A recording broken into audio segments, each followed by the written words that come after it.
This is Audible. Sensuous. Sinful Surrender Quartet, Book 2. Written by Katherine Hawthorne. Narrated by Lacey Laurel, Connor Crace, and James Cassidy. Chapter 1. Belle. Denial. The mind's way of protecting yourself against the truth. An inconceivable truth. A soul-shattering truth. A truth so horrifying, it tore me apart. Not piece by piece, but in one explosive, agonizing moment as I waited for the bullet that would end my life. My savior. My hero. My enemy. An enemy I never saw coming. Betrayal curled in my gut, thick, debilitating. My head throbbed from the fall, my heart shattered with the truth. Fighting unconsciousness, I struggled to breathe, knowing I was vulnerable and defenseless. Had nothing to save myself with, my weapon buried somewhere in my missing bag. Pressing the shirt I'd ripped off my body to staunch the flow of blood from the unconscious man beneath me, I replayed what had led to this moment. The pictures that had been delivered, now hidden in my brownstone. Like me, my mother had been having an affair. 2 men. And now my life was ending the same way as hers. Trust us. Xander playing with my heart, using my desires against me, bending me to his will. Sin? A lie I believed from the beginning. His powerful longing for me intoxicating, empowering. My schoolgirl crush once upon a time. For a moment. Only to end in complete destruction. And I'd known that, hadn't I? My subconscious had tried to warn me, only I hadn't heeded that warning.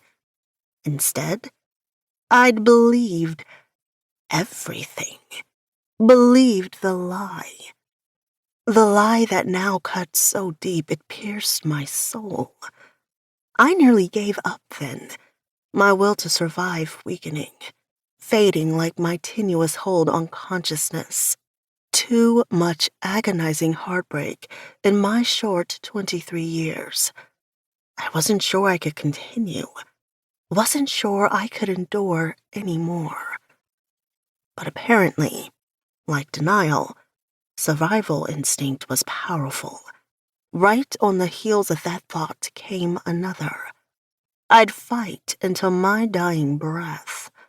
As a violent thunderstorm raged around me, inside me, that instinct finally made an appearance, burying my weakness. The booming sound of thunder shocking me from my frozen horror. The flash of lightning providing a ray of hope, flashing against steel, held in Sin's slack grip as he lay on the pavement beneath me. Kill or be killed. But removing my hands would ensure his death as I tried to stop the flow of his blood. Or was it rain? The torrential downpour made it impossible to tell the difference. I only knew the shirt I'd torn from my body was soaked, despite the pressure of my full weight. Blood or rain. Blood or rain. Either way, I couldn't take my hands from him.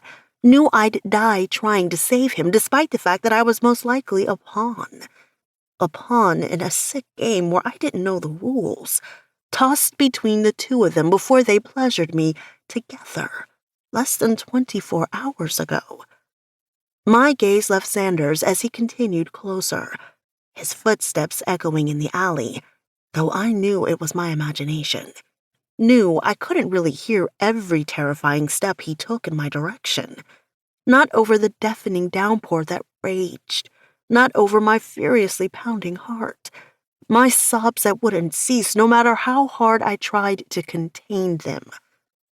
And when Xander's gun finally exploded, so much louder than the thunder that boomed simultaneously, I fell over Sin's prone body. And then we were swarmed as I was torn from him. "No!" I screamed, fighting off the hands that grabbed me, loud enough to be heard over the driving rain, my panic and confusion complete. Xander's hand clamped over my mouth, cutting me off as I sucked in another breath, before letting another scream loose, pulling me into his chest. And then I saw them. The bodies. One behind Sin, one in front, both unmoving, still, dead. Then two live men surrounded Sin, pressing on his wounds, their strength so much more powerful than my own. "I've got you, baby girl," Xander yelled in my ear, loud enough so I would hear. "You're okay." How many times had he said that to me in the past week? How many times had Sin? I wasn't okay. "Take her. Get her out of here." No, no, no. I fought so much harder than I'd ever fought before, but I was no match for Xander's strength as he lifted me, never removing his hand from around my mouth. Taking me from Sin, who lay unmoving on the pavement with men I didn't know, my heart ripping from me, wondering if I'd ever see him alive again. The betrayal, the doubt, everything flew out of my head except the need to make sure he was all right, and my need for answers. One of the men stood, his lips moving with words I couldn't hear, his soulless black eyes aimed directly at me. Cringing back, I tried to melt into Xander, this man in front of me so much more intimidating, making me choke back my muffled scream. His body was coiled to strike, the threat he represented unmistakable. I went limp in Xander's arms, the lesser of two evils. I hoped. Xander took advantage, dragging me from the alley, forcing me into the backseat of a waiting car, the air conditioning freezing me instantly, my bare torso erupting in goosebumps as tears poured down my face. I tried to speak, but could only croak, my throat raw. My questions too confusing to put into words, at least words that would make sense. "Explain why the hell you were in that alley!" Xander's roar caught me completely off guard, his grip wrapping around my biceps so tight I swore he'd leave bruises as he pulled me onto his lap. "You nearly got yourself killed." My mouth dropped open in shock, and it took a second to pull myself together. Explain? Of all the things I thought Xander might say in that moment, asking me to explain wasn't one of them. "I think I'm the one who's entitled to an explanation, Xander." I was surprised my voice sounded so calm when I was anything but. My hero, or so I thought. My enemy? More likely. And that was all it took for me to explode, lose it in a way I never had with this man before, when I would have sworn all the fight inside me had already been fought. "You shot him! You shot Sin!" The driving rain continued to fall, hitting the metal roof, unfortunately not loud enough to drown out the questions in my head. And despite the heat of Xander's body so close, I couldn't stop shivering, couldn't stop the thought that I'd never felt so alone. Not since that freezing cold day on the steps outside the commissioner's offices, when I was surrounded by the press, the darkest days just after my parents were killed. There were only 3 people in my life that I trusted without question. Now, I was down to 2. "Calm down, Belle," he warned, glancing at the window separating us from the driver. So he wouldn't overhear? Wouldn't learn Xander was guilty of murder? "Don't tell me to calm down!" I raged, ignoring the warning, for a moment forgetting the ruthless side of Xander I'd caught a glimpse of this morning, the one he'd proven himself to be just moments ago. "Who were those men in the alley? Where'd they take Sin? Is he dead? Did you kill him?" Rapid-fire questions that didn't even come close to putting a dent in everything I wanted to ask. Xander only answered one. He isn't dead. The words echoed in my head, filling me with relief even as his tone sent chills flying up my spine. No regret, no remorse, or guilt for shooting his best friend. Just a bone-chilling coldness that stole the breath from my lungs. His light blue eyes, usually soft and filled with affection when aimed at me, were now stone cold, without any hint of emotion. "You shot him!" I repeated. Did I sound panicked? Or more on the verge of crazy? "Why? Because your plan this morning didn't work?" His gaze narrowed on mine as his grip on my arms tightened, grew colder, if that were possible. His tone dangerous when he spoke again. "And what plan would that be, Isabella? Last night was a lie. It wasn't. Did you and Sin plan it all along? Did you pull strings to get me into Sin's squad? Did he? Did you tell him to seduce me? Because the coincidence was too much. Only I'd never questioned it before now. Stupid, stupid me falling right into their arms. And why would I do that?" He gritted out. "It's the same old argument between us, Xander." A little voice in the back of my mind whispered that I should tread carefully, but it was a voice I didn't heed. "You thought I'd want him enough to give up my job? But it backfired, didn't it? I didn't take the bait. You want to know why?" I didn't give him time to respond as I continued my taunt. "Because I don't want him enough. I don't want either of you enough to give up finding justice for my parents." Worded differently, but basically a repeat of what I told him this morning when he suggested I quit the NYPD and focus on law school, which I'd be starting in just a couple of weeks. And much like this morning, the simmering anger in his eyes ignited, burning with intensity now, his cool demeanor finally melting away as his entire body tensed. "It is the only thing in my life that matters. Unfortunately, now more than ever, because the thoughts ricocheting through my mind since I saw those pictures brought too many awful implications along with them. Implications I couldn't bear facing. This is the last warning I'll give you. Get yourself under control, baby girl. Now, nothing you just said holds any truth." Before I could form another thought, Xander opened the door and pulled me from the car. I hadn't even realized we'd stopped, hadn't realized I no longer heard the driving rain on the roof. Catching a quick glimpse of the underground garage, he whisked me into a waiting elevator. I felt frozen. My body, my heart. I had no idea where he was taking me, at least not until the elevator doors opened again. We were in the same apartment building I'd left only hours before. Beyond the floor-to-ceiling windows, I could make out the lights of the Freedom Tower, shining dully through the heavy sheets of rain.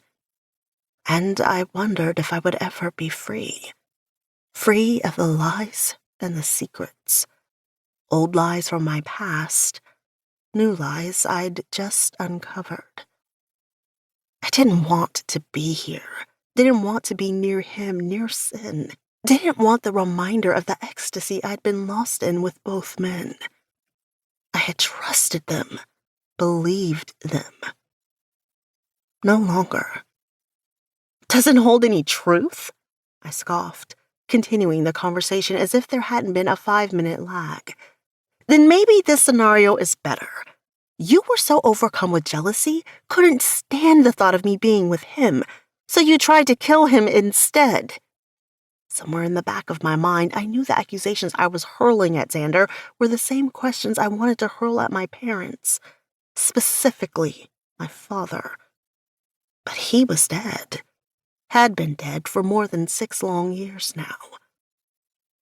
Unless, maybe your bullet was really meant for me.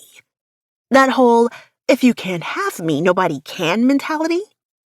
And this was the most heartbreaking scenario of all. What if my father really did kill my mother? I'd been searching for the truth my entire adult life, focused on this one goal, and the thought of learning my father really did kill my mother made me physically ill. Is that closer to the truth? You meant to kill me. Jesus fucking Christ, Belle, Xander snapped. Enough! Too late, I realized I pushed him too far. Before I could run, Xander lifted me off the floor, tossing me over his shoulder. Infuriated, I pummeled my fist against his back, tried to kick out of his grasp with my feet as he strode toward the bedroom. Upside down, I saw the red gown Sin had chosen for the gala next weekend, still hanging in the exact same spot, taunting me with questions I still desperately needed answered. You're a murderer! In complete contradiction to the way he tossed me over his shoulder, Xander swung me into his arms before gently putting me on the bed, stilling me when I tried to turn away, one hand on my stomach, the other cupping my cheeks between his thumb and fingers, forcing me to look at him. His eyes blazed with anger and regret, and a coldness I'd never seen in his expression before. We will discuss this tomorrow, when you can hold a rational conversation. Until then, I suggest you pull yourself together. And his final words before he left the bedroom, closing the door between us, had my fear of this man complete. Tonight never happened. Chapter 2. Xander. You're dead, motherfucker. Summoning patience, I pulled a chair closer, sinking into it before stretching out my legs and crossing my ankles as I rested my feet on his bed, the picture of relaxed, even though I was anything but. Aiming my gun at his head, I waited for the moment he'd awaken. He slept like the dead, proving he'd been severely injured, though my bullet hadn't killed him as intended. On the nightstand, his gold shield glowed dully in the dim lighting, along with his gun. They were both useless to him now. His badge would no longer protect him. His gun wouldn't save him from death, wouldn't save him from me, for trying to take my girl. She'd been sleeping when I left, leaving her safety in the hands of another bodyguard, though it nearly killed me to do so. Her sobs when she'd been in the shower had gutted me, and it had taken every ounce of control I had not to go to her, comfort her. As I waited for the man to wake up, I couldn't help but replay every accusation she'd hurled at me in the car, each one cutting deeper, slicing through my heart as surely as a knife. Where they'd come from, I didn't know, purposely didn't ask. For the first time in her life, Belle feared me. And right now, she most definitely should, because I was more ruthless than she would ever know. Like I'd told her, I would do anything to protect her, even if it meant selling my soul to the devil, which I would surely be doing tonight. He must have felt my presence, though I didn't so much as shift the air, lunging for a gun that was no longer there. A useless move, but one I was glad he made, one I was prepared for. With my left hand, I shot 1,000,000 volts of electricity into his body, the first of the torture I was going to inflict on him tonight.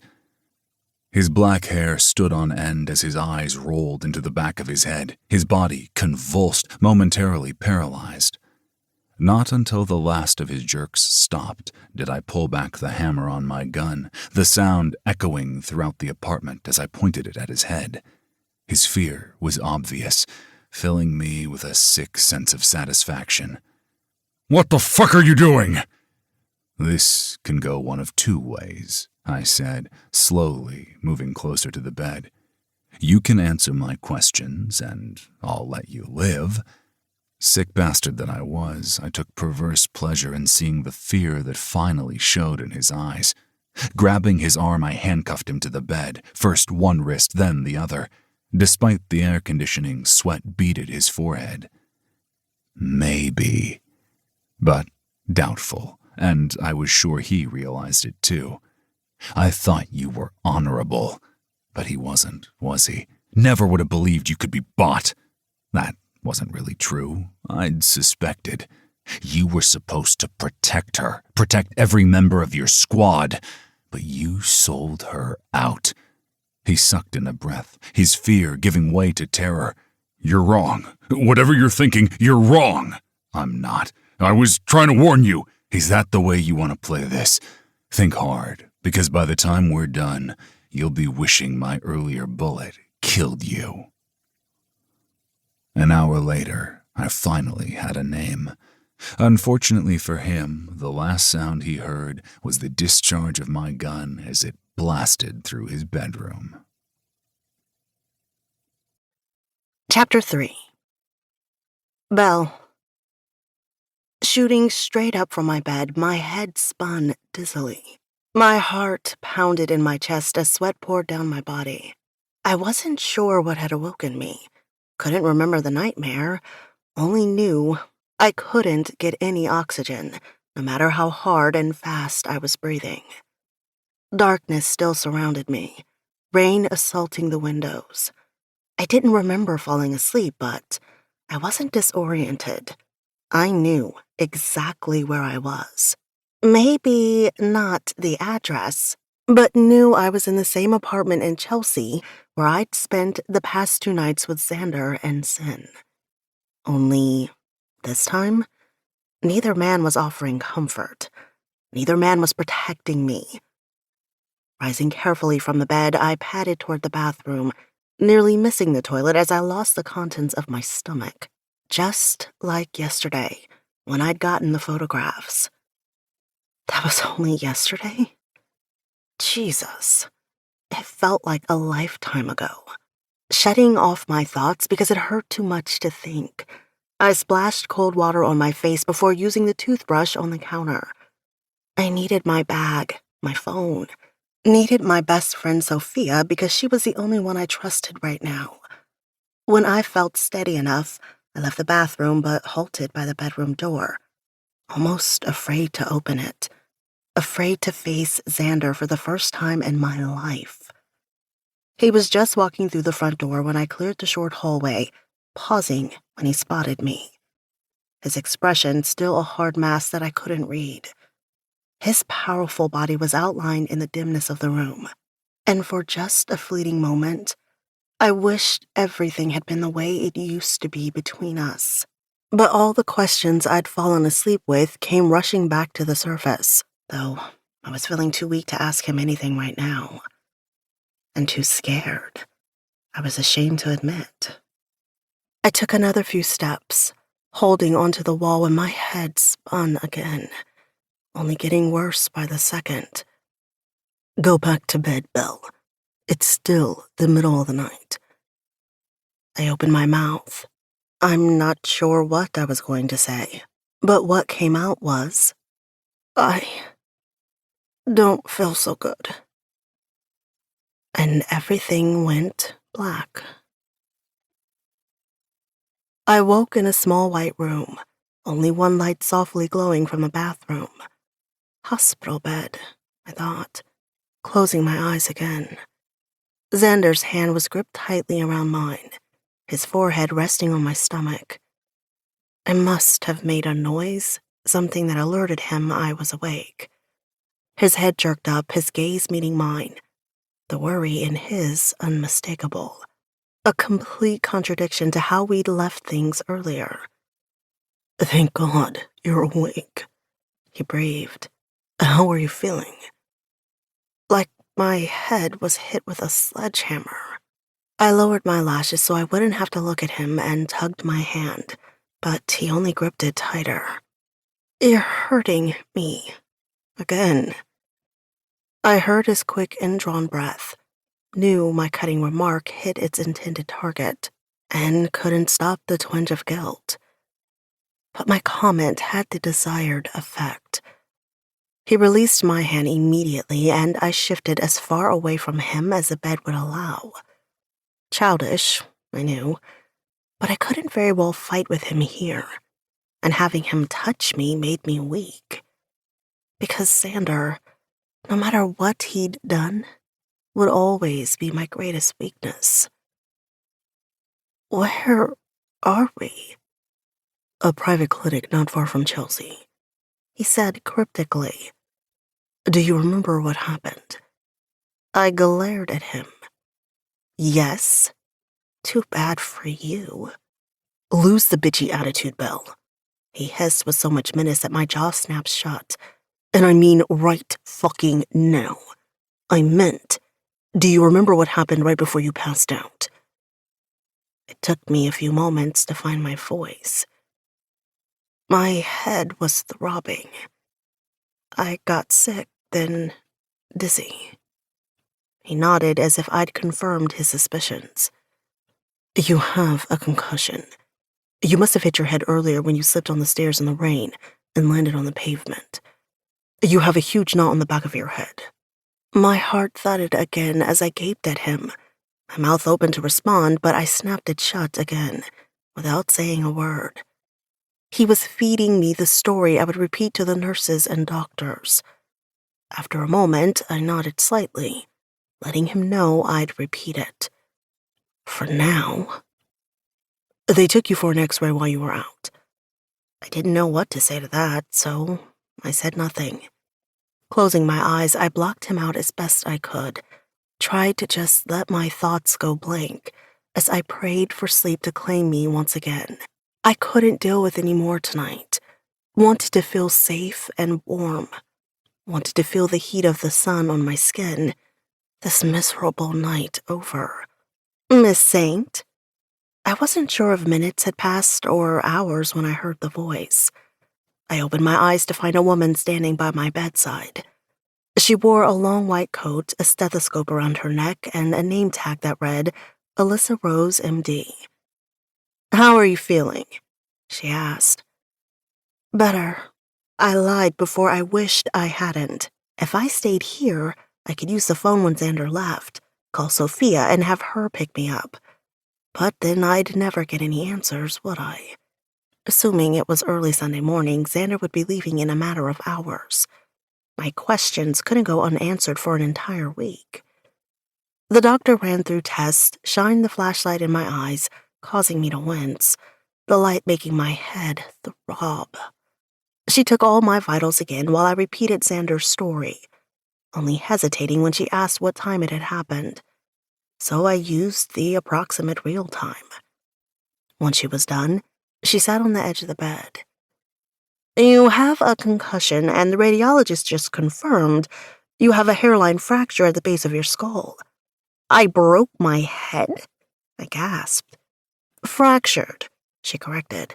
It's very small, so small the radiologist nearly missed it. The bad news is that there's nothing we can do for it. But the good news is it'll heal on its own in about 6 to 8 weeks. I stared at her, my shock complete. 6 to 8 weeks? I repeated. And what am I supposed to do until then? As little as possible, but she held up her hand.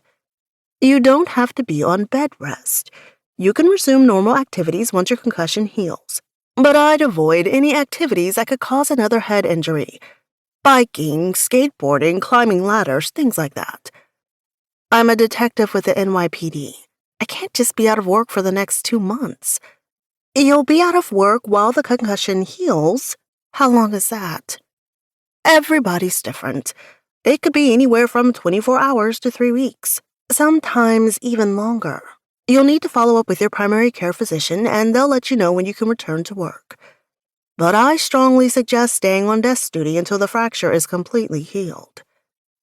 I was speechless, completely in shock, and I couldn't help glancing at Xander as I wondered if he'd paid off the doctor. Hell, paid off the radiologist. And then another thought rolled through me, turning my blood to ice. He'd gotten his way after all, hadn't he? Xander didn't take his gaze from the doctor, and I couldn't help but think it was so I wouldn't see the guilty look in his eyes. Not that he'd feel guilty. What about the concussion? How does she recover from that? He asked. She needs rest. Lots of rest, she said to Xander before focusing her attention on me again. That means as little physical activity as possible. And believe it or not, thinking is a physical activity. So you might just want to sit on the couch and veg for a while. It'll speed up the recovery process. I couldn't remember the last time I'd ever just vegged. Half a day on a beach with Sophia in Miami a few days ago, but before that, probably pretty damn close to 6.5 years. Avoid driving as well until you're cleared by your doctor. I'll give you a list of instructions and things to watch out for. If you experience any recurring symptoms, you should seek medical advice immediately. You're welcome to stay the rest of the night for observation. No, I said immediately. That word still brought terror to my veins. I'd been in observation after the fire that had destroyed my home upstate, a dark, windowless area in the bowels of the hospital. And as I looked around, I realized there were no windows in this room either. Xander covered my hand with his, offering comfort, but it didn't bring the same peace it normally did. Still, staying with him was better than staying here, wherever I was. Half an hour later, we were pulling up to the apartment building in Chelsea, but when we entered the apartment, I realized it wasn't the same one we'd been in before we'd left, though the view outside the windows was the same. Xander never put me down, just carried me through the apartment to the bedroom. A huge 4-poster bed took up most of the space. Big, dominating, just like the man who was currently occupying it. Even in sleep, even wounded, Sin exuded power. His chest was broad and sculpted, his muscles defined. His tanned skin contrasted against the white sheets, which were pulled to his waist. Even in the dimness, I was able to count the 6-pack of his abs, realizing I'd never seen him without a shirt before. And not that I needed it, but the white gauze bandages covering his shoulder and bicep were brutal reminders of everything that had happened tonight, standing out in stark relief against his skin. A reminder that Xander had shot him. I no longer trusted him, no longer trusted either man. But I was so relieved to see with my own eyes Sin was alive. I would have brought you earlier, but they were still working on Alex's injuries, Xander explained, though he didn't say who they were. He's going to be fine. After you nearly killed him? But I didn't repeat the thought. Instead, I nodded, watched Sin sleep for a minute before struggling to get out of Xander's arms. Let me go. He did, only to put me on the bed next to Sin. You'll be sleeping here for the rest of the night. As if expecting his order to be obeyed without question, Xander didn't wait for me to respond before he went to the adjoining bathroom and shut the door. It wasn't until I heard the sound of the shower that I slowly inched off the bed, because there was no way in hell I'd be sleeping between them again. I only made it as far as the door. So glad I took that bullet instead of you, sweetheart. With my hand still gripping the doorknob, I turned and faced Sin. His gaze was pinned to mine, the fear in his eyes unmistakable through the dimness that separated us. There was something important in that statement, but I was too exhausted to figure out what it was. Instead, I focused on the weakness and exhaustion in his tone, wondered what kind of medication he was on, if it was enough for me to escape. I'm glad you're okay, I finally said, which was the truth. Get some sleep. I'll see you in the morning, which hopefully wasn't the truth because I hoped to be long gone by then. Come back to bed, Belle. It wasn't an order, wasn't a demand, not like I usually heard from him. It was a plea. Hesitating again, I looked toward the bathroom door, heard the shower still running, knew this was my only chance. I need to feel your body against mine, convince myself you're safe. But I wasn't safe, was I? You're testing my patience, sweetheart. That sounded more like the Sin I knew, his tone carrying just enough of an edge that my hand dropped from the doorknob of its own volition. Injured or not, I knew he'd be on his feet, slamming the door closed before I could take another step if I tried to escape. And I'd be inviting the fury of Xander's wrath again. Despite the screaming in my head that told me to run, I almost obeyed. Took a tentative step toward him. Sleeping with the enemy. The thought went through my mind again, the same as when I'd opened that package yesterday. I couldn't do it. Opening the bedroom door, I gasped in shock, falling back a few steps, nearly tripping over my own feet. It was the same man from the alley, his soulless black eyes piercing into mine. Apparently, I'd be staying in this room, whether I wanted to or not. Xander stepped out of the bathroom then, and I felt his eyes on me as if it were his hands. "Get in bed, Belle." His tone brooked no argument, the man at the door effectively sealing me in. My heart pounded with fear again, wondering if I'd ever be able to escape, knowing it wouldn't be tonight. But I couldn't force myself to take another step, couldn't stop my body from trembling. When I turned, Sin's gaze pierced mine, the command just as sharp as Xander's, even though he didn't voice it. A battle of wills between the three of us, one I knew I wouldn't be winning, no matter what I said or did. Xander stepped closer, but I never took my gaze from Sin's. And I couldn't help but think that my actions last night, when I'd surrendered to them both, had sealed my fate, because I got the feeling neither one would ever let me go. A dangerous game I had played when I hadn't even realized I was playing it. As if reading my thoughts, Xander finally spoke as he stood right in front of me, blocking my view of Sin. A black tee covered his chest, straining at the seams, matching the black boxer briefs he wore. He was big, 6'3", and I was never so aware of every single inch that towered over me as I looked up at him. I couldn't help but flinch when he reached out, couldn't hide the fact that I did. When Xander forced my chin up to meet his expression, I could see the simmering anger in his, knew the action probably cut him. "No matter what you think, last night wasn't a lie." Sliding his hands around my waist, he lifted me up and strode toward the bed. I didn't respond, just closed my eyes as he settled me between him and Sin, and wished so badly I believed him. There was nowhere to go, no direction I could turn without facing one or the other. But Sin didn't give me a chance to make my own decision. In a move so fast, he slid his hand under my waist and pulled me on top of him with his uninjured arm, his other hand gripping my cheeks, pulling until my mouth was on his. I couldn't struggle, not without adding to his injuries. Not that struggling would do any good with how tightly he held his arm around my waist, fusing our bodies together as if he'd never let me go. His lips were soft, undemanding. He didn't take the kiss deep, just a quick press of his lips on mine before releasing me.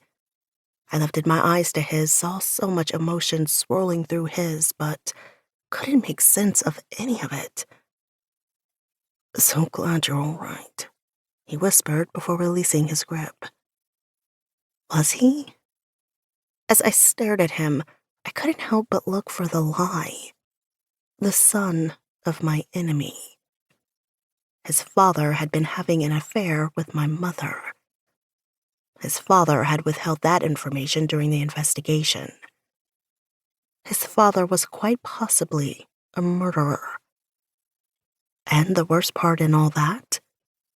Was he helping his father cover it up? Was Xander? Chapter 4. Belle. I was suffocating, unable to breathe even though I woke alone. Both sides of the bed were cold, letting me know Xander and Sin had been up for a while. Sunlight streamed through the windows, having the midday look about it, so I assumed I slept a lot longer than it felt. Not that it helped. I was still exhausted, having tossed and turned most of the night while they'd both slept on either side of me. Every time I'd woken, I'd felt their hands, never leaving my body as if they still had the right to touch me. After everything had irrevocably changed. My urgent need for the bathroom finally drove me from the bed. That and the smell of coffee wafting through to the bedroom, too tempting to resist. Still, I lingered by the door after I'd used the bathroom, my ear pressed near the open crack, eavesdropping. But I only heard the rumble of their voices, couldn't make out their individual words. Except for two. Greg Arthur. Filing away the name, I finally stepped from the room, taking in the view again, more aware of my surroundings than I had been last night. Although beautiful, the apartment was sparsely furnished, just a matching living room set on an area rug in the middle of the floor, grouped around a large screen television, but nothing else. As if the owner bought the furniture, plopped it on the area rug, and called it done. No personality, nothing that said somebody actually lived in the space. "Good morning, baby," Xander said easily when he spotted me, as if we hadn't been through World War III last night. "How are you feeling?" "Fine," I lied. "Coffee?" he asked, already walking toward the coffee pot without waiting for my answer. He dressed in a pair of gym shorts, the black tee still covering his chest, the powerful strength of him bursting the seams.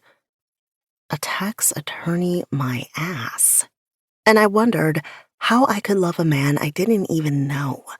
Because sure as hell, there was a whole other side to Xander he'd kept hidden from me. During the past week, I'd seen glimpses of that side. But last night had cemented the notion. Sin carefully stood from the black leather recliner and walked toward me, his muscular chest bare, with the exception of a pair of bandages on his shoulder and bicep. I had an inkling of what they were doing, especially when Xander came up on one side of me, Sin on the other. Ambushing me. Placing a hand on the small of my back once he reached me, Sin pulled me closer before dropping a soft kiss on my upturned mouth. "Good morning, sweetheart." Then he caught me off guard when he pushed a lock of my hair from my face and said, "I'm so sorry about the concussion, but like I said last night, I'm so glad I caught that bullet instead of you." His voice was soft, the usual sarcasm behind the sentiment missing, his expression matching his voice. But it didn't quite erase the tension emanating from him. The tension I also felt in Xander when Sin released me and Xander handed over the coffee, his kiss similar to Sin's. I backed up a step but stopped when Xander gave a minute shake of his head, halting me in my tracks. 3 nights in a row I'd slept with him, but nothing was the same this morning, or afternoon rather, as it had been yesterday, though they were obviously trying to pretend it was. "Where are we?" I asked, buying time, already working on an escape route. "My place," Sin answered. His place? "There's a guard outside the front door, so I wouldn't try leaving if I were you," Xander warned. "And I'll advise you against calling Sophia, unless you'd like to drag her into this mess." I glared at Xander, but it was Sin's voice that stopped me from running. "You will not take another step," he ordered, the command in his tone every inch the lieutenant. "I understand from what Xander told me, you aren't even supposed to be thinking. So maybe, if we get a little of the confusion out the way, you'll be able to rest easier." Rest easier? I didn't think that was possible, but it wasn't like I could tell them that. My thoughts were still a jumbled mess of confusion, but I already knew it would have to wait until tomorrow for me to sort anything out. Xander would be back, wherever, by then, thank God, and Sin and I would be back in our own homes. I'd have room to breathe, to think. Because I certainly couldn't do that when the three of us were together. We need to talk. About last night. And finally, I breathed. Yes, I agreed. You can start by telling me what happened in the alley last night. I tried to keep my voice even, but I felt it rising. Couldn't stop it. Tell me why, Xander, I said, waving my hand toward Xander even as I kept my gaze on Sin. Supposedly a tax attorney, had a weapon, and why you're okay with the fact that he shot you. I took a moment to breathe, flicking a glance toward Xander before shying away, remembering again the ruthless side of him I didn't think I'd ever get used to. You need to stop for a minute and listen to us, Xander warned. Alex came out of nowhere. It was an accident. An accident, I repeated, my tone infused with sarcasm, dripping with disbelief. My next words were directed towards Sin. Then why were you brought here instead of the hospital? I can only imagine it's because you don't want it on record that you were shot, which tells me that whatever happened last night didn't have anything to do with the NYPD. You want to talk about that, sweetheart? The sarcasm behind the sentiment was back in spades. Fine. First off, it wasn't Xander's bullet that embedded itself in my shoulder blade. His bullet may have grazed my arm, yet still managed to kill the man behind me. The man who would have killed you. He let that sink in for a moment before speaking again. You let your emotions take over, didn't stop to think about the trajectory, didn't work through the scene before hurling accusations at Xander last night. I knew what Sin was doing. He'd done it before, forced me to look at the situation as a detective with the NYPD, instead of a victim. Though it was painful, I replayed every second in the alley. From the time Sin had caught me until Xander dragged me away, desperately striving for that professional viewpoint, but finding it extremely difficult. The trajectory was wrong. It took me longer to see that than I wanted to admit. Sin had fallen forward, taking me with him. If it had been Xander's bullet that caused Sin to fall, he would have fallen back instead of forward. You weren't supposed to be in that alley, Belle, Sin said. You weren't even supposed to be at your brownstone. If I hadn't seen the man coming from the other direction, hadn't lunged in front of you, you would have been killed. The bullet would have gone straight through your head. I could hear the fear in his voice beneath the anger. I was so focused on his tone that it took a moment for his words to sink in. He'd lunged in front of the bullet, purposely putting his life at risk to protect me. Xander had no way of knowing you were coming, Sin continued, his tone a little calmer now. Had no idea I'd be jumping in front of his target. His bullet could have just as easily shot you. With each word, the tension in Sin's body grew again, and I knew he was probably replaying last night like I was, but with different outcomes. So you want to explain what you were doing, what you were running from last night? No, I really didn't. And now I was more confused than ever as the same words were played through my head again and again. Sin had jumped in front of a bullet for me? Where the hell were last night's accusations coming from? What the hell were you doing in that alley? Who the hell were you running from? Both of you! I shrieked. I was running from both of you! Because I no longer knew who to trust, and now my thoughts were even more jumbled because Sin had stepped in front of a bullet for me. Xander recoiled as if I'd slapped him. His eyes widened in shock. Sin's entire body tensed, and the sudden silence was deafening. What were you doing last night, Belle? Xander asked, repeating Sin's question. I glanced in his direction, feeling cornered. Trust us. I didn't think I could. I just told you. No. You said you were running from us. I'd like to know why. And would I be stepping into a trap? Showing my hand so they had no choice but to kill me? You really believe that, Belle? I didn't know, but I sure as hell needed to take the time to find out. And I'd like to know why the two of you were in the alley. The less you know right now, the better, Sin said. Are you for real? What kind of illegal shit are you into? You will stop right there, he snapped.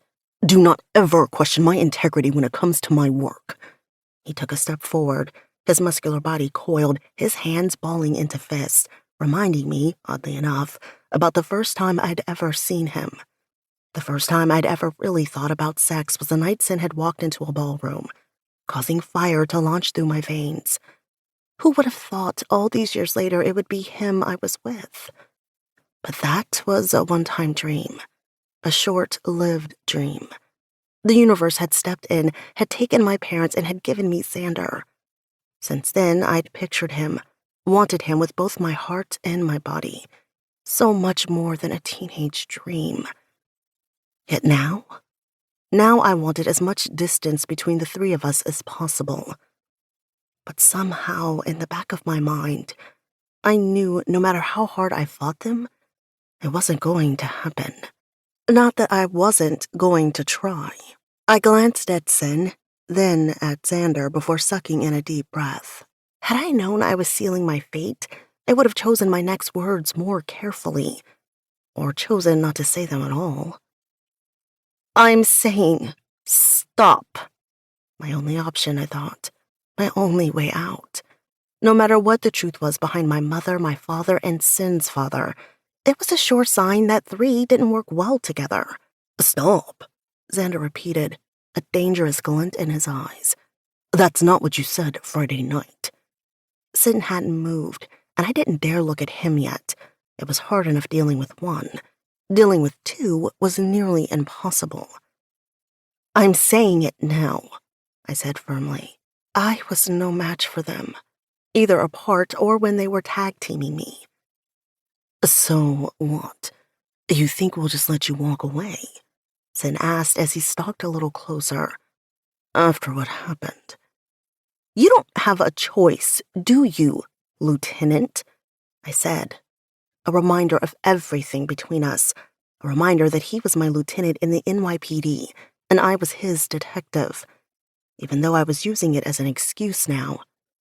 Glancing at Xander, I said, not only are the two of you purposely keeping me in the dark, you're both trying to take over my life, taking that whole alpha male routine way too far. While it might be fine in the bedroom, they both obviously had issues leaving it there. You're not allowed to rule my life.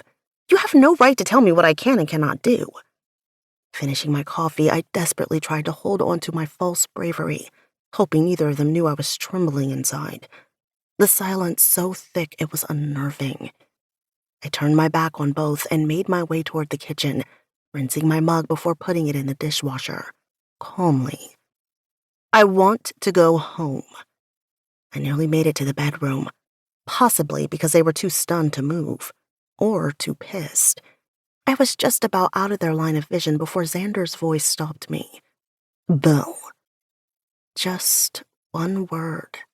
But I heard the fury he couldn't contain, more pissed than I'd ever heard him before, sending a bolt of fear up my spine. Hesitating, making sure my expression was blank, I turned to face him. What? He smiled. Only it wasn't really a smile. It held no warmth, no wicked seduction. Not evil, exactly, just cold and calculating. I couldn't fully explain it, could only explain how it made me feel, and it chilled me to the bone. You are home. I gaped at him, glancing at Sin for a moment. Xander couldn't possibly force me to live here with Sin. I opened my mouth, but he cut me off before I could speak. You've said enough, so you will close your mouth and listen for a minute. And my unease skyrocketed, overshadowing the ecstasy I'd felt Friday night, wishing I'd realized how dangerous the two of them really were, or at least how dangerous Xander was. I'd never been afraid of this man until last night, but even that was nothing compared to what I felt now. As I watched, he opened a door off the kitchen. one I hadn't noticed before. Not that I'd been paying particular attention to my surroundings. He nodded his head, beckoning me closer. My legs were trembling as I made my way toward him, too scared to defy him. Through the open door was a set of stairs. Stairs, I was quite positive, that didn't appear on any architectural blueprints. Before he could put a hand on the small of my back, I climbed the narrow staircase one tread at a time, my legs becoming heavier with each step, almost to the point I could barely lift them to take the next step, the overwhelming sense of dread causing sweat to break out on my forehead, my heartbeat racing. My imagination getting the best of me as I wondered what would be at the top. It was only an apartment, the same one I'd been in last night and the night before, where they'd taken care of me, protected me. But I wasn't feeling safe and protected right now. More like ambushed in a way I'd never seen coming. Because despite the fact there were no bars on the windows, and there was a door I'd be able to walk in and out of, it was becoming increasingly obvious I was no less a prisoner.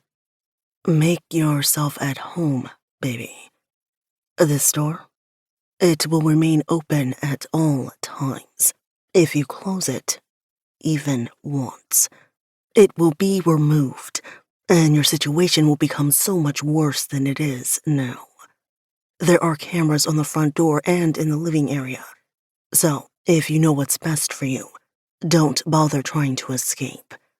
Later today, you'll have a new bodyguard. You will not go anywhere before then. You will not leave the apartment without him.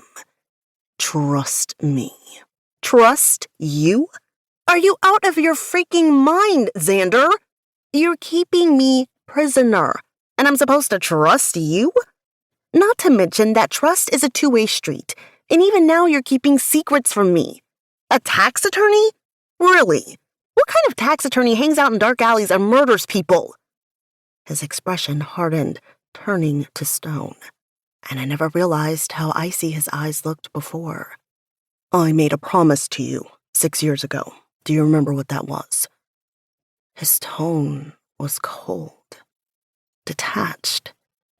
When I didn't answer, he answered for me, even though we both knew what he was referring to. I told you I would do anything in my power to make sure you were safe. I promised I'd do anything in my power to protect you. Unfortunately, right now, I'm being forced to protect you from yourself. He paused for a moment, letting his words sink in before continuing. Last week, I tried to warn you. You didn't listen, proving you can't be trusted, can't obey a simple order from either of us. This morning, we were prepared to offer you a choice. He let the words hang before his lips turned up in a semblance of a smile. But it was really just an illusion. And you, baby girl, just chose the wrong door. Recoiling, I gaped at him, my shock complete, my blood running colder with every word out of his mouth. You're a ruthless bastard, he said, closing the distance between us, his body looming over mine, forcing me to look up at him, his eyes determined, transforming right before my eyes to a man I'd never met before, a man I never knew. I really am, Isabella, and you do well to remember that. Without another word, he turned and left the apartment, taking the stairs back down to Sin's, leaving me in a prison for which there was no escape. Chapter 5. Xander. She's going to hate us. Glancing up the small staircase, I made sure Belle wasn't standing at the top before shooting Alex a look. She needs to fear me right now, I said unnecessarily. She needs to fear both of us. But the guilt was there, though I tried to shove it away. Her accusations, every single one she'd yelled last night, still ate at me, this morning's piercing my soul. The worst of which was the fact that she was running from me, from Alex. But until I knew exactly where the threats against her were coming from, I wasn't going to add to last night's clusterfuck of mistakes. Mistakes that could have cost me my life, could have cost me both Alex and Belle at my own hands. You may not appreciate my methods, but you know as well as I do this is the only option we have left. She's out of control, doesn't listen to shit, and she's gonna end up getting herself killed. I will not allow it, I said as I grabbed Alex's laptop on the counter and dragged it toward me, checking to make sure the security cameras upstairs were working. And she thinks you're punishing her for saying stop. I'm trying to keep her from getting fucking killed, I yelled, my control slipping. Backing away from the counter, I slammed the staircase door so Belle wouldn't overhear. We still don't know who the fuck was involved last night. Mendez, the man Belle had nearly castrated last week at Avalon during Jack Lane's murder. That's the name Johnson had thrown out after I'd tortured him for an hour. But, even with all my intelligence gathering, I couldn't find who the fuck Mendez was affiliated with. And how the hell was a two-bit criminal connected to somebody powerful enough to get to Johnson? I wasn't sure I believed him. I said as much to Alex, though I didn't give up my reluctant informant's name. Until I can verify the information I received last night, I can't have her traipsing all over the fucking place, wondering if she's gonna end up with a bullet in her head. So just fucking tell her that, Alex sighed, running a hand through his hair in aggravation. To what end? She was in danger last week and didn't listen. I could have fucking killed her last night. Nearly killed you. And that's where the problems lie, I thought, glancing at the gauze covering Alex's wounds. Everything was out of control, and I desperately needed control. Needed Alex to back me on this. Needed to know where Belle was at all times. Couldn't lose either of them. I'm not saying I disagree with you, Xander, Sin growled. But you need to come clean. Tell her the truth, because sure as shit, she'll start asking questions, asking why we were in the alley. So we better come up with some answers. She knows you're no tax attorney. To the world, that's exactly what I was. A tax attorney. A billionaire playboy after I'd inherited 4 generations of wealth upon my father's death. But while the billionaire part might be true, the playboy part wasn't. Mostly. Just enough to keep my cover going strong, hiding a truth I wasn't yet ready to reveal to Belle, a truth I never wanted to reveal to Belle. Although my career was sanctioned by the government, they'd never admit it if everything went to shit. I wasn't a member of any of the alphabet agencies. I was a ghost, hiding beneath a carefully created public facade. Nothing about me, as far as Belle was concerned, was real. Her hero. If she only knew. Still, Belle was my safe haven, the one person I could let go of my guard with. I saw the worst society had to offer, lived with my life hanging in the balance every goddamn day. I couldn't pull her into that, didn't want it touching her, ever. All these years, she's believed I kept our connection hidden because we couldn't run the risk of the connection between her parents' deaths and my father's. But it went so far beyond that. If my cover was ever blown, which was my real fear, she'd be my enemy's first target. Because Belle being threatened was the quickest and surest way to bring me to my knees. She was my life. Period. She's gonna run again if you don't give her something, Xander. Like I told her, she better listen this time. I don't really want to be forced to go ahead with Plan B. Kidnapping her, forcing her into seclusion until this whole clusterfuck was resolved. Jesus Christ, I didn't want it to go there. Not the least of which she'd be so fucking far away from me. We have to tell her something, Alex said. If we tell her Mendez made another threat against her, she won't fucking quit. And again, I don't even know if that's the truth. She'll still want to know why you were in that alley last night. You killed 2 men, Xander. 1 man, I silently corrected. The other, Johnson, now my prisoner, which I needed to confess to Alex, but he'd go apeshit crazy. I don't want her worrying. She thinks I'm in Washington when I'm not here. And I was, some of the time. It was my home base. She flips out when she knows I'm flying. I can't imagine how she'd feel if she knew I was in a different country, every single minute of my life in danger. And God forbid she asked what I did, started questioning where I was, details of my life I couldn't share with her, the death and destruction I left in my wake. And this was why I'd wanted this part of my life over before Belle became part of it. Unfortunately, last week's actions had ensured that was an impossibility. Other than Sophia and Tony, I'm all she has. And now you, I added. It wasn't an afterthought. Things hadn't ended well between us Friday night after we'd been with Belle. Nothing had been resolved, but if I'd had any doubt about Alex's feelings for her, those had vanished when he jumped in front of a bullet to save her life. Despite the fact that Belle had just said stop, there was no way I could ignore how quickly the two of them were growing closer. Couldn't stop it if I wanted to. Unlike Friday, today there was no jealousy. Probably because I'd nearly killed him. I'm sorry. You already apologized, Xander. Don't sweat it. You saved her life. I told you how I felt about her. That hasn't changed. And now it was at the subject we'd been avoiding for the last day and a half. She needs both of us to protect her right now, Alex. For whatever reason, she has it in her that Friday night was a lie. We need to make sure she doesn't really believe that, because it's not the truth. She might think she hates us right now, but you and I both know that isn't true.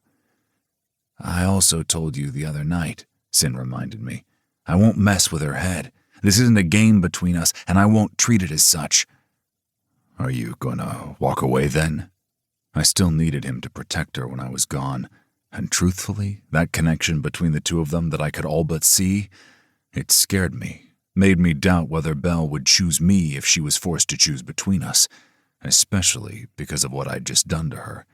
That and the fact that I was leaving her under Alex's care in basically the same apartment. Was that why I was willing to concede? Willing to share her? I wasn't sure, but right now, the burning jealousy that had taken hold the other night was no longer present. I just wanted her safe, and the consequences of how I ensured her safety was of little importance right now. Fuck no. Neither am I. So, we better make damn sure we're on the same page before we touch her again. Then I looked him in the eye and told him the truth. I don't want a war between us. Neither do I, he finally said after a long pause, the heaviness in my chest easing slightly. Though I couldn't stop my next thoughts as they slithered through my mind, wondering if we were just postponing the inevitable. Because how the hell could the three of us ever work? But I only nodded, looking back at the computer as I checked on Belle. She was in the kitchen, sitting at the island, sipping her coffee as she stared out the wall of windows. My heart ached at the sight of her red eyes, squeezing painfully at the thought that she no longer trusted me, hoping I'd have the chance to fix everything between us. Have you traced the man who was killed? Alex finally asked. An easy question, at least. James Mackey, lowlife. He'd do any hit for a hit. Heroin, meth, I don't think it mattered. He connects to Mendez, though, so I'm looking into him. But I think he was going to be killed either way last night. Used as the scapegoat to close the investigation? Definitely, I said, keeping my eyes on the computer screen, the one that wasn't giving me any fucking answers. Tell me, Xander, who's your informant? I glanced up, saw the suspicion in his expression, realized he already knew, had obviously taken in more of last night's scene before he'd been shot than I'd realized. We knew he was crooked, Alex, I warned before he lost his shit. I would have thought he'd be a little relieved since I'd just gotten rid of the whole reason he couldn't leave the precinct. And it took a moment before he exploded. We have no proof, nothing we can even take to internal affairs, so you better not fucking tell me you killed my captain. Jesus Christ, Xander! I stood, tearing myself away from the island. We've been trying to nail him for years. He was there last night, in the alley. Think about that, Alex, before you lose your shit. Then, softer, I said, I Didn't kill him, because we still might need him. He gave up Mendez, but I knew it went so much fucking higher than that. If word gets out, it won't. Because Captain Andrew Johnson would never walk away from his makeshift prison. Chapter 6. Sin. It was late before I went upstairs, just around sunset. Despite the throbbing in my shoulder, I didn't have the choice of not going to work tomorrow, so I'd popped a pain pill and rested most of the day. With Belle out on sick leave, my fucking captain imprisoned, and me out on the same day, the coincidence would be too much. Admitting I'd been shot would bring too many questions I couldn't answer, and while Xander was looking for Mendez's connections, I'd be digging deeper up here. I hadn't heard a word from Belle all day. She'd barely come out of her bedroom, the living area and kitchen empty every time I glanced at the laptop. I found her standing in front of the windows in the bedroom, looking out at the river. She was still only wearing a t-shirt, the 2 suitcases delivered earlier remaining untouched, sitting just inside the front door where her new bodyguard had set them. "How are you feeling?" I asked, crossing over the threshold, steeling myself. I knew I was only fooling myself into believing if I played my cards right, tonight would go smoothly. "I want to go home," she said without turning around. "I'm afraid that's not an option." "Sophia's then." I sighed, walking further into the room, closing some of the distance between us. "You're staying here." "I'm a prisoner now?" In the glass's reflection, she glared at me, but I ignored the barb, instead asking, "Are you hungry?" "Why? You gonna leave some bread and water on the dresser? Better make sure you have Xander's permission before you feed me." "You're not a prisoner, Belle." "Then let me go." And I knew she expected me to say yes. It was the right thing to do. Life had suddenly gotten so fucking complicated. I never should have touched her, and I knew she hated me right now. Unfortunately, she didn't know the real side of me.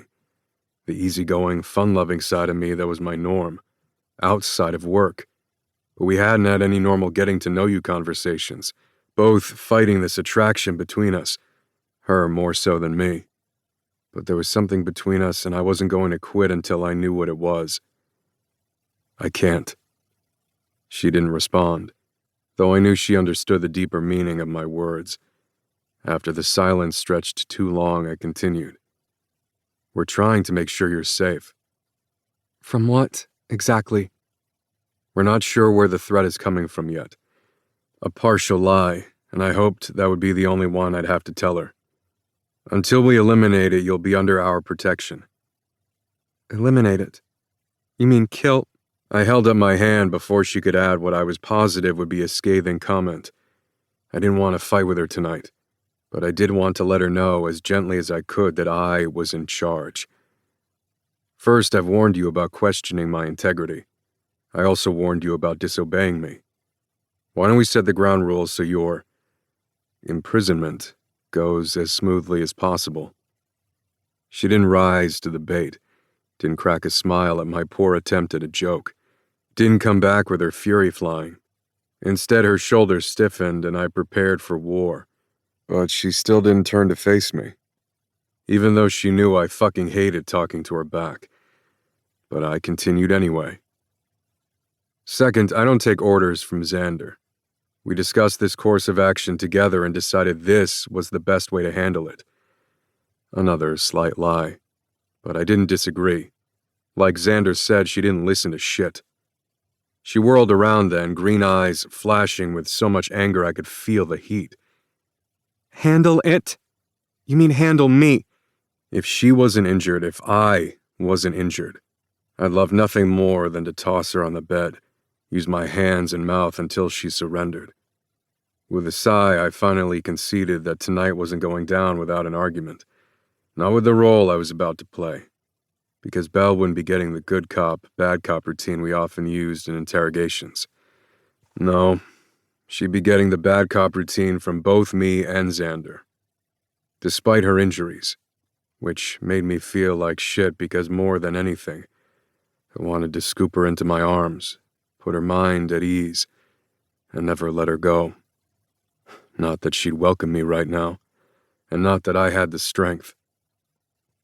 You will not step foot out of either apartment without your bodyguard.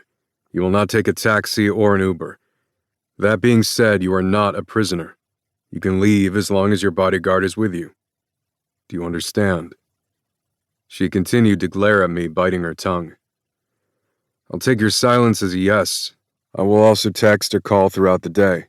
I expect you to respond so I know you're safe. I grabbed her wrists when she raised them to shove me away from her and brought them over her head, pressing them against the glass. Third, I said. Friday night wasn't a lie. I know Xander already said it, but just so there's no mistaking that fact, I'm saying it again. Is that what this is? Punishment? For saying stop? Releasing her hands immediately, I stepped back. No, I said with deadly sincerity. This is about keeping you safe. Yeah, well, here's a newsflash for you. My job is dangerous, so I'll never truly be safe, will I? There will always be a threat, sometimes worse than others, but it'll always be there. So what? You two will keep me under lock and key for the rest of my career? She was right, and I didn't have an answer for her. Neither did I have an alternative solution right now. Then maybe you should have listened to me last week. Listen to Xander. I agree this may seem a little extreme. A little? She laughed, though it held no humor. I softened my tone, switching the direction of our conversation before it could become a full-on fight. This connection between us. She hissed in a breath before cutting me off. You mean the connection that both of you just severed? I don't want this. I'd say 4. I warned you about lying, but I think I've made that clear. We'll just have to wait until your concussion heals for you to learn that lesson again. Again, she went livid, obviously not in the mood to be seduced tonight. We are not on duty, Lieutenant Sinclair. How many times do I have to say it for you to get it through that thick skull? I do not answer to you. I'm not going to fight with you, Belle. Lower your voice so we can discuss this like reasonable adults. I said stop. You did, I agreed, calmly, as if the word stop didn't send fear pulsing through my veins. And what did you think that would entail? Did you think it would encompass everything? Did you think we'd stop protecting you? Stop being concerned for your safety? Leave you alone to walk the streets and get yourself killed? I could tell by her expression that's exactly what she believed. The only thing that word accomplished was taking sex off the table. So while I'm dreaming of taking that smart mouth of yours and devouring you until you're nearly passing out from lack of oxygen before I tear the clothes off your body, whip you around, and bury my dick so far inside you while your tight, hot pussy stretches around me until you scream my name and beg me to let you come. Finally, seeing the hint of arousal in her eyes, I let my body relax. But I didn't dare let satisfaction show in my expression, because it wasn't satisfaction I was feeling right now. It was relief. Relief that what Xander and I were doing to her hadn't curbed her desire. Well, I can't do that anymore. I bent a little lower so I could growl in her ear. Not that I don't want to. She didn't move. Her palms were pressed against the glass behind her as if she was holding on for dear life, her chest heaving as she breathed in and out, her eyes glassy with desire. I will abide by your wishes, but before I do, I want one last kiss. No. Yes. The flash of desire in her eyes was still strong, proving again that she wasn't immune. What are you afraid of? That you'll change your mind? I won't. Another lie, but I let it pass. Instead, I grinned, wickedly. So one last kiss shouldn't bother you. Think of it as closure. And you'll leave me alone? She looked skeptical, as she should, because there was no fucking way either of us were going to let her go. I don't believe you. But she leaned forward anyway, and stood on her tiptoes, ready to retreat the second her mouth brushed against mine. I grabbed her before she could back away, pulling her into me with my uninjured arm and backing her into the glass. A real kiss, I growled. Open for me, Belle. Now. My tone carried the same command I'd given her the first time I kissed her, and Jesus Christ, she surrendered again, opening for me with a whimper that held so much desire it made my head spin. Her body already trembled with need before I felt her tongue slide against mine.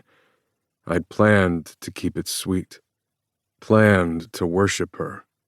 But holy fucking hell, every single time I tasted her, my obsession with her grew. And the fear that she really meant to walk away, that had me devouring her instead.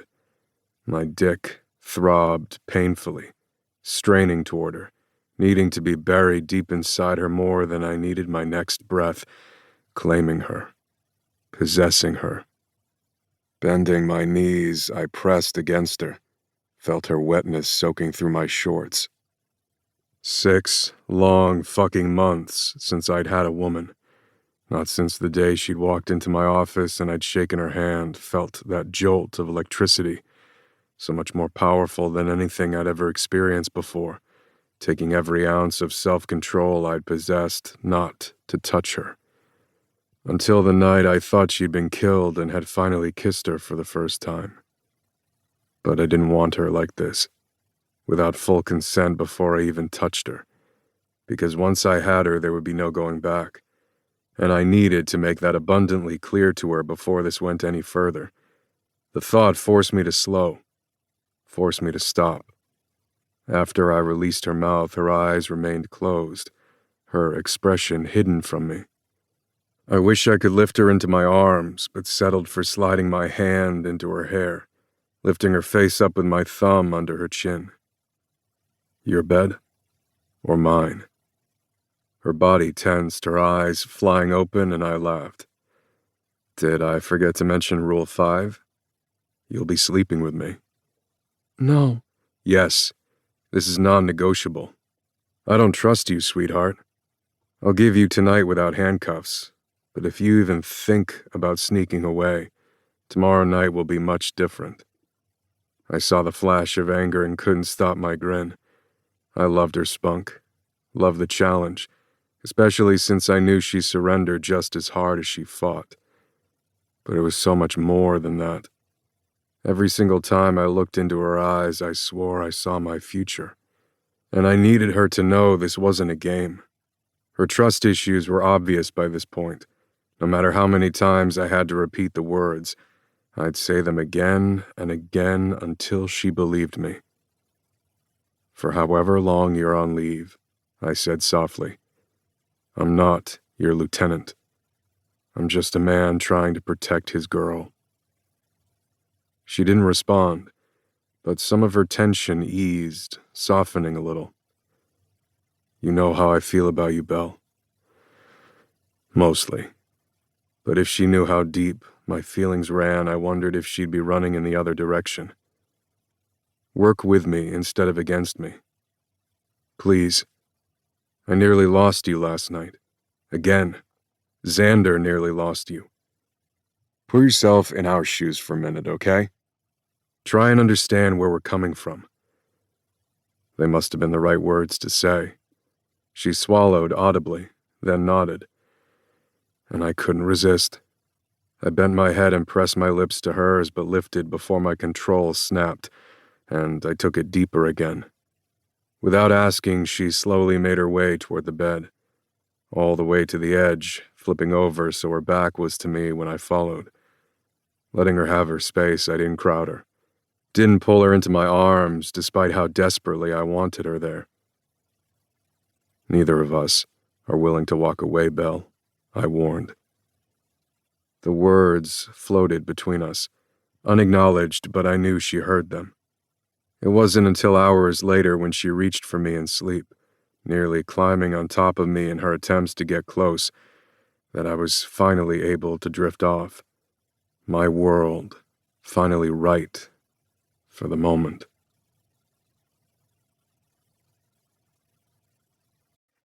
Chapter 7.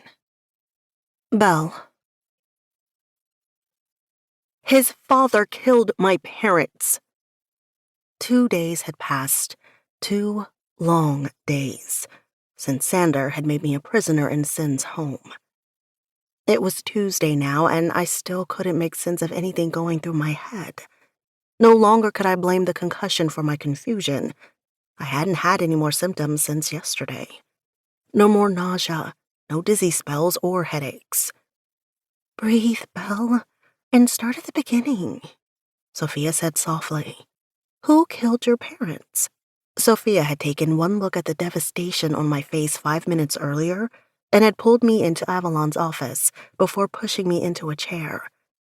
I sprung back up, pacing the floor because I couldn't sit still, trying to shove back the tears that wouldn't stop. Angry tears. Heartbroken tears. Sin's father, I whispered even though we were alone, but that didn't mean my bodyguard wasn't listening. I was surprised he wasn't banging down the door, but he'd checked the space before Sophia had dragged me in, satisfied when he found no assassins hiding in the supply closet with the printer paper. Tell me. Saturday, after we returned from the spa, there was a package waiting for me. It contained pictures of my mother having an affair. I breathed in a shaky breath. She was with my father and Sin's father. It took a moment for my words to sink in. Sophia's mouth dropped open before she closed it. William Sinclair? NYPD Commissioner William Sinclair. Yes, I nodded while I continued to pace. A menage? I thought it was me at first. I felt the blush heat my face even though this was Sophia I was talking to. So I recounted the events, mostly of Friday night, watched as her eyes popped out of her head before she laughed. Laughed. I'm sorry, she choked out, holding up one hand in surrender while she wiped tears with the other. But, Jesus, you don't just ease into it. You go in straight for the kill. 2 at the same time. You're failing to see the point here, I growled at her. Which is what? Sin and Xander know the commissioner killed my parents. Xander has been keeping tabs on me ever since. When I joined the NYPD, his relationship with Sin ensured I get put in Sin's squad. Sophia was silent for a moment, all laughter wiped from her face, replaced with concern. And beneath that, I could see the doubt. So, they'd know if you ever uncovered the truth. Exactly. A conspiracy? Exactly!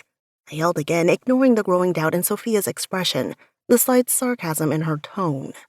So why don't you try talking to them? And hand over the evidence so they can kill me? You don't really believe that. She said the words carefully, gauging my response. They won't let me go. I tried to say stop, and they made me a prisoner. A prisoner? Belle, really? Instead of crying about it, you should be celebrating. I'd do anything to be their prisoner, constantly at their mercy. Sophia's attempt to lighten the mood fell flat when I glared at her. Finally, she sucked in a deep breath before letting it out slowly. I'm so sorry, Belle, and I'm asking you to forgive me. But I agree with what they're doing. Sophia cut me off before I could say anything more. You are closer than any sister to me, the only one I have. And if what they're doing is keeping you alive, I fully embrace it. She paused again, as if bracing herself before she continued. And there's another scenario here, one you're ignoring. I know, but it was too horrible to contemplate, though it'd been in the back of my mind since I'd thought it myself.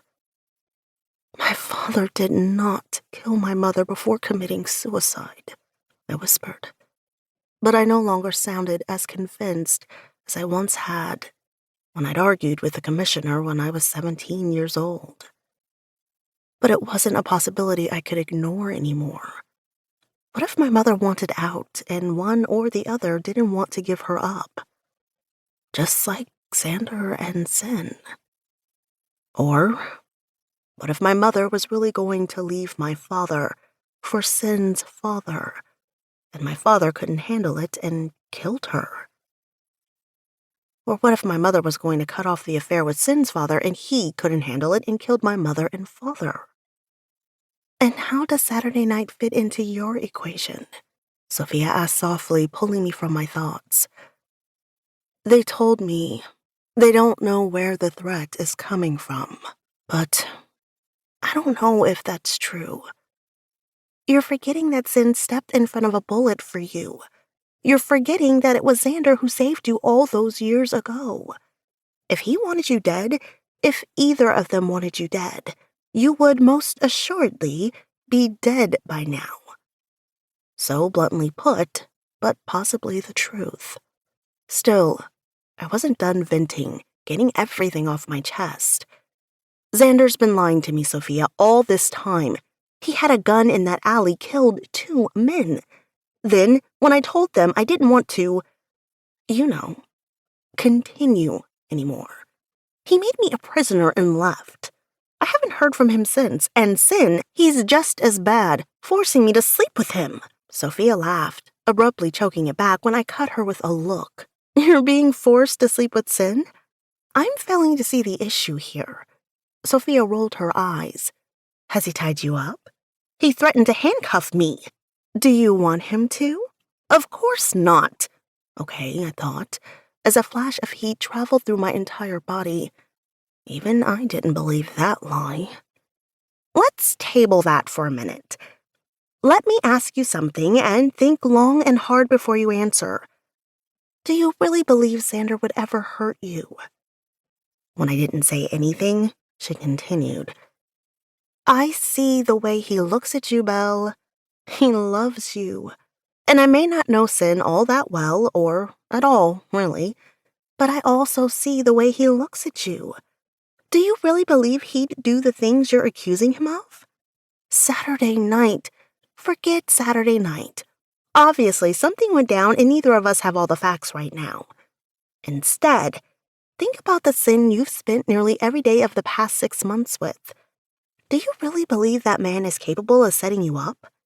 Do you believe he's that manipulative, dishonorable? No, I said reluctantly. And Xander? No. So where does that leave you? Still with murdered parents and a suspect I never imagined. Because even if the commissioner didn't kill them, he still withheld evidence in a murder investigation. One that would have made him the #1 suspect. I went to him, Sophia, all those years ago. You know this. And he told me flat out there was no evidence that pointed to murder. And as for the rest of it, me, Sin, Xander, 3 ends in death, obviously, or my parents would be alive. Sophia wrapped her arms around me, giving me a tight hug. I'm so sorry, Belle. I know you're going through hell and all these new questions are bouncing around in your head right now. And I don't really know what to say. But I think you need to be honest with them, or at least be honest with Xander, and tell him everything. You can't carry this on your shoulders.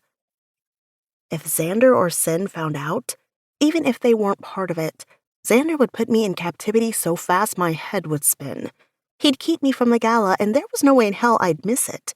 Not when the commissioner would undoubtedly be there. I need more information first, I mumbled, pulling away. Maybe after the gala if I haven't learned anything by then. An hour later, I sat behind the bar, a place I never thought I'd be again. Avalon was reopening this weekend, and Sophia and I had just finished replacing the liquor bottles that had shattered beneath a hail of bullets. The floor beneath my feet was clean, the bloodstains long gone, but never forgotten. Jack Lane, so similar to me, wanting answers to his sister's death, just like I wanted answers in my parents. But, unlike me, he'd taken the vigilante route, had stalked a young woman, had threatened her life, tried blackmailing her brother into confessing to his own sister's murder, only to be murdered himself. An eye for an eye, a sister for a sister, a parent for a parent? If Sin was innocent in all this, what would this do to him? Do you believe he's that manipulative, dishonorable? No, I thought. Sin was neither of those things. Even our relationship, such as it was, tortured him because it was wrong. He was the best detective I'd ever worked with. If Sin didn't know already, learning the truth about his father would crush him. Could I do that to him? Suddenly, I wished I'd never met him. Wished I didn't know how it felt to have his mouth on mine while he devoured me. Didn't know what it felt like to feel his hands on my body, or know what it felt like to sleep in his arms all night long, our legs tangled together, my head on his chest, his strong arms like steel bands wrapped around me, keeping me safe. Despite the mile-wide gap between us, when I fell asleep every night, every morning I woke in his arms, unconsciously gravitating toward him. And every morning, my desire for him grew, my resolve weakening. Which is how I'd found myself at Sophia's today, so I could voice all the thoughts in my head, shore up my defenses, which were crumbling every time I woke in Sin's arms. If he's innocent, would he think I played him? But what if he wasn't innocent? Round and round my thoughts went. I didn't have an answer. Wouldn't until either Sander or Sin opened up to me about what happened Saturday night. Or I opened up to them. And despite Sophia's urging, I knew I couldn't. Not yet. The front door opened and I spun around, startled. Sophia was downstairs in the basement stockroom. I expected to see Tony, but it wasn't. As if my thoughts had conjured him, Xander entered the club as my bodyguard locked the doors behind him. He wore a black t-shirt and faded jeans, looking so big and overpowering, so heartbreakingly beautiful. He stole my breath. Despite everything between us, my heartbeat doubled, pounding in my chest. I'd missed him. The thought was instant, and I realized, no matter how rocky things were, no matter what he did, I loved him. Had been in love with him since I was 17 years old. In that moment, I wanted to run to him, jump into his arms, and wrap my legs around his waist, feel his mouth on mine, run my fingers through that dark blonde hair that was soft as silk. As if he could read my thoughts, he smiled, the tension in his expression easing, replaced with an affection so strong it rendered me breathless, even as my brain screamed to be wary. Screamed that he'd made me a prisoner and left. Wrapped in the same pole I was, he sauntered closer without a word, his gaze holding mine so powerfully, I wasn't able to break it. I squeaked when he wrapped his hands around my waist and lifted me, plopping my bottom on the bar. But despite all the thoughts that just went through my head, I couldn't help but tense at his touch, and I knew he felt it too. "Don't fight with me tonight," he warned softly. "Then don't do anything to piss me off," I said, matching his tone. He chuckled, lifting his head slightly until our gazes connected. He looked weary, tired in a way I'd never seen him before, as if he'd seen a lifetime's worth of suffering in the last 48 hours. "Just listen for a minute, okay?" He waited for my nod before he continued, his hand still wrapped around my waist, the weight of them comforting instead of imprisoning. "I'm sorry. For a lot of things, but especially for my behavior this past weekend. I know I haven't given you much reason to trust me this past week, and after the shooting in the alley, I only made it worse.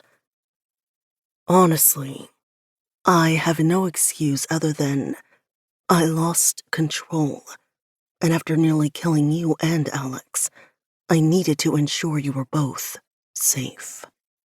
When I opened my mouth, he shook his head, stalling my questions. I overreacted, to say the least. But if you'll come home with me, I promise I'll do my best to explain. If I came home with him? Was he actually asking this time? Or if I said no, would he tell me I chose the wrong door again? He lifted a hand, cradling my cheek, his tone low and seductive when he spoke again. Or maybe we can do this here. I know you have a million questions, and I'll answer them the best I can. I swear to you, I'm not involved in anything illegal, but you're just going to have to trust me on that right now. You're my sanctuary, baby girl, the one I come to when the darkness becomes too much. I never wanted it touching you, and Saturday night I was afraid it had. As for the rest, after hearing those accusations out of your mouth, knowing you were running from me, I'm going to try and address every single one of them so there's no doubt in your mind that you are everything to me. And right now, if we don't fix this, we're going to crash and burn, and that's not a path I want to go down with you ever. My heart thumped painfully. His words wrapped around my heart and squeezed, stealing the breath from my lungs. Xander's eyes burned with intensity, with sincerity. Fortunately, I was saved from responding. From somewhere behind Xander, Sophia cleared her throat. I was ready to jump out of his arms, but he held tight, lifting me from the bar and setting me on my feet in front of him. But he didn't let go. Instead, locking his hand around my waist and pulling me against his chest. Sophia, he said pleasantly. Hi, Xander, she said, kissing him on the cheek while shooting me a smile. When did you get back in town? Just now. Are you done with Belle for the night? He tightened his hand around my waist. I need her. Those 3 words were still echoing through my head when we stopped out into the cloying August heat, making breathing so much more difficult, as if it hadn't already been stolen from my lungs while I tried to figure out what Xander's ulterior motives were. Detective? Detective Saint! Before I could turn, Xander shoved me behind him and whirled, unholstering a gun I didn't know he had, moving faster than I'd ever seen him move as my bodyguard stepped behind me, forming a barrier so tight it took what little breath I had from me. Chapter 8. Belle. My heart pounded in my chest as I waited for the sounds of gunshots. My eyes squeezed shut as I buried my cheek into Xander's back, my arm curled around his waist with my hand fisted in his shirt, as if that would save him. Not until I felt Xander slowly lowering his arm did I finally take a breath and open my eyes. His muscles were still coiled in anticipation, ready to strike at a moment's notice. Tax attorney, I thought again, reminded of the 2 dead men in the alley, the horror of Saturday flashing through me again. Peering around Xander's body, I saw her.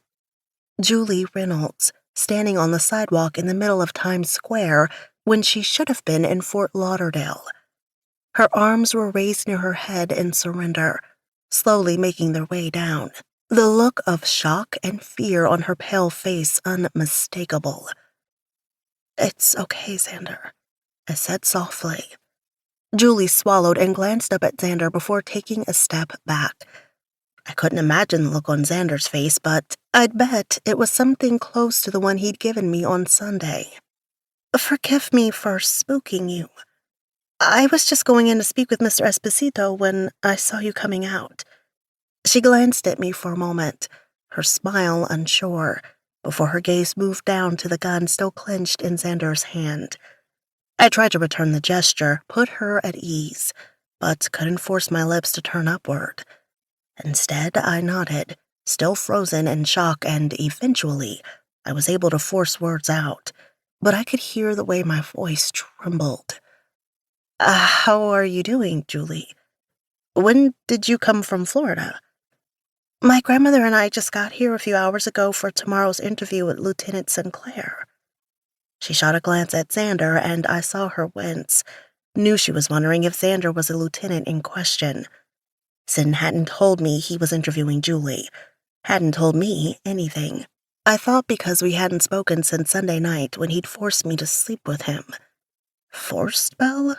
Really? Sophia's words came back to me before Julie's next comment brought me back to the present.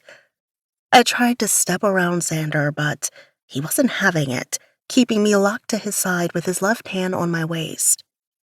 And I'm doing all right, I guess, Julie responded, her tone heavy with grief. As good as can be expected under the circumstances. I tried to step forward, but Xander slipped a finger through the belt loop on the back of my shorts. After I shot him a look, he conceded by allowing me a few steps forward, but kept his finger in place, ready to yank me back at a moment's notice. Still, I shook Julie's hand and told her I'd see her tomorrow, telling her to call me if I could help her with anything before then. Julie mumbled something unintelligible before giving a wary look toward all three of us before disappearing inside Avalon. Nodding toward Julie, Xander said, "Follow her. Protect Sophia. I've got Belle covered for the rest of the night." Protect Sophia from Julie? But before I could ask, the man followed Julie without comment as Xander ushered me into the car. Once he closed the door and the limo took off, I was finally able to breathe a little easier. "That was a little over the top," I hissed. "You pulled a gun in the middle of Times Square." Despite my tone, I wasn't angry, because in that one moment everything changed. Maybe I was just fooling myself, burying my head in the sand, but this was Xander, my hero. And it may have been exactly what I needed, because there was no way in hell this man would ever hurt me. I was certain. "Mendez was responsible for the attack Saturday night." "What?" I gasped, shock rolling through me as I gaped at him. Mendez? Once again, my world tilted on its axis, leaving me reeling. Yes, he threatened me after I stabbed him last week, but I didn't believe it. Couldn't believe it. I thought the case was closed, thought it had ended last Friday, and since Saturday, I'd believed the attack in the alley had something to do with the photographs, with my parents' murders, not with the murder investigation from last week. Was I wrong? Or were Xander and Sin? Or was it possible that Mendez was somehow linked to my parents? "How do you know that?"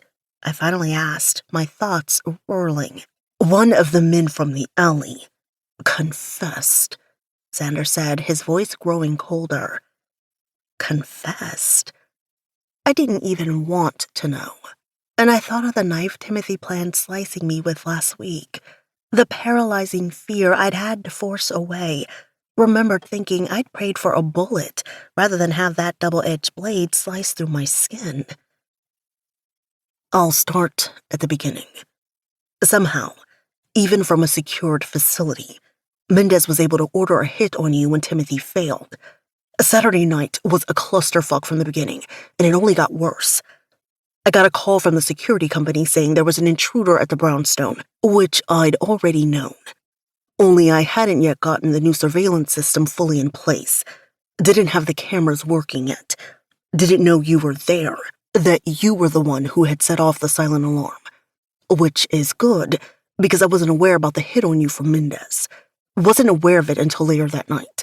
The men must have followed you from the apartment. One of the men I shot in the alley was only injured, not killed. After you were asleep, I paid him a visit, which is when I found out about Mendez. There was no doubt in my mind Visit was a euphemism, but I let it go. The man had tried to kill me, kill Sin, and Xander. But even though he told me it was Mendez, I wasn't entirely sure I could believe him. Couldn't be sure it wasn't about me, that my cover had been blown, that you were being targeted because of my job. I've been careful all these years to keep our relationship a secret, and I was worried there was a leak, which is where I've been the last couple of days. My cover is clear, but neither me or Alex can find out who Mendez's connections are. We had him pegged as a two-bit criminal, but we're both afraid it goes a lot higher than that. So please bear with us while we try to figure this out. I nodded slowly, understanding Xander's actions on Sunday, finally. And you think Julie's involved? We don't know. Don't know if she knew her father was out of jail, if she's working with him. But I'm not willing to take any chances that will cost me my life. He pulled me into his lap, cupping my cheeks and tilting my face to his. Because you, baby girl, are my life. Never doubt that. My breath stuck in my lungs and held, his words wrapping around my heart. Don't ask me to let you go because I can't. I won't. Friday night wasn't a lie. I was just as caught up in the moment as you and Alex were. Didn't think about anything but my need to have you. But you were right about one thing. It wasn't until after that I was unable to stop the jealousy from eating away at me. Especially when I realized Alex wasn't going to walk away. And as much as I hate this job of yours, part of me was glad when you refused to quit for him, something you'd never been willing to do for me. But I didn't go in with that goal in mind. He pushed a curl from my face as my heart thumped painfully at his words, tearing me open. An explanation of sorts, one that would have to be good enough for tonight, because though he tried to cover it, I could still see the haunted expression in his eyes, squeezing my heart even though I'd tried to keep it hard, and I wondered if it was there because of the way we'd left things between us. And as jealous as I was, you have to believe I'd never shoot Alex on purpose. He's like a brother to me. Well, more than that, really. He saved my life once, but that's a story for another night. More importantly, he saved yours. Stepped in front of a bullet for you, and that's not something I'll ever forget. Me either. It hadn't left my thoughts for days. Couldn't be reconciled in my mind with the thought that Sin knew what his father had done. Saturday night, knowing I could have killed him, could have killed you. I can't lose either of you, baby girl. Desperately, I wanted to believe him. But in the past week, I was beginning to believe Xander was a master manipulator, and I was all too aware of how easy it was for me to fall under his spell. Xander was my weakness, always. Before I could respond, his mouth covered mine. I didn't object. I couldn't. When he ran his tongue over the seam of my lips, I opened immediately, losing myself in his kiss. Heaven, I thought. Not for the first time. Kissing Xander was heaven. He worshipped me, his tongue sliding against mine, every stroke a caress as his familiar scent wrapped around me, urging him closer. I lost my fingers in his silky soft blonde hair, as he did the same with mine, changing the angle of the kiss, taking me deeper. Then his hands were all over me, rubbing up and down my legs, my hips and back, waist and breast, as if making sure I was in one piece. He was a dream I'd never thought would be, and I couldn't help letting my heart swell. I'd loved this man for so very long, yet this side of Xander was new and exciting. Being able to finally touch him. I wanted to believe everything he said. Wasn't ready to give him up yet. Didn't think I ever would be ready to give him up, and maybe that should have scared me, especially with everything between us. But with his hands gripping my hair and my breast crushed against his chest, all I felt was love and a desperate longing for more. And just when I couldn't go another second without oxygen, he lifted his mouth, resting his forehead against mine. I missed you, Belle. Couldn't leave things between us like that, knowing you hated me. As if I could ever hate Xander. I wasn't sure what was haunting him, but I knew in that moment I wouldn't add to his suffering. Loosening my hand from his hair, I cupped his cheek, my thighs clenching together when he put his hand over mine and turned to kiss my palm, his gaze never leaving mine. I just need peace tonight. Need you. And if my heart hadn't already been his, I would have lost it to him in that moment. When the limo stopped, Xander led me upstairs to Sin's apartment, not mine. He was waiting, his dark blue eyes glowing with hunger, so powerful I could feel it pulling me toward him, even though I tried to fight against it. Xander pushed me toward him with a hand on the small of my back before disappearing into the bedroom. But I stood my ground. I'd spent the past few days trying to separate myself from him, keep my heart from his because he wouldn't let me keep my body from him. We hadn't spoken since Sunday night. Awkward didn't begin to describe how I felt right now, and I wondered how much he knew of what Xander had said. The two of them were ambushing me again, tag-teaming me in a different way, using my emotions against me instead of my body. I didn't know you were bringing Julie in, I finally said, breaking the awkward silence, wishing he would stop looking at me with hunger in his eyes. A look I couldn't resist. Just like I couldn't resist Xander, my traitorous heart responding instantly, softening. And with Sin, right now it would be so easy to melt against him, just from the way he looked at me, as if he wanted to devour me. He was still wearing suit pants, but had taken off his jacket and shirt, leaving just the white t-shirt beneath, and I wondered if he'd done that on purpose, so I could see the bandages beneath, a stark reminder of the bullet he'd taken for me. As much as I wanted to pull away, he was always there, in my bed, in my thoughts, slowly sneaking his way into my heart, no matter how hard I tried to shut him out. I could feel the tension, the need, as if it was a living, breathing thing, spiking higher and higher as he made his way toward me. I told myself to run, but just like my prison upstairs, there was nowhere to escape. He held me prisoner with his gaze alone, with the need I felt all the way to my toes, making my legs unmovable.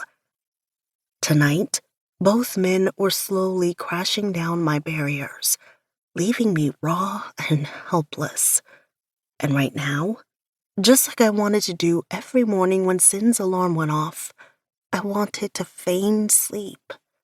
He always hit the snooze button just once, but in those 9 torturous minutes before the alarm blared again, I'd feel his hands on me, rubbing up and down my body, touching every part of my bare skin. Last night, I'd worn sweats and a long-sleeve t-shirt to bed fully covered, despite the fact that his body was like an inferno. But it hadn't mattered. Had, in fact, made it worse. Feeling his strong hands creep under my clothes, his erection pressed against the seam of my ass. This morning, I'd shoved my hips back unintentionally, his sleep-filled groan in my ear igniting a fire inside me that was getting harder and harder to ignore, until I was so worked up I was ready to beg. But he never touched my breast, didn't slide his hand down to my core. Thank God, because he'd feel how soaked I was every morning. When did you call Julie? I asked when Sin didn't respond. A safe subject, I thought. One I was better able to deal with right now. Sunday, after Xander got the confession. I'm curious to see whether her story stays the same. See if she had any knowledge of the attack on us Saturday night. Do you believe she's innocent? I asked in a rush, my thoughts turning to the interview I'd conducted in Fort Lauderdale before everything had become a clusterfuck. I hadn't thought about Julie's guilt or innocence since then. Do you think she's guilty? Knew her father and brother were going to murder Jacqueline? Sin answered my question with one of his own. Do you? I hesitated before answering. I don't know. Her brother Timothy had maintained Julie's innocence, had confessed to being the mastermind behind the whole plot. All 3 men conspired to commit murder. But maybe it was 3 men and a woman? If she knew what they were planning, she's just as guilty as the rest. Do I think she knew? That, I wasn't sure. Julie had been victimized so many times in her young life. But, yes, I thought it was possible. Maybe even probable. Which is one of the reasons I wanted to speak to her. See if she sticks to the same story. I'm not convinced she had no idea her father was out of prison. And if her connections are the same as Mendez's, we need to know who they are. See if she leads us to them. She could have set Saturday night's events into motion. Jesus. Did he really believe that? I couldn't picture Julie as a stone-cold killer. And if she's guilty? Black and white, Sin finally said after a long pause. It's our job to bring down criminals, no matter who they are, no matter what their circumstances. In this case, we're not talking about looking the other way because Julie stole a loaf of bread to survive. We're talking about her being part of a conspiracy to commit murder, possibly attempted murder as well. Yes, she was a victim, was stalked by Jack, but she didn't even try to get help from the police, never filed a restraining order against him. We both have doubts. Hell, our entire squad has doubts. So we'll repeat the interview, see where it leads. If we feel she's guilty, if the DA feels she's guilty, she'll be arrested and it'll be up to the courts to decide. And, he added, if she had any part in the attempted murder Saturday night, you can be damn sure we'll make her answer for that. I couldn't help the shiver that ran through me at the coldness in his tone. Unable to think of another thing to say, I remained silent, trying to make sense of what I'd just learned. But one thing was perfectly clear. If Xander or Sin had wanted me dead, I'd definitely be dead by now, just as Sophia had pointed out. And that told me everything I needed to know, didn't it? Sin stepped closer and I felt myself tense, backed up a step knowing I was no match for the 2 of them. Wouldn't be able to remain strong. He silenced me with a shake of his head. Tomorrow. Okay, sweetheart. You can fight with me all you want. Tomorrow. But you won't do it tonight, he said, the command evident in his tone, impossible to miss. He walked toward me slowly until he gripped my hips, holding me in place. More rules? Just like he'd issued on Sunday. That quickly, his wickedly sexy smile was back. It had to be one of the most dangerous weapons in his arsenal, because I couldn't help it. I felt the fight going out of me. Just the one. He moved his hand up to my face, cupping my cheek, running his thumb over my bottom lip, and I wonder if he read my thoughts in my expression. A pregnant beat passed, then another before he bent his head, replacing his thumb with his mouth. The lightest of kisses. 3 times he did it, and by the 4th, I opened to him, without a command, without a demand, which is what he wanted. I knew what he was waiting for. Sin didn't take, didn't devour, just slowly kissed me, building the inferno I couldn't contain inside me. He worshipped this time, reminding me of Xander, our tongues sliding together, the spark no less powerful. He pulled away long before I was ready for it to be over, though I was glad he did. There was a tenderness in his expression when I opened my eyes that I didn't see very often, knocking me off balance, reminding me of the words he'd spoken the other night. I'm just a man trying to protect his girl. I missed you, he said softly. Sleeping with you every night isn't enough. Please don't say that. Because it was easier for me to hate the asshole side of him. And this is why I fought with him every chance I got. Because he made it too easy to fall for him, making me want more than I ever thought possible, making me want a future that I hadn't let myself dream about. I released the hold I had on him. I didn't even remember reaching for him, touching him. I stepped back and Xander's hands wrapped around my waist. I hadn't heard him, hadn't realized he was there, reminding me of the night we'd spent together, wondering if they'd push me tonight, if I'd give in as they repaired the trust that had been shattered in an alley 3 days ago. Stop thinking so hard, Xander whispered in my ear, turning me around to face him. Slowly, I nodded, my throat too choked up to speak, off balance. Tonight was weird, I supposed, and I wasn't sure how to behave. I looked up, met Xander's eyes, his expression filled with the same hunger and need as Sin's, so different from the cold chips of ice I'd seen Sunday. And I decided in that moment that I'd try like hell to shut the thoughts out for the rest of the night. Okay. He chuckled softly and scooped me up in his arms, like I'd wanted to earlier. At Avalon, I wrapped my legs around his waist. I like you agreeable. You asked for tonight, and Sin had demanded it. I did. It's rare you actually obey. I glared at him, only halfway sincere. Don't get used to it.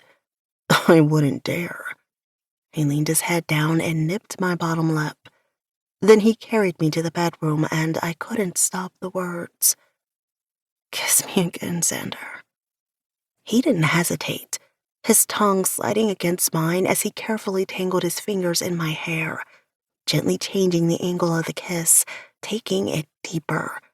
I felt his erection grow against my core, couldn't stop my body from pressing against it, the need in my moan of arousal echoing through the bedroom.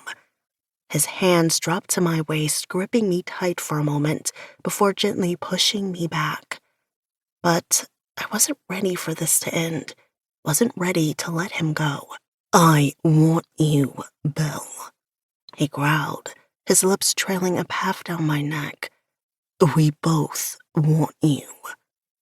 I heard his unasked question, but he didn't wait for a response before claiming my mouth again.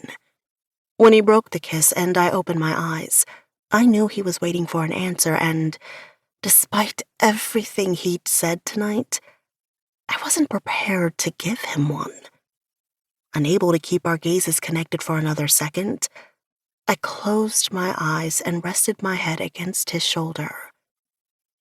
When I opened them again, I was staring straight into Sin's. He stood on the threshold, leaning against the door jamb, an unfathomable expression on his face. I couldn't help but think about the last 2 nights I spent in his arms in his bed, and proving how weak I was when it came to these 2 men. God, help me. I still wanted both. Despite the warning running on repeat through my head, 3 ends in death. Chapter 9. Bell. I couldn't sleep.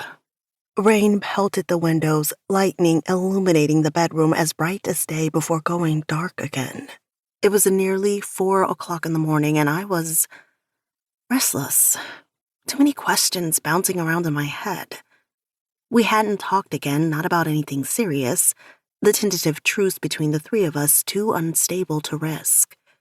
We'd eaten pizza, watched a movie in Sin's massive bed with me between them, my head in Xander's lap while he played with the strands of my hair. Sin's hands caressing my body, settling me into a contentment so deep, I couldn't force myself to remind them that I'd said stop.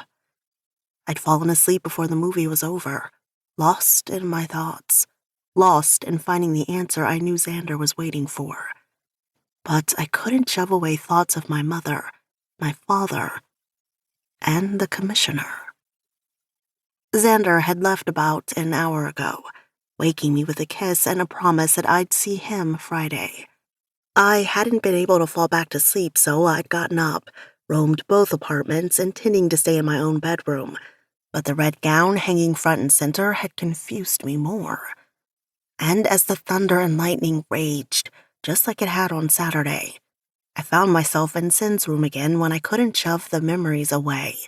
The need to see him, make sure he was safe, pulling me back down the stairs, watching him sleep from a safe distance away, while I tried to figure out how I could be in love with Xander and crave this man with an intensity that shocked me. Unless I wasn't in love with Xander. That was so not the case. And then another reason popped into my mind, but I shut it down before the thought fully formed, because there was no way in hell I was falling for Sin, the son of my enemy. He was on his back, his uninjured arm over his head, the sheet around his waist. The bandage stood out in stark relief against his permanently tanned skin, as it had every time I'd seen it, reminding me that he'd stepped in front of a bullet for me. I wanted to ask why, but wasn't sure I was ready for the answer. My gaze traveled down his body, resting on the tattoo that so fascinated me, on his broad chest and six-pack abs, down lower to the bulge beneath the sheet growing as I watched, making my breath hitch, my longing for him so complete.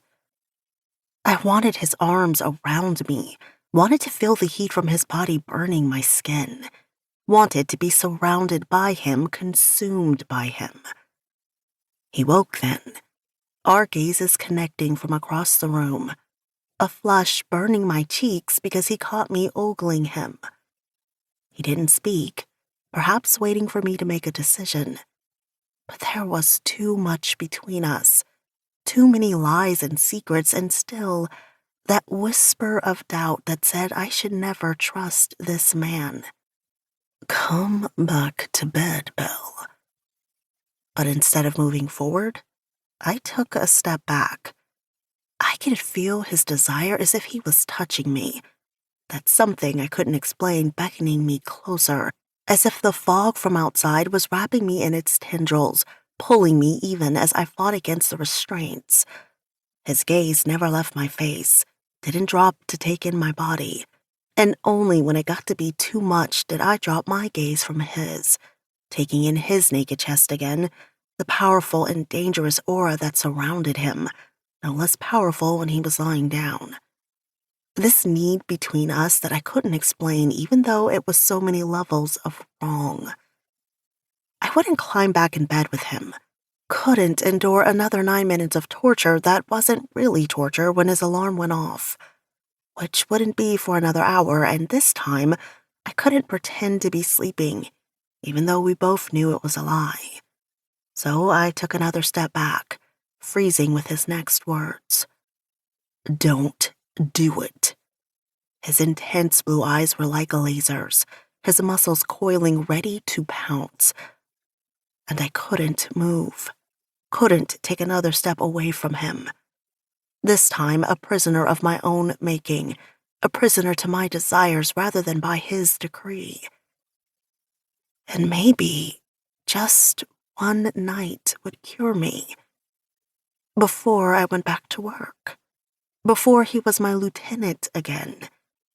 When he was just a man trying to protect his girl. A justification of sorts, even if it was false. He'd still be my lieutenant, but right now, in this bedroom, he wasn't. One night that would forever live in my memories. I'll only chase you if you try to escape. Why the hell did that turn me on and make my panties damp? And just as I was going to back away, he got off the bed slowly, made his way toward me, his eyes blazing with heat? Yes, but there was more there. So much more. Too much, I thought. This wouldn't be one night to him. It would be a beginning, not an ending. He stood, naked save for a pair of boxer briefs that did nothing to hide the erection straining against the confinement. I gave you an order. I expect you to follow it. I don't take orders from you. My response was automatic, though it came out breathless as my heartbeat doubled, awareness shooting through every cell. Still, I couldn't tear my gaze away from his body, mesmerized by the play of muscles as he stalked toward me. Oh, sweetheart, he chuckled softly. That's where you're wrong. We're in the bedroom. In my bedroom. You most definitely take orders when we're in here. Or did you forget? My gaze whipped up to his, choking on my scathing retort. His eyes were lit with laughter, the teasing glint unmistakable. This playful side of him, one I hadn't seen before. All the tension left my body, and then, as if he knew the direction of my thoughts, he smirked. Oh God, why the hell did this turn me on? You want to fight it out? See who wins? Did I? The suggestion alone made my pulse race. Would he throw me over his lap and spank me again? And shit. Just the thought.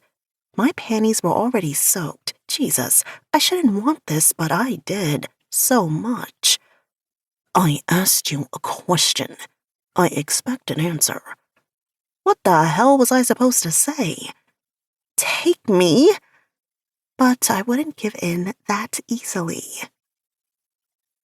You're only increasing your punishment. Punishment? I squeaked, the first time I'd spoken. You're not allowed to get out of bed. You didn't come back to bed when I told you to. Now, you're not answering when I asked a question. The sparkle in his eyes was too much, making me weak as he continued his approach. My heart pounded, excitement flowing through me. Sen was living up to his name, and I knew I wasn't going to make it out of this room in one piece, and I wasn't sure I wanted to. He reached out so fast I never saw it coming and ripped the shirt from my body with one hard yank, buttons flying, bouncing on the hardwood floors. Xander's shirt, I thought. And I wondered if there was something symbolic about Sen tearing it off me. My gasp echoed in the room, my arms automatically covering my breast. My panties now useless against the wetness soaking my thighs. And then he spun me around, shoving me half over the bed so my ass was in the air, landing 3 hard swats in quick succession, leaving me breathless. You want more? No, I breathed. Oh, sweetheart. He laughed again, bending over until his chest covered my bare back, his heat searing through me as he caged me in with both arms, his breath on my ear when he continued. We're gonna have to do something about that word coming out of your mouth, especially when we both know it's a fucking lie, he growled. New rule. From now on, you're in my bed. You're naked. No, wait, shit. I shouldn't have said that, but he didn't swat my ass again. No, this time, he rubbed the burn and my traitorous body erupted, my yearning moan escaping. I've got you pinned, sweetheart. I won. He rolled me over so fast my head spun, imprisoning my arms over my head with one hand wrapped around my wrist. I heard him suck in a pain-filled breath. No restraining me cost him. His wickedly sinful laugh, however, stopped my worrying. That and the smile that lit his eyes. This playful side of him I hadn't gotten to know. You're injured. I could take you in a heartbeat. Please do, he begged, his eyes glittering with hope. Hard and fast, or slow and sensuous, however you prefer. I laughed. I couldn't help it. The smile on his face made me melt, so damned sexy. And my laugh must have done something to him because the air around us changed, growing serious. His gaze burning up half down my body, which he followed with his hand, caressing, squeezing, before he bent and placed a kiss on the diamond in my belly button. You're so fucking beautiful, Belle. You take my breath away. Oh, God. How did he always know the right thing to say? My heartbeat kicked up again. His gaze came back to mine, the moment stretching before us, and I knew he wasn't going to demand, wasn't going to order. When he bent his head to mine, pressed his lips to mine, I couldn't stop my arousal from ripping through me with a need so great it bordered on desperation. But he kept the kiss just as playful, teasing, nipping, biting, soothing, until I was out of breath, ready to scream with frustration, which made him laugh harder, the sound wrapping around me, settling somewhere too damn close to my heart. You're ours, Belle, he whispered. Don't think we'll let you forget that. Chapter 10. Belle. Belle, it's so good to see you. Olivia Mason, the only other female detective in our homicide squad, glanced up at me from behind her computer when the elevator doors opened to the precinct, my ever-present bodyguard stepping out before I did, as if a killer would be lying in wait. Instead, a room full of law enforcement personnel. Do you know when you're officially coming back? Her smile was as genuine as the concern on her face. She stood, rounding the desk and coming toward me before wrapping me in a hug. Not yet, but I have an appointment with my doctor on Friday. I'm hoping to be cleared for work on Monday. And the gala Friday? I wouldn't miss it for the world. As long as my doctor clears me. Surreptitiously, I glanced behind her, toward Sin's office, but he was nowhere to be found, and I silently sent up a thank you to the powers that be. One less confrontation I'd have to endure. He's already back there, Olivia said, answering my unasked question. And no, I didn't tell him I texted you the time. Thank you. I'd only said I wasn't supposed to be at work if I was on medical leave, but wanted to hear Julie's interview. And I'd purposely arrived just minutes before the interview was set to begin. Because I didn't want to face him. After he'd stopped playing with me this morning, stopped teasing me, we talked until his alarm had gone off. And with every question about my past that I'd had to evade, my guilt had grown. And then he'd gone on about his own life, his parents, his brothers, how close they were, and it had all seemed so perfect. Just like my own had been, before his father had taken it all away. And as my guilt had grown, I'd realized there was so much more between us than Sin being my lieutenant. I wasn't free to have a relationship with him. Not anymore. Not with all the secrets and lies between us. Lies that could destroy him, destroy us. And then, where would we be? I wouldn't let my parents' case rest, couldn't let it rest.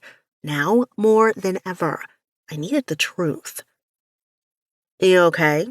Olivia asked, shaking me from my thoughts. Fine, I said with a small smile as we walked down the corridor together. A minute later, we were outside the interrogation room, watching through the mirror. It didn't matter that I'd spent the past 6 nights in Sin's arms. He still looked as intimidating as hell. And sexy as hell, I added, unable to help but notice how powerful he looked in his gray suit and red tie.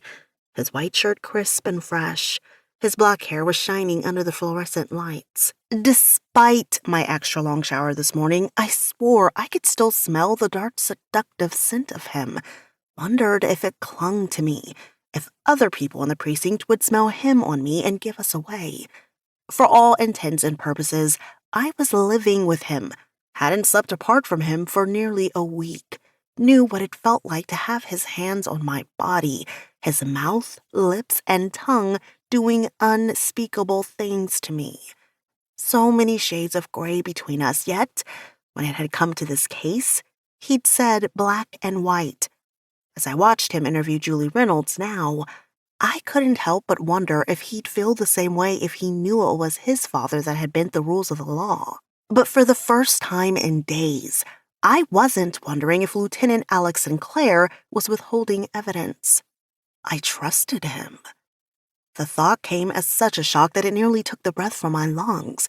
And right on the heels of that came another thought, that he couldn't trust me, could he? Not anymore. The thought made my stomach clench, guilt slamming down with the force of a sledgehammer settling deep into my conscience, because I wanted nothing more than to bring Commissioner William Sinclair down, out him for the liar he was, and there was no way I could do that without some of the backlash falling on Sin. It would ruin him.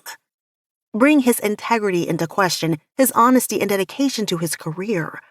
I knew him well enough to know he prided himself on those characteristics, knew our still undefined relationship tortured him. I will never let you go. His words haunted me now. The last words he'd said to me this morning, the sheer determination in his expression that forced me to acknowledge I'd already driven down a road for which there was no reverse. And Xander's text less than an hour later, proving they were on the same page. Neither will I, baby girl.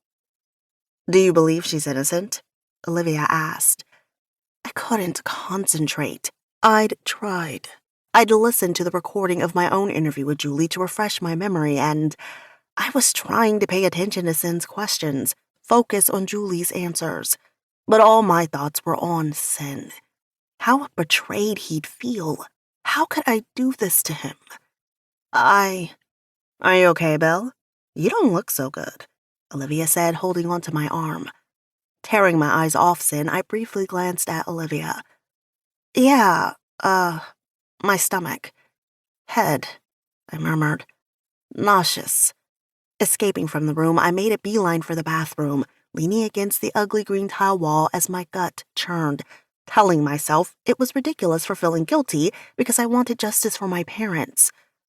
But no matter how many times I repeated the words, the guilt was still there, growing and churning. I was going to destroy him.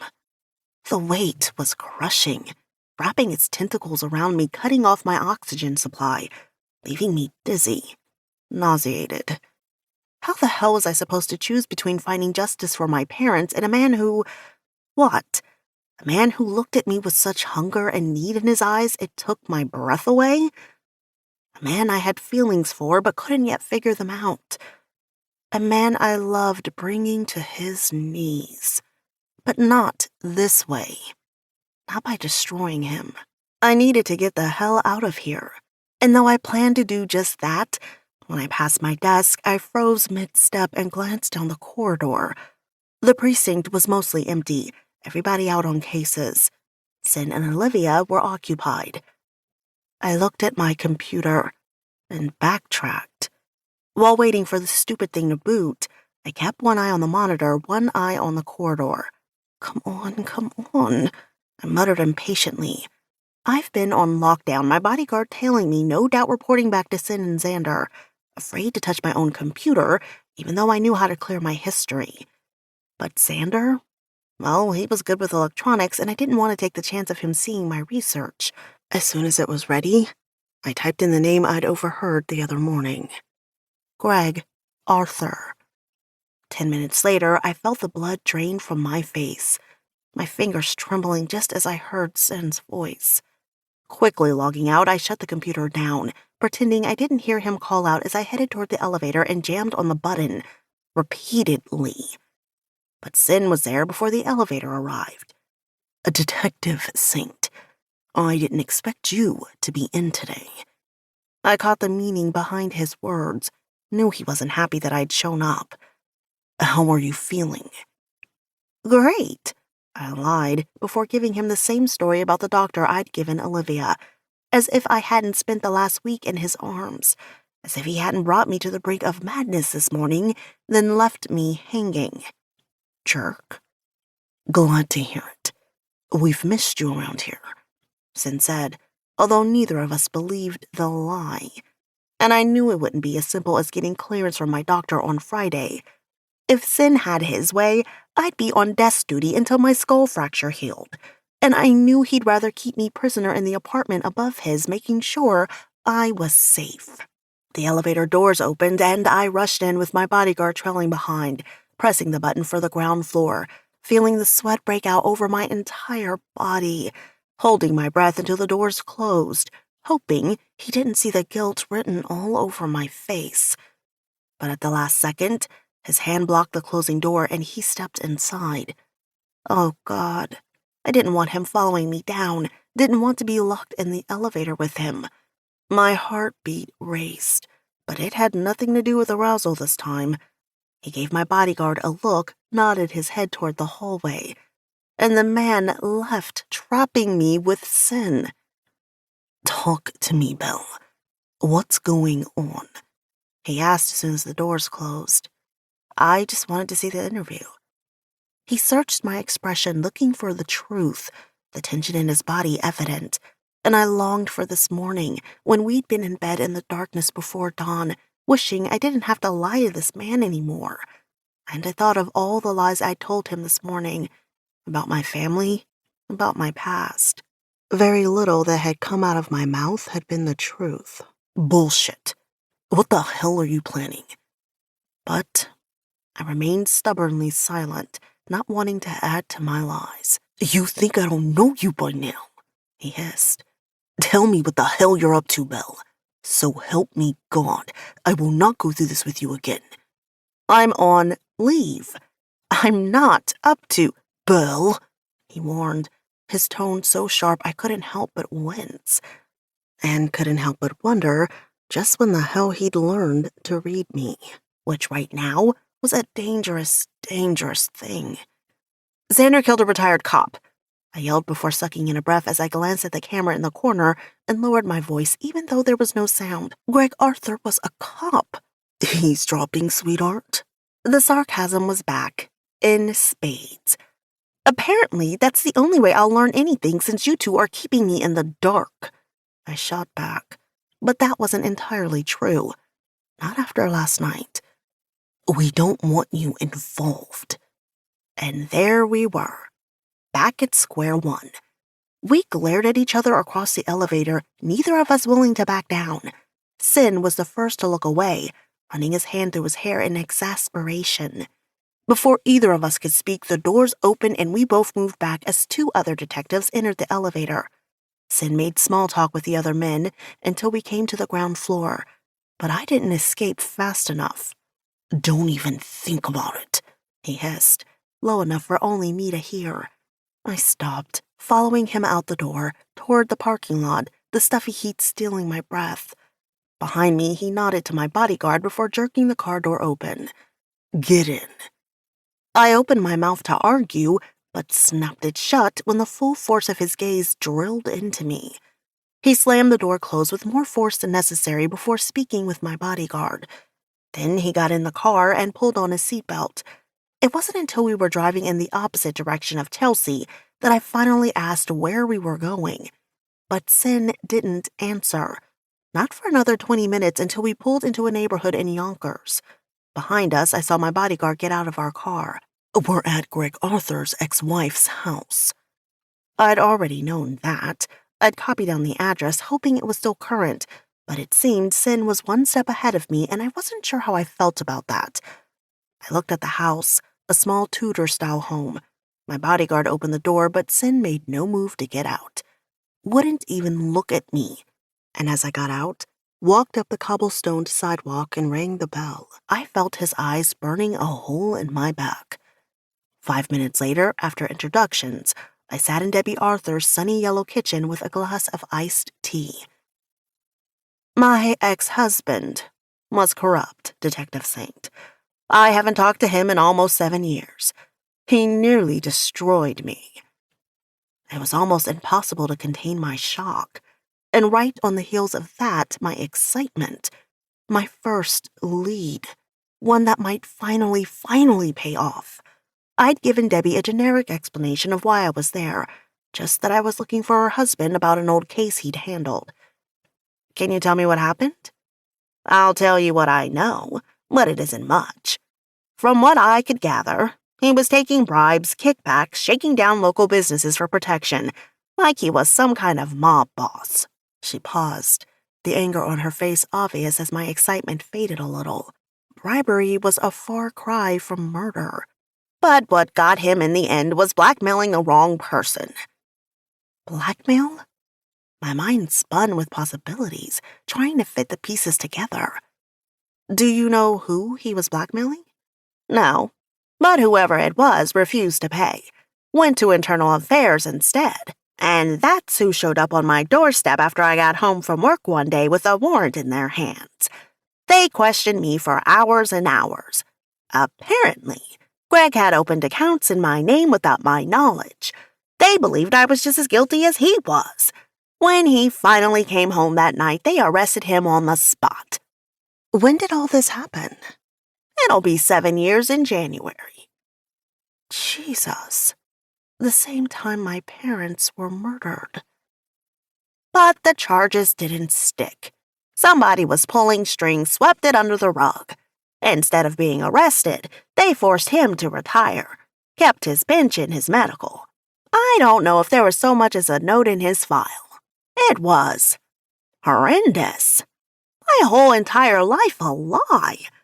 It took weeks to clear my name, all the while living with the threat of imprisonment hanging over my head.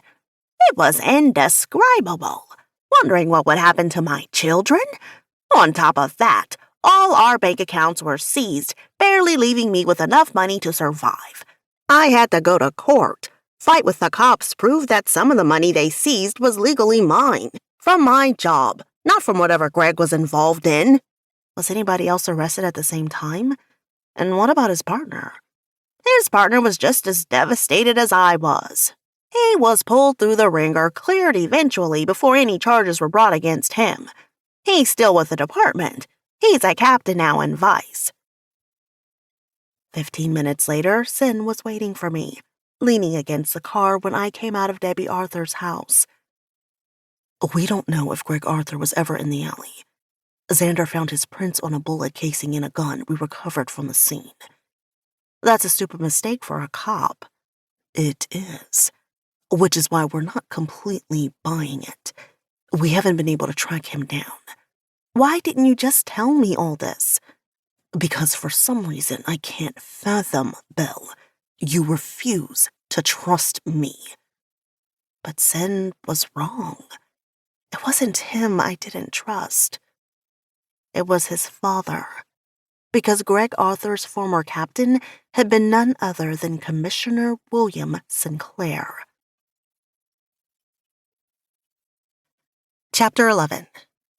Belle. I don't like this. In the mirror, I met Sophia's concerned gaze as she helped fix my bra straps. Friday night. Finally. In the years since I've been back, I hadn't exactly hidden. Thanks to Xander, I had a different name and so much time had passed. To everybody else in Manhattan, my parents' deaths were old news, long ago forgotten. But tonight, I was going to out myself in a big way. quite possibly to a killer. And I wondered what NYPD Commissioner William Sinclair's reaction would be at seeing me again. "I'll be fine," I said to Sophia as she pulled the strap of my gown back into place. I checked in the mirror to make sure my bra wasn't visible, even if I bent down, and then I took one last look at my reflection. My hair fell in a curtain of silken waves down my back, my makeup professionally done at the spa appointment Sin had booked. "I still think you should talk to Xander." Xander. I hadn't seen him since Tuesday, but I would most assuredly see him tonight. Would he still be waiting for an answer? I was no closer to giving him one than I had been then. At least, the one he wanted to hear. Turning toward Sophia, I rolled my eyes. We'd had this conversation already, so I repeated what I'd said 20 minutes ago, though there was no point in rehashing it. I wasn't going to change my mind. And tell him what, Sophia? His best friend's father killed my parents. Tried to kill me? You don't know that yet. But everything pointed toward that answer, didn't it? And wasn't there some law out there that said the simplest answer is usually the right one? Grabbing my phone off the dresser, I walked to the other side of her bedroom. Hitting Sophia's contact, I tested the new Bluetooth I'd just gotten, just in case, because I wasn't sure what I'd be walking into tonight. "You're right," I said softly. "I don't know for sure. But again, he is definitely guilty of withholding evidence in a murder investigation. Evidence that would have made him a prime suspect in their deaths." Glaring at me, Sophia hissed into the phone. "You might as well paint a big red bullseye on your back. I have a bodyguard, remember? Besides, both Sin and Xander will be there." Sin. I hadn't spoken more than 5 words to him since we were outside Debbie Arthur's house 2 days ago, when he'd left me standing on the curb. And most of those had occurred when he'd gotten home and I'd told him I wanted to sleep in my own bed. Alone. After a long, uncomfortable stare, he'd finally replied, "I won't force you to sleep with me, Bill." With a huge amount of effort on my part, I'd swallowed my scathing comment that he'd force me to sleep with him for days. But as I'd turned to head upstairs, I'd heard him say, "But I would fucking beg if you asked me to." His whispered words I knew I wasn't meant to overhear, had followed me up the stairs and stayed with me the rest of the night. I'd nearly run back down, thrown myself into his arms, begged him to kiss me, to take me, the tortured tone in his voice nearly too overwhelming to ignore. But instead, I'd spent the next 2 long, lonely nights in bed. Very long, lonely nights, missing both Xander and Sin more than I'd thought possible. I hadn't spoken to Sin since. The longest we'd gone without speaking, and the 6 months I'd worked with him. I'd avoided him as much as possible, staying at Sophia's late, keeping my bodyguard close so Sin wouldn't have a reason to seek me out. Time was dwindling, I thought, which I told myself was a good thing, but wasn't sure even I believed that lie. This morning, my doctor had cleared me to go back to work. Desk duty, anyway. Once again, Sin would be my lieutenant, and I'm sure Sin would have gotten notice before he'd left work since my appointment had been this morning. It was for the best, I knew. But I still felt like we were on the verge of exploding. Only the thought of him hating me when he found out the truth kept me away from him. "What's your plan, anyway?" I didn't have a plan. Didn't know what I wanted to accomplish other than watching the commissioner's reaction when he saw me. "Please don't do anything stupid," Sophia sighed, disconnecting the call and tossing her phone on the bed. Like ask him flat out if he killed my parents because he was having an affair with my mother? "Belle!" she growled, her annoyance impossible to miss. Huffing out a breath, I said, "I won't. Because I'd be tipping my hand, wouldn't I?" Chapter 12. Sin. Holy fucking hell. Nearly choking on my champagne, I carefully placed the empty glass on a passing waiter's tray. It took every ounce of control I possessed to school my expression, to will my erection away before it burst through my zipper. My eyes weren't the only pair that swung toward her as she entered the ballroom. Sexy as fucking sin in the red gown I'd painstakingly picked out, spending hours upon hours scouring the city for the right one. Boutique after boutique. Worth it, I thought, because the second I spotted it, I knew it was the one. Now, however, I wished I'd bought her a trash bag instead because there was only one word going through my head. Mine, mine, mine. I wanted to roar my possession through the microphone on the currently empty stage, wanted to rush to her side, haul her into my arms and keep her there for the rest of the night, until every last man who currently had their eyes glued to her knew she belonged to me. Forcing my attention back to my parents, I turned my head slightly, but they too were focused on the same girl. "Isn't that Isabella Saint? Detective Isabella Saint," I said. "She's a rookie in my squad." "She looks so young," my mother said. "Do not let her appearance fool you. She's beautiful," Xander said with a laugh coming up on my left. "I'll definitely be dancing with her tonight." I was thinking more along the lines of tenacious, I said, greeting Xander with a handshake. "An excellent quality for a cop," my father said with a laugh before turning to greet Xander. "How are you, my boy? It's been a long time."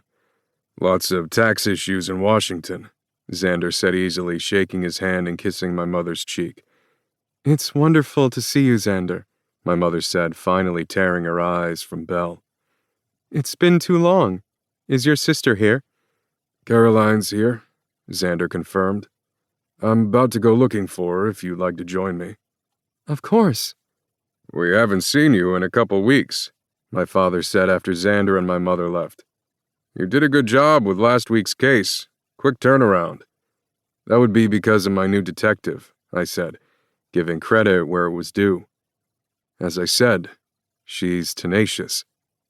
Something passed over his face, gone before I could figure out what it was, when my father's gaze slid toward where Belle had last stood, but she was no longer there.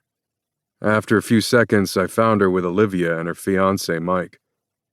"Heard through the grapevine that Midtown North's captain is retiring.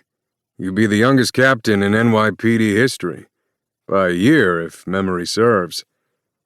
I didn't want to be a desk jockey. I loved the chase, the hunt, the satisfaction and feeling of accomplishment when I put one more criminal behind bars.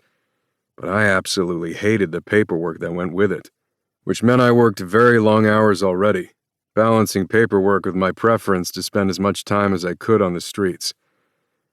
I'm not ready yet. I didn't need to look at my father to know he was surprised, though when I met his gaze, his was filled with understanding. My parents had always pushed us to follow our own dreams wherever they led. I joined the NYPD out of a sense of duty, a desire to follow in my father's footsteps, because I admired and respected him, not because he demanded it. But I hadn't intended to spend my entire life with the department, certainly had no desire becoming the next commissioner as most people expected. "Commissioner, it's good to see you tonight." Turning, I spotted Mayor Nicholas Bradford with his wife, another man I highly respected. During his 2 terms in office, he'd worked his ass off to turn the city around. Under his administration, public approval of the NYPD had finally started to rise, and was now at an all-time high, which meant our jobs were a hell of a lot easier. Not easy by any stretch of the imagination, but easier. Grabbing another glass of champagne, I made small talk until Xander came back 15 minutes later and dragged me aside, making a beeline for Belle. "Were you out of your fucking mind picking out that gown?" he hissed. "I want to rip out every man's eyes that so much as looks at her." I laughed, searching the crowd for the girl in question, trying to keep my gaze from settling on her. She was so fucking beautiful it didn't matter what she was wearing, which is exactly what I said to Xander. "I know," he sighed, a false smile on his face that mirrored my own. "You make any headway with her since Tuesday?" "No, I've barely seen her. She asked to sleep alone. And you let her? She needed time. And space. But I'd banked on her missing me and coming to my bed of her own free will. And lost. So it was a decision I was very much regretting. Because as I waited in bed for the past 2 nights with her scent surrounding me, my gaze lingering on my open bedroom door, listening for every footstep, ones that would have her coming downstairs into my room, to my bed, well, I'd been waiting in vain. And I'd replay different scenarios of the way I should have responded to her request, like saying, "No fucking way are you sleeping without me." Or better yet, I should have stripped her of her clothes, handcuffed her to my bed, and let her know she was most definitely my prisoner, and I was going to take full advantage of that. And that particular fantasy had grown, because the thought of her as my prisoner tied to the bed, forced to take everything I gave her, turned me on so fucking much I nearly exploded. All in, Xander. Again. I won't fuck with her head. And how many times had I said that over the past couple days? And why was I suddenly excited? I'd never shared a woman in my life, but fuck. The images of the night we'd shared her, that one small taste, and I wanted more. They replayed in my head constantly, even when I tried to block them out. All in, Alex, Xander agreed. Think it's about time we up the ante? Definitely. Chapter 13. Belle. Taking my first steps into the ballroom, I couldn't help but wonder if I was taking the first steps toward my death. Morbid, maybe, but I was a jumble of nervousness and trepidation, wondering if tonight was going to lead to my victory or my downfall, or both, because finding justice was directly tied to losing Sin. Before I even spotted them, I felt their gazes on me, and despite every effort, I felt my body begin trembling for an entirely different reason. Their ravenous hunger for me was palpable, even from across the ballroom, drowning out every other thought going through my head, leaving me with an insatiable craving I'd never known. Finally, I glanced up, met their gazes briefly, and smiled in acknowledgement. Immediately, the little breath I held in my lungs escaped. Redundant, maybe, but Sin in a tux was unbelievably sinful, transporting me back to the night I'd first seen him, when he'd awakened my body for the first time in my life. And Jesus, Xander? So elegant in his tux that he wore with ease. Xander, a blonde god, heartbreakingly beautiful. Sin, the devil incarnate, wickedly sexy. Heaven and hell. And together, they made a formidable pair. I wanted both desperately, and I couldn't help but wonder if it was a sign that I had just taken the wrong step when I'd entered the ballroom, one that would send me down a path that would destroy me, or kill me. Though I longed to, I didn't let my gaze settle on either of them. Instead, I scanned the crowd, finding Olivia with her fiancé, still feeling both men's gazes on me as I made my way toward her. And theirs weren't the only ones I felt. Commissioner William Sinclair's followed me across the ballroom, causing the hair at my nape to stand up on end as ice shot through my veins. Had he thought I was dead? Had he set the fire that night, the one that nearly killed me and Sophia? I disappeared soon after that, never to be heard from again. Until now. Sin was taller than his father, bigger, but William looked no less intimidating than he had when I was 17. His black hair was peppered with a little more gray, but years of sitting behind a desk hadn't affected his physical shape from what I could tell. Sin's mother stood next to him. Like her husband, the years had been kind. She looked stunning in a black gown, her blonde hair pulled up into an elegant chignon, diamonds sparkling at her ears and throat. Again, guilt rose strong, no matter how hard I tried to tamp it down. Just like Sin, Laura Sinclair didn't deserve the fallout, didn't deserve to live through the consequences of her husband's actions. And in that moment, I made myself a promise. Despite Sophia's urging, I wouldn't breathe a word to anybody until I was positive the commissioner killed my parents. I wouldn't be the cause of ruining Sin and his mother, both victims just as much as I was. Nobody truly knows what goes on in a marriage except the two people in it. The words came out of nowhere, pulling me back to the past, to the meeting. Apparently, Commissioner Sinclair had spoken one truth all those years ago. I would never have believed my mother was involved in a torrid affair with two men. And Christ, despite everything, was I really going to go down the same road? False smile plastered on my face, I hoped my unease didn't come through as I greeted Olivia and Mike. "You look spectacular, Olivia. I love your gown." Like Laura Sinclair's, Olivia's gown was black. Not nearly as sedate, though. It was still classy and tasteful. A sweetheart neckline hugging her body to the floor, a long slit up the leg. Her light brown hair was up, a work of art, with tendrils escaping around her face as her brown eyes glowed with excitement. "It's a treat not having to hide the fact that we're women, isn't it?" she said. "You look stunning. Red suits you." Another part of the job that drove me crazy, I thought. Always making sure my cleavage didn't show, not even a little bit, because that's where all men's eyes would roam, whether they were other cops or suspects. Always keeping my hair up, even though I hated it that way. And Sin, well, he must love it down because that's exactly what Lisa had done, per his request. "I agree," Mike laughed, ogling Olivia's cleavage, even as she laughed and smacked his arm. I let their banter and teasing fill me, trying to embrace the lightness of the moment, my thoughts much too heavy. Grabbing a flute of champagne from a passing waiter, I brought it to my lips, only indulging in a small sip. Tonight, I needed to be fully aware of my surroundings, none of my senses dulled. "How are you feeling? Your concussion any better?" Olivia asked. "Much better. No more dizziness or double vision. I saw my doctor this morning and he cleared me for work Monday. Thank God. Sitting around was driving me crazy."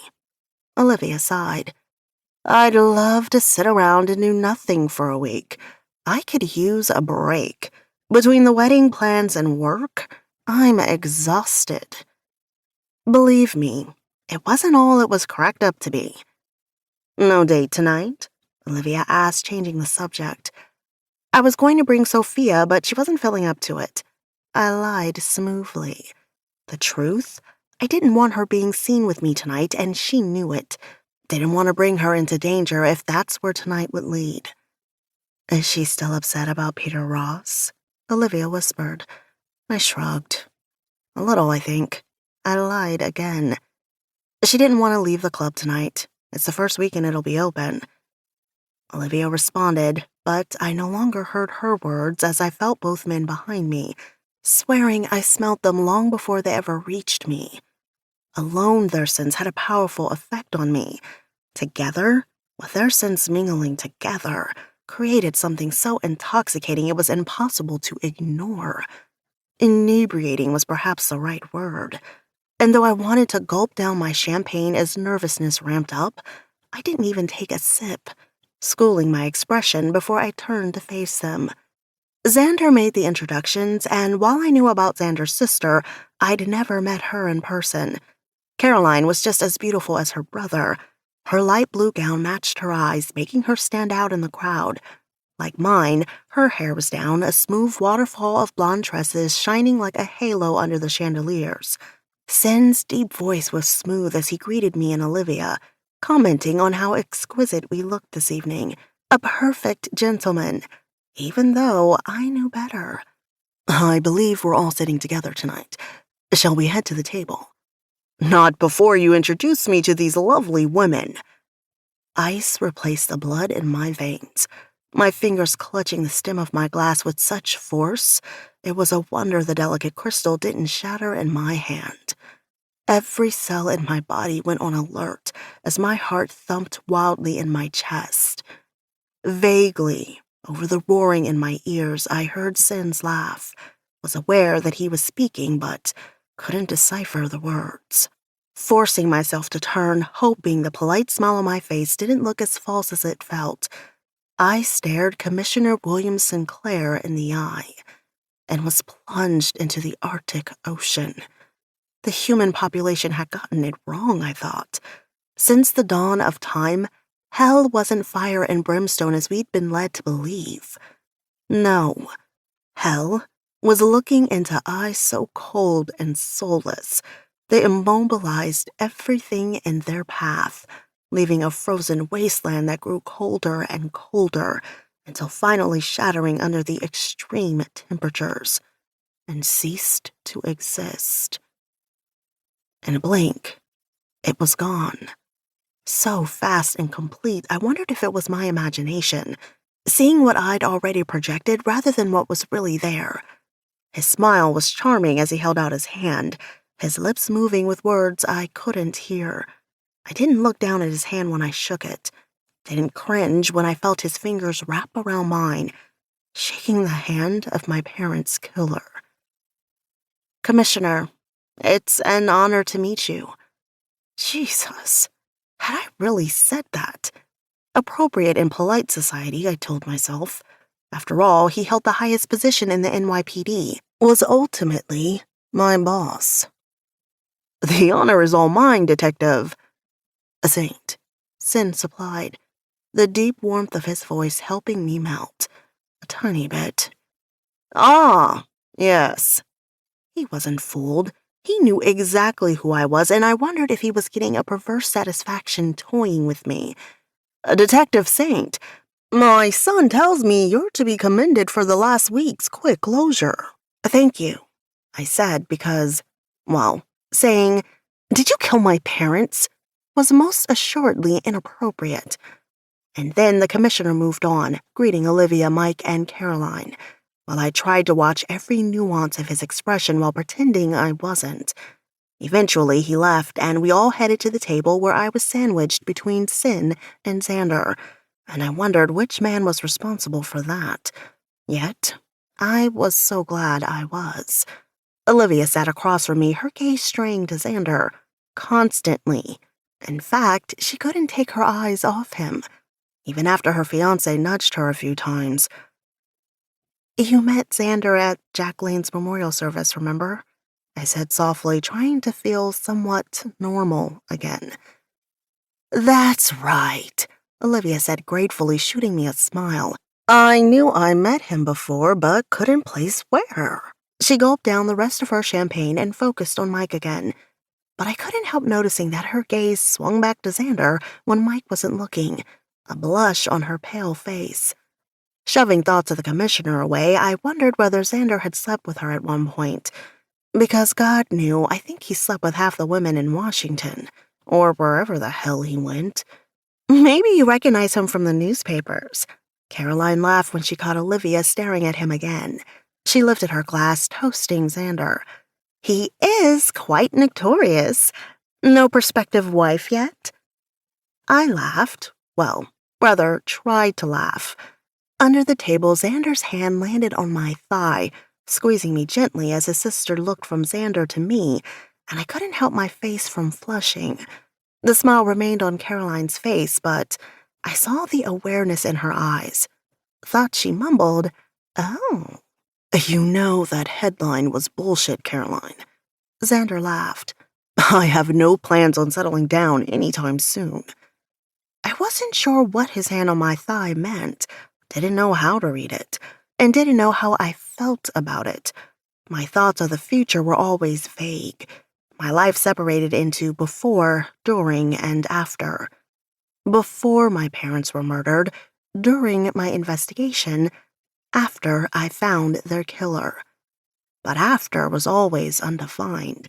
A big gaping hole I'd never imagined, so focused on getting justice, never letting anything get in my way.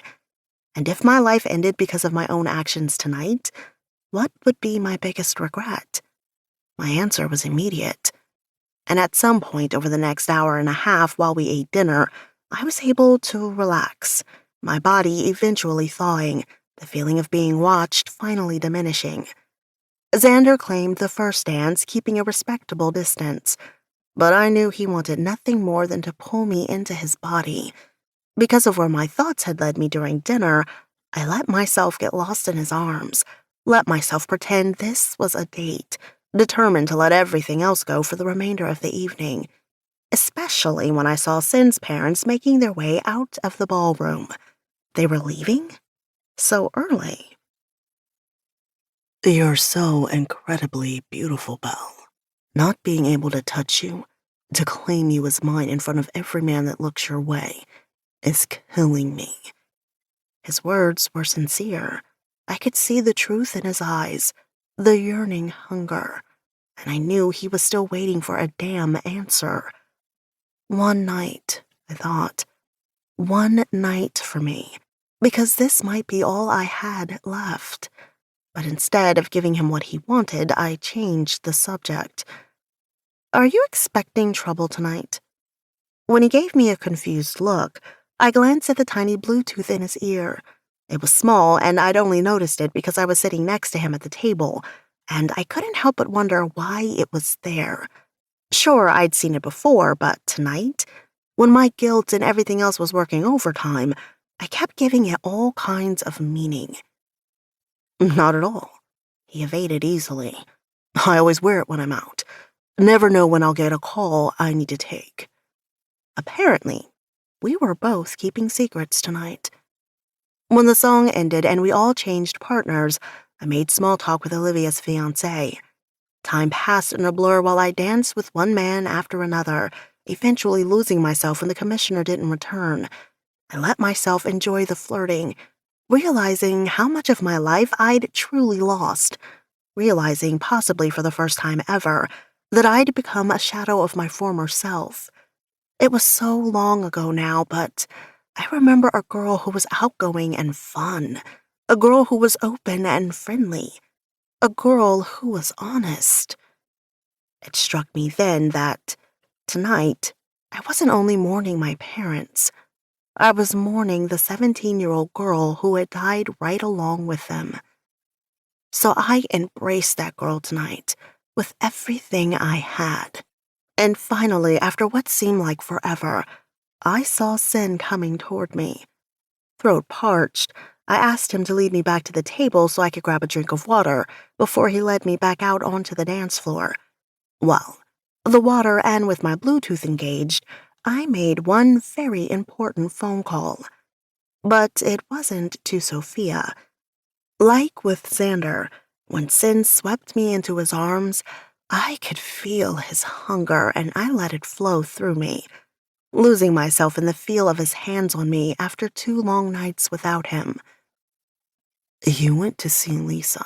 Lisa had refused to budge when I requested she put my hair up, had followed Sin's list of instructions regarding everything about my appearance tonight, from my hair and makeup right down to the gown I wore.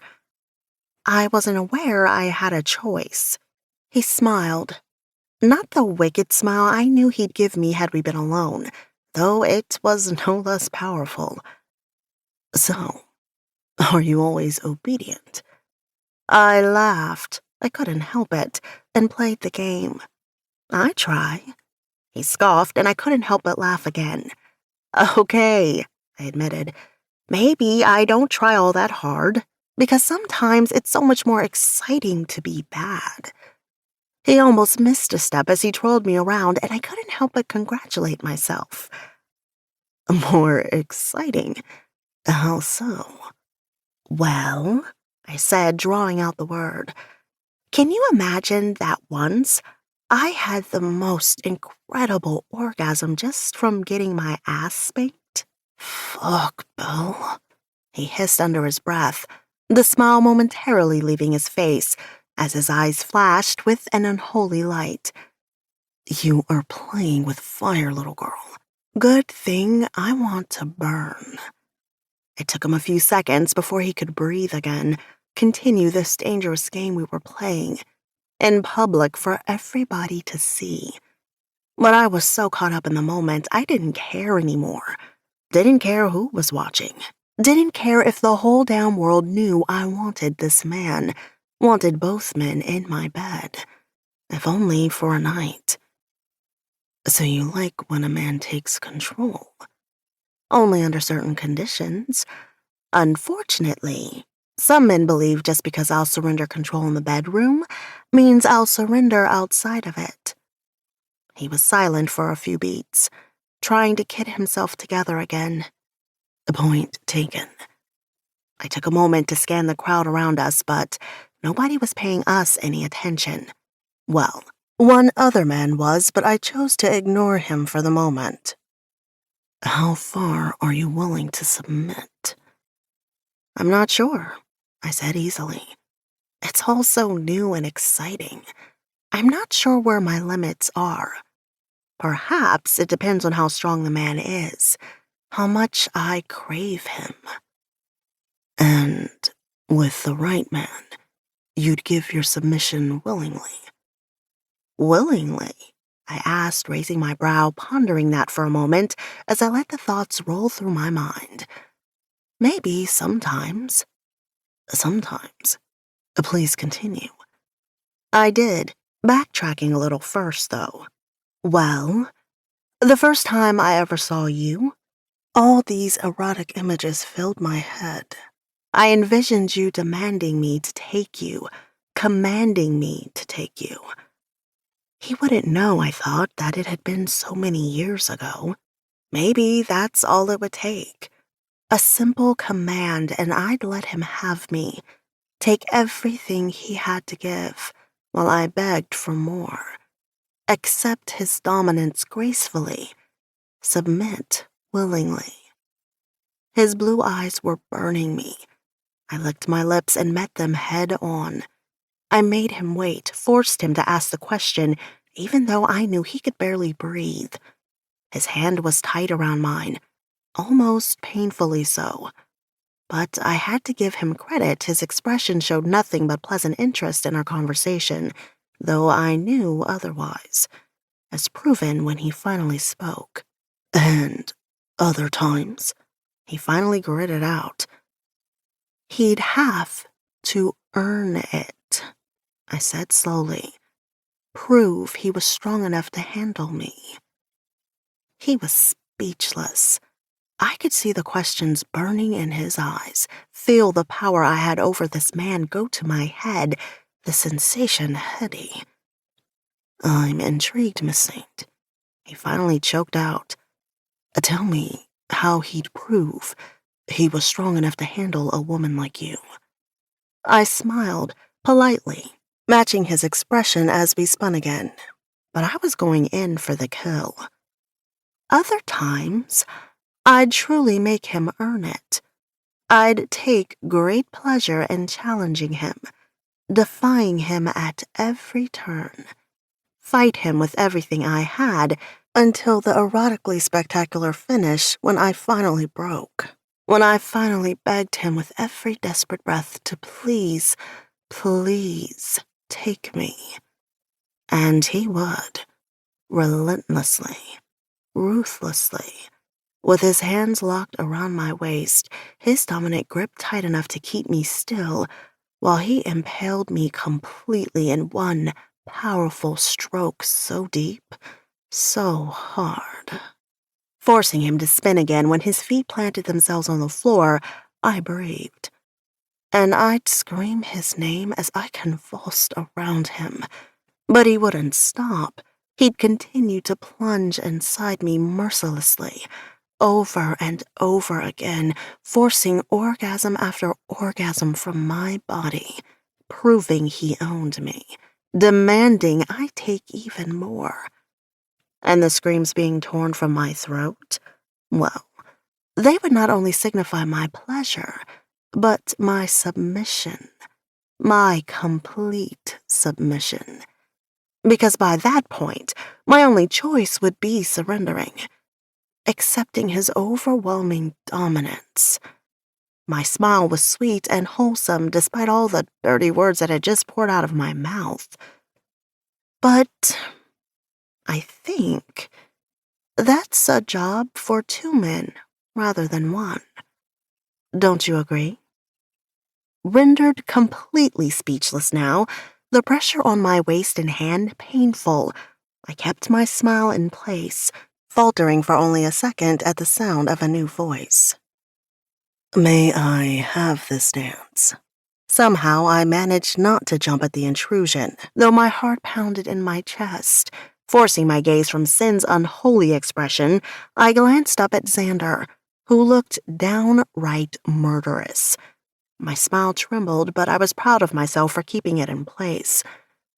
Of course, I said pleasantly. Get yourself under control, Alex. Xander hissed low enough that nobody but us could hear. And I mean right fucking now. Then Xander whisked me away, his expression easing a bit, but I knew it cost him. You are playing a dangerous game, Isabella. Whatever do you mean? Admittedly, my southern accent needed a bit of work, but I think I pulled off the naivety. Now you act all innocent. Or not. Over and over again, forcing orgasm after orgasm from my body, proving he owned me, demanding I take even more. Shall I go on? Is that what I said? What I meant was, so help me God, just shut up, Belle, he growled. I was dancing with my sister, with a raging fucking hard-on. I burst out laughing so hard tears came to my eyes. And you know damn well I heard every fucking word. He sighed out a heavy breath. You made sure I did with that damned phone call. I laughed even harder, my breath wheezing in and out of my lungs. Have you forgotten your badge? Most of the guest list is law enforcement personnel. And I danced with no less than 100 of them. You're the only one I'm dancing with twice. And I don't know how it happened, but suddenly we were in a little used hallway and he was dragging me toward a room. Shock coursed up my spine when he pulled me inside and slammed the door shut before sliding the deadbolt home. What are you?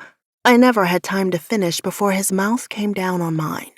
Not the sweet, worshipful kisses that Xander usually gave me. No. This one was dominating and controlling as he forced my mouth open with one hand on both cheeks, squeezing until my lips parted, then swiftly plunging inside as he fisted his other hand in my hair, changing the angle of his kiss, plundering until I was whimpering, eagerly meeting his tongue, thrust for thrust, arousal pulling between my legs. Abruptly, he broke the kiss, his chest heaving. I reached for him, not yet ready for it to end, my body on fire. So hot, I was burning with it. He lifted me, stalked a few paces, and spun me around, the mirror in front of me reflecting my shocked expression. Xander. But he was beyond listening. Chapter 14. Xander. Where the hell did you get such a wickedly dirty mouth? Without warning, I shoved her over the dresser, her shocked expression meeting mine in the mirror, keeping her there with my hand on the small of her back. The little witch, playing games she had no business playing. I bent, lifting her skirt until it pooled around her hips, baring her legs and ass. And holy fuck, I couldn't seem to catch a breath tonight. Stiletto heels, black stockings and garters, along with a matching black thong that didn't do anything to cover her glorious ass. Keeping her in place, I drank my fill, my cock pulsating urgently, wishing I could drive into her right here and now. Jesus Christ, baby. I swear, I'd died and gone to... I'd been thinking heaven, but I was pretty sure I was in hell, because she looked like a wet fucking dream. I couldn't do anything about it. You like playing games? I asked, running my hands up the outside of her legs, my dick throbbing in my pants, threatening to break through the zipper. I cupped the cheeks of her ass in my hands, squeezing, molding, torturing myself further. You haven't answered me. A hint of warning was in my tone, one she better heed. I wouldn't spank her. She'd derive too much pleasure from that. But as I looked down at her ass, I amended my decision. Maybe just once, so I could see my handprint on her, marking my possession, something I'd been dreaming about for 2 weeks now. No. The slap to her ass echoed around the room, her gasp instant, my handprint blooming simultaneously, and I couldn't stop myself from delivering a second one to her other cheek. I saw her shock, knew the spank was probably a hell of a lot harder than she expected. That hurt! It was supposed to, I growled, because when I smooth over that burn, you'll get so much hotter. Prove it. Now it was my turn to laugh. Not so fast. First, you need to know the rules. I'm going to ask you questions, and you, baby girl, are going to answer honestly. No more games. And believe me, you do not want to test me right now. Apparently, I had her full attention now. You will answer with words, not with a nod or a shake of your head. You will keep your eyes on mine in the mirror. Do you understand? Yes, she said without hesitation. I tapped the outside of her thigh. Spread your legs, wide. With my gaze still locked on hers, she obeyed. So I gave in a little bit, smoothing my palm over her ass, her moan filling the space as she pushed her bottom toward me, seeking more when I stopped. Let's talk about that little conversation you just had. You like giving up control? Only in the bedroom. Noted. She'd made that clear more than once, but I needed a straight answer. Not that I trust either of you to keep it contained to the bedroom. She was right to be concerned, especially right now. We'll work on that. She snorted, her disbelief obvious, but I let it go because convincing her otherwise wasn't my immediate goal right now. I know for a fact you haven't given anyone control before. She shook her head, then said, No. How the hell are you still a virgin? She sucked in a breath and her eyes fluttered shut before she remembered my rule and opened them again. She remained silent, but I read everything I needed to know in her expression. She'd lost everything at 17, obviously before she'd been with anybody, so it didn't take a genius to figure out that she'd never let herself feel vulnerable after that. How far have you gone? She shrugged. I blew out a breath, trying to hold on to my patience, then put my current thoughts into words. Okay, here's the deal. You have a dirty mouth, baby girl. One that has both me and Alex dreaming of filling it with our cocks just to shut you up because you're driving us insane. Yet, we can't do that because we have no idea what your experience is. You want this to continue? You need to be adult enough to talk about it. Her eyes widened in the mirror, and I could see the internal debate, but eventually she answered. I've kissed somebody. I rose my brow. And I kind of got, I don't know, scared isn't the right word, maybe indifferent? She shrugged as if it wasn't a big deal. I stopped him when he felt me up because I wasn't turned on and I never tried again. Jesus, she'd been completely untouched? So, you haven't done anything? Well, with anybody other than me or Alex? No, I've never met anybody that turned me on like you and Sin do. So, what's with the games? And that fast, the wicked smile was back. I like the power I feel bringing the both of you to your knees. I laughed again. Oh, baby, I hissed in her ear, leaning my chest against her back, my fingers sliding up the inside of her thighs. I think you're biting off more than you can chew. You really believe you can handle me? Think you can take every massive inch of me? Or maybe you just like being a cock tease. Is that what I am? All false innocence again. God, I love this girl. You know damn well that's what you are. I gave a sharp slap to her clit. In the reflection, I saw her desire not just bloom, but explode. Felt it explode as she soaked my fingers. I couldn't hold back my growl, which made her shiver. Oh, God, Xander, I need more. More? After what you did? To Alex? To me? I rubbed her clit, felt her thrusting against my fingers while our gazes locked in the mirror. Beg me. She narrowed her eyes and remained silent. Slowly, I pulled my hand away from her, keeping her in place with my other hand on the small of her back, pressing harder when she tried to wiggle back. You won't beg? All you have to say is, please, Xander. You want to feel the burn? That's what you said. And believe me, baby, I will most definitely make you burn. She didn't say anything. Are you scared? I taunted. I reached down, one press of my finger to her clit, before easing off again.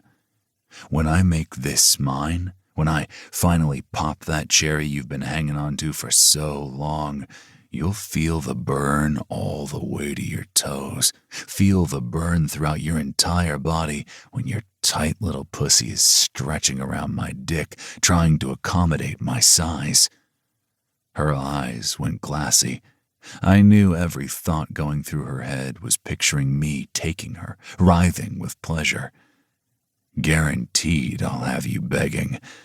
But will you be begging for more, or will you be begging me to stop because you're going to be so damn full you won't think you can take any more? I tapped her clit again, and she whimpered, begging me with her eyes, but not yet with her mouth. She was so fucking wet, her breaths heaving in and out, her gorgeous green eyes filled with an unholy light. I bent further, hissing right into her ear. But you will. You'll take more. Every long, thick inch of me, Belle. Cupping a hand under her chin, I made sure our gazes were connected in the mirror, carefully watching every emotion crossing her face before I uttered my next words. You better make sure you know exactly what you're asking for. You won't even be able to handle me. You think you can handle two? Because when you're finally stretched enough to accommodate me in that tight little pussy, where do you think Alex's dick is gonna be? Gathering her dripping moisture in my fingers, I brought it up until I was pressing against the most forbidden part of her, still carefully watching her expression. And had my answer, because Jesus Christ, she got even wetter when I hadn't thought that possible. She was so fucking perfect, and suddenly I wanted her so bad I could think of nothing else. How fucking amazing she would feel, how tight she'd be. She moaned long and low, her body trembling. Yes, I want it. Please, she moaned. Please, Xander. I smiled into the mirror, silently breathing a sigh of relief because I was about to explode. Couldn't take any more. Lifting my body from hers, I stood behind her, letting her feel the length of my dick against her ass, stilling her when she tried to thrust her hips against me. And then I took the skirt of her gown, pulling it down until it settled to the floor, once again covering her magnificent body, mourning the loss immediately. Pulling her up, I crushed her back into my chest before nipping her neck. You're not the only one who knows how to play games, baby girl, I growled in her ear. Remember that next time you want to play with fire. And I let her go, stepping away from her, well out of reach because I didn't quite trust myself at the moment. She whirled around, holding onto the edge of the dresser for balance, her breasts rising and falling, her face flushed, her eyes desperate. You can't stop. I can. You want to hand over control in the bedroom? That means we control your pleasure, baby. And yes, I knew I was repeating myself, but I couldn't resist. Remember that the next time you want to play cock tease. There are all types of punishment, and one of the most powerful ones is withholding your orgasm." She was still incapable of speech, but the glare she shot me conveyed everything going through her head. I walked toward the door, unlocked the deadbolt, but kept my hand on the knob without opening it, while making a point of checking my watch. By my estimation, there's another hour remaining. You're gonna go back out there. You're gonna dance and make small talk, all with a pleasant smile on your face, while your every thought is about me and Alex fucking you. And you will not, under any circumstances, leave until we allow it. Do you understand me? If looks could kill, I'd be 6 feet under. Belle opened her mouth, but nothing came out. She swallowed, hard. "You are such a bastard, Xander." I laughed, a truly evil laugh. "You have no idea, baby girl." I opened the door, nodded toward the hallway so she'd get the point, and waited until she was close, until she was out the door, had taken a couple steps out into the corridor. And Belle? I waited for her to turn around until she was looking at me. Don't even think of going to the bathroom and taking care of that little problem yourself. Chapter 15. Belle. As childish as the act was, I stuck out my tongue before I disappeared down the hallway. My blood was boiling, my heart pounding so hard I could feel it in my eardrums. Sin was the first person I saw when I walked back into the ballroom, his gaze piercing over the rim of a glass as he took a sip of his drink. And the impact of what I'd just done hit me, full force. Xander was right. I'd been playing a game, being a cock tease. What started out as a little harmless flirting, a payback to Sin for leaving me hanging the other morning, had taken on a life of its own.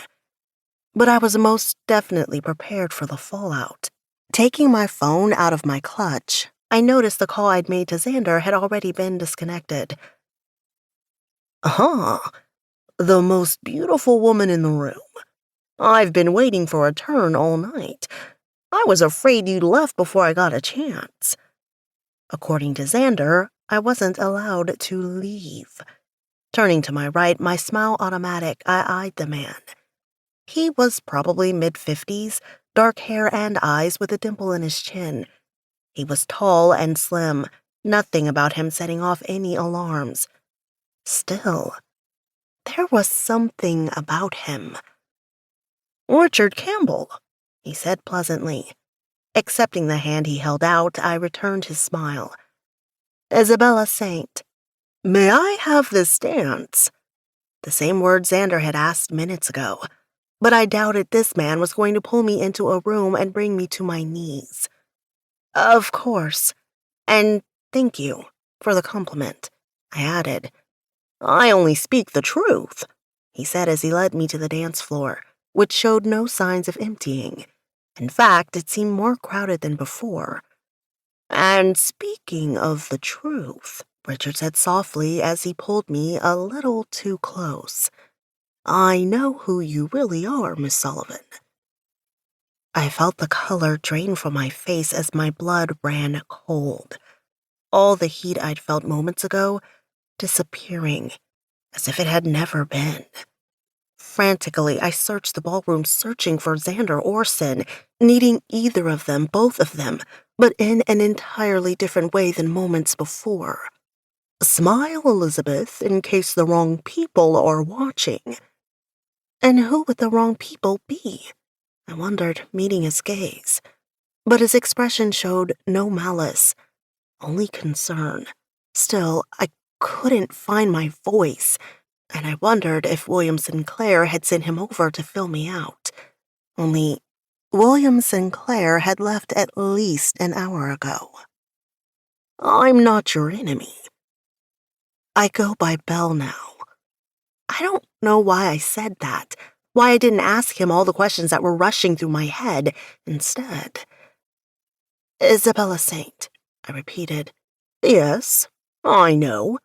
He twirled me around the dance floor, never missing a beat, but I felt myself stumble, my fear too great to pretend, even in front of a room full of people. You disappeared soon after that night, all those years ago. Which night?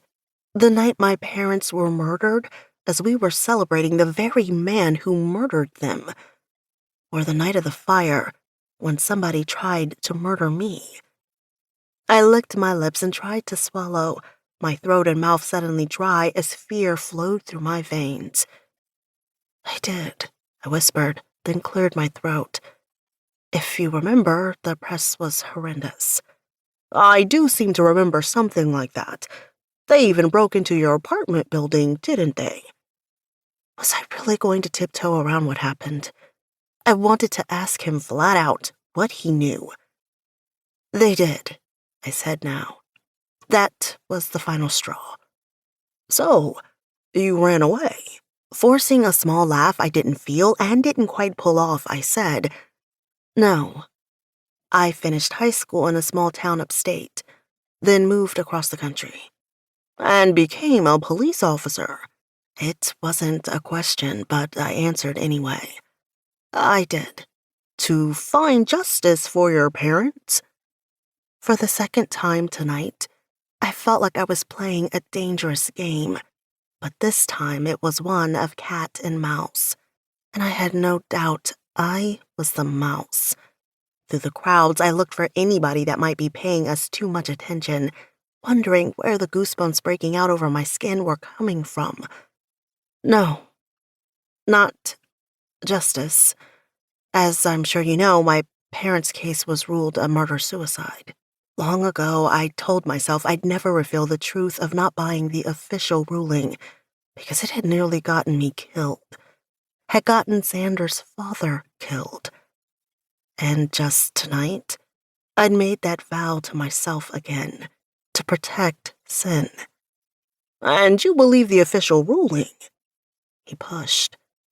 Treading carefully, I said, I didn't, not at first. What child would want to ever believe something so horrendous? Nearly the same thing I'd told Governor Thomas Phoenix all those years ago.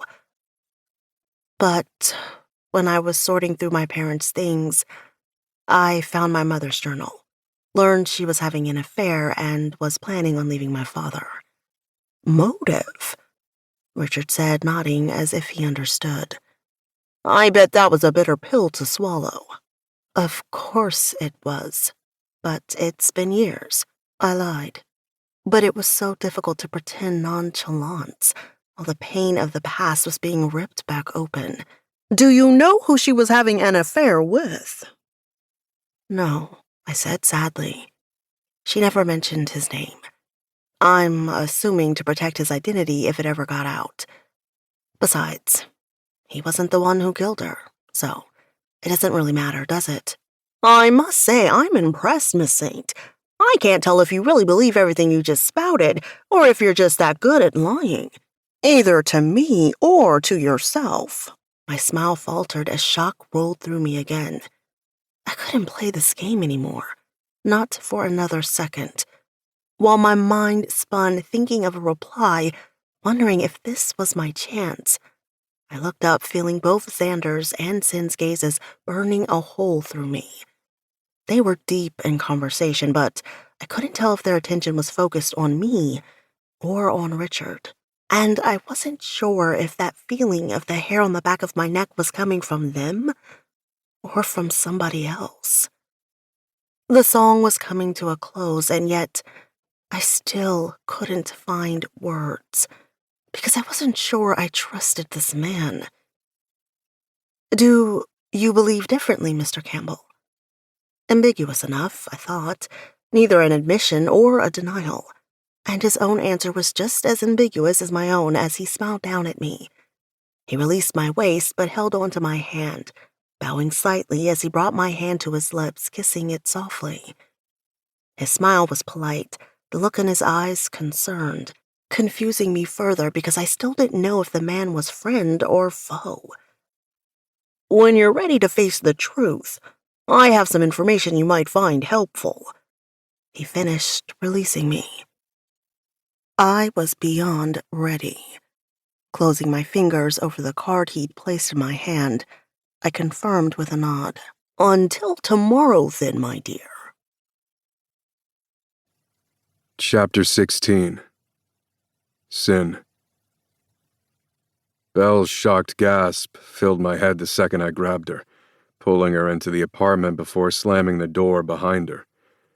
Like a predator, I'd been lying in wait, ready to pounce the moment she entered.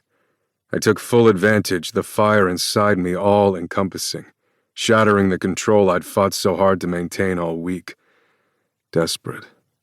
Ravenous. Crushing my mouth over hers as I backed Belle against the door. That's exactly how I took her. I didn't give her time to breathe, didn't give her time to escape, my need too great, fighting the edges of control. But something wasn't right. She should have been primed and ready. Had to know how the night would play out. Forcing myself to slow, then stop.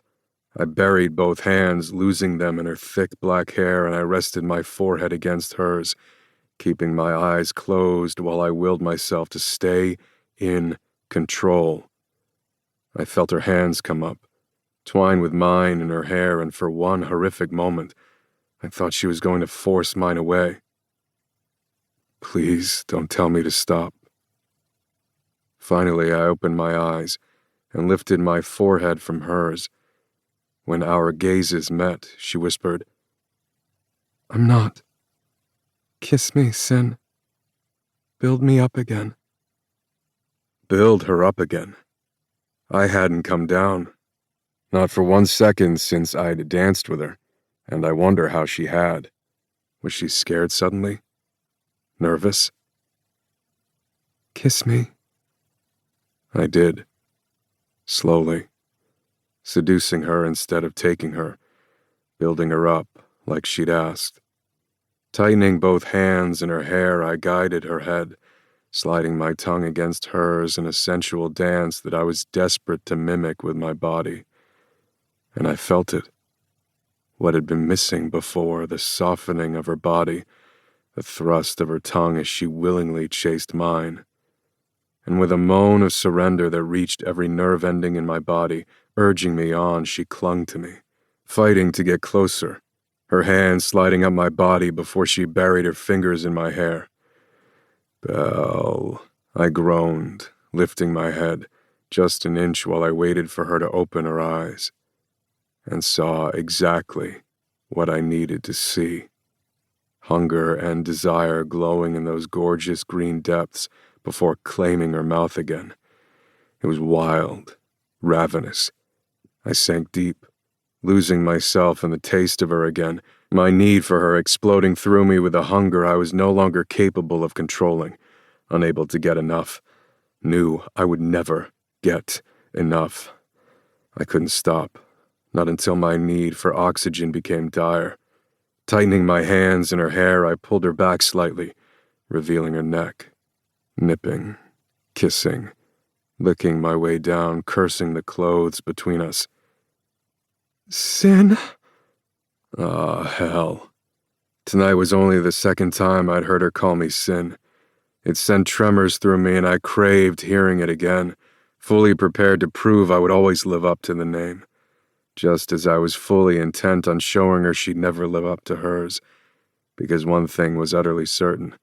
She was no fucking saint. "You owe me a night," I hissed, low in her ear, reminding her of what I'd told her weeks ago now. "And I fully intend to collect." "We fully intend to collect," Xander growled. Slowly, I pulled Belle from the door, turned her toward Xander. He didn't waste a second, pulling her into his arms, his mouth slamming down on hers, his hunger rivaling my own. But we weren't rivals tonight. Belle wanted both of us. Couldn't have made that any clearer. Her whimpers became desperate as she plastered herself against Xander, her arms wrapping around his neck. Reaching up, I undid the clasp at her nape, peeling the dress down, though I wanted nothing more than to tear it off her. But I took my time, slowly revealing her silken skin, unable to keep the growl from escaping when the dress slid from her body, puddling in a pool at her feet, leaving her naked, with the exception of the sexiest lingerie and stilettos I'd ever seen. A tortured groan tore from my lips as I fully appreciated every inch of her, my dick throbbing painfully at the lone handprint on each cheek of her ass. It didn't matter that it wasn't my own. It still turned me on. Reaching out, I rubbed my hands over both, her gasp of pleasure igniting the inferno inside me higher and higher. "More. Please, please, more," Belle begged, ripping her mouth from Xander's. She turned in his arms, her gaze meeting mine even as she raised her arms over her head, wrapping them around Xander's neck, tugging his mouth to her throat as her breasts strained forward, her nipples hard buds through her bra, her legs trembling. Christ. She was breathtakingly beautiful. Her soft curves enticed me, her full breasts straining at the lacy cups of her bra. Xander's hands wrapped around her waist, slowly sliding up her body before cupping them, forcing another moan from her throat when he shoved the cups down and pinched both nipples. But her gaze was still locked on mine, silently pleading for more. Never would I have believed that sharing a woman, sharing Belle, would turn me on so fucking much. But watching Xander touch her, seeing the absolute ecstasy on Belle's face, knowing she wanted this, craved this, I knew I'd never deny her anything. This girl was slowly killing me, taking me to heights of pleasure I'd never known, and I still hadn't had her yet. Reaching for her cheek, I rubbed my thumb over her bottom lip, intending to kiss her tenderly again, needing her to know this wasn't just a fling, needing her to understand that she also held my heart in her hands. But Belle changed the game before I had a chance, closing her mouth around my thumb. "Suck me," I demanded instead, the words escaping before I could hold them back, but I hadn't needed to say them. She was sucking before I got them out, running her tongue over my thumb, her eyes locked on mine, showing me exactly what she wanted to do to my cock. "Fuck," Xander hissed as he grabbed her waist, gripping her body against his in a hold so tight she moaned. "Bed. Now."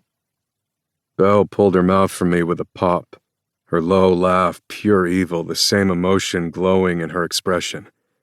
Xander lifted her, fusing his mouth to hers as he carried her toward her bedroom before setting her on her feet again.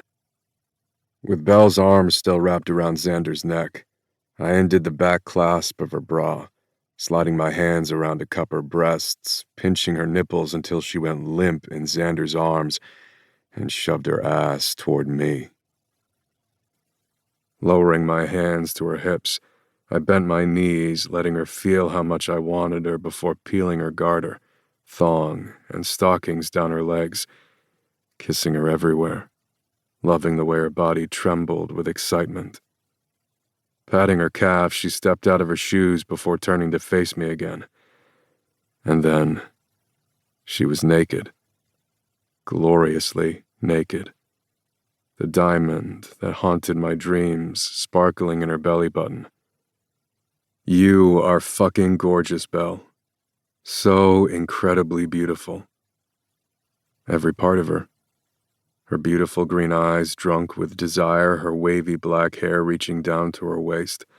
Pulling her hips closer, I slide my tongue through the entire length of her slit before sucking her clit into my mouth. The taste of her. The sounds of her moans, her fingers diving into my hair, fisting it, gripping me tighter as she ground herself into my mouth. So fucking sensuous, she blew me away. "No," she cried. "I'm so close. Please." "No," Xander denied, lifting her again before stretching her out on the bed, kissing his way down her body before rolling onto his back, bringing Belle with him so her pussy was inches away from his mouth. I moved in front of her, raised her arms to my shoulders so she could use them for balance. "Sit on his face, sweetheart," I growled, just a hint of demand in my tone, my heart pounding in my chest, waiting for her to say stop, the same fear I'd had a week before. "He wants to taste how sweet you are." Chapter 17. Belle. Sin's words so dirty, filled with command in his dark, sexy voice that made me want to obey. The desire whipping through me too strong to stop. Sin's dominance, something I never knew would turn me on. My hatred of authority so deeply ingrained, but I craved it, wanted it. And Xander's worshipfulness, something I'd always dreamed of, bringing me to heights of pleasure I'd never known possible. And the two of them together? The unexpected command in Xander's voice, the unexpected sweetness in Sin's touch? Jesus. They made my head spin. For tonight, it was easy to let it all go. Finish what I started at the gala before I danced with Richard, desperately needing the safety they represented, the pleasure they would bestow on my body. Right now, I was already too far gone to care about anything other than them. My body reduced to a quivering mess, shoving out thoughts of tomorrow when everything between us would explode. Slowly, I did as Sin ordered, lowered myself on Xander's mouth, watched Sin's expression light with satisfaction as I obeyed without question. Xander swiped his tongue up the entire length of my slit, while Sin continued to hold my gaze, his dark blue eyes piercing, shimmering with need, his desire so powerful it bordered on violent. They were like a drug, and I was addicted, unable to say no, unable to resist the temptation of a pleasure so intoxicating. It stole my every thought, leaving only this crazy burning need to have them. Xander's grip tightened around my waist so hard I swore he'd leave bruises.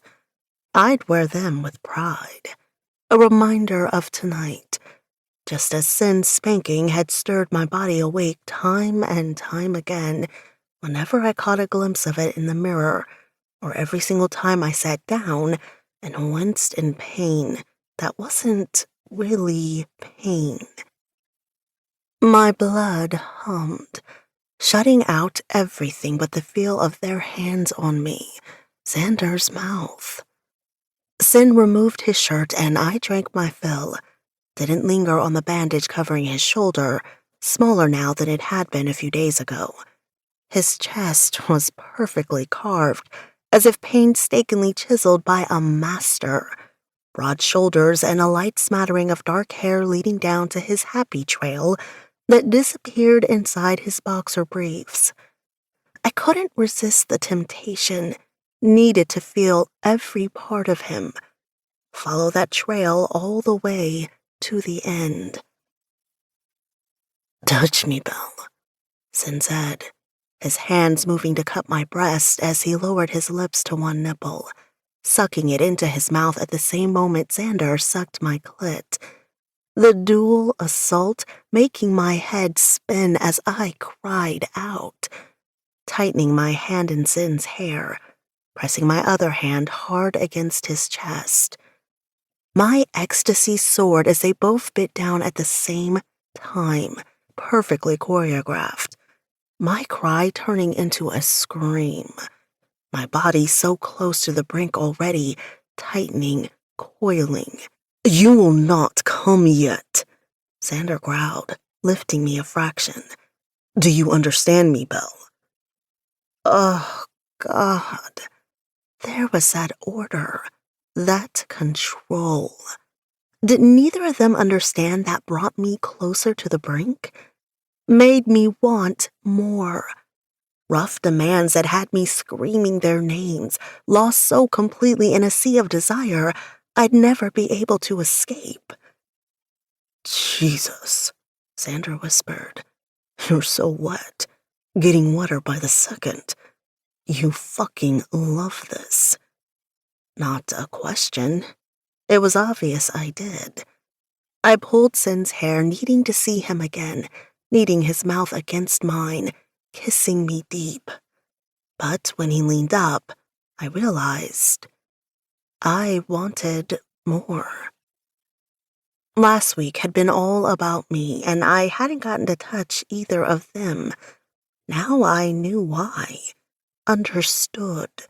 Because it would have unleashed something inside them I hadn't prepared for.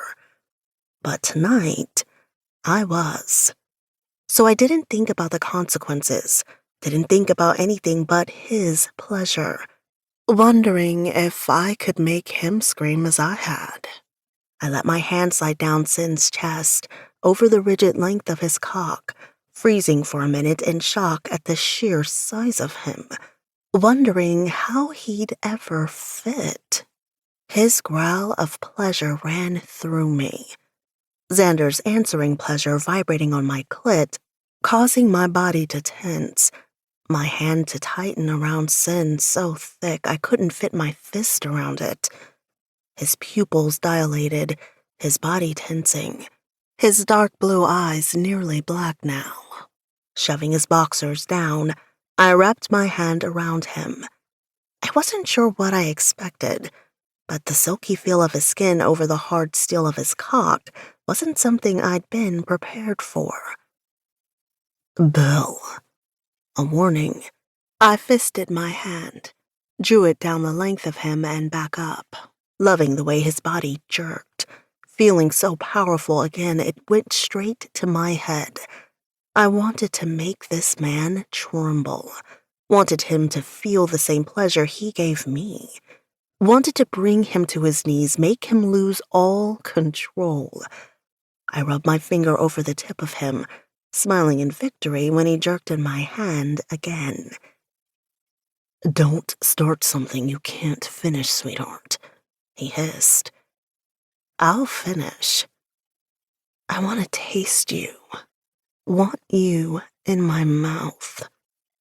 Again, Xander's hands tightened as he gripped me, lifting me up before plunging his tongue inside me. I gasped, the sensual shock leaving me breathless.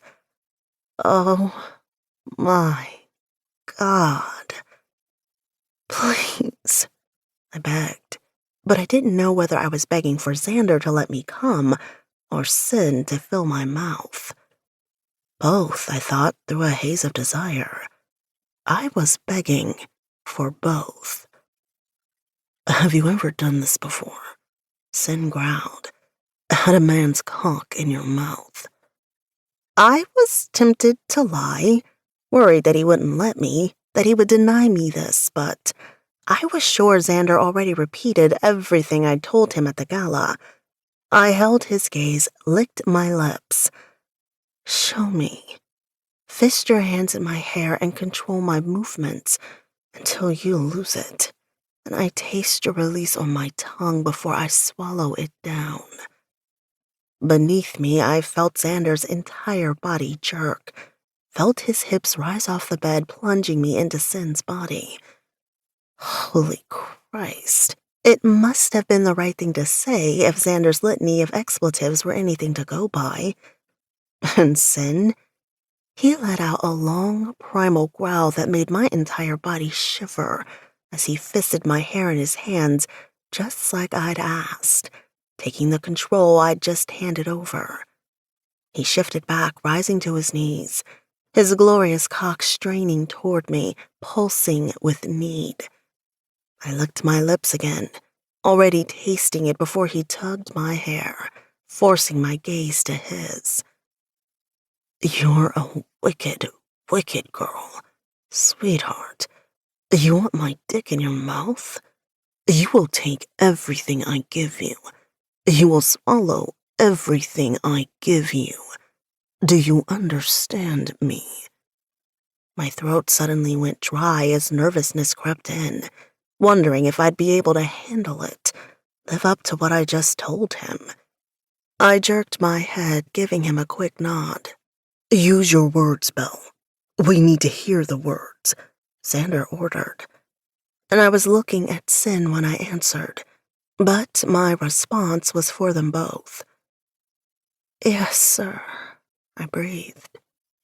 Fuck. Xander growled, the vibration on my clit causing me to squeeze my eyes shut. So wonderfully erotic, Sin's hand tightening again, proving how much he liked hearing those words out of my mouth. Put your hand on my leg, he commanded as he lowered my head. Tap it if it's too much, and I'll stop. I will. And as soon as those words left my mouth, they were replaced with his cock. I swirled my tongue over the drop around the rest of his head before taking him deeper, while Xander plunged his tongue inside me again, unable to hold back my moan, Sin's growl of approval giving me confidence as I continued to explore. Eventually, he took over, commanding me in that deep voice of his, and I followed every single one. Both the commands he voiced and the commands that guided my head. I took him deeper than I ever thought possible, until I was so stuffed I didn't think I could take any more. Xander nipped my clit again, and I nearly detonated. I gasped, pulling my mouth off Sin's cock just long enough to beg for release. Sin brought my head back down, sinking into my mouth, feeling harder, bigger. His order came out choked, stilted, as if he was in agony. Fucking come, Belle, and don't you dare take your mouth off my dick while I do the same. But holy Christ, that order was hard to follow when Xander nipped my clit again before sucking it into his mouth. I detonated. So hard I saw stars, wanted to scream my release, but Sin's order, his hand fisted in my hair, ensured I couldn't. He pumped faster, harder, and I felt him jerk, heard him warn me that he was coming from somewhere that sounded like 1,000,000 miles away. His orgasm exploding in my mouth as my body convulsed. Xander's tight grip on my hips held my body in place while the rest of me soared, flying and flying while I swallowed Sin, their tortured expletives mixing together, and I knew they were both as overcome as I was. And it seemed to take hours to come back down to earth. Sin drew me up with one arm around my waist with the help of Xander until my chest was crushed against Sin's. I wasn't able to breathe before his mouth crashed over mine, his kiss wild and out of control, ravenous and deep, as if he was reaching for the depths of my soul. My body, sated only moments ago, ignited again, arousal once again shimmering through me. I couldn't believe I wanted more, wondered if I'd ever get enough. My whimpering moans turned keening by the time he released me. Xander grabbed me, kissing me, tightening his hold, tightened his hands in my hair, changing the angle of the kiss and taking me deeper. And then he broke the kiss, laying me on back, my head hanging over the side of the bed. I'm gonna feed you my cock, baby. Teach you how to take me down your throat. How to swallow me. Okay? Jesus, I thought. But I did as I was told. Chapter 18. Xander. It was still pitch black when I woke, the clock reading 3:04 a.m. My heart thumped when I found the bed empty, my first thought that Belle had run. I was out of bed in an instant, stopping short at the end of the hall, the breath leaving my lungs in a rush of relief. She was wrapped in Alex's arms as they stood by the front door, her back to me. One hand was fisted in her hair, the other locked around her waist. Belle wore one of our tuxedo shirts, whose I wasn't quite sure. It had ridden up her waist, her perfect ass on full display. Alex was dressed, his gun holstered to his side. I hadn't heard a call come in, but apparently one had, or he wouldn't be leaving in the middle of the night. I felt like a voyeur watching the two of them when they didn't know I was there, but I didn't move. Even from here, there was no denying the desire between them. Like the first time I'd seen them together, they were so wrapped up in each other, neither aware of my presence, as if the rest of the world faded away, leaving only the two of them. Alex lifted his mouth, staring down at her, his expression hidden from me, but I knew exactly how he felt. "Be safe," Belle whispered. And just before Alex closed the door behind him, our gazes connected, and I wondered if he could see the jealousy I wasn't capable of hiding. Belle leaned her forehead against the door, her shoulders slumping slightly as if in defeat. It wasn't a look I was used to seeing on her, not since she was 17. She was the strongest woman I'd ever met, a true fighter, strong and resilient, unshakable in her faith and loyalty. Turning, she gasped when she saw me, a flush rising to her cheeks as she sucked in a breath and placed a hand over her heart. "You scared me." But she didn't sound scared. She sounded guilty. Yet she had nothing to feel guilty about. Her gaze met mine, and I held it before she could look away, trying and failing to get a read on her mood. This wasn't the same girl who'd played dangerous games only hours ago, not the same girl who'd been screaming in ecstasy. And suddenly, a crippling fear stole through me, fear that she would end things, change her mind. "He got a call," I figured, I interrupted, slowly walking toward her. Yes, that was definitely guilt, and that needed to be shut down right now, despite the jealousy I'd just felt. A normal reaction, I assured myself, something I'd have to learn to deal with. "What's with the guilt?" She shuddered her expression. Struggling for patience, I walked closer, didn't speak again until my hands were around her waist. "Don't," I whispered. "Don't shut down. Don't close me out. After everything that happened between us, how do you feel guilty?" She was silent for so long, I didn't think she'd answer, and I was forced to acknowledge where my jealousy was coming from, forced to acknowledge that she might want Alex more than she wanted me. But eventually, she finally whispered, "More confused than guilty, wanting both of you." It went way beyond want, I thought. It was need. Why? When she didn't answer, I asked, "Does it feel wrong to you? Because I gotta say, baby, it doesn't feel wrong to me." Losing her felt wrong, especially losing her to another man, which was a distinct possibility if we made her choose between us. And watching you, seeing the ecstasy on your face, feeling the way your body trembles with need, it doesn't feel wrong to you either. Tell me why it confuses you." She didn't answer right away. "Earlier," she began, "you asked me why I was still a virgin. I wasn't completely honest with you. I did try, like I said. I went out with the sole purpose of losing my virginity. It was my senior year of college, and I think I might have been the last virgin on campus. The police academy was my next stop, where I'd be surrounded by future cops, and I'd already been warned about sleeping with cops, that my reputation would be shot. I was running out of time, so I went to a frat party where I was sure I'd find somebody." Jesus, the whole fucking fraternity would have been after her.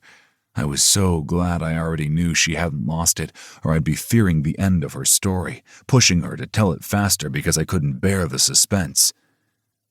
"There was this guy, some blonde god," she said haltingly, "president of the fraternity."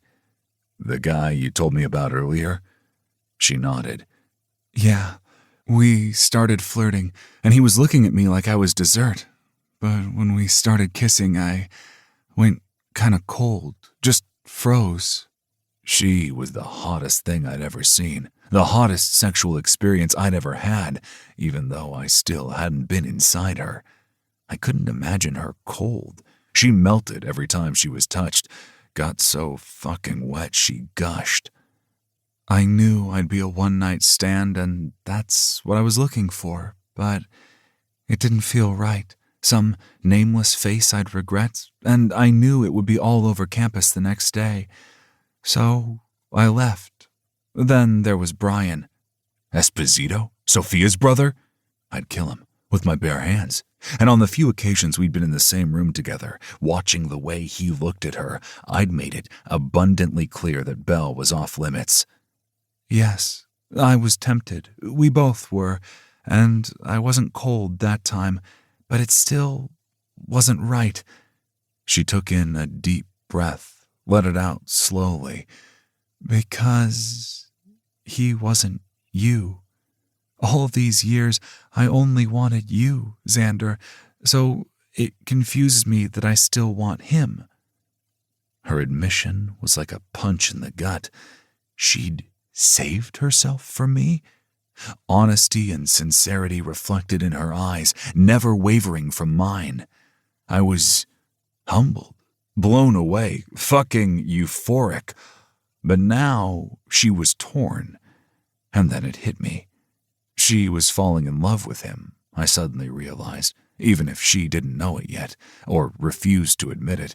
That strong connection between them had the rest of the world disappearing around them. The connection she couldn't fight, the reason for her torment right now.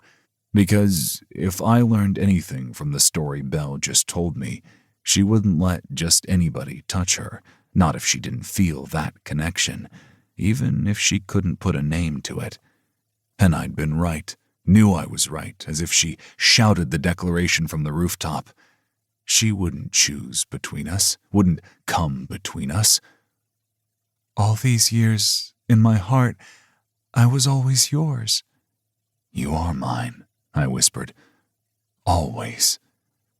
And then I kissed her. A slow, worshipful kiss that gave rather than took, showing her with words I couldn't yet say, ignoring, for now, the voice inside my head that said she was ours, mine and Alex's. But tonight was for us. And in that kiss, filled with a tenderness I'd never shown anybody but her, as I carried her back to the bedroom, I prayed she could feel how much she meant to me, how much I loved her. This girl owned me, heart and soul, and I prayed she still understood that when the shit hit the fan, because I knew it was coming. I could feel it, a giant thundercloud looming over my head, just waiting to explode. Shoving the thoughts deep, I put everything out of my mind except her, trying to control my desperation, my need to take. I didn't want that. I wanted to make love to her, slowly, show her how much I treasured her. My fingers shook when I set her on her feet, reaching for the buttons of her shirt, trembling so hard I could barely get them undone because I'd been dreaming of doing this for so very long. You see my fingers shaking, baby? I'm trembling with need for you, wanted you for so very long. Button by button, I whispered as I undid the next two, because I am most definitely unwrapping a present. The most wonderful gift I've ever received. One she'd held on to for so long, one she'd held on to for me, and I wanted her to know how much I cherished it, wanted her to know how much I treasured her. Belle's eyes were on mine, her expression robbing me of breath, bursting with love. Holy Christ. Finally, the last button undone, I slowly separated the fabric, pushing it off her shoulders, revealing her bare breasts. Even though I'd just seen her, I couldn't control my hiss at the sheer beauty of her, couldn't tear my gaze from her body as I slowly let the shirt slide down an inch at a time until it pooled by her feet, unable to hold back my groan as she stood naked before me, setting me on fire. Because this time, I'd finally get to sink inside her, feel her stretch around me, and I knew I'd never get enough of her, would never let her go. With my hands on her shoulders, I pushed her back a little so I could look my fill, taking in every inch of her before bending and placing a kiss on her belly button, on that diamond sparkling in the moonlight. Then I slid my hands up her sides, cupped her face so her gaze didn't waver from mine as I stood. You are so incredibly beautiful, Belle. So incredibly sexy. If you're gonna say stop, you need to say it now, because once I kiss you again, I won't be able to control myself. Kiss me, Xander, she whispered, standing on her tiptoes to wrap her arms around my neck. Thank you, Jesus. Lifting her, I covered her mouth with mine, groaning when she wrapped her legs around me, still holding on to my control but plunging deep. The feel of her tongue against mine was heaven, and I was lost in the taste of her, still unable to control my trembling, finally having something I'd wanted for so very long. Belle, in my arms, was a fantasy I'd replayed countless times, and I prayed with everything I had that I would never, ever lose this, never lose her. Her fingers wound in my hair, gripping tight as if she was afraid I'd stop. Blindly, I strode toward the nightstand, reaching for the drawer to grab the box of condoms I'd stored there. She opened her beautiful green eyes when I placed her on the bed. Filled with desire, her body arched toward mine. Pulling off my boxers, I watched her expression when she followed my movements with her gaze. No fear, just a burning passion that rivaled my own. You're beautiful, Xander, she whispered, rising on her knees, her hands on my skin killing me, my erection throbbing so hard I thought I'd come before I got inside her. She followed her hands with her mouth, kissing, licking, nipping, until I couldn't take it anymore.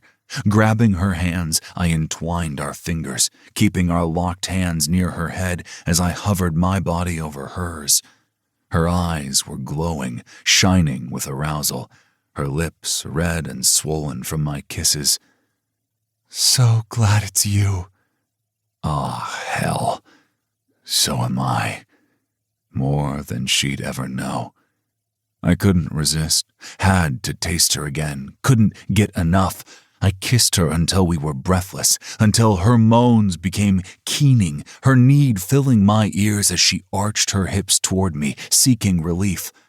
Pulling back, I smiled down at her before taking her nipple in my mouth, licking and sucking before releasing her hands so I could fill my own with her breasts, giving them equal treatment before kissing my way down her body, loving how small she was, curvy in all the right places.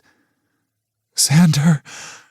Her plea left her lips on a long, tortured moan when I reached her pussy, licking all the way up her core, reveling in how wet she was for me, how ready she was. Don't come yet, Belle, I warned softly.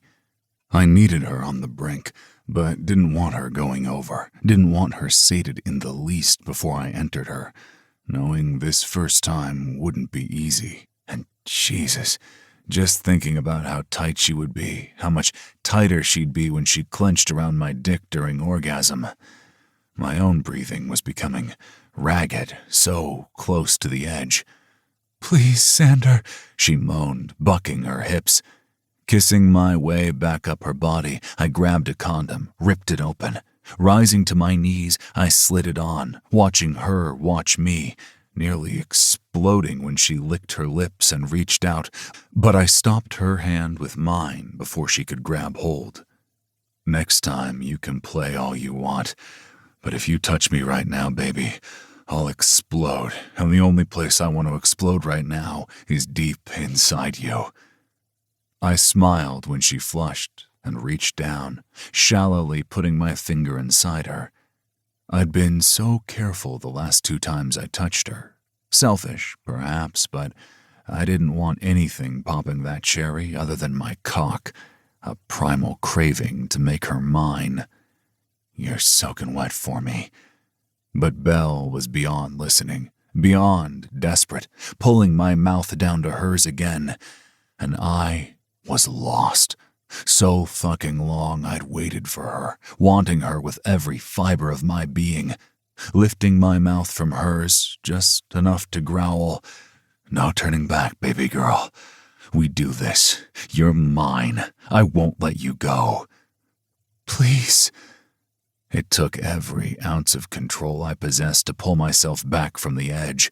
Belle's eyes were glassy, pleading, exactly how I needed her. "Keep your eyes open. Keep them on mine." When she nodded, I fitted my head against her, slowly teasing her, sliding up and down her slit, all the way to her clit and back again. And then I slowly sank inside, giving her just the head, watching the shock in her expression, feeling her body still. But her eyes never left mine, just as I'd asked. And then I held my breath, sinking deeper, a little harder, pushing through her resistance. My head spinning, the emotions going through me were almost too much to handle, overwhelming me as she arched beneath me, her nails scraping down my back as her head tipped back. My name tearing from her throat in a sensual cry, resounding throughout every cell in my body, so powerful I thought I'd explode, my own pleasure so incredibly intense, annihilating me. My sweet, sweet Belle, finally mine. Chapter 19. Belle. Breathe, baby. Relax. You're so damn tight. It feels so incredible. Like nothing I've ever felt before. But it was impossible to breathe. I was so full, pain and pleasure mixing together, but holy hell, it felt so right. His words whispered around me, filling my head until there was nothing but the two of us. This magical night. Everything I'd always wanted, always dreamed about. Let me in all the way. Oh my God. I couldn't imagine taking more. But when my gaze returned to his light blue eyes glowing in the dimness, filled with adoration and desperate need, I knew I could. He felt so exquisite, almost too good, as my body stretched to accommodate him. And then he started to move, shallow thrusts that made me want to scream for more. Please, Xander, more. You feel so good. So glad it's you. They must have been the right words to say. His body sank into mine, his tight hold on control momentarily slipping as he plunged the rest of the way, the shock making me gasp, my body burning. But the pain was short-lived, my desire exploding as he pulled out and thrust in again, finding a slow, steady rhythm as he made love to me. And there was no doubt in my mind, that's exactly what he was doing. Balancing his weight on his forearms, he cupped my cheeks, his gaze holding mine as he continued to thrust, and I felt the beginnings of my orgasm build. How long had I wanted this? Prayed for this? Overwhelmed. I felt tears burn the back of my eyes, but I refused to let them fall. Tears of boundless happiness. My dream finally becoming a reality, but so much more than I'd ever imagined. "You're an ecstasy I never imagined," he growled in my ear, as if reading my thoughts, his breathing becoming heavier, stoking me higher. Before I recovered from those words, his lips were on mine again, joining our mouths the same as our bodies as he cradled my head, surrounding me completely as I pulsed against him, clenched against him. And if I thought kissing Xander was a heaven, I'd have been wrong. Making love with Xander was so much more, indescribable. "You're perfect, Xander. So incredibly perfect," I said, sliding my hands up his chest as I wrapped my legs around his waist, digging my feet into his ass. "Please, make me come." The words hadn't left my mouth before he started thrusting faster, hitting a spot inside me that stole my breath once again. Every stroke making my toes curl, my body tremble. I swore I was transported somewhere else, the pleasure exquisite, nothing like I'd ever imagined, until I was mindlessly begging for release, head spinning dizzily as I was stretched too full. But Jesus, loving every minute of it, every second, never wanting it to end, yet needing the release. The feel of his hands on me was so incredibly hot, his rough breathing in my ear as he struggled for air, and then finally his order to come, roughly growled, making me explode. My scream of rapture echoed through the bedroom, through my own head. I shattered into a million pieces, and Xander grew impossibly bigger inside me, his masculine roar of release prolonging my orgasm until I saw stars, knowing I was on the verge of passing out. Struggling to breathe as I slowly came back down to earth, my body quivered with aftershocks. Xander kissed my mouth, my cheek, and my neck. His breathing was rough, his heartbeat matching mine. The heavy weight of his body on top of me pinned me to the mattress, and there was nowhere I'd rather be. He rolled to his side, taking me with him, still seated firmly inside me, our faces close together as he dropped a kiss on my lips. His hands never stopped moving, still stroking, sliding up the curves of my body as if memorizing every inch of me. He looked as blown apart as I felt, so beautiful it almost hurt to look at him. And suddenly, I was tongue-tied, had no idea what to say, afraid to open my mouth because I knew I'd blurt out how much I loved him. My heart had belonged to this man for so long, and now my body did as well. Finally. Chapter 20. Belle. "Good morning, baby," Xander said in my ear, his hand running up and down my body, from the swell of my butt to the nape of my neck and back down again. And I felt so sated.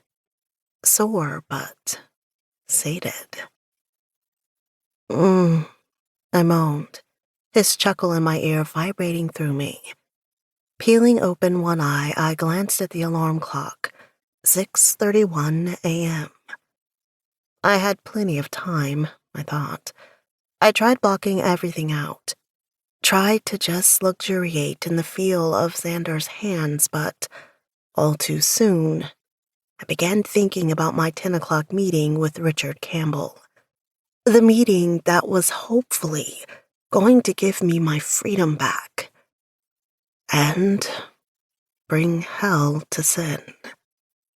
Guilt sliced through me, sharp, piercing, and I couldn't keep my eyes closed for another second, my gaze immediately landing on Sin's side of the bed.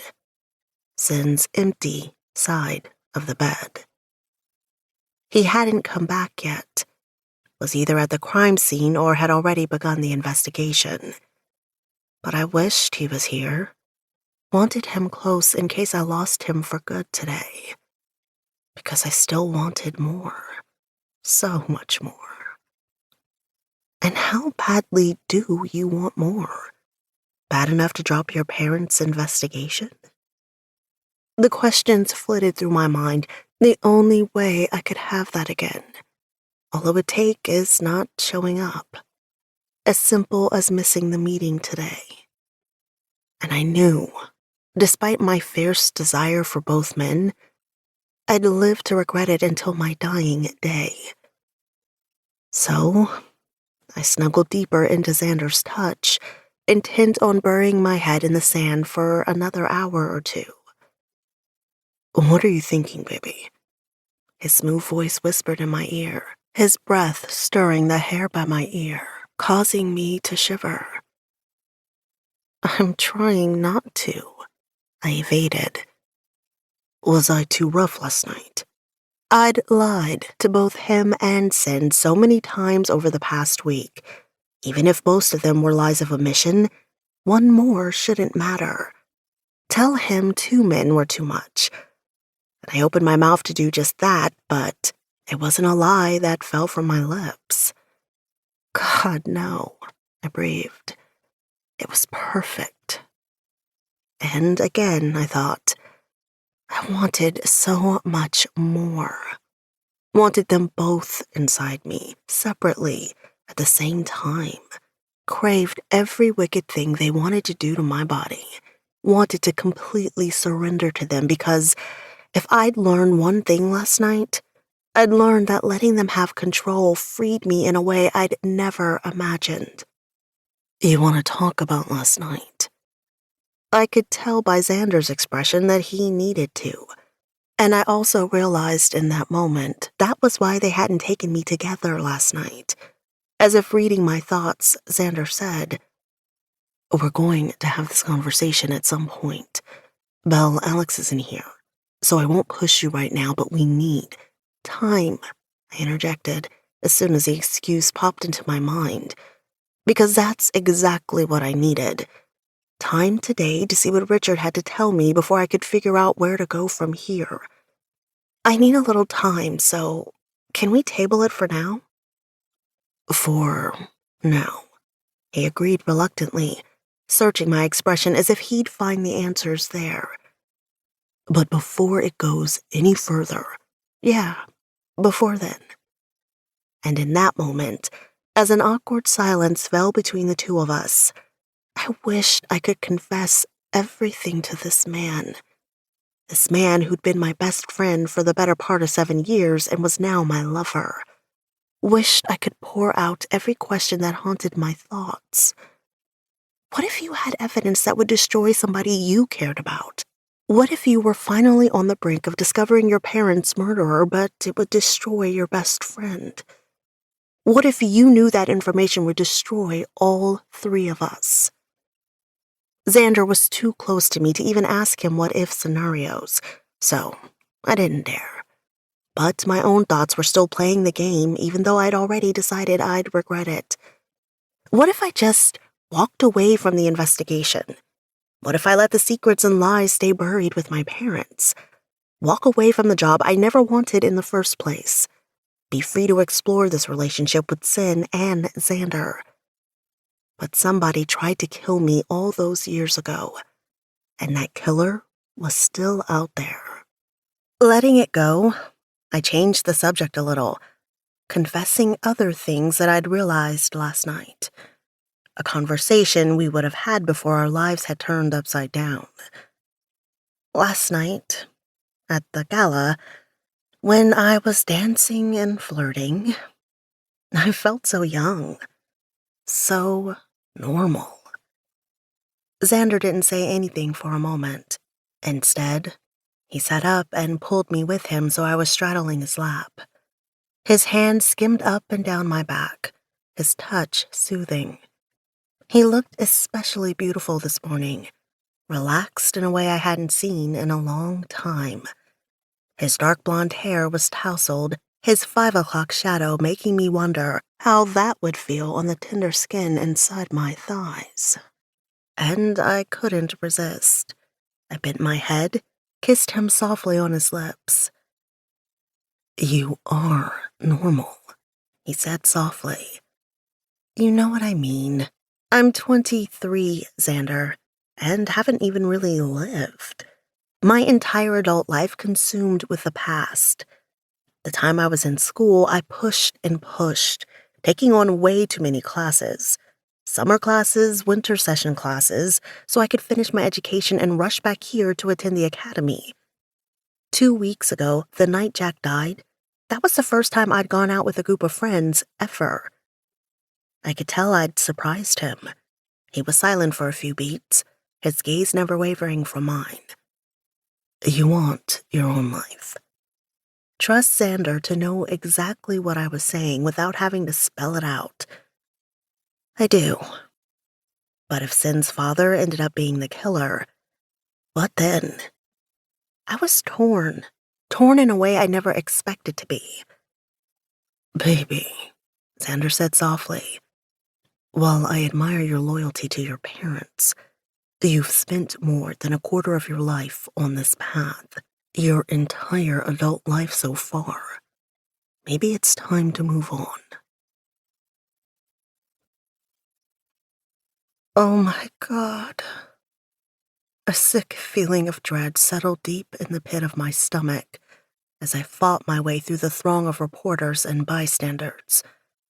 Ignoring the barricade, I flashed my badge when a uniform chased me down. My apologies, Detective. But I wasn't listening. I could only stare at the scene in horror, feeling like I was wrapped in a nightmare as I stared up at the burnt-out windows on the top floor of the hotel I'd been in less than 15 hours earlier. And slowly, my gaze moved to the street, to another cordon-off section as a forensics team scoured the area. Dark spots covered the sidewalk behind the yellow crime scene tape. My legs felt like lead as I slowly moved closer, knowing instinctively what had happened. 20 stories. Jesus. Head spinning, I scanned the sea of uniforms and plainclothes detectives, not finding the one I so desperately needed to find. You shouldn't be here, Detective. I rolled around facing Sin, my mouth hanging open, but I couldn't find words, could barely breathe. Belle, sweetheart, he said softly, you're scaring me.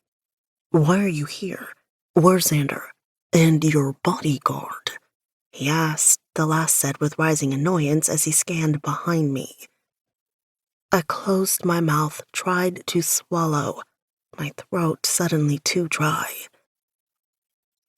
Please don't tell me. It's Richard Campbell.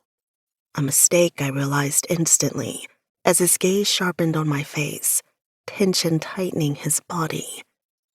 How do you know that? Oh, God, I thought again, turning from Sin without answering him to look back up at the scorched stone, fighting to shove down the horror, feeling like I was going to puke. Detective, I need an answer.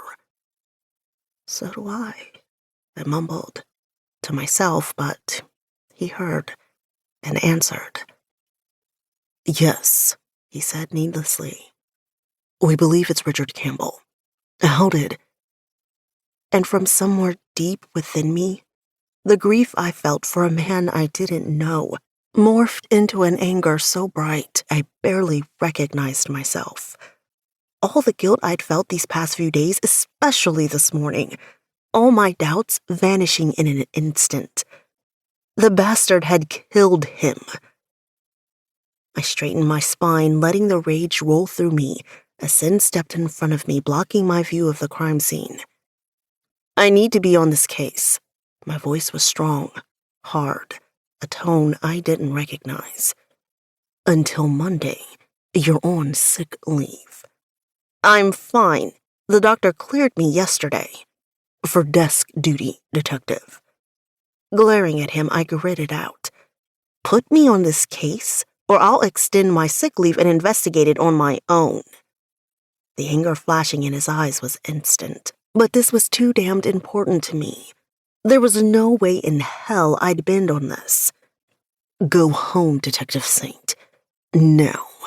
You're still on sick leave. And then lower, letting the full anger in his voice. We will discuss this later privately. We will discuss this now, I shot back.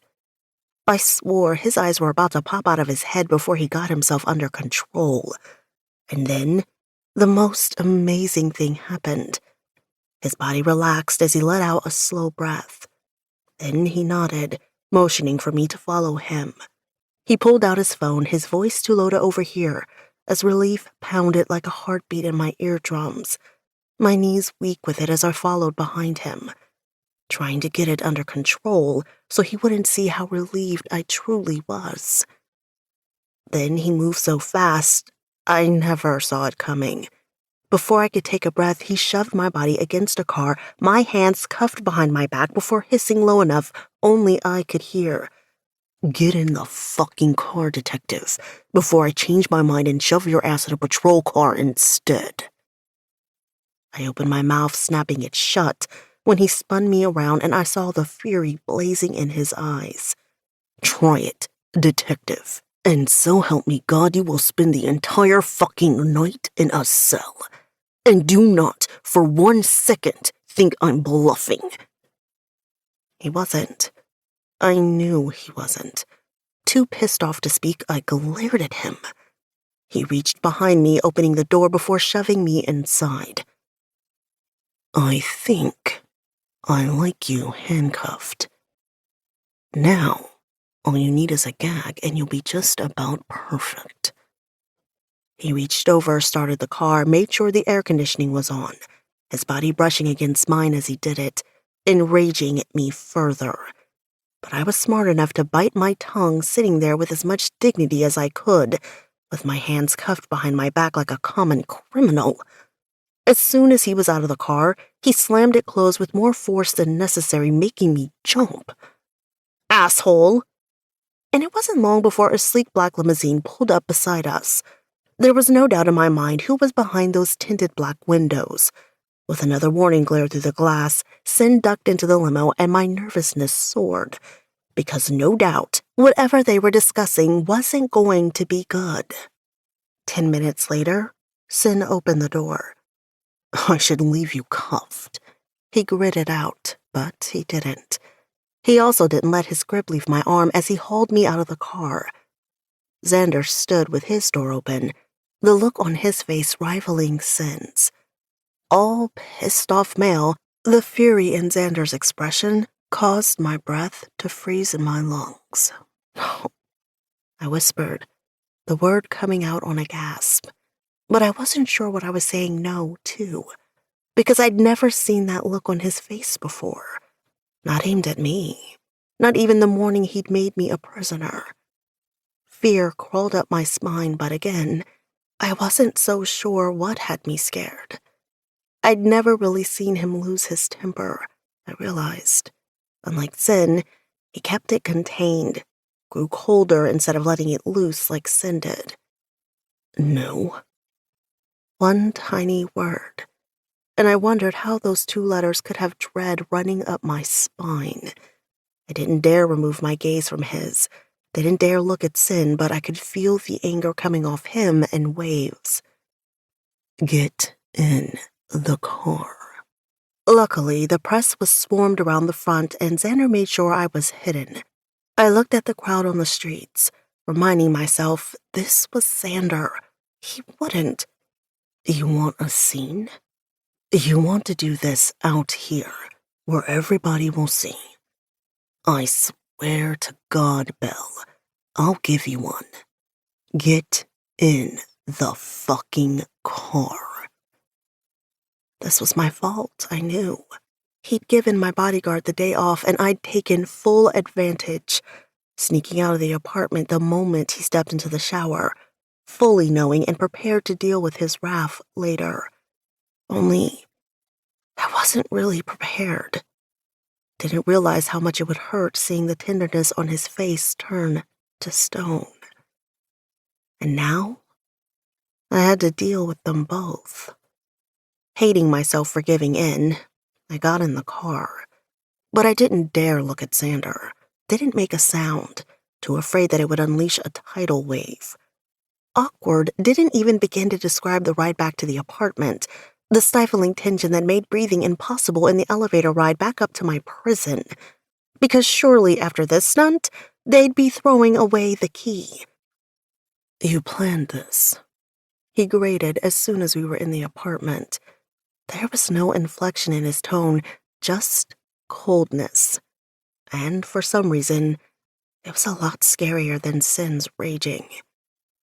At least when Sin was pissed, well, the world knew it. But Xander's cold, ruthless control was so much harder to take. You waited until I was in the shower and fucking ran. He breathed in and let it out slowly before turning to face me, his eyes swirling with equal parts rage and betrayal. And that made my heart stop. When I was dancing with Richard Campbell last night, he said he had information on my parents' murder. And now, he's dead. He sucked in a breath and stared at me for a couple beats. And you couldn't have told me that this morning. If possible, his voice had gone even colder. It had been so easy to say, so he was right. I could have told him that part and left my suspicions about Sin's father out of it. Too bad I hadn't thought about that earlier. When I didn't respond, he continued. Why wouldn't you tell me that, Belle? You had plenty of opportunity. I'm really having a hard time coming to terms with the fact that you don't trust me anymore. I didn't want you stopping me. One of the reasons, anyway. At least it was the truth. You and Sin are controlling assholes. Yeah, I got that. But do you really believe I would have kept you from investigating your parents' death? Kept you from something so important to you? I would have went with you. Would have made sure you were safe. Really, Xander? I snorted. After everything you've done. He held up his hand, his tone cold when he spoke again. Everything I've done is to keep you safe. Whether you agree with my methods or not, you cannot fault me for wanting to keep you alive. He drew in a breath, calmed himself. How do you think I felt when I found you gone? I tore the fucking place apart looking for you, thinking you'd been taken because I didn't find the fucking note right away. And I heard it, the chink in his armor. I opened my mouth, but he cut me off with a sharp shake of his head. Save it. I can't fucking do this right now. Don't trust myself not to say something I'll regret. Go upstairs.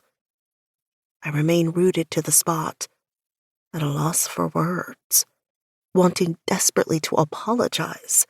This wasn't how I ever pictured a morning after, and to be fair, I doubted Xander had ever thought it would end this way either. I took a few steps toward him, still feeling him inside me, hating myself for ruining everything between us, needing to fix this, fix us, until he spun around and I saw the rage burning in his eyes. And like a coward, I ran. It wasn't until hours later, when the sky was beginning to burn with the reds and oranges of sunset, the beautiful fire blazing in the sky, that they both came into my bedroom where I'd stayed most of the day, following the story online. But I knew where the case was heading. I could already see the headline as if they'd already been printed. Richard Campbell, 56, former journalist for the New York Times, has died this morning, jumping 20 stories to avoid the flames overtaking his hotel room. And later, the fire would be ruled accidental. And who was going to fight for him, if not me? Even though he was a former reporter, that had been shocking. I hadn't had time to research him before I'd gone to our appointment, not without Xander knowing. Had I had time, I wonder if I would have gone. Not that it mattered now. But since then, I'd learned all his articles had stopped about 6 months before my parents' deaths. After that, he'd dropped off the face of the earth. No scandal, just nothing. There one day, gone the next. I didn't acknowledge the knock on my bedroom door. It didn't take a genius to figure out who it was. The locks had already been removed, so it wasn't like they couldn't get in. And suddenly, I was so tired. Tired of the roller coaster emotions. Tired of fighting. Yet I knew the worst of it was coming, but still wasn't sure of how to handle the situation I was in. "I will not go through this with you again," Sin said, stepping into the room. Reluctantly, I turned around, knowing he hated talking to my back, and I didn't want to make my situation worse, not when I was fully prepared to beg. "I want on this case." I sounded a little too desperate, but nothing was going to keep me from it. Not Sin, not Xander, no matter what they did. "Even if it cost you your badge." I sucked in a breath, thrown for a loop, completely unprepared for those words to come out of his mouth. "Are you threatening me, Lieutenant?" Because he was so obviously not Sin right now, and in the past week I'd forgotten this side of him somehow. Lulled into him just being my whatever he was. "Answer the question." I hesitated, and possibly for the first time ever, I answered him honestly. "Yes." His shocked expression would have been funny if the situation weren't so serious. "Why?" "So I can nail your father's ass to the wall." Somehow, I knew the man was part of this, but I couldn't say that, could I? So the moment of honesty was over. And then I realized that even if he let me be in on the case, I couldn't tell him what Richard had said to me last night. Couldn't tell him that I believed his death was suspicious when it came back suicide or accidental or whatever it would be.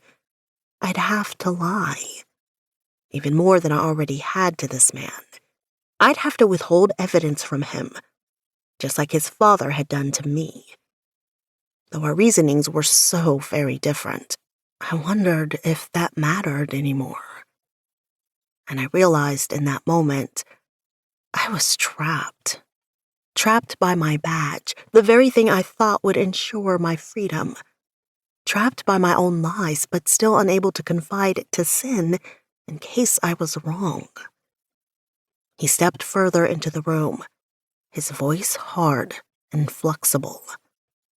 "On a personal level, I love that sassy mouth of yours. Love our verbal sparring. But there's a time and place for it." His voice was rising, and I knew it was coming before he exploded. "And at a crime scene, in front of my other detectives, in front of other officers, is not the fucking place for it." He roared so loud I couldn't help but jump, my back pressed against the glass. This was the same Sin that picked me up at the airport when I'd flown in from Miami. The sight of him I'd nearly forgotten in the weeks since. But unlike the last time in the car, he wasn't even trying to hold on to his control. He descended on me, not bothering to hide the rage boiling through him. Each step menacing. 6 feet 2 inches of pissed off, unyielding, bossy, intimidating as hell cop. "You will not use our personal relationship as a weapon against me." And then his rage was fully unleashed, echoing through the apartment, loud enough to be heard on the street 13 stories below. "On the job, I am your lieutenant. You will not usurp my authority, and under no fucking circumstances will you disobey me when I give you a direct fucking order." It was only when he was nearly right on top of me that I realized I tucked myself into the corner between the wall and the glass, trapped, as seemed to be the theme for the day. And suddenly it was too much, as if my eyes had just been opened and I realized how much control they had over me, how much control I'd let them have this past week, giving in without argument to this fucked-up living arrangement, letting him sleep with me most every night, letting their bodyguard follow me everywhere I went. I fought back with everything I had, refusing to cower in front of this man even as my legs shook with fear at the force of his rage. "So what?" I shoved him back as hard as I could, but he didn't move an inch, his powerful body unyielding. "You control me at work, control me at home, and control me in the bedroom. What the hell is left?" "I'm not trying to control you. I'm trying to keep you safe." "Bullshit!" I screamed, the sound so high-pitched I could feel it pierce my own ears. "You're not keeping me safe. You're suffocating me." Driven to anger beyond anything I'd ever felt, I lashed out, my arm rising of its own volition, my fist clenched as I swung at him. Sin caught my hand in his fist, spinning me around, pinning me with an arm around my waist. "God damn it, Belle! Let her go, Alex." Xander's order ripped through the room, his tone just as cold and unyielding as Sin's had been. Sin dropped his arms, immediately stepping back, and my knees nearly crumpled with relief. But when I turned around, I knew Xander wasn't there to save me. Double teaming me. And not in a good way. Hard to believe less than 24 hours earlier, I'd had them both in my mouth. That I'd shared the most magical night I'd ever experienced with Xander. "Just get the hell out! Both of you!" But I was looking at Xander when I said it, hoping he couldn't see the betrayal I felt because he was siding with Sin. "You need to calm your ass down, Isabella." And for some reason, that pushed me to a whole other level of pissed off. I finally understood the expression, seeing red. "I won't! You, of all people, should understand my issues with this." Because it wasn't just about the job. It was the authority, the same fight I'd had all those years ago when my parents died without naming a guardian, and I'd had to fight for my independence. And yet, all week I'd let it happen, let them control me. "I do understand, but now isn't the time to take a stance. Right now, at home, we need to protect you. And Alex is right. At work, he is your lieutenant." "Then I'm done!" I yelled before I could stop myself. But as soon as the words left my mouth, I knew in my gut it was the right decision. And despite all the tension in the room that made breathing impossible, I felt a weight lift off my shoulders, the sensation foreign, having never once feeling it before. One step toward freedom from my past. No more lying to these two. If I could keep my distance. And like I'd told Sin, I'd investigate Richard's death on my own.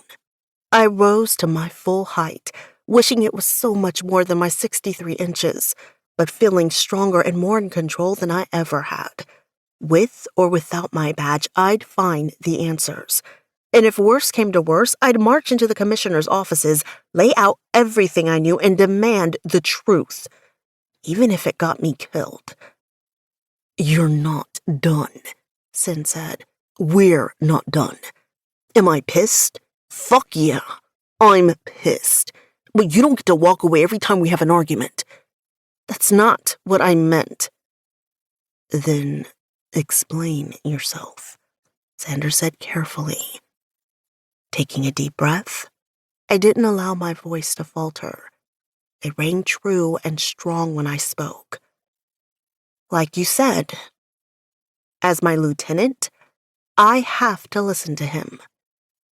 I went to the dresser, dug my badge out of my bag, and tossed it to Sin, wishing I could have the satisfaction of throwing it at his head.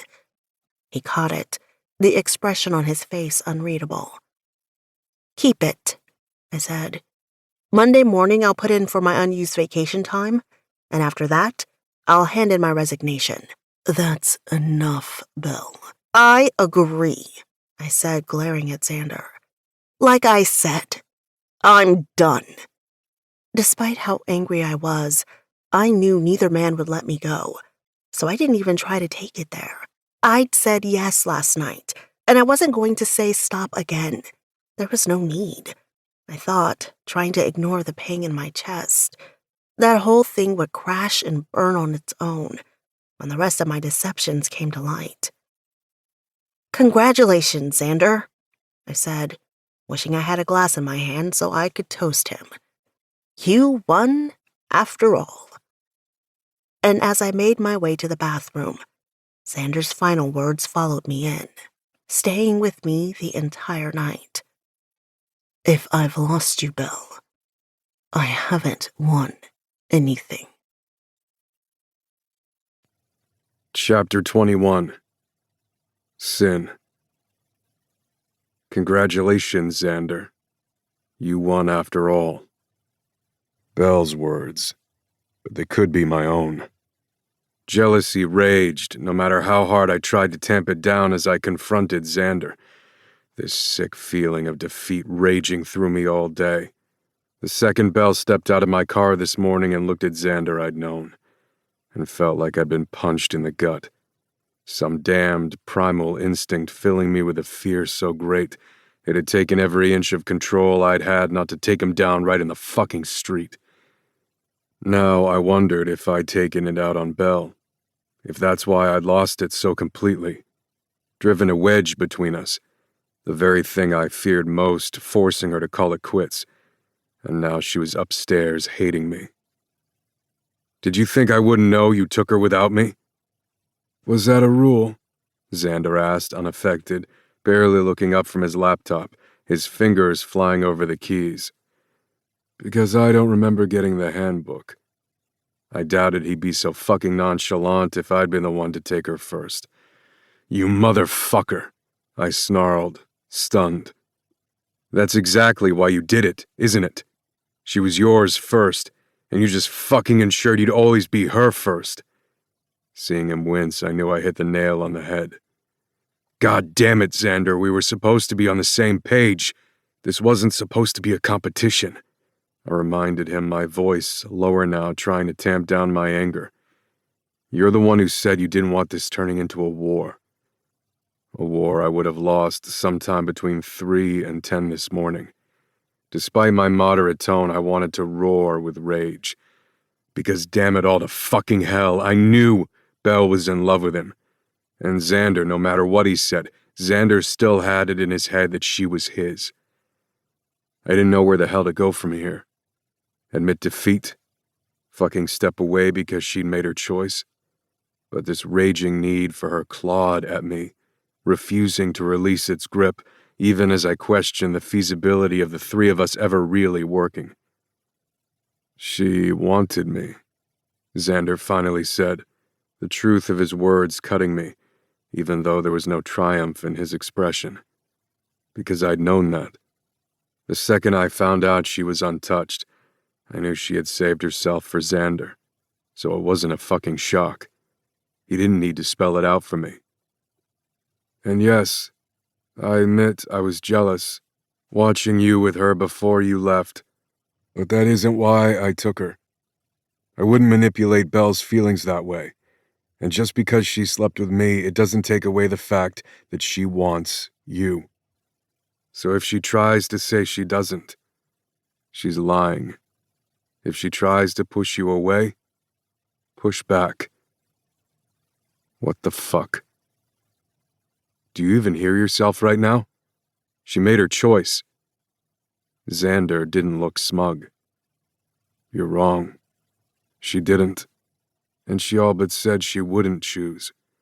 You're good at taking control, pushing her limits, and she responds to it. Use it to your advantage." This wasn't how I'd expected the conversation to go.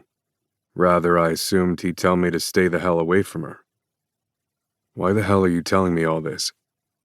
Because whether she knows it or not, she's in love with you, Alex. Stunned, I could only stare at him. Like a teenaged girl, I wanted to ask him how he knew that. If she'd told him. Ask a million questions, but I refrained. Instead, I walked to the fridge and grabbed a beer, guzzling nearly the entire bottle.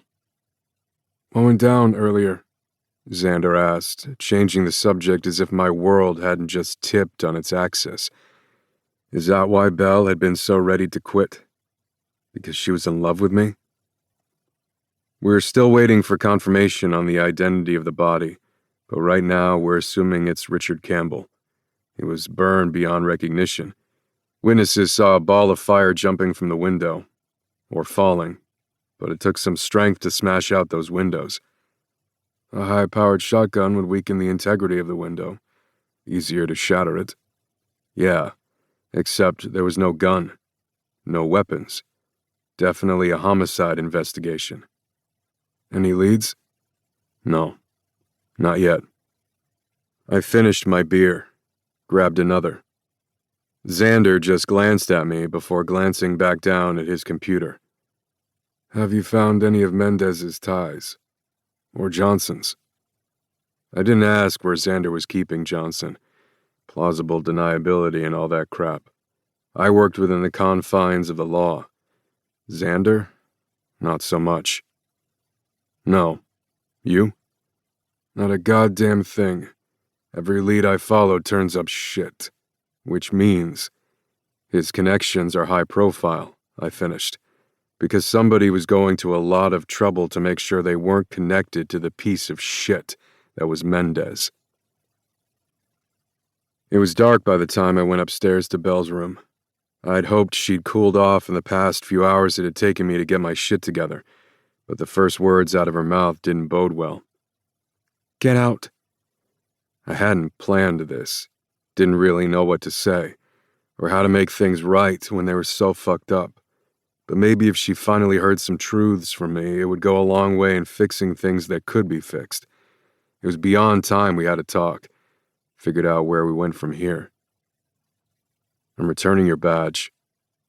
I waited for a moment to see if she'd respond, but she didn't.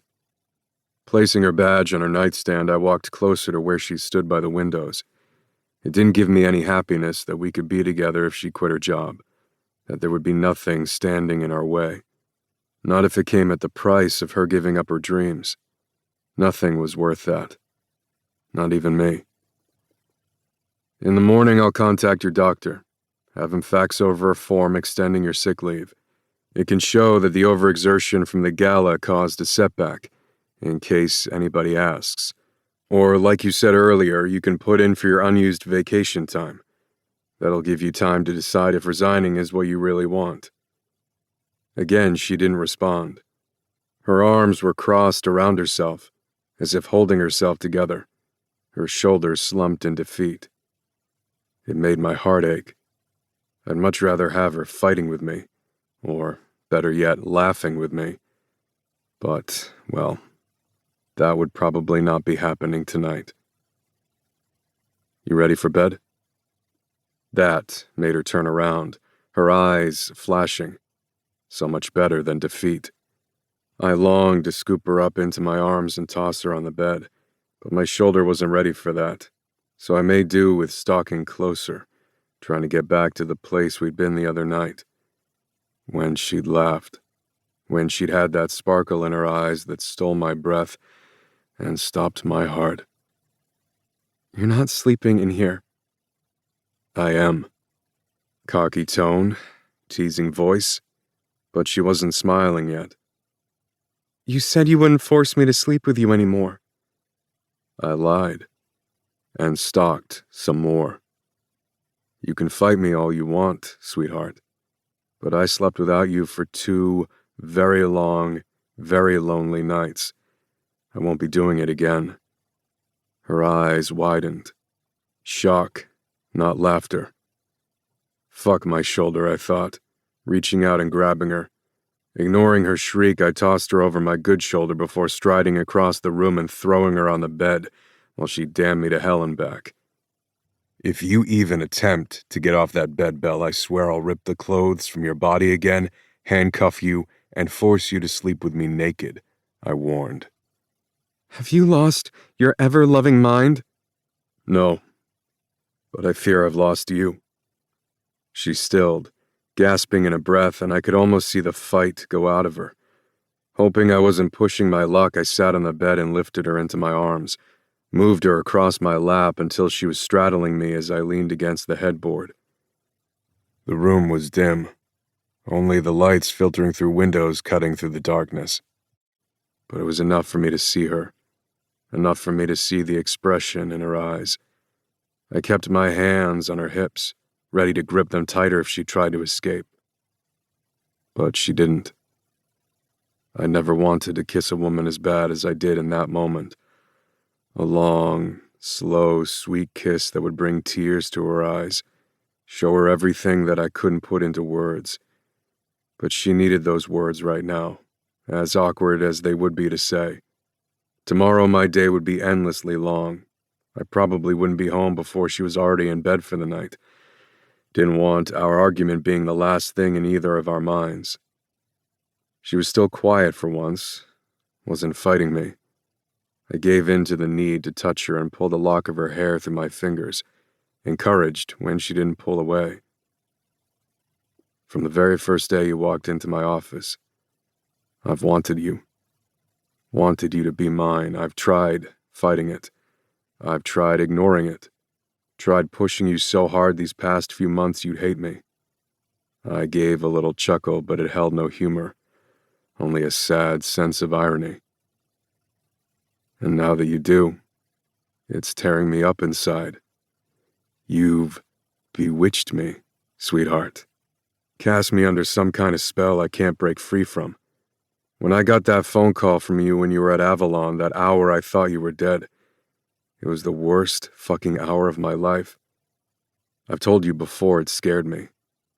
But it went so far beyond that, slicing me to the core. And I know it's wrong on so many levels, but all I've kept thinking since then is it would be a crime if I lost you before we could ever begin to figure this out. Belle looked up then, her eyes bright in the dimness of the room, so close to mine. She didn't say a word, just stared at me, her eyes holding so many questions she wouldn't give voice to. So I continued, trying to answer everything she might ask. I don't have all the answers. Hell, I don't think I have any answers. It may be too soon to say this, but I've never felt this way about anybody before. And yes, I suppose I've taken the caveman routine a little too far. In many ways, I've become somebody I don't even recognize when it comes to you. I've never been this way, and maybe that's because I've never cared enough. This is all new for me. I wish I could say that once I knew you were safe, I'd be able to breathe easier, lighten up a bit. But I'm not sure if that would be a lie. And I will never lie to you, Belle. Never. Not about something like this. I gave her time to say something. Anything. But she remained silent. I felt our stolen minutes slipping away, so I continued. At work, I am your lieutenant. It's my job to make sure our team runs smoothly, that we work efficiently and effectively. Your job is to follow orders, respect that I know what I'm doing. Obviously, you have an issue with authority, at least coming from me, because it's not in your file, and I'm assuming Xander knows. I paused again, leaving the statement hanging so obvious I was fishing for information, but when she didn't bite, I continued. If it's me you can't work with, then perhaps you could put in for a transfer. Or if you want to stay where you are, I could put in for one. Now that Xander had imprisoned the very person keeping me prisoner at the precinct, I don't want you to leave the department. You've worked hard to get where you are. I can't even imagine how hard. So I don't want you giving up your dreams because of me. Or for me. Ever. I still couldn't tell if I was making any headway with her. Her face was a blank mask, a look I hated seeing on her. But still, I plunged ahead because she was listening for once without interrupting, without arguing. As for control, I may need it at work, but I do not need it in the bedroom. She scoffed, her eyes finally flashing, even if it was with derision. I laughed, my reward the shiver that went through her body. Does it turn me on? Fuck yeah, it does. But do I need it to get off? No. I laughed when she rolled her eyes. Don't believe me? I've never done this before, not like this, and I couldn't wait to explore this with you because it turns you on. It's the pleasure you derive from it that makes me love it, the way your eyes darken every time I give you a command. How soaked you get. But I don't need it. Certainly don't need it to be fulfilled. I just want you. Want to hear you scream my name in ecstasy when you explode for me. How we get there doesn't matter.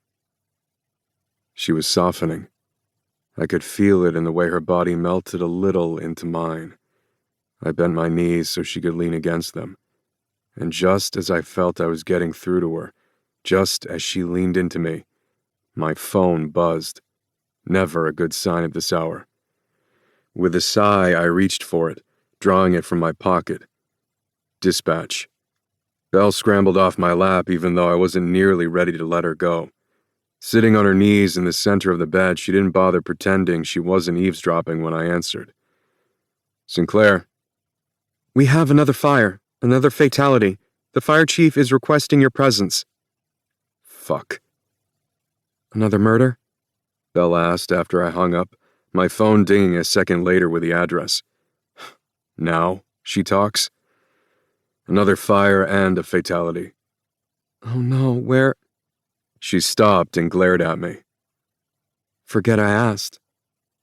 I wasn't going there. Was absolutely not going to fight with her before I left for an endless day. Instead, I drew her up in my arms, surprised when she didn't struggle. Well, struggle as much as I thought she would.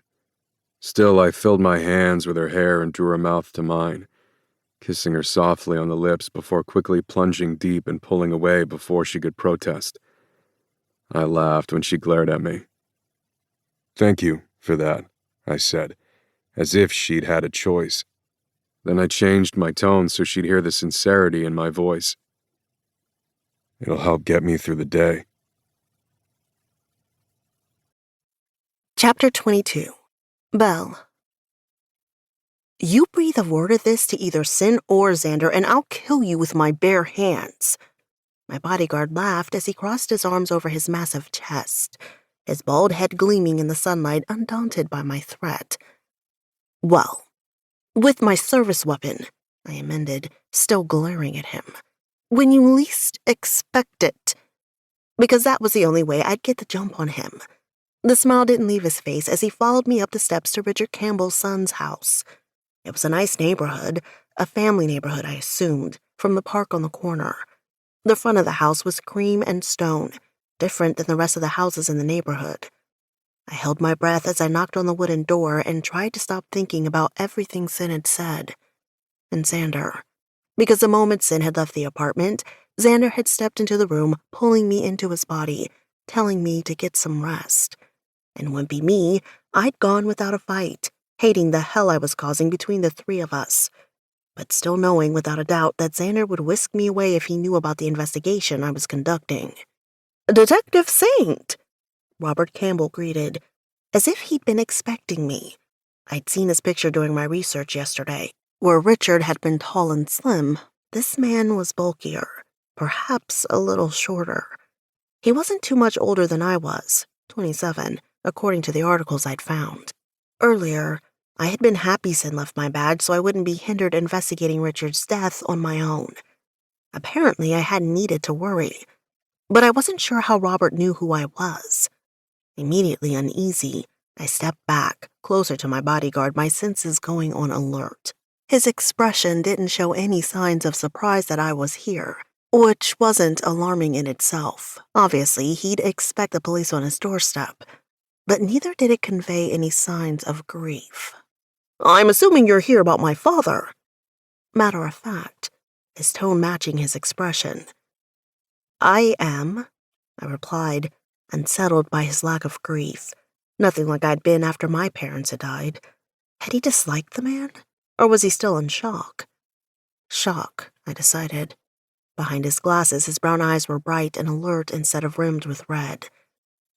He hadn't cried for his father? Please, come in, he said, stepping back from the door to give me room to enter. Beyond Robert, the foyer and adjoining living room were well lit, sunlight pouring through the multitude of windows. But the cheery space didn't do anything to relieve the trepidation I felt entering his house, even with my bodyguard standing behind me. But I already knew my need for answers would outweigh my need for caution. Your bodyguard is welcome to join us, he said, his gaze settling briefly on the man behind me before moving beyond to the car at the curb. Tension easing slightly, I nodded, stepping through the door, my bodyguard right behind me. As if raised with manners, he led me to the kitchen, offering coffee or tea along the way. Only slightly absorbing his words, I looked around the perfectly furnished house. The empty house. Where were all the mourners? Friends, family, and well-wishers who showed up with casseroles and tears, repeating the same words over and over again as if they provided an ounce of a comfort. I'm so sorry for your loss. In that moment, I realized I'd made a grave mistake. I tried to back up, tried to turn and run, but it was already too late. Robert whirled around, aiming a taser at my bodyguard, who fell like a ton of bricks within seconds, his body shaking with convulsions as 1,000,000 volts of electricity rendered him paralyzed. It was the last sight I saw before Robert pulled me into a hold so strong there was no way to break free.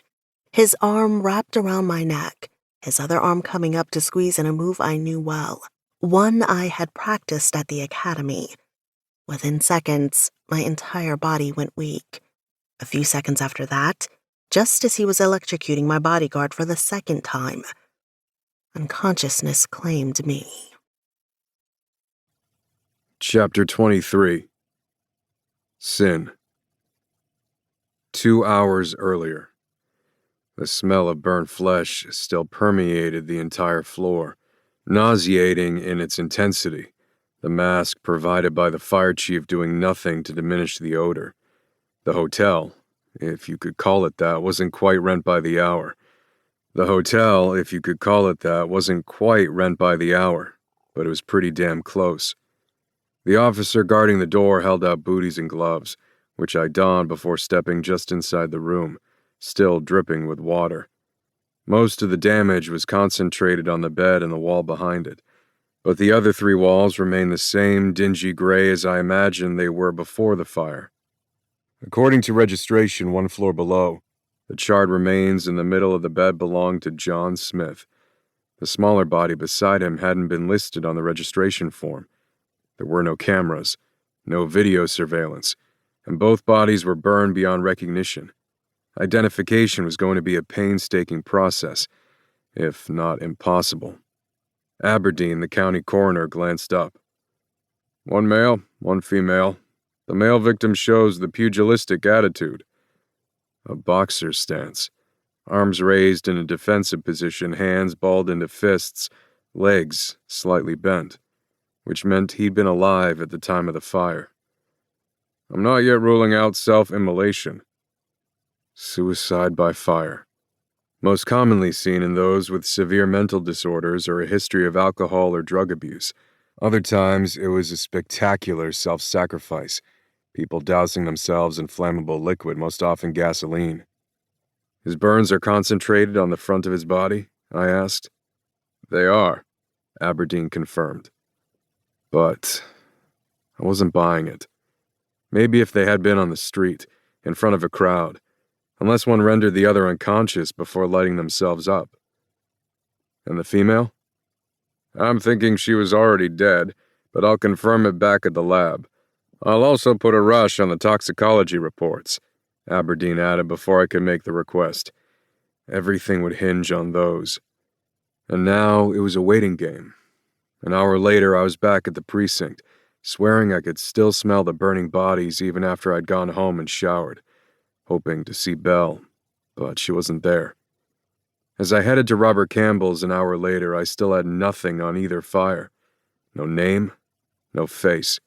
Just a crappy surveillance video from the street corner half a block away, showing a never-ending succession of men and women entering the dump of a hotel, which was now closed, despite the owner's argument that the place was legal. It didn't take a genius to figure out what they were all doing there. The night clerk was working with a forensic artist, but I wasn't holding my breath that it would reveal the identity of the man who'd been burned. And without a name, I had no idea if Richard Campbell's murder was related. Yesterday, his son Robert had been in shock, hadn't revealed much, giving me little to no clues, and no motive for murder. I hated this part of an investigation, when there was no evidence, very few leads to follow, and I felt like I was spinning my wheels. And I was too anxious to be sitting behind a desk today, too hyped up. So I figured I'd do some old-fashioned police work and pound the pavement, re-interview Richard's neighbors, try to get something more from his son. I noticed the car as soon as I turned the corner onto the tree-lined street, my anger instantaneous. Jesus Christ, did she ever fucking listen? Despite all my threats, she was forcing my hand, forcing me to arrest her. And what the hell was so important about Richard Campbell? Parking on the curb, I slammed my door with a little too much force, to sound like a gunshot on the quiet street. On my way up the driveway, I felt the hood of the car, compared it to the roof because it was still so damned hot outside. The engine was still warm, meaning they hadn't been here too long. I pounded on the door, irritation flowing through me, only calmed a little because at least she'd stayed with her bodyguard, unlike yesterday. But there was no answer, despite my increasingly annoyed knocking. Pulling out my phone, I sent her a text. "Open the goddamn doorbell." I waited. As anticipated, she didn't respond. I called her bodyguard, hearing the muffled ring through the door, but he didn't pick it up before it went to voicemail. I called again, my irritation rising with each missed call before morphing into unease, which turned to dread when I rounded the back of the house and glanced through the living room window. A long pair of legs spilled onto the hardwood floor, the rest of the body hidden behind a wall. Immediately reaching for my gun, I called 911, explaining the situation quickly before hanging up. But I didn't wait for backup. Couldn't wait. Racing to the kitchen door, I smashed through one of the glass panels, ignoring the pain as the glass sliced my arm when I reached in and turned the door handle, pausing momentarily in the kitchen, waiting for an assailant that never came. Heart pounding, I slowly made my way through the house, my back against the wall, every sense heightened and alert as I constantly checked behind me, in front of me. But the house was empty. At least, the downstairs was. Sirens already blared in the distance, quickly becoming louder by the time I got to Belle's bodyguard. He was unconscious, his hands cuffed behind his back, but he stirred as I bent down to check his pulse, catching me off guard. "They got her," he moaned groggily. Fuck. I wanted to roar the word as fear and rage ripped through me, slicing me so much deeper than the glass on my arm. I'd fucking known, from the second I saw his feet through the window. Who got her? How long ago? And how the fuck did he get the drop on you? Rapid-fire questions as my panic overflowed, and then I whirled around, hearing a noise, aiming my gun from side to side. But there was nobody there. Just a ding coming from Belle's purse. I scooped it up, emptying it on the coffee table. Her gun falling out, along with her phone. No fucking way to protect herself. No fucking way to track her. God damn it! Pressing the home button, the screen lit up with my last text before asking for a passcode, which I didn't know. I whirled back around and bent to unlock the bodyguard's cuffs. Immediately, he rolled over, testing each limb before he stood. The fucker tasered me 3 times before putting a needle in my thigh. Who? I need a name, I demanded. Robert Campbell, Richard's son. He choked her unconscious and fucking kidnapped her. How long ago? 20 minutes? He opened the door, glancing at the driveway. Car's missing. 2016 Lexus RX 350. Black. I was already calling my precinct, putting out an APB on the SUV, initiating an Amber Alert, barking orders to pull both Campbell's DMV records and put out an alert on every vehicle they had registered, conduct a search of every property they owned while I went through the contents of Belle's purse, hoping for another clue as I continued my litany of orders until I couldn't think of more. And then I saw it. Richard Campbell's business card. Grabbing it off the table, I flipped it over. 10 a.m. No date. But I assumed it was for yesterday. And suddenly I realized I never asked her how she knew it had been Richard at the crime scene. Never asked her connection to him. Too pissed off at the stunt she'd pulled, sneaking out of the apartment as soon as Xander stepped into the shower. Xander. Shit. Picking up my phone, I called him. Belle's been kidnapped, I said as soon as he answered. His roar of absolute agony was painful to my own ears, his series of anguish-filled curses causing me to wince before he fired off his own litany of questions. Where are you? What happened? And where the fuck is her goddamned bodyguard? Through the phone, I heard doors slamming, the squeal of tires, as Xander's car took off as I repeated everything her bodyguard had told me. She's been gone for nearly half an hour.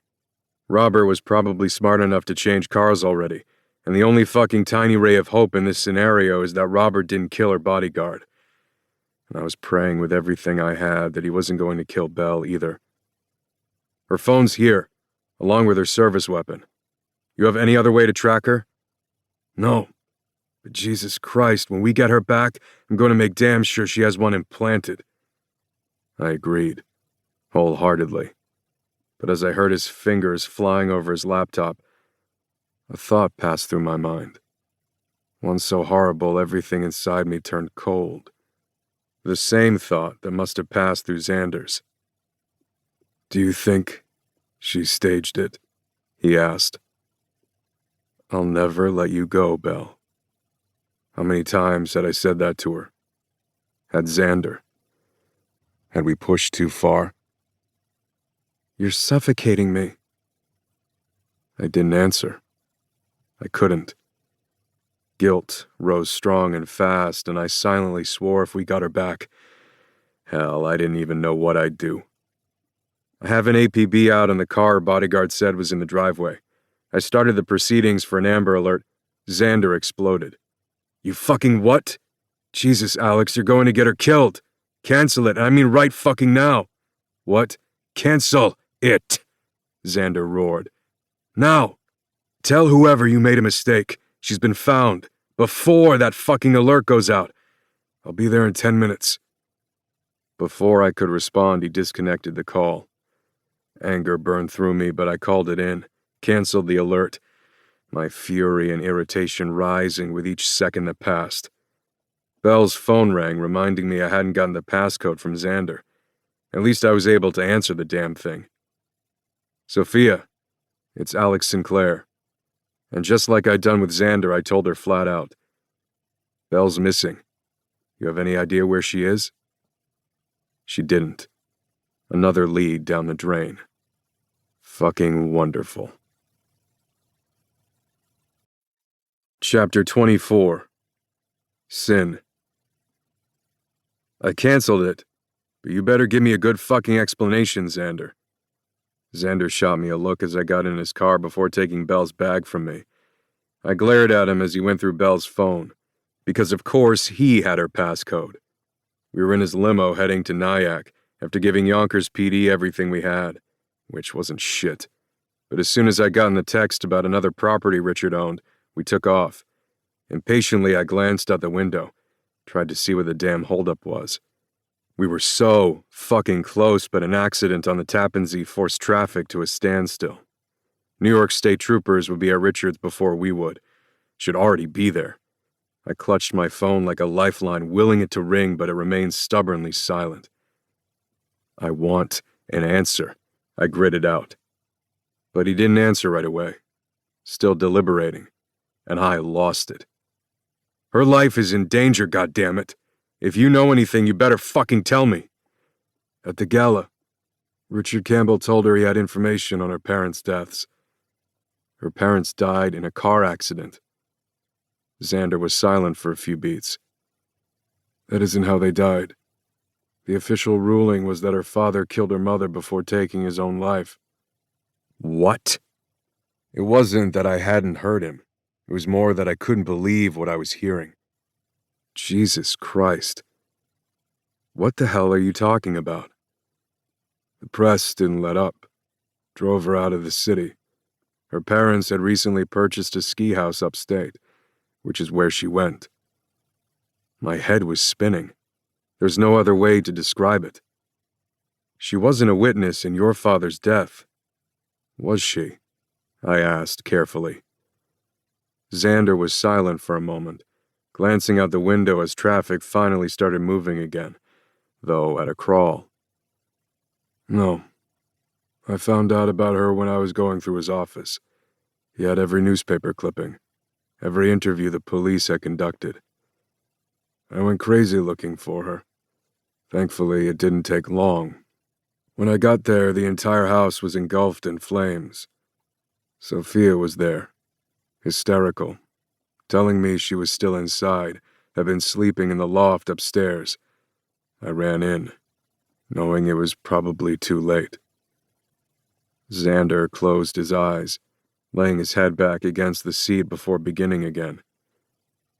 The staircase had fallen, getting caught on a beam. She was dangling from it, just hanging there, ready to fall. I don't think I had ever been so scared in my life, knowing everything she'd just gone through, seeing her like that, fighting for her life. I kept screaming for her to let go, swearing I'd catch her, but Jesus Christ, we were running out of time. And finally, she listened. I don't think we were out of the house for 5 minutes before it collapsed. He lifted his head, the torture in his eyes impossible to miss.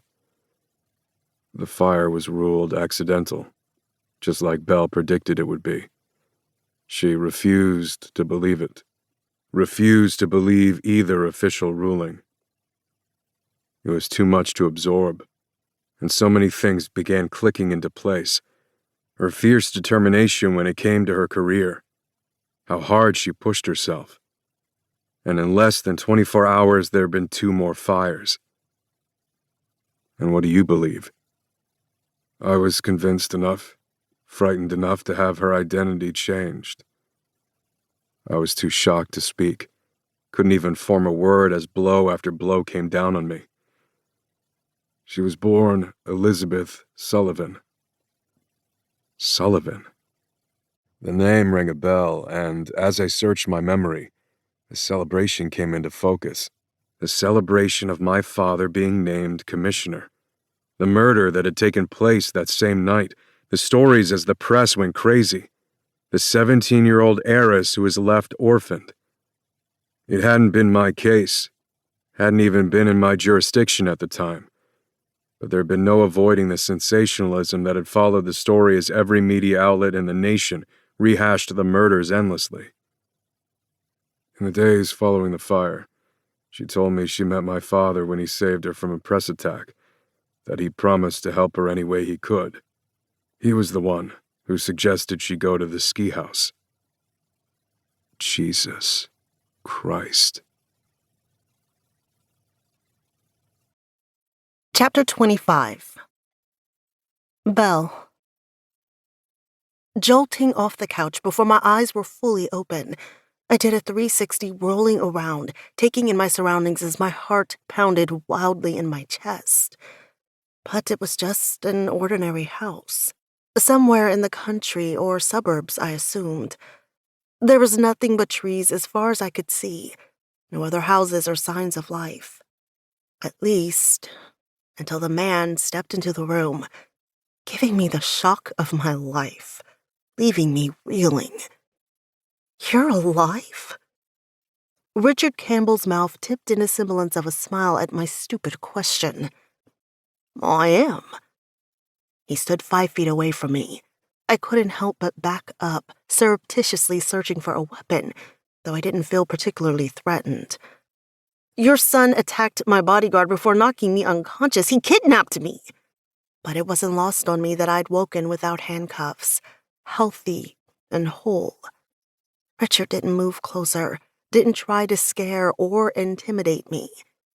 Instead, he did the opposite, holding up his hands in surrender. Please, accept my apologies. You're safe. We're not too far from the city, and I'll bring you back as soon as we're done. Then why go through all the trouble to kidnap me? I wouldn't have had you not shown up at my son's house, but since you did, I wanted you to be aware of the dangers, know who your enemy really is. My enemy. As I was still processing that, I received the second shock of the day when Debbie Arthur stepped into the room. After last night, I swung by Debbie's and picked her up, Richard said, as if that explained everything. Because you're not the only one being hunted right now. You faked your own death? Who was the man who fell? Or jumped, I silently added. The two of them shared a glance before Richard spoke. Her ex-husband, Greg Arthur. I was hoping to draw out a killer by going to the gala last night. Unfortunately, he's not the man I'd been hoping to find. You killed him? No. I knocked him unconscious when he broke into my room. I had no idea the place was going to go up in flames. I glanced at Debbie. You knew who I was when I came to see you about Greg. It wasn't a question, but she answered anyway. I did. Richard's been searching for you for a long time. We truly believed you were dead. Then you showed up out of the blue. I thought I was seeing a ghost. I should have been, would have been if Xander hadn't gotten to me in time. Glancing from her to Richard, uneasiness rolled through me, and no less than 1,000,000 questions. Is that why you were at the ball? Because I was there. Yes, my last-ditch effort. And before you get upset, I've been keeping tabs on you since you left Debbie's the other day, trying to speak with you, but you were too well guarded. You... My heart froze in my lungs, and I stood, surprised my knees didn't give out, because I hadn't known, hadn't felt him. Before panic could take hold, Richard said, Please, let me start at the beginning. I mean you no harm. Like I said at the gala, I was hoping we could work together. Somebody had tried to murder this man, I told myself. And if I wanted information about my parents, I needed to hear what he had to say. I never thought I'd be working with a reporter. Why I said that, I had no idea. They were the first words that popped into my head, my distrust and fear of reporters too ingrained. Richard gave me a small smile, but it held no amusement. What my profession did to you gave us all a bad name. I could hear the apology in his voice and the sincerity with which he said it, but it did little to put me at ease. I'll begin when you're ready, he said, gesturing toward the couch as if I had a choice, which I didn't. I had no idea where I was, no way to get home unless he brought me. When I sat down, my heart was still thumping with fear, warring with my burning need for answers. 7 years ago, about 6 months before your parents were murdered, I received a tip from an informant about a sex club in downtown Manhattan, just a few blocks from Wall Street. It wasn't my normal beat, sex scandals being a dime a dozen, and my interests leaned more towards political corruption. Yes, I'd seen his articles, knew he was telling the truth. Anything from taking kickbacks, bribes, and conspiracies were the stories he normally covered before he disappeared. Until a rookie reporter with the paper came to my office with a story I couldn't ignore. Rachel Simmons. She was investigating Debbie's ex-husband, had learned he was dirty, and then, suddenly, everything was swept under the rug. Her instincts alerted, she ran with it, followed him, and eventually traced him to the sex club. Because of the political implications Rachel mentioned, I was suddenly intrigued. Which is how Richard and I met, Debbie added. He came to interview me. It had been a few months since everything with Greg had gone down, and by then, I had cleared out his home office. She grabbed her oversized bag and withdrew a photograph and slid it toward me. I found this picture under the recliner. It must have fallen there when he was clearing out his stuff. And I knew what the photograph would be. I didn't look down at first, needing a little time to prepare myself. When I finally did, I didn't reach for it. There was no need. I had a copy of my own. It was the same photo that I had thought was me at first. My mother sandwiched between my father and the commissioner. Like mother, like daughter. I couldn't help but thinking again. And even knowing that, I'd still done what I had. Neither Debbie or Richard said anything for a few moments, letting me absorb what they probably assumed was my third shock of the day. At the time, we thought maybe Greg was blackmailing William Sinclair, and that's how all the charges against Greg suddenly went away. Remember, this was just before he'd been named as the next commissioner, although the rumor mills were already predicting it. And I imagined the spectacular headlines that story would have created, perhaps more spectacular than my own parents' deaths. And it was just the type of story that was right up my alley. So, Rachel and I formed a union, compared notes, and began investigating the club together. It was like the who's who of the rich and famous. Politicians, heads of businesses, the rich and powerful. Bigger than I would have ever imagined. Had me dreaming of winning the Pulitzer. Debbie nudged him and he glanced at her before focusing on me again. Sorry. Anyway, it wasn't until January that Rachel was able to finagle her way in. I wanted to fit her with a wire, but she refused, so instead I spent the night in the shadows watching, taking photographs. I saw your mother go in, although I didn't know who she was until later that night. My mother? Jesus. Whatever I thought Richard had been about to say, that hadn't even been on my radar. The child inside me wanted to plug my ears and scream a denial that there was no way my mother would have visited a sex club. Taking a steadying breath, I tried shoving my feelings aside, look at the investigation from an outsider's point of view, from a detective's point of view. But I failed, miserably. My gut churned so hard I felt like I was going to be sick. When Rachel finally came out, even from a distance, I could tell she was scared shitless. I followed her back to my place where we'd already arranged to meet. When I got out of the car, your mother pulled up behind us. Long story short, we eventually all went upstairs to my apartment, and I heard a story I never would have believed. Your mother told us about a patient she'd had a few days before. Her patient had been at the club and, well, let's just say one of the men had gotten carried away and the girl ended up in the hospital, then later died. And somehow, though my lips had gone numb, I forced out the words. My mother was a pediatrician. Richard's gaze never left mine. Yes, I know.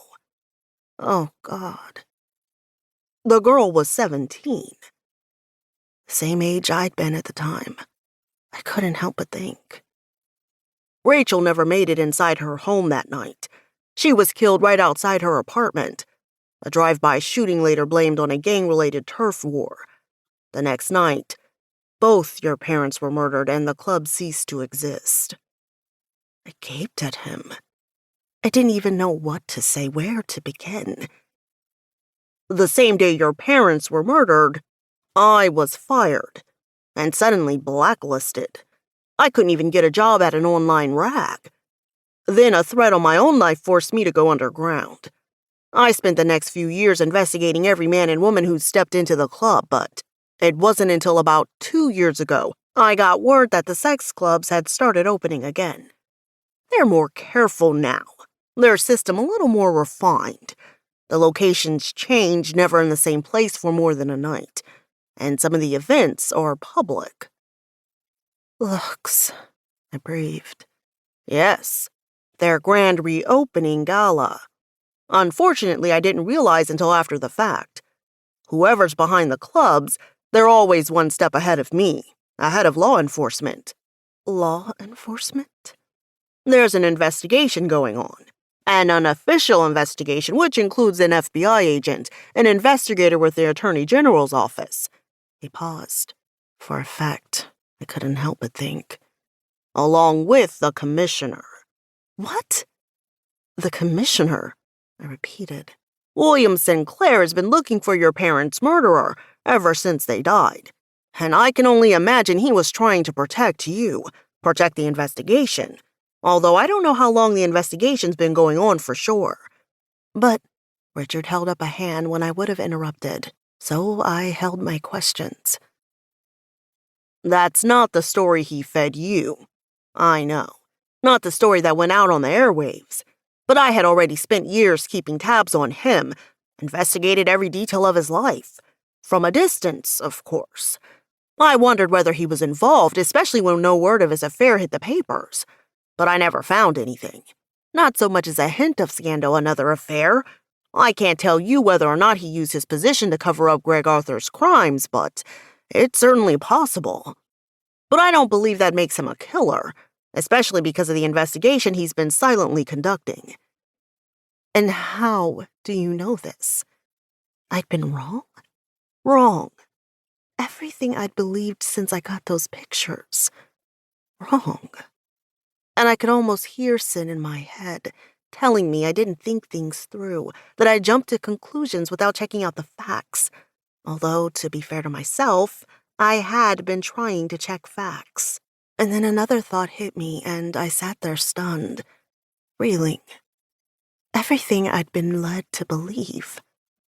That had been wrong, too. I could barely breathe as my head began spinning. My father hadn't killed my mother. How do you know all this? I didn't lose all my confidential sources when I got fired, still hung on to a few. Yes, he'd just mentioned sources, hadn't he? But my head was still spinning, trying to make sense of everything. Never had I wished so badly that Sin was with me, hearing everything Richard had to say, because I was sure my personal feelings were clouding my professional judgment. I needed him, desperately. And is there a known suspect behind the brothels? He supplied when my voice trailed off. Yes, but keep in mind this is only an educated guess. A highly researched, educated guess, but it is where, or rather who, the unofficial investigation is focusing on. I nodded, trying to tamp down my emotions at hearing the name of my parents' killer. Possible name. I reminded myself. My lips felt numb when I finally pushed the word out. The word he was so obviously waiting for. Who? Chapter 26. Xander. Going ballistic didn't even begin to describe how I felt. I was out of my mind, ready to tear the city apart. Hours had passed and I had lost my shit, completely panicked because there was still no sign of Belle. Alex and I had gone through both pieces of property the Campbells owned, leaving men behind to alert us if anybody showed. We'd knocked on relatives' doors, searching for Robert. I'd tracked their cell phones, both last pinging from the same tower in Yonkers as Belle's. We'd gone to the Brownstone, gone to Sophia's, where we were currently figuring out what to do next, because we didn't have a fucking clue. I felt helpless, not an emotion I was accustomed to feeling. Didn't know where to turn, and I couldn't just sit and fucking wait. Alex wasn't handling the situation much better than I was. I glanced over at him, watching him pace the floor of the bar while he spoke in low tones on the phone. Feeling the guilt hit me hard, knowing he was still in shock over everything I'd told him, knowing he felt deceived by both me and Belle.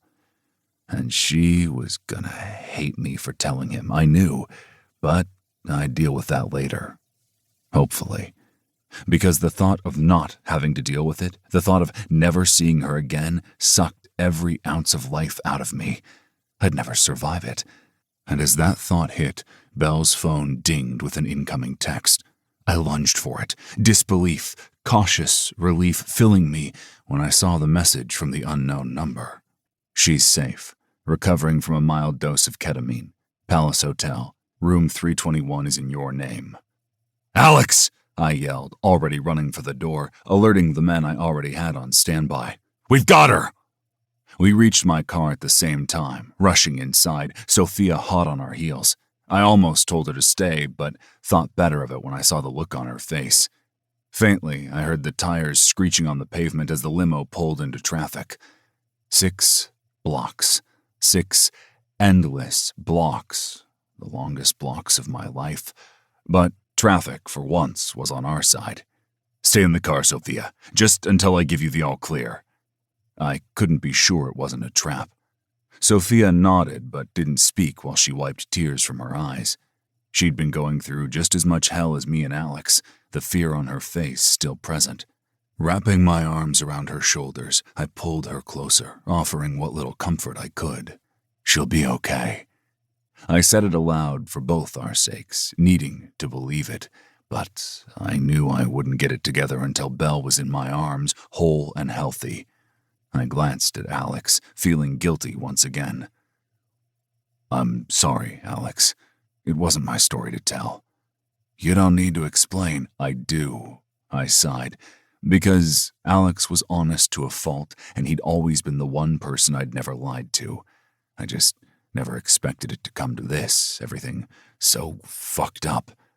Sophia drew in a breath, glancing between us, but remained silent. She should have told me herself, Alex said. He was right. She should have, but I still felt the need to defend her. She learned her lesson the hard way, I reminded him. She swore she'd never tell another soul after my father was killed. I wasn't sure if that did anything to make him feel better, but before he responded, the car screeched toward the curb.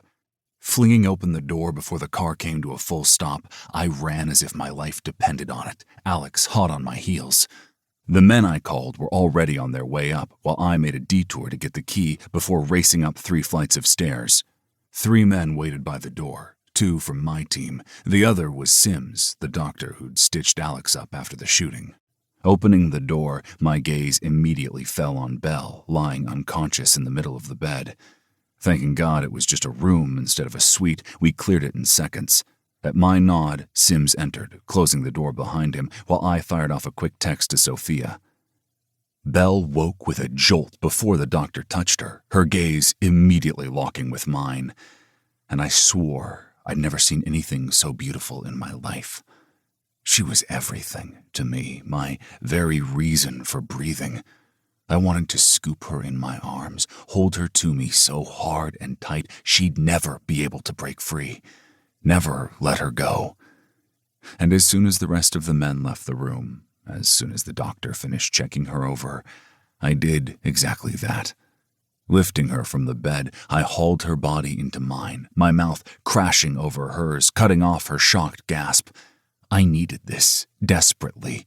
Needed to feel her life-affirming heartbeat against my own, feel her warm skin against my palms, hear her voice until every sense was filled with her. But we were on borrowed time. We couldn't stay here. I didn't know who had sent that text, still didn't trust that it wasn't a setup.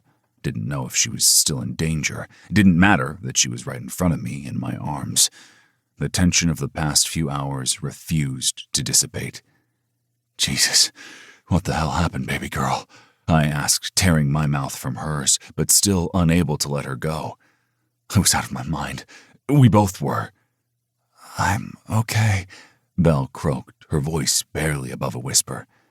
I know it looks bad, but I was okay the entire time. It was Richard Campbell. Her voice trailed off as her gaze landed somewhere behind me. On Alex, I knew.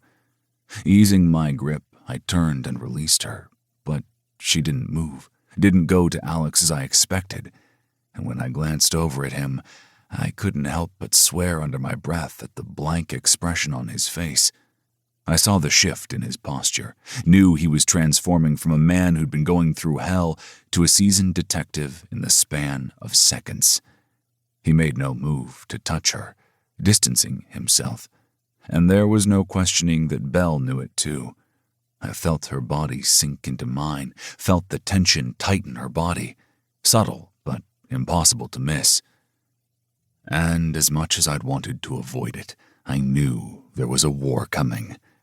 But it wouldn't be between me and Alex like I'd anticipated. No, this one would be between Alex and Belle. Chapter 27. Sin. Fear still curled in my gut even though she was standing right in front of me. Fear that was mixed with rage at her deception. I pulled my hands into fists as if that would help control every single emotion going through me, help me resist the urge to haul her into my arms and kiss the hell out of her. Which it did. Well, that and the fact that she was cringing away, sinking into Xander as if he would save her from me. From what I could only imagine was the coldness she saw in my expression, matching the ice now going through my veins. Because as I'd stood there, watching Xander kiss her, it hit me all at once. I was most definitely the outsider here. Whatever I'd thought this was between us was obviously a hell of a lot more to me than it was to her. The one-sided conversation I'd had with her in the early morning hours, telling her I'd transfer, pouring out my heart and soul to a girl whose fucking name I hadn't even known was like a punch to the gut. Jesus Christ. When had I become such a fucking sap?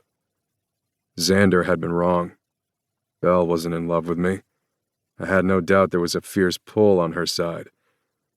But it wasn't love. It was lust, pure and simple. But she was in love with Xander.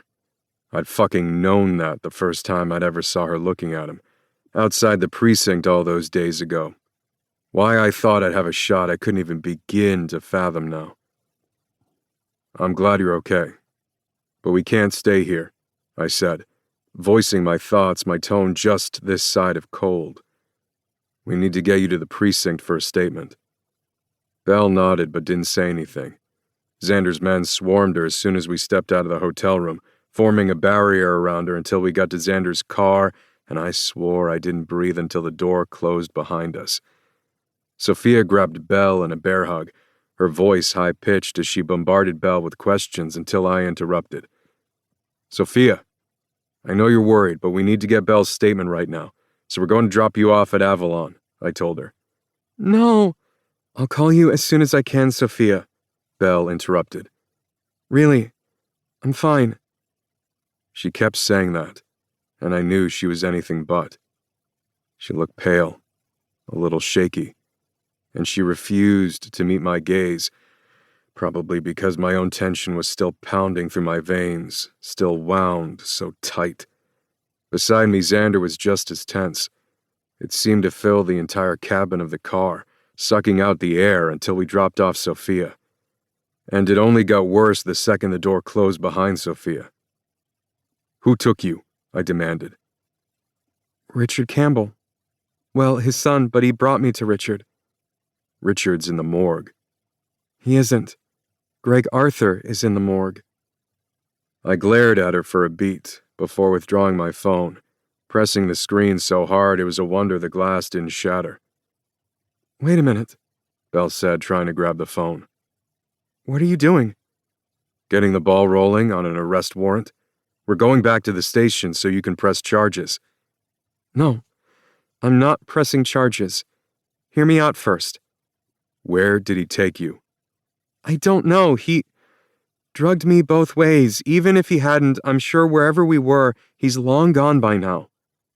And you aren't going to press charges, I yelled in disbelief. Then another thought entered my head, one I'd had earlier and Xander had voiced. Did you fake the kidnapping? She recoiled as if I'd slapped her. Then she glared at me, and I wondered if I'd just driven the final nail in our coffin. Fuck you, Lieutenant Sinclair. Chapter 28. Belle. We didn't go to the station as Sin had said, but to the apartment. Sin's apartment, which by Manhattan standards was large, but the walls seemed to close in on me the second the three of us were inside. "We'll do this here first," Xander said. "Right now, all our emotions are running too high." He was right. The tension between us so thick, it felt like it was going to explode at any second. And I was so freaking angry. I was shaking with it. Figures, I thought. Now that some of the overwhelming guilt I'd been living with was cautiously lifting, I had to deal with the asshole side of Sin again. "It was a reasonable question, Belle," Xander said. "A reasonable—" I snapped my mouth shut, Xander's look cutting before he came toward me, slowly, not stopping until he was towering over me. "Sit down, baby, and answer our questions, okay?" His tone was pleasant enough, but I didn't miss the underlying order, and I realized they would both be treating me like a hostile witness. The bad cop routine, a united front, as always. I'd do well to remember that because as time went on, it was only becoming stronger. Reining in my anger, I sat on the edge of Sin's recliner so I wouldn't be forced to sit between them on the couch. They sat opposite me, both their gazes on mine. Maybe it was a reasonable question. I finally conceded, given that I'd disappeared the second Xander's back was turned yesterday. "I didn't plan it. I wouldn't have done that to either of you. Wouldn't have scared you like that." I looked at Xander. Not after yesterday. Which was the truth. Xander nodded, and I felt some of the tension leave him. Not true with Sin, who remained coldly detached, which didn't help my nervousness. "Start at the beginning," Sin said. Or, more accurately, Lieutenant Alex Sinclair ordered. Because even though we weren't in the station, and even though I was still on leave, he definitely was not my lover right now. "And before you decide to lie about what went down this afternoon, you should probably be aware that I know." I felt my face pale, the shock resonating through my entire body. Immediately whipping my gaze to Xander, I gaped at him, my mouth opening and closing before I could speak. "You told him?" "You were gone. I had no choice," he said, grabbing me before I could escape. "He put out an Amber Alert when you went missing, and I needed him to cancel it." Oh, God. I looked past him to Sin, who had gone even colder, if that were possible, finally understanding why he'd seemed so distant. Hadn't wrapped me in his arms as Xander had, and I'd just made it worse by my reaction. Everything in my file with HR at the NYPD, at least until I started college, was fabricated, created by Xander but sticking as close to the truth as possible. And those were all the facts I'd repeated to Sin the other night. Lies. Nearly every single one of them. "I'm sorry." Jesus, could that sound any more lame? Apparently not, if the tightening of his jaw was anything to go by. This man had offered to change precincts for me, was trying to figure out a way we weren't wrong, and I'd done nothing but lie to him, deceived him. And despite everything rolling through me, I felt the loss as keenly as I would have felt a knife slicing into my heart. "Back to the kidnapping," he said shortly, my apology going unacknowledged. But I just stared at him, willing him to understand. "Belle," Xander prompted, grabbing my hand. Tearing my gaze from Sin, I glanced at Xander, realized I couldn't get a read on him either. Looking down at our entwined hands, I gently pulled mine away and glanced back at Sin's steely blue eyes, missing the hunger I usually saw there, missing it so powerfully. I felt my heart crack. I opened my mouth, but no words came out. It took several tries before I finally found my voice, running through the events when my bodyguard and I arrived at the Campbells. And then I backtracked. Started at the beginning. At Richard's beginning. Nearly 7 years ago, Richard began investigating a sex club. At about the same time, he met a rookie reporter who came to him. She had heard rumors about Greg Arthur, began investigating him when the rumors were swept under the rug, found his connection to the sex club. They teamed up, and eventually she managed to get in a few months later. That same night, she was murdered at the club. Soon after she left. She was just getting home, never made it inside her house. The police blamed it on a turf war, a gang-related shooting. It was a lead I wanted to investigate further, needed to find out who the investigating detectives were. But if I felt both men were keeping me under lock and key before, I assumed it was only going to get worse. Richard's been investigating the case ever since. The day you brought me to Debbie Arthur's, she recognized me, contacted Richard, which is what prompted him to show up at the ball. Because that same night Rachel Simmons was murdered, my mother had shown up at the club. I felt Xander tense next to me, sure I had shocked him. His gaze never left my face. My mother, she'd had a patient, an underaged patient, who had been attacked at the club and later died. She went to investigate. And I looked at Xander. The next night, both my parents were murdered. Nobody spoke. Xander was frozen for a second before he tried to pull me to him, but I shook my head. I needed to get the rest of the story out, and if he was coddling me right now, I'd never be able to manage it. The club disappeared, Richard was fired, blacklisted, but he didn't give up. Like me, I thought.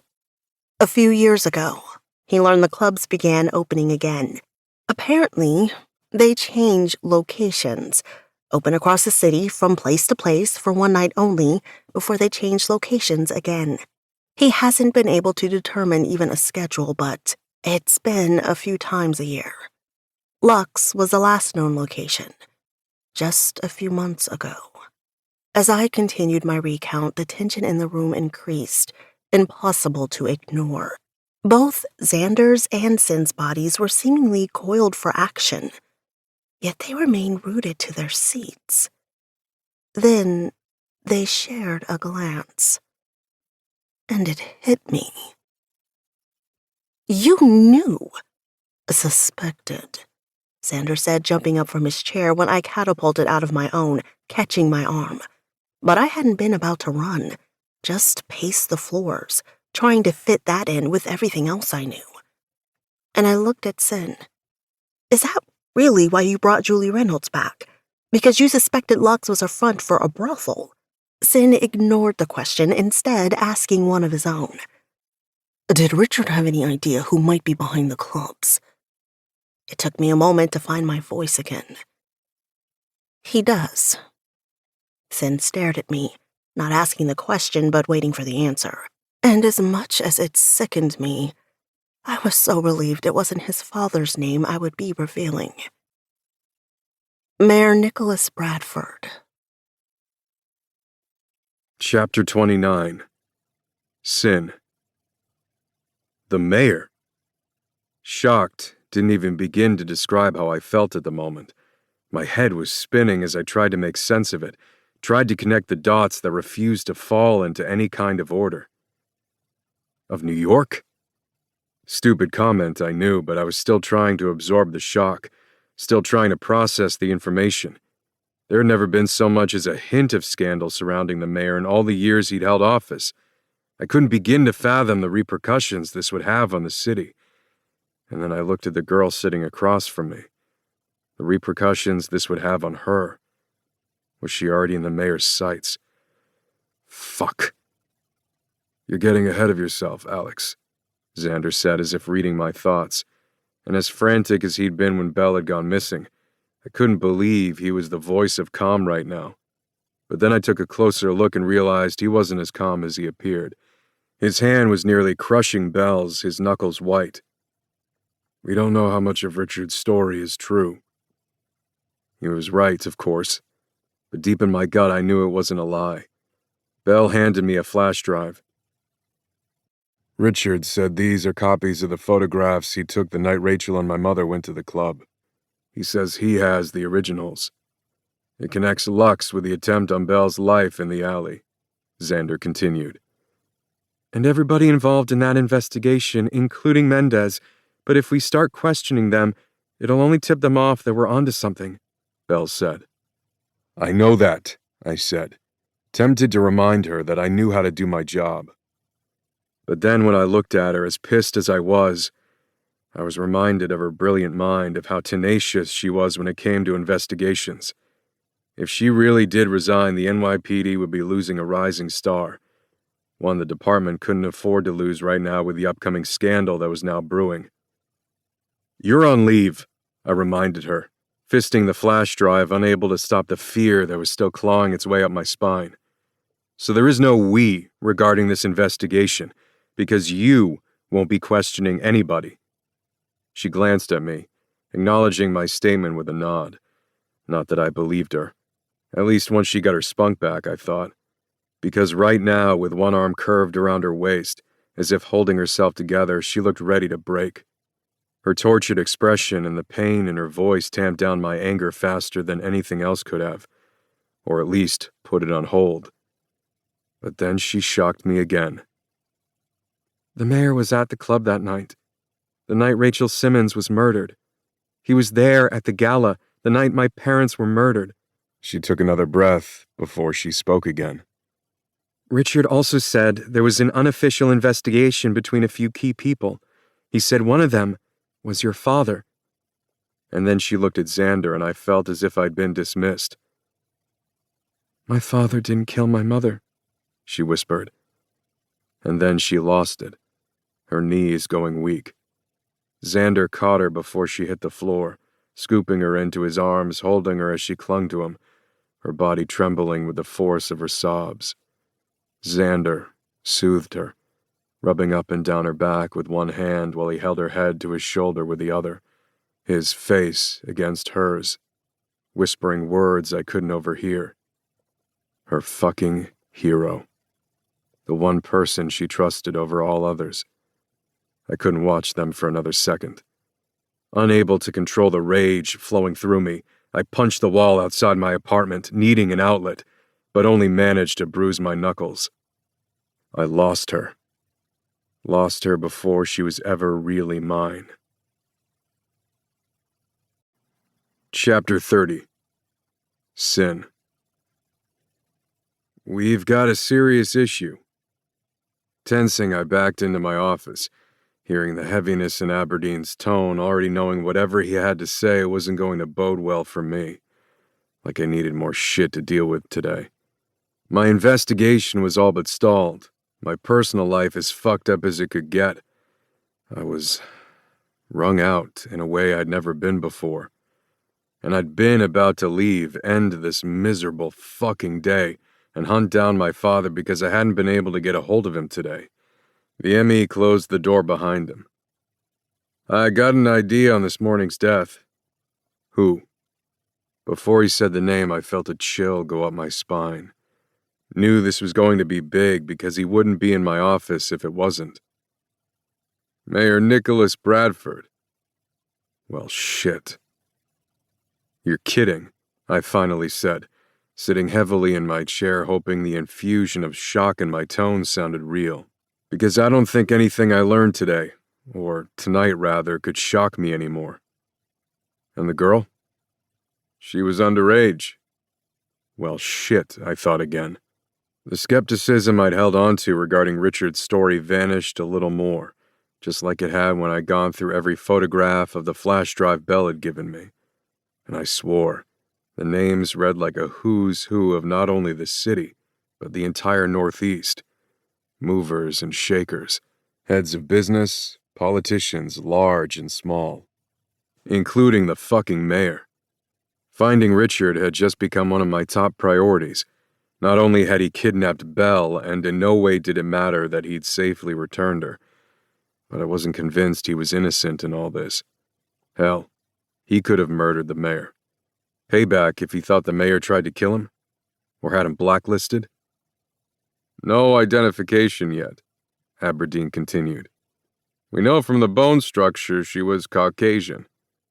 Toxicology reports? They haven't come back yet. I stared at him, lost in thought, questions flying through my mind. Saying this case just took a turn for the worse would be putting it mildly. No matter how hard the city tried to contain the circus that was going to explode, I knew it was futile. I dealt with many scandals during my years on the force, but nothing held a candle to the shitstorm this was going to create. Have you told anybody else? You're the first.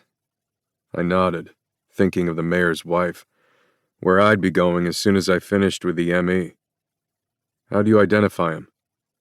The screws used to repair a broken ankle. I traced the serial numbers. So there's no question, I asked. None. I wouldn't be here if there was. I'd known that, I thought as I followed the ME out of my office. Texting my father again, letting him know I'd be stopping by. There was still no response by the time I reached my car. But this time I wasn't stopping by just to ask him about his clandestine investigation, but to tell him about the mayor's death. Detective Brandow met me outside Gracie Mansion in the Yorktown neighborhood of Manhattan 20 minutes later. Flashing our badges to gain access, we were met with resistance. She's sleeping, Lieutenant. You know I wouldn't be here if it wasn't important. I wasn't about to explain to the security detail that the mayor was dead, and it seemed I didn't have to. Mrs. Bradford ran down the stairs, her face pale, eyes wide, as if she was already anticipating the news. Oh God, did you find him? Please tell me you found him. Beside me, Brandow shifted uncomfortably while I tried to tamp down my surprise. I'm sorry, Mrs. Bradford, I'm afraid. You're afraid of what? She shrieked. Just tell me, where is my husband? Oh, hell. This was going to be worse than I thought. The mayor died in a fire. Her scream echoed through the mansion, effectively cutting me off, the agony in her voice painful to hear. From the back of the house, an older woman ran toward us, immediately wrapping Mrs. Bradford in her arms. But her gaze was focused on mine. I mouthed the words and she let out her own cry, closing her eyes against the news as Brandow and I stood awkwardly, waiting for the initial shock to pass so we could ask questions. The first 48 hours of a murder investigation were crucial, and we were already closing in on 24. My phone buzzed with an incoming text. Moving behind Brandow, I slipped it from my pocket. My father, letting me know he was home. Before I could text him back, the older woman opened her eyes and motioned us toward them, pulling Mrs. Bradford onto an uncomfortable-looking couch off the foyer. If there's anything you can tell us that will help with the investigation, I began when her cries lowered in volume enough for me to be heard without yelling. Investigation, she repeated, wiping her eyes on the back of her hand. But you said a fire. And then she took another breath, her gaze moving from me to Brandow and back. Was it arson? I'm afraid your husband was murdered. Chapter 31. Sin. I take it you're not here for a personal visit, my father said, opening the door before I could knock. I'm not, I verified. Mom home? She's doing a double today. I expect her soon. Would you like a drink? Coffee would be great. I looked around the sterile apartment. They'd bought it after my brothers and I had moved out. My mother had hired a designer, and the place looked like it had just been photographed for a magazine. Nothing out of place. so different from the apartment where we'd grown up. But it suited them, even if I found it a little cold. Not that my place was particularly warm. I just bought a living room set and an area rug, plopped it into the living room and called it done. I didn't spend much time there, pretty much just slept there. Worked until I was tired of being in the office. With the exception of this past week, when I rushed home as fast as possible every night. Following my father to the state-of-the-art kitchen I knew my mother never used, I blurted it out. There was no easy way to ease into it. Mayor Nicholas Bradford is dead. What? We found his body at this morning's crime scene, burned beyond recognition. And before he could process that, I delivered the next piece of information. He was found with an underage girl. My father gaped at me before finally swearing under his breath. Instead of reaching for the coffee, he grabbed a bottle of beer from the fridge. I've spent my entire day looking for him. Dead? Yes. I just came from the Gracie mansion. Mrs. Bradford mentioned he was missing. Antonia called me this morning. Nick hadn't come home the night before. She said he'd never done anything like that before, but it was too early to alert the presses. Shit, he muttered on a long sigh, pinching the bridge of his nose, a habit I had as well when the stress became too much. This is going to be a shitstorm. Any idea who killed him? I just learned he was killed little more than an hour ago, Dad. I don't know anything yet. But that wasn't entirely true. There's more, I said slowly, watching his reaction closely. Why, I wasn't sure. We also have evidence to suggest that this wasn't the first time the mayor has been linked with an underage girl. I was stretching the truth a bit. I only had proof that the mayor had visited a sex club, suspected brothel, on a night that had resulted in 1 death, possibly 3. Rachel Simmons and Belle's parents. My father's head jerked up, his gaze immediately landing on mine. Evidence? What kind of evidence? I didn't respond, waited my father out. A few heartbeats passed before he said, You know. Nodding, I said, I do. But I didn't. Bits and pieces of the puzzle, not nearly enough to know what the finished product would look like. You can't breathe a word of this to anybody. Nobody knows about the investigation. Why don't you start at the beginning? Because I felt like we were talking in circles, neither of us willing to show our hand. And why that was, I couldn't begin to fathom. A few years ago, I got wind of sex clubs opening in and around the city. Sex clubs that were a front for brothels. Exclusive brothels. Their clientele runs toward the wealthy elite, supposedly the creme de la creme of society, a playground for sick games that has been increasingly ending in the death of young women. And as my father continued his story, what suddenly felt like a lifetime of police work, of hearing horrors upon horrors that should have made me hardened by now, hadn't. We don't know how far up this reaches. The mayor was involved, was one of the men that spearheaded the clubs, but we haven't been able to determine who else is involved, which is why it's not public knowledge, why it's not in any agency's database. It's just me, a special agent with the FBI, and an investigator with the Attorney General's office. Men I trust with my life. Any idea who killed the mayor? No, we haven't heard a fucking word.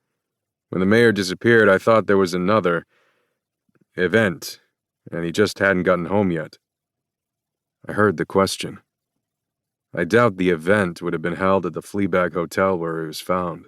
Then it was my turn, so I repeated everything I knew, renaming Richard Campbell as an informant, explaining that I was still judging whether his information was reliable. And I left Belle out of my retelling altogether. I didn't want her on anybody's radar. I didn't care if it was the President of the United States. I'd be keeping her name out of it. Because no matter what happened or didn't happen between us, I'd still protect her with my life. What about his wife? I asked after I finished. when my father was just staring at me as if in shock. Does she have any idea? I don't believe she does. Obviously, we've investigated her as well, but she's clean, so that was a dead end. And how did he seem at the gala the other night? Normal. Not like he had a death threat hanging over his head.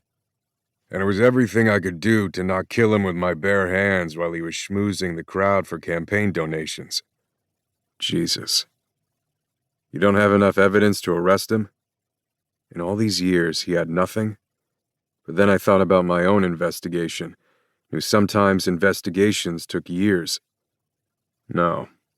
Somehow he's always one step ahead of us, which leads us to believe he's not the head of this, and we need the head. We need to take them all down at the same time. Because another one would pop up, almost overnight. It was the nature of the beast. Get one murderer off the streets and another two would replace them. An endless cycle. You sure one of the men you work with wouldn't have popped him? Vigilante justice? My father said. No. Well, getting rid of the asshole sounds good on paper. In the real world, in my world, his death just made this investigation a hell of a lot more difficult.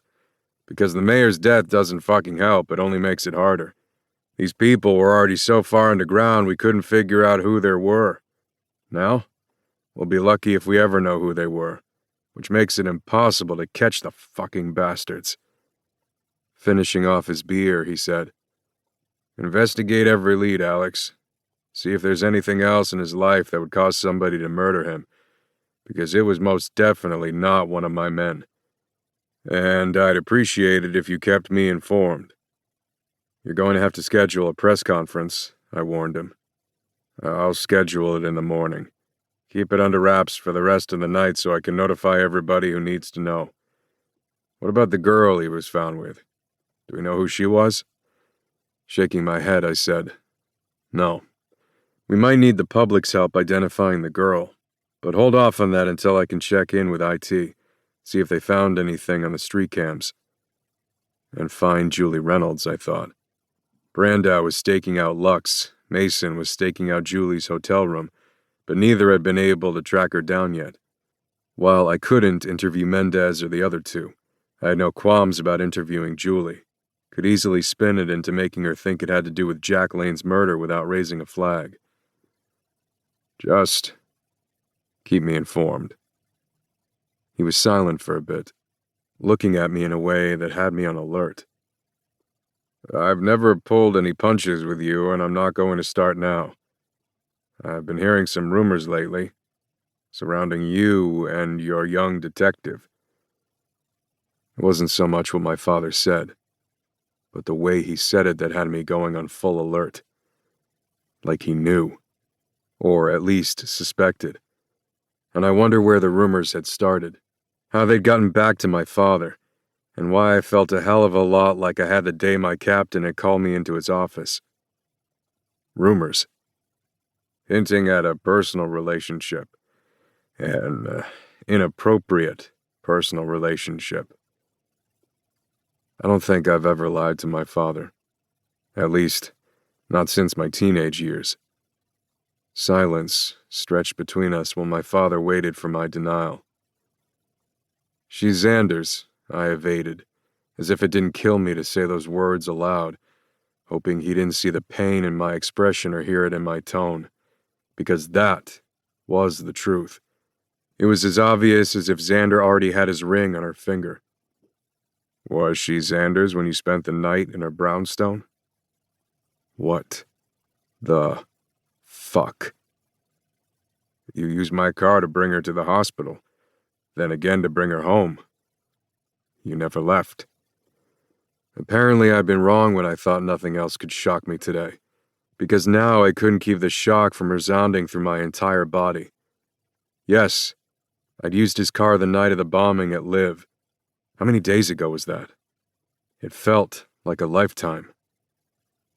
We weren't sure if she was the target. A partial evasion, not quite a lie. The department put a bodyguard on her the next day, but my father wasn't buying it. And since then, you've been living with her. Jesus Christ, Alex, he exploded. Are you out of your mind? You've been watching me? My head was spinning. Why the hell would a simple ride in his car have him following me? Not to mention his reaction was wholly unexpected. This man, who'd always put family above all else. So I dropped the falseness and said in a calmer voice, I have feelings for her. I thought if anybody would understand, it would be you. Understand what? He boomed, his face red with fury, something I again hadn't seen directed toward me since I was a teenager. That you're going to fuck up your entire career because you can't keep your dick in your pants? My hands clenched into fists at my side, resisting the urge to lay him out. And all I could think was that it didn't fucking matter anymore, because Belle had fucking lied every step of the way. And I told myself I was going to walk away, leave her to Xander. But my heart wasn't on board with that yet. My entire life I have lived for my career, I said through gritted teeth, keeping a lid on the anger roiling through me as I tried to ignore my father's crass comment. Like yours, my reputation is above reproach. Above reproach, he roared, slamming his fist on the counter. Not if you're fucking a female detective under your command, a detective in your own goddamn squad. She's still a fucking child. Did it ever occur to you to question what she's really after? And then I did something that I never in a million years believed I would do. Straightening to my full height, I got in his face, appreciating the couple inches I had on him. Don't you ever speak about her. He shoved me back, his eyes turning to steel every inch the commissioner. Get your dick back in your pants and get your head into this investigation, because the press is going to be breathing down your neck, your every move scrutinized, and mark my words, son. This girl will ruin you. This girl. She's your detective. She's more than that, I roared, finally losing it, trying to make him understand this wasn't a damn fling, needing my father, not the fucking commissioner, because I was already torn over this. What in the ever-loving world is going on? Beyond my father, my mother stepped inside the front door, her expression filled with bewilderment. I can hear you two all the way out in the hallway. I couldn't take any more. Couldn't hear another word. With one last glance at my father's stone-cold expression, I brushed past my mother without a word and left, slamming the door behind me. His words still echoing in my head as I made my way across town to an empty fucking apartment that had just been filled with the girl of my goddamn dreams 2 days ago. Chapter 32. Sin. Exhausted didn't begin to describe how I felt. Heading to my bedroom and the bathroom beyond, I started the shower, feeling the weight of the world on my shoulders, adrenaline still pumping through my body. Today had been one clusterfuck after another, and I couldn't wait to crawl between the sheets. Hope to hell I'd be able to sleep without thinking about the girl upstairs. But the pressure of the shower did nothing to ease the tension that permeated my entire body, no matter how long I stayed under the spray. Maybe a drink. Just one in case any of my leads came through. I felt destroyed. Apparently my father had been right on that front. She's in love with you. Not true, I told myself. She wanted sex, wanted my body but didn't want me. And how was that for a fucked up role reversal? But when I walked into the bedroom after drying off, every intention I'd had of walking away flew out of my head, as if it had never been there in the first place. Belle. Instantly, my body was on alert. She sat at the end of my bed, her expression as surprised as mine as she took a long, slow sweep down my naked body, pausing at my cock, licking her lips when it rose to the occasion, her eyes widening before slowly moving back up, lingering on my abs, taking in my chest, the tattoo on my bicep. Without raising her gaze to mine, her eyes slid to the bedroom door, and before she could make a run for it, I was already there, slamming the door, quite literally on her escape with a finality that made her jump. She stepped back. One slow step, as if there were anywhere for her to go. Her gaze swept down my body again, and I could feel the hunger wash over her, and wondered if she felt my own. Suddenly, I was in full predator mode, the primal need to conquer in every pronounced step I took in her direction. And I decided in that moment if all she wanted was sex, if she only wanted one night, I'd give her a night she'd never fucking forget. On some level, she must have known. Her eyes darted behind me toward the door again, as if she'd be able to escape, as if I'd let her escape. No way out, sweetheart, I taunted. I wanted her. Now, nothing was keeping me from her tonight. I came here to talk. Advancing on her, I shook my head. I don't need to talk. I need to take. No. No. I laughed, the sound wicked to my own ears. It's way too fucking late for no. You're in my bedroom in the middle of the night. Then I paused, letting my next words come out in a growl. You don't get to say no. She was cornered, and she knew it. Her gaze moved from the door before moving to the bed, and I could tell she was wondering if she'd be able to roll across it, escape before I caught her. Letting my lips curl in a slow smile, I said, Run. Her eyes widened again, and I laughed, a low, evil laugh, hoping she'd take the bait. I wanted her to run, wanted to chase. I should warn you. I'll go so much harder on you when I catch you. I saw the shiver go through her, wondered if it was fear or pleasure. Took satisfaction in the thought that it was perhaps a little of both. I was playing a dangerous game with her right now, one that might backfire, but I prayed with everything I had it wouldn't. I'll even give you a head start. I advanced again and she backed into the nightstand, the lamp toppling over, the light bulb exploding as it crashed onto the floor below, increasing the dimness in the room. But the darkness didn't hide the pulse beating rapidly at her neck, didn't hide the way her body trembled or how her breasts thrust out as she held onto the edge of the nightstand with both hands. How much lead time do you think you'll need? Without warning, she ran. I lunged, trapping her between the door and my body, caging her in with my arms, her rapid breathing catapulting my excitement, my cock throbbing against her back. Bending my head so my mouth brushed her ear, I whispered, Trapped, sweetheart. I growled, nipping it before soothing the bite, working my way down her neck. Wait.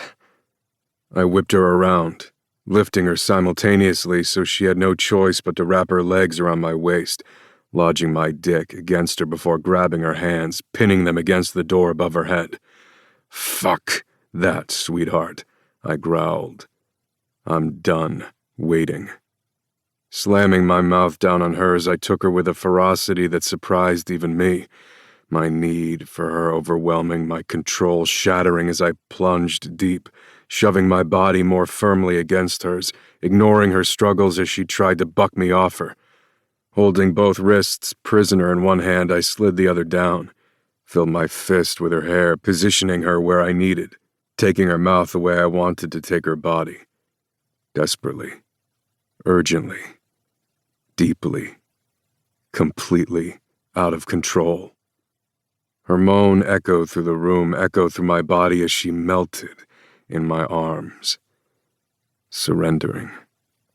And what a beautiful fucking surrender it was. I released her arms, glorying in the feel of her touch, her palms burning me as they slowly slid up my chest before wrapping her hands around my neck. And then she shocked the hell out of me, tightening her fists in my hair, and pulled my head away. Calling it quits, right on the heels of her submission.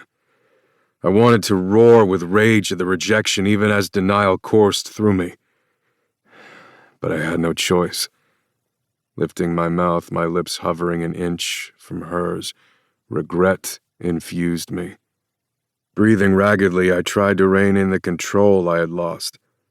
Belle sucked in a breath, rested her head against the door, catching her own breath, her chest heaving with the effort. And then she leaned forward and bit my bottom lip. Hard.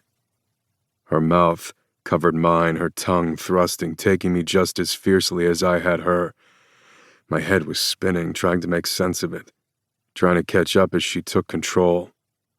And then we fought for it, our kiss becoming hungrier, almost violent in its intensity, completely without finesse, only a deep, raw need fueling the fire between us. Jerking my hips into hers, grinding against her, I felt her wetness soaking me as I pulsed against her, so close to the fucking edge already. Say yes. I growled the order, demanding it. Yes, she screamed, the word echoing through my bedroom, and I didn't waste a second. Turning toward the bed, I laid her on it, following her body down, reaching for the nightstand drawer at the same time, rummaging for the condoms, hoping the box was full. Because I was going to damn well need the entire fucking thing tonight, already knowing I would never, ever be sated when it came to this girl. After tossing it on the bed, I tore the shirt from her body, wasting no time. Because in the back of my mind, I was scared out of my head that she was going to change her mind, and I'd be forced to stop. And Jesus, stopping, would kill me. But the rapture on Belle's face said otherwise. Her eyes were wild, hungry, glowing like emeralds in the dimness of the room, her black hair stark contrast to the white sheets, and I swore I was ready to lose it just seeing her in my bed, knowing I'd finally get to have her. Taking a condom from the box, I tore it open before rolling it down my cock. Even the feel of my own hand too much, watching her, watch me. I hadn't touched a woman since the day she walked into my office, since I felt the electricity pulse through me when I shook her hand, so this first time was going to be an exercise in control. Without another word, I fitted the head of my cock against her opening, feeling her slick heat, my hands trembling with the need to be inside her, forcing myself to take it slow, a complete contrast from the way I'd attacked her at the door. Sin, you said yes. I covered her mouth with my own, cutting off her words in case she was going to say something I didn't want to hear, and slowly working inside her, nearly losing it at how tight she was, resisting the urge to settle myself balls deep in one single thrust just before I wondered if I'd ever be able to fit. So fucking tight. She tore her mouth away, arching her back, tilting her hips up, her breathing heavy, coming in quick pants as she stretched to accept me. Not even in my teenage years did I ever feel anybody so tight. So fucking glorious. Look at me, sweetheart. I want to watch your expression as I fill you with me. I want to watch it in your eyes and feel it on my cock when you come for me. You feel so fucking incredible, I said, slowly thrusting in before pulling back out, giving her a little more with every thrust. Sweat dripped from my forehead with the strain of holding back, and fuck. I was so worried I wouldn't get all the way inside her before I lost it. Your body grips mine as if you were made for me. My words had her clenching again, tightening around me almost to the point of pain.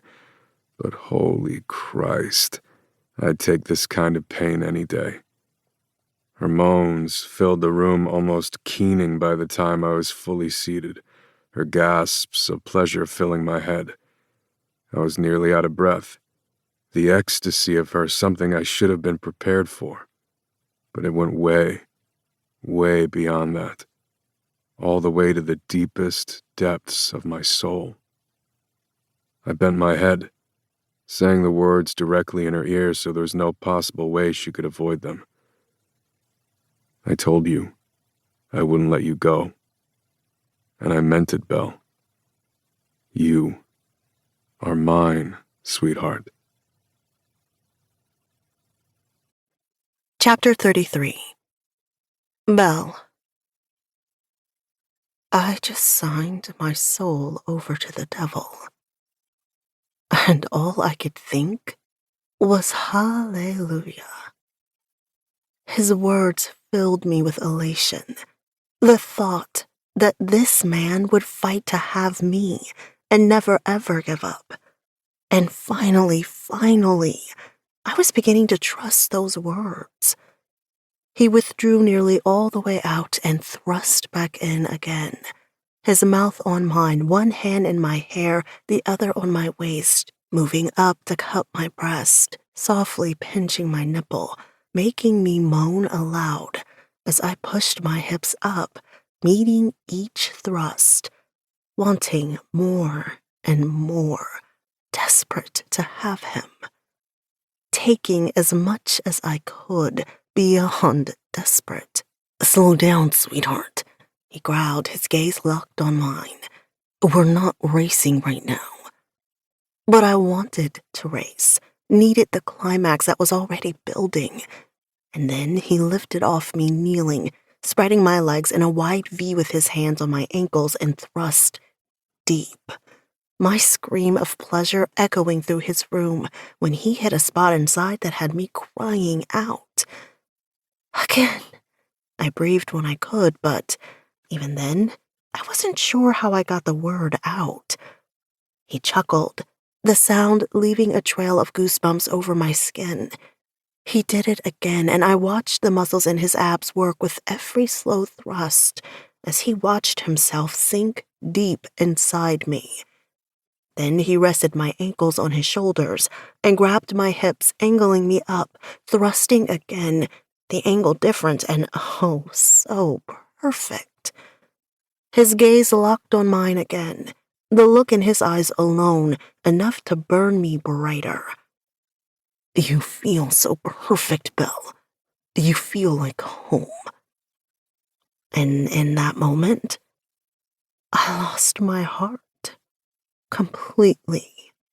Running my hands along his abs, up his chest, I said, "You are so incredibly gorgeous, Sin." His answering smile was slightly arrogant, but I didn't regret my words. He'd heard it a million times before, I was sure, but he hadn't heard it from me. Faster.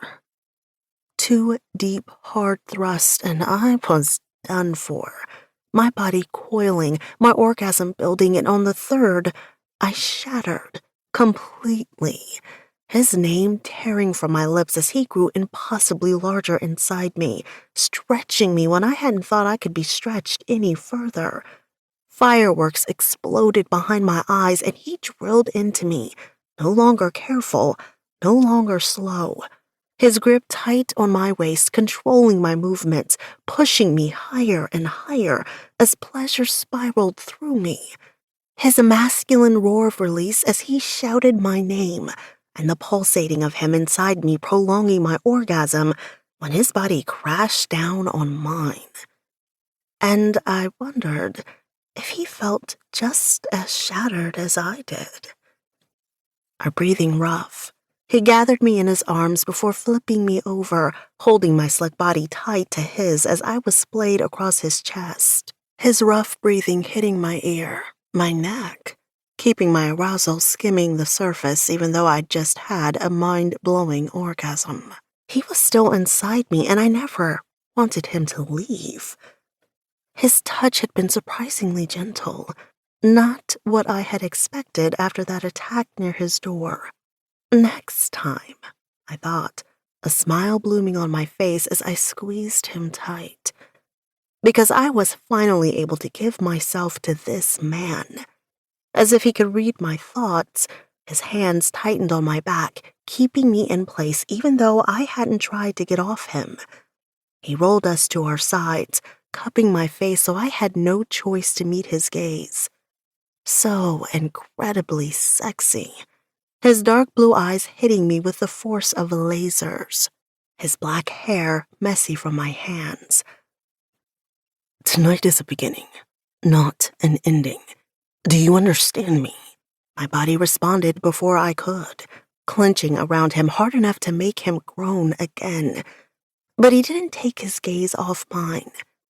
This was the demanding, controlling side of Sin, the part that turned me on in the bedroom, but pissed me off outside of it. Two very different sides of the same man, and I wanted them both.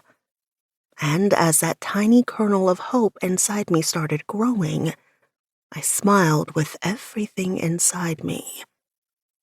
Yes, sir. I'm not sure what had woken me, but something had. It was still pitch black, the middle of the night. My body felt sated, languid. Sin's body wrapped around me, surrounding me, making me feel safe and protected. Loved. But that satiation disappeared as if it never was when I felt Sin's erection in the seam of my bare bottom. Slowly, I rubbed against it, moving my hips up and down until my breath caught in my throat. I'd lost count of how many times he'd taken me, and my body was sore, but it didn't stop me from wanting more. What do you want, sweetheart? A complicated question I didn't have an answer for, but I knew that isn't what he meant, and there was no doubt I wanted him. His voice was a low rumble in my ear, stoking me higher as I slid my bare cheeks up and down the length of him. I could already feel myself melting, as if I hadn't just had him over and over again. Sin draped my leg over his thigh, opening me, pulling me tightly against him. He buried his erection between my cheeks.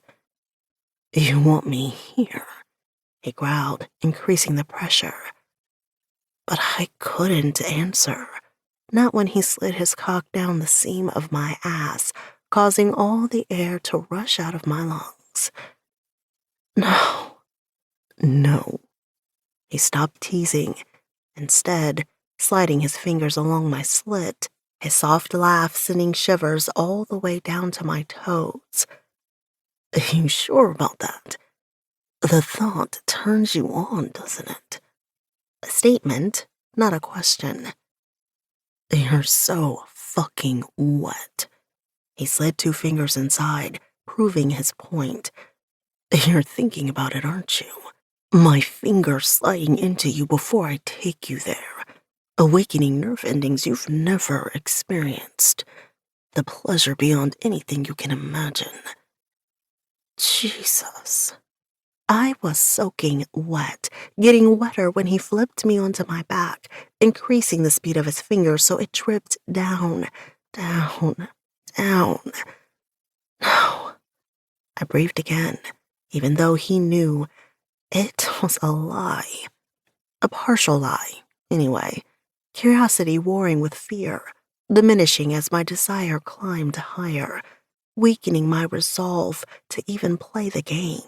But I so enjoyed the game. He stopped, and I couldn't contain my moan of disappointment, which turned into a gasp when he landed a sharp smack on my clit. My eyes flew open in shock, pleasure coursing through me. Keep your eyes open and do not lie to me, Sin growled, his expression a mixture of fierceness and playfulness. I'll rephrase my question. Do you want me to stop? Sin brushed his finger over me, teasing, light, the barest hint of pressure. I opened my mouth ready to say the word, but it wouldn't come. The pressure increased, my heartbeat racing. I shouldn't want this. this dark, forbidden pleasure, but holy shit, his teasing had me on fire. His smile was wicked. "Tell me what's going on in that beautiful head of yours," he demanded. "I'm scared. A little, but more than that, I was curious. So turned on, I'm ready to explode." He smiled then, another wicked smile filled with need and desire. He shoved his other fingers inside me, pumping them hard and fast, lighting me up. Then he pulled them out, moving them down until he was putting pressure on my ass again. "Last chance, sweetheart." But I wouldn't stop him.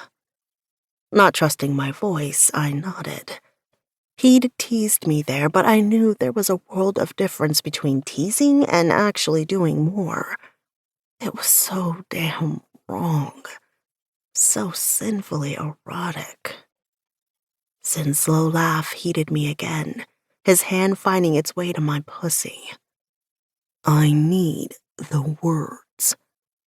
Even as my breathing hitched with excitement, I don't think I could admit it in a million years. But Sin's fingers were rubbing my clit, eyes glowing with arousal, his erection straining toward me. "Sing it." "No." "Uh-huh. Sweetheart, didn't I tell you you're not allowed to say no?" Sliding his finger inside me, he felt impossibly huge, my body still oversensitive, still sore, but still responding to his thrusting fingers, especially when he curled them inside me, rubbing a spot that made me gush. "You did that on purpose," I accused, my voice breathless. Another wicked smile, and I decided right then and there I absolutely loved that smile on his face. It made me melt, made me want to beg him for anything, give myself over to him completely. I did. Unapologetic. "Please. Yes." And holy hell, the look on his face was one I'd never forget. "Next time, my face will be buried in your pussy when I do this. But right now, I need to watch you." My heart rate kicked at his dirty words that shouldn't turn me on as much as they did. But I was beyond caring anymore and resigned myself to the fact that I loved when he talked to me that way. Thrusting his fingers inside once again, he repeated his actions, making me wetter and wetter, lubricating me while his thumb circled my clit until I was begging for more. And when his hand went lower, his fingers went lower. When he pressed against my opening without penetrating, the pleasure that shot through me was indescribable. "Keep your body relaxed. Keep your eyes on mine. Don't close them, not even for a second." He grabbed my hands with one of his own, placing them over my head and pinning them to the bed, leaning on his forearm. And then he penetrated. Just a little. Holy shit. The burn was a shock I was totally unprepared for. So intense, I couldn't stop the low keening sound that came from my lips. One I couldn't believe came from me. My back arched off the bed in a move Sin hadn't been ready for, thrusting him all the way inside, way too deep, the sounds tearing from my mouth more animalistic than human. "Fuck," he swore. "Stay still." "Stop." "It's too late for stop, sweetheart. I'm already in. And it'll burn just as much when I pull out as it did when I went in, if you're not prepared. Relax. Give me a chance to make it feel better. Even as I didn't know how it could feel better, I trusted him. His thumb found my clit, pressing hard before sliding up and down while I struggled to breathe. And though I'd had doubts, arousing me. Breathing deep, my gaze found his again, his expression pained, fighting to stay in control. The unholy desire in his eyes causing my heart to itch, fear warring with need. I thought again. Breathe, okay, and relax. I swear to you, the pleasure you'll feel will be so much more intense than the pain. I nodded mindlessly, forcing my body to relax, slowly unclenching my ass while his thumb still circled my clit, concentrated on my breathing, on the pleasure that was beginning to stir. Good girl. And Jesus, I didn't know why, but I loved hearing those words out of his mouth. They did something to me, melted me, made me want to give him anything he desired. I knew he wasn't oblivious to the power those words had over me, but it wasn't an arrogant smile that was on his lips. It was fierce concentration, his focus on me absolute.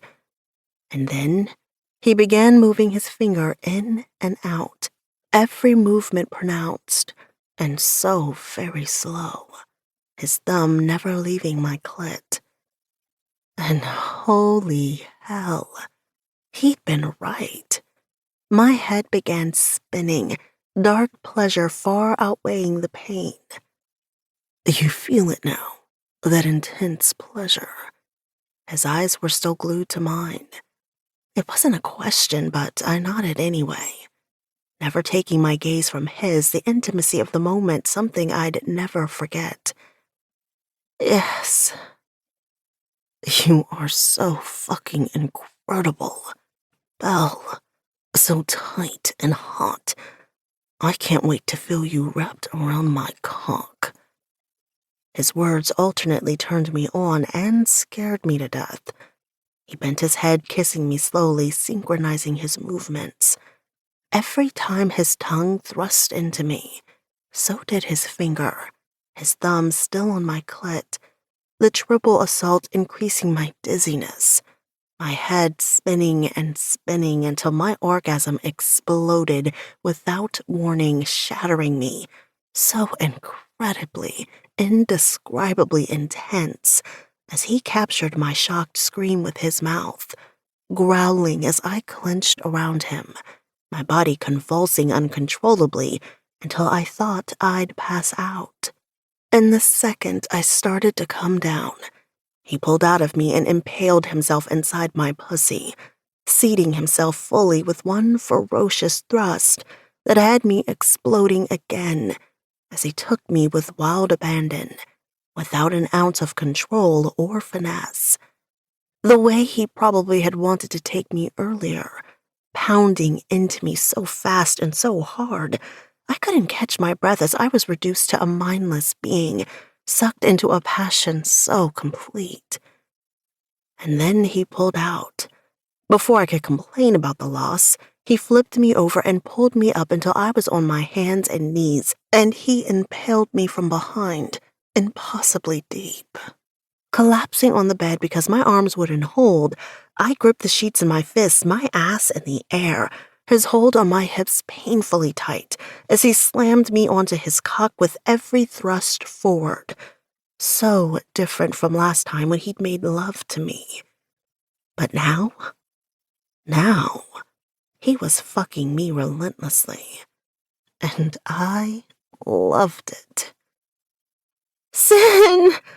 My scream tore from my mouth when he replaced a finger in my ass, echoing throughout the room, his rough thrust filling me, and I wasn't sure if I was begging him to stop or begging him to continue, lost in passion I'd never imagined possible.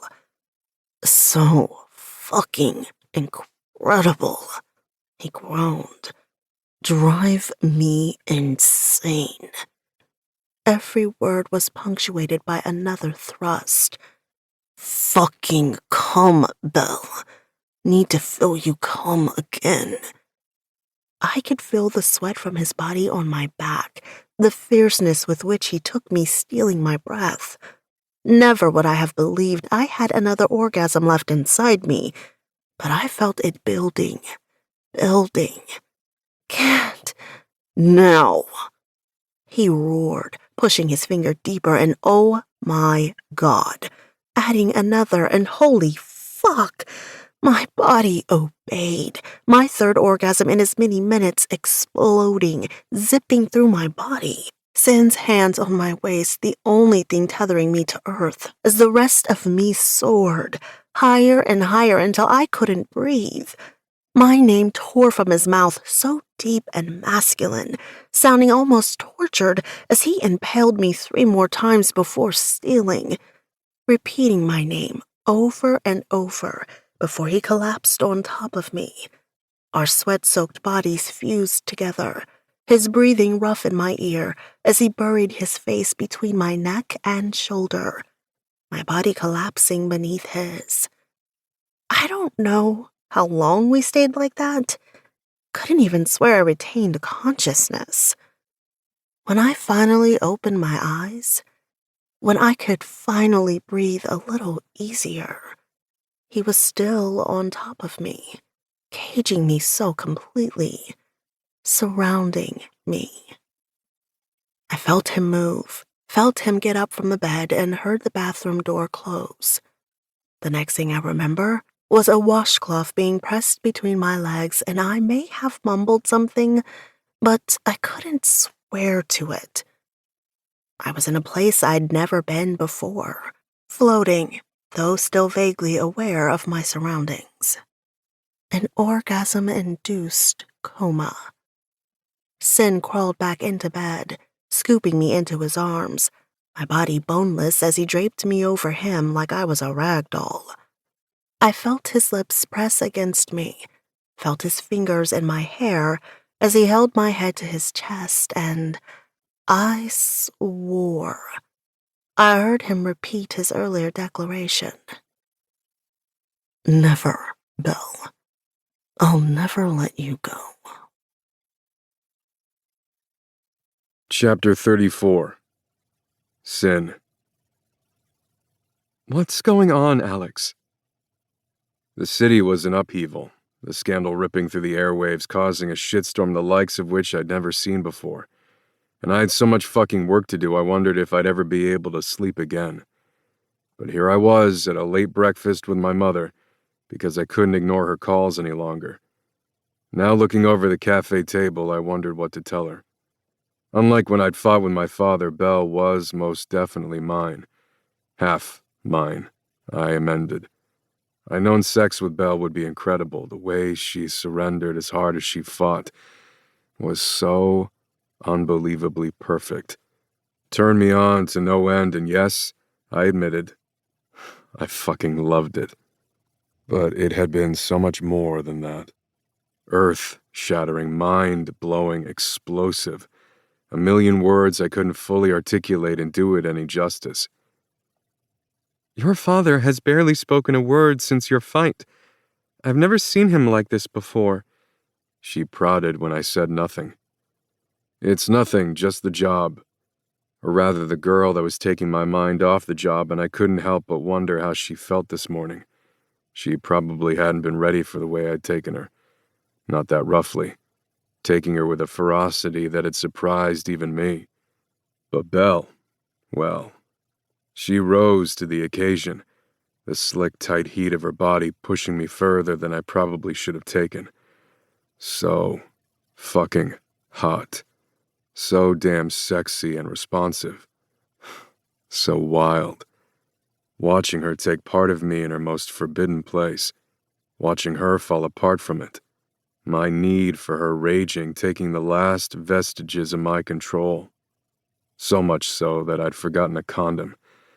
And I'd never, ever forgotten a condom in my life. Xander was going to kill me, as he probably should. Under no circumstances should I have left her unprotected like that, but even as that whispered through my mind, I could honestly say I didn't regret it, no matter what the outcome. The mayor's death? It's going to be a stressful time, and I didn't need both parents turning their back on me. They'd always been there for us, so my father's refusal to listen to what I had to say, that this was more than just a fuck, burned like acid in my gut. And honestly, I couldn't bear to see the same look on my mother's face. Just a minor disagreement. It'll pass, I said. Utter bullshit, I knew. Because an hour before I'd had to get up, Belle had shifted in her sleep, tightening her hold around my neck as she mumbled my name, something I'd never get tired of hearing. She'd climbed further on top of me as if she was afraid I'd leave. Love you. Hours later, the words were still echoing in my head. Everything inside me had frozen, and I swore my heart had stopped before giving a hard thump. Playing the words over in my head, I tightened my arms around her waist, breathing in the scent of her, feeling her breath on my neck, willing her to say them again when I whispered those same words back to her. But she hadn't fully awakened, not until I'd kissed her goodbye 2 hours later. Don't tell me it'll pass, my mother said, pulling me back to the present. In your entire adult life, I've never known you and your father to fight, and I'm not leaving until I know why. It's just the job. Lying now, Alex? Really? I expected better of you. And that was the problem, wasn't it? Because what would she think when I told her the truth? The weight sat heavily in my chest, and I couldn't do it. I fell for the wrong woman. Girl, I reminded myself. Still so fucking young. One who couldn't tell the truth to save her life, who had an issue with authority but a job which required following orders, a job she was willing to give up so she could investigate a case she told me nothing about until she was forced to. Who? Another detective. My mother's expression remained neutral. She didn't ask, just waited for more, a tactic I remembered well from my youth. One of my own detectives, who I was hoping would no longer be one of my detectives, even though she'd growled at me this morning when I'd kissed her goodbye. Don't even think about touching me right now. And I'd laughed, pulling the sheets and blanket from her body, instantly hard again at the sight of her perfect ass. Sore? I teased. You don't have to sound so smug about it. Laughing again, I traced the marks in her hips with my fingertips. I'm a man, Belle.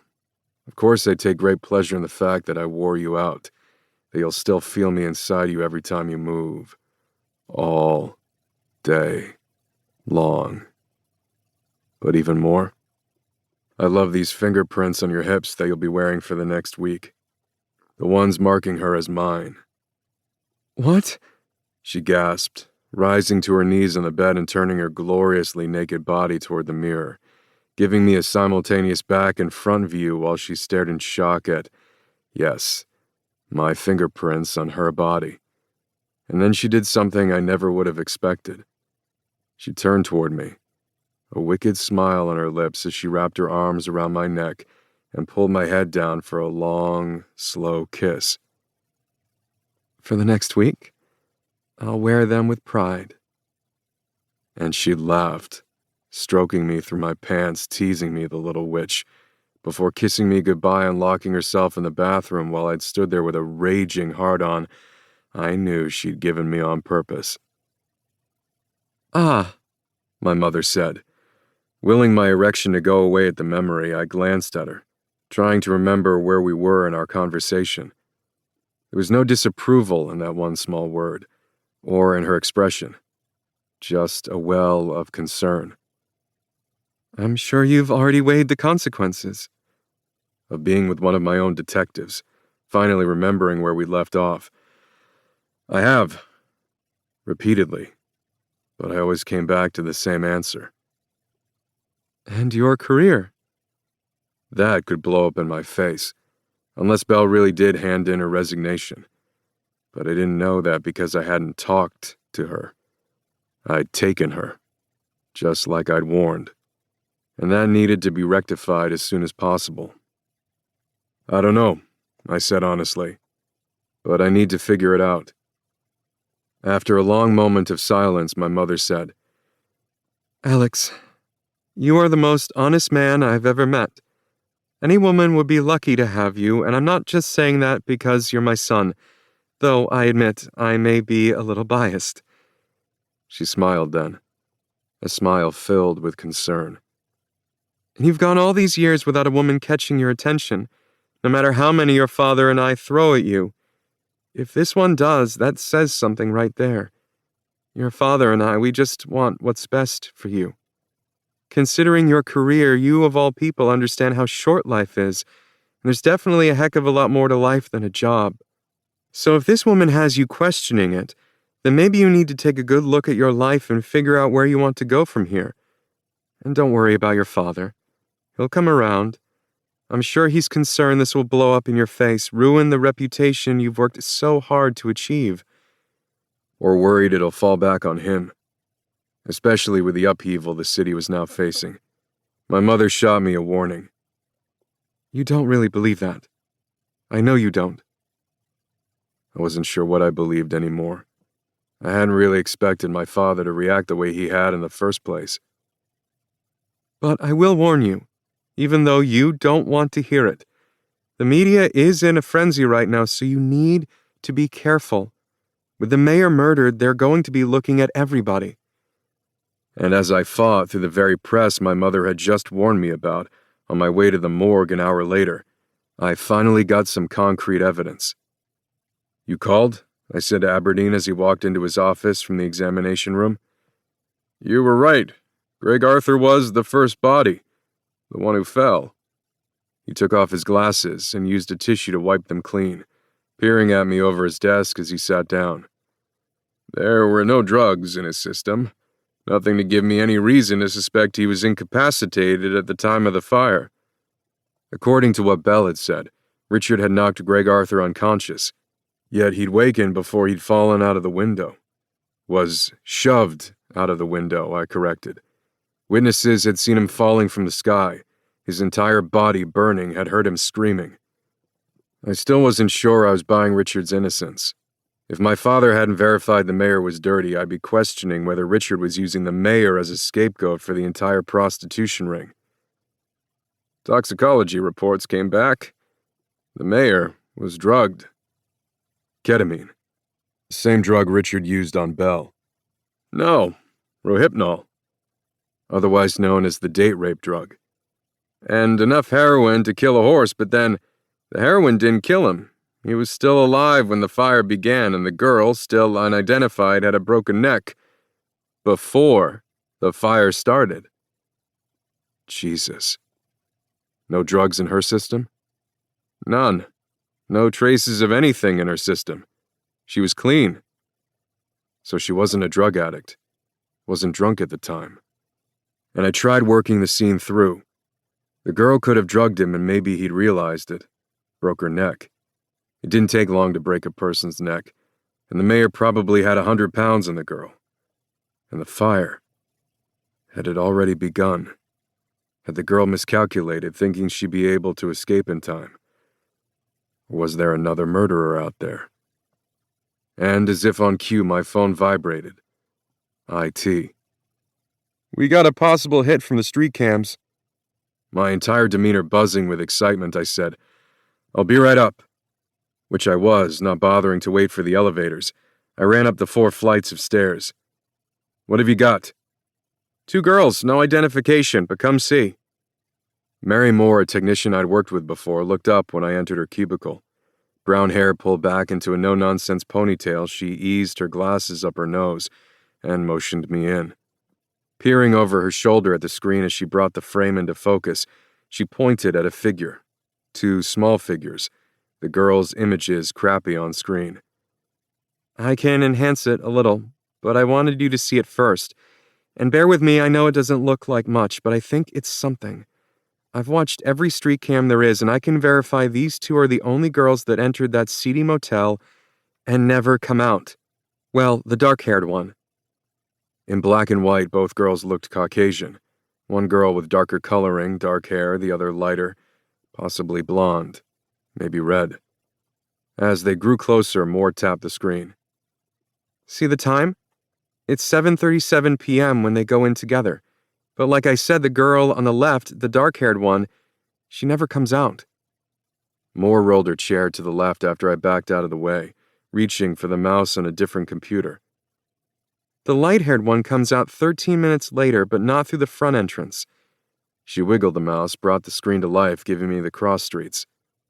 So this footage is from the other street cam. She paused the screen as the girl's grainy face came into view. Again, I'll see what I can do to enhance it, but we are talking city cams. Crap quality she was alluding to. But at least there was something. So 13 minutes later, she comes out. Alone. Sliding her chair again, she reached for another screen, this one a laptop, and slid her finger along the touchpad. Same camera as the one we just viewed, 27 minutes later. Notice the backpack. Notice where it's sitting. Low. Looking heavy. And I knew where Moore was going with this. And sure enough, 8 minutes later, the girl came out with the backpack, riding higher on her back, walking away from the camera, her steps measured, but with purpose. She never looked back. And I just found the girl who murdered the mayor. If only I knew who the hell she was. I also just learned the mayor's murder hadn't been premeditated, because the girl would have brought the supplies with her the first time around. Again, I'll enhance and put it through facial recognition, but I can't promise anything. Any sign of the mayor? And she pulled up another picture, sunglasses, cowboy hat hiding his features. The photo all but useless. Maybe, she said. Probably, but I'd never be able to prove it. Thank you. You just gave me my first solid lead. Excellent work. Yeah, well, just doing my job. But it had taken her days to study all the footage, to come up with that one piece of evidence. Sickler might have another lead for you, she said, nodding toward the office across from her. And an hour later, I was still staring at what amounted to a little black book found on the mayor's personal computer. Pages and pages of spreadsheets that would probably take a forensic accountant months to decipher, if not years. 3 columns of initials which weren't particularly hard to follow. One for the men, one for the woman. The other, possibly the location. The numbers at the end of each row wasn't difficult to decipher either. The amount of money taken in was astronomical. Over how much time, I wasn't sure. Yet another spreadsheet had the money flowing into what we could only assume was a bank account. No name of a bank, no routing or account numbers, but separated down on the bottom into equal payments. But one thing was clear. Everything pointed to the mayor. Yet that seemed too easy to pat, for lack of a better word. I looked back through the evidence file, making note that the computer had been found in the mayor's office, in a safe behind a painting. Original, I thought. And I couldn't help but wonder if it had been planted there. Making a note to get the security footage from outside his office, I wrote down a few names of people to interview. I also made a mental note that I conduct my own interviews with the mayor's office staff, because I couldn't imagine the mayor leaving this in his office. Not that it meant the mayor was innocent. I just no longer believed he was the only one. And then I called the mayor's wife, because it was more than past time to have another heart-to-heart. Chapter 35. Belle. Good afternoon, baby girl. Xander's voice pulled me from sleep, along with the scent of coffee. Opening my eyes, I sat up, reaching for the mug and taking that first heavenly sip, glancing up at him over the rim of the mug. Afternoon? I finally muttered, scooping my phone off the nightstand. I stared at it in surprise. Sure enough, it was after 1. Apparently, yesterday had taken more out of me than I'd thought. Or Last night, I amended, wincing when I moved. My insides aching a little. A pleasant ache, I thought, flushing as I stared into Xander's crystal blue eyes when he brushed a curl from my face, his touch tender, a frown marring his beautiful features. And I thought of last night, of being with Sin, a flash of guilt going through me as if I'd done something wrong, even though they'd both pushed. There's no easy way to say this, so I'm just gonna say it. The mayor's dead. What? I blinked, trying to process that. The last thing I'd expected him to say. Kicking the night I'd spent with Sin from my mind, kicking away the fogginess of sleep. Dead? But before I could ask, he said, Alex told me early this morning. It was the mayor's body they found in the hotel room. Xander supplied when I didn't say anything. The second fire. He was found with a girl. Oh my God. I gasped, feeling the blood drain from my face. A girl? Underaged girl. I couldn't even begin to fathom the consequences this would have on the department, the city. But selfishly, my own investigation as I verified everything Richard had told me. Now I wouldn't get the satisfaction of seeing the mayor rot in jail. Wouldn't get the satisfaction of hearing him confess. Or, if he refused to confess, my day in court, where I would hear a jury convict him, hear the gavel come down. In my mind, that's the way it had always played out. The gavel coming down after the guilty verdict had been delivered, echoing through the courtroom walls, the sound signifying the end of my nightmare, and the beginning of my life. And I felt robbed. I'm so sorry, baby girl, Xander whispered, taking the mug, which was now in danger of spilling because my fingers were trembling. Placing it on the nightstand, he wrapped me into his arms. And I cried, completely lost it while Xander held me, whispering soft words into my ear. Definitely the rock I needed right now. I don't know how much time passed, enough time for my sobs to finally cease, until my eyes hurt and I had nothing left inside me. I'm going to bring you to Sophia's. Alex is meeting us there. He has some photos he wants you to look at. We also found more property owned by Richard's family down in Virginia. I need to see if I can track him down, especially now that we know the mayor's dead. And Richard was probably Sin's biggest suspect right now. You're leaving? Another shock I couldn't handle as my stomach dropped out of me. Why, I wasn't sure. Maybe because he was always leaving. You think I want to leave you right now? He lifted me up and I wrapped my legs around him. I shook my head. I knew he didn't, but I wasn't sure I trusted everything Richard had told me yesterday, which apparently held at least a grain of truth, considering the mayor had been found with an underaged girl. And I still couldn't get over the fact that if Richard had wanted me dead, there had been nobody to stop him. So what if Richard was in Virginia, got the jump on Xander? Part of me wished I could pretend he was a boring tax attorney, sitting on hold waiting for the IRS to answer his calls. How long will you be gone? I'll be back tonight. I'm flying.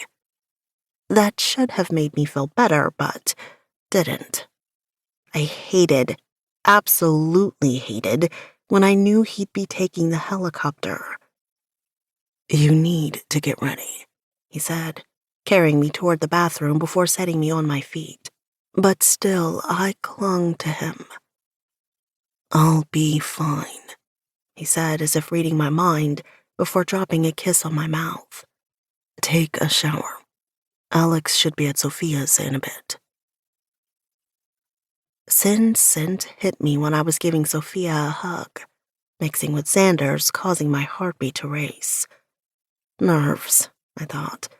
Because even though we'd fucked, I thought, because there was no other word for it that last time. We hadn't talked at all. Suddenly, I didn't know what to say, how to act, because we hadn't mended any fences, had only given into the explosive desire between us, but before that, we'd been in the middle of a fight. As usual, because really, it was always fighting or sex between us. Or maybe we'd been fighting sex? Somehow, I found the courage to meet his gaze when I finally released Sophia, feeling the weight of his stare boring into my back. But it was closed, not even giving me a hint as to how he was feeling. He looked sexy as hell, his 5 o'clock shadow thicker than I'd ever seen it, giving him a dangerous edge, as if he needed help with that. And so many emotions went through me in the span of seconds. The most powerful of all? Need. Powerful. Instantaneous. Lighting me up from the inside out as I drank in his magnificent body. The craving to have his hands, his mouth, all over me. His cock deep inside me. Wild. Out of control. Crazy sexy. Again.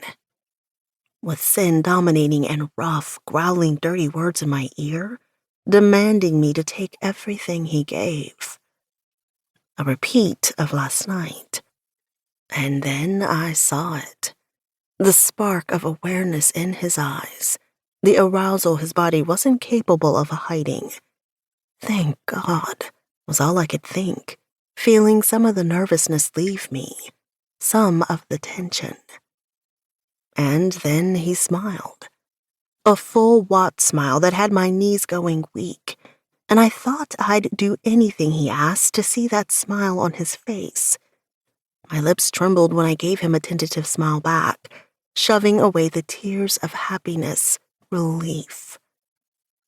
Hi. Sin closed the distance between us, and I could tell he wanted to kiss me, but didn't, given the audience. Behind him, I finally noticed, was another man. A large man, bald again. No doubt, my new bodyguard. We found where Richard may have taken you yesterday. He took his phone out of his pocket and pushed a few buttons before handing it over.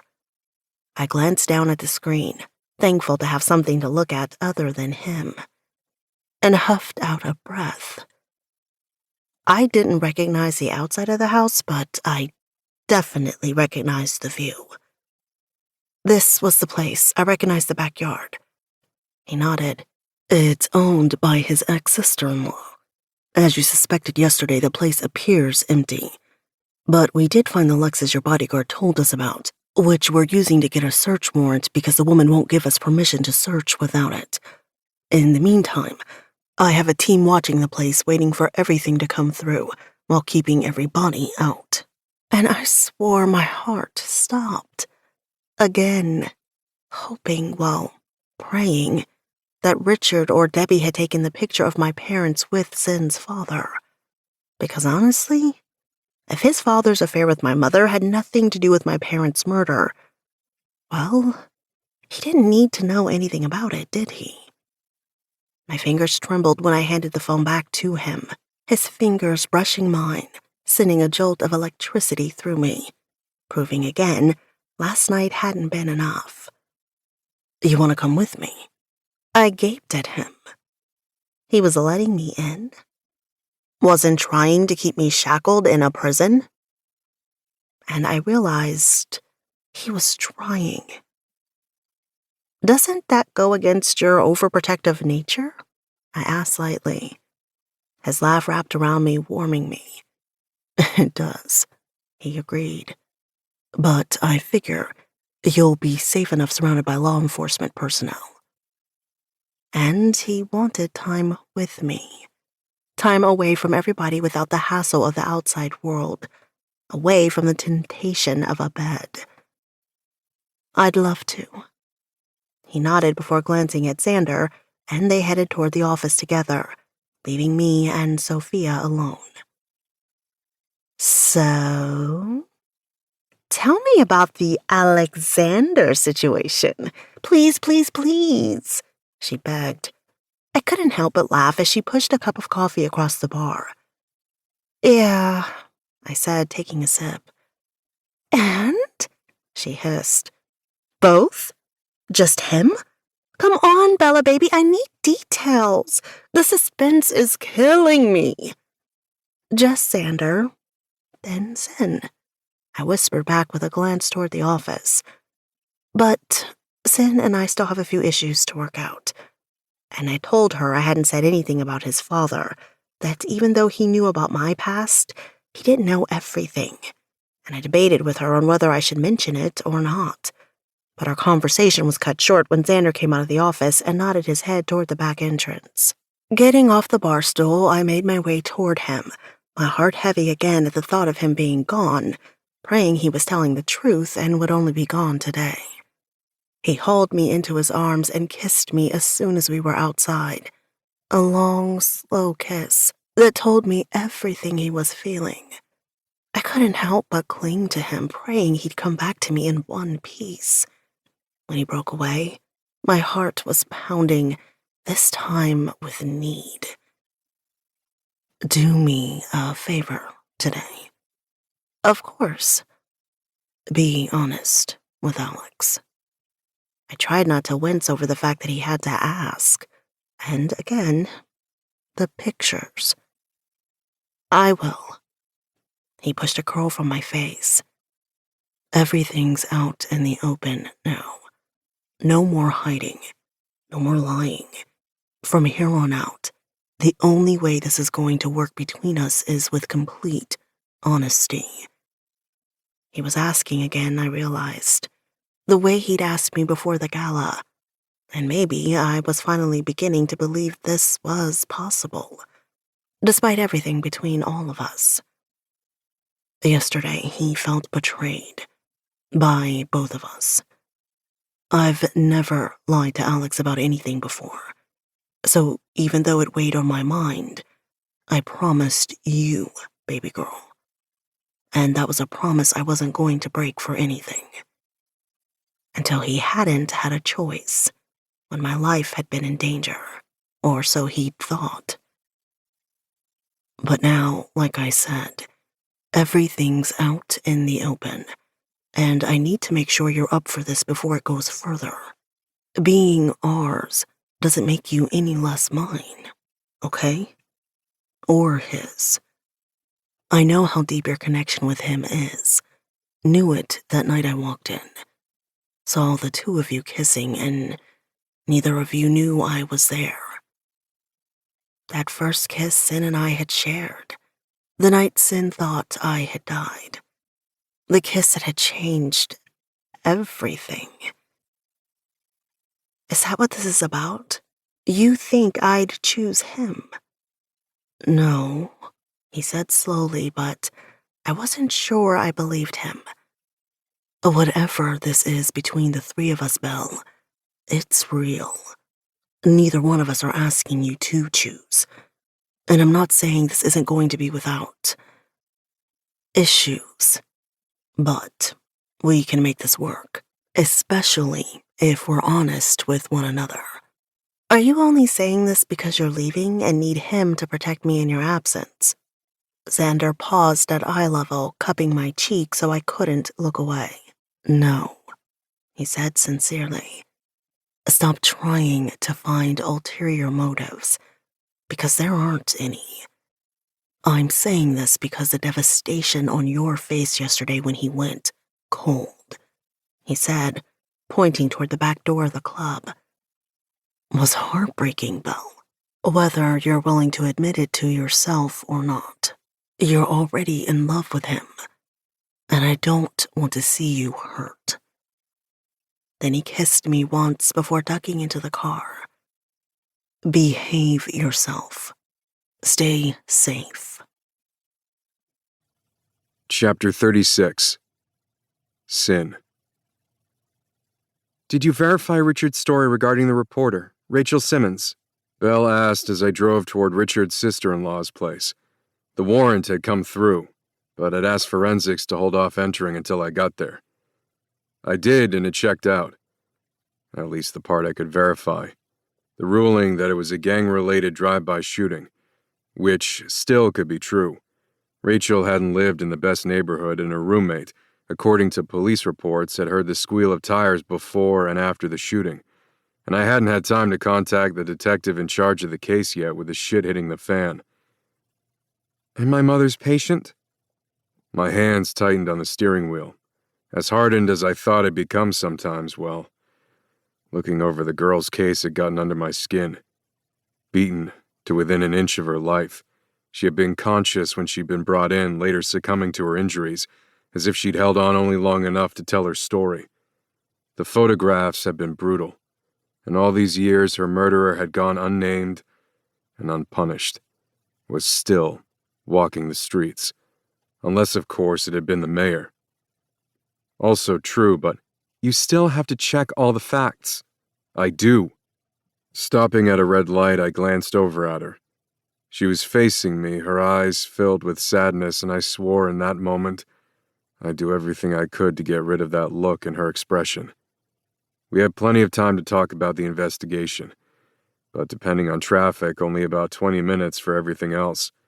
And though I knew 20 minutes wouldn't be able to clear the air with everything between us, it could at least give us a starting point. Not that it was the optimal place for it. I'd rather be holding her, touching her. Speaking of work, cutting myself off when she tensed, I struggled for calm, glancing back at the road when the light turned green. And yet again I changed the subject. Slightly anyway. Beginning with something lighter, easing into the hard stuff. At least, hoping to ease into the hard stuff. Something you said at the gala hit me today. "Only some of it?" Something in particular, I amended with a laugh. When you said you wanted me to take you the moment you saw me. At the time, I just assumed it was when we met at work. Pretty slick, I thought. The way I'd made it seem like that was what I was originally going to say. But it wasn't, was it? She smiled, a blindingly beautiful, heart-stopping, open smile that hid nothing. "No," she admitted. "I saw you." That night, I knew she was thinking, but didn't say. The night her parents died. "The second you walked inside the ballroom. You stole the breath from my lungs."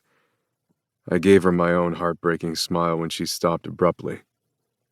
"Please, continue." She huffed out a breath and gave me a teasing glare, but continued. "It was the first time I'd ever been aroused." And I couldn't believe she could still blush after everything we'd done. But there it was, blooming across her pretty face. "I felt like my body was on fire, picturing you taking me, commanding me, my thoughts coming out of nowhere, before I fully understood what that entailed." And that fast, I was hard as a rock, even though internally I cringed a little, knowing she was only 17 at the time. Sweetheart, you still don't understand what that entails. But you'll learn. I promise you that. She laughed, seeming to settle into the seat, and I warred with myself for a moment, before finally saying, "Why didn't you tell me?" Again, she tensed, but I wasn't going to let her get away with it this time. "Don't," I warned. "Don't pull away from me, Belle." And to my utter astonishment, she didn't.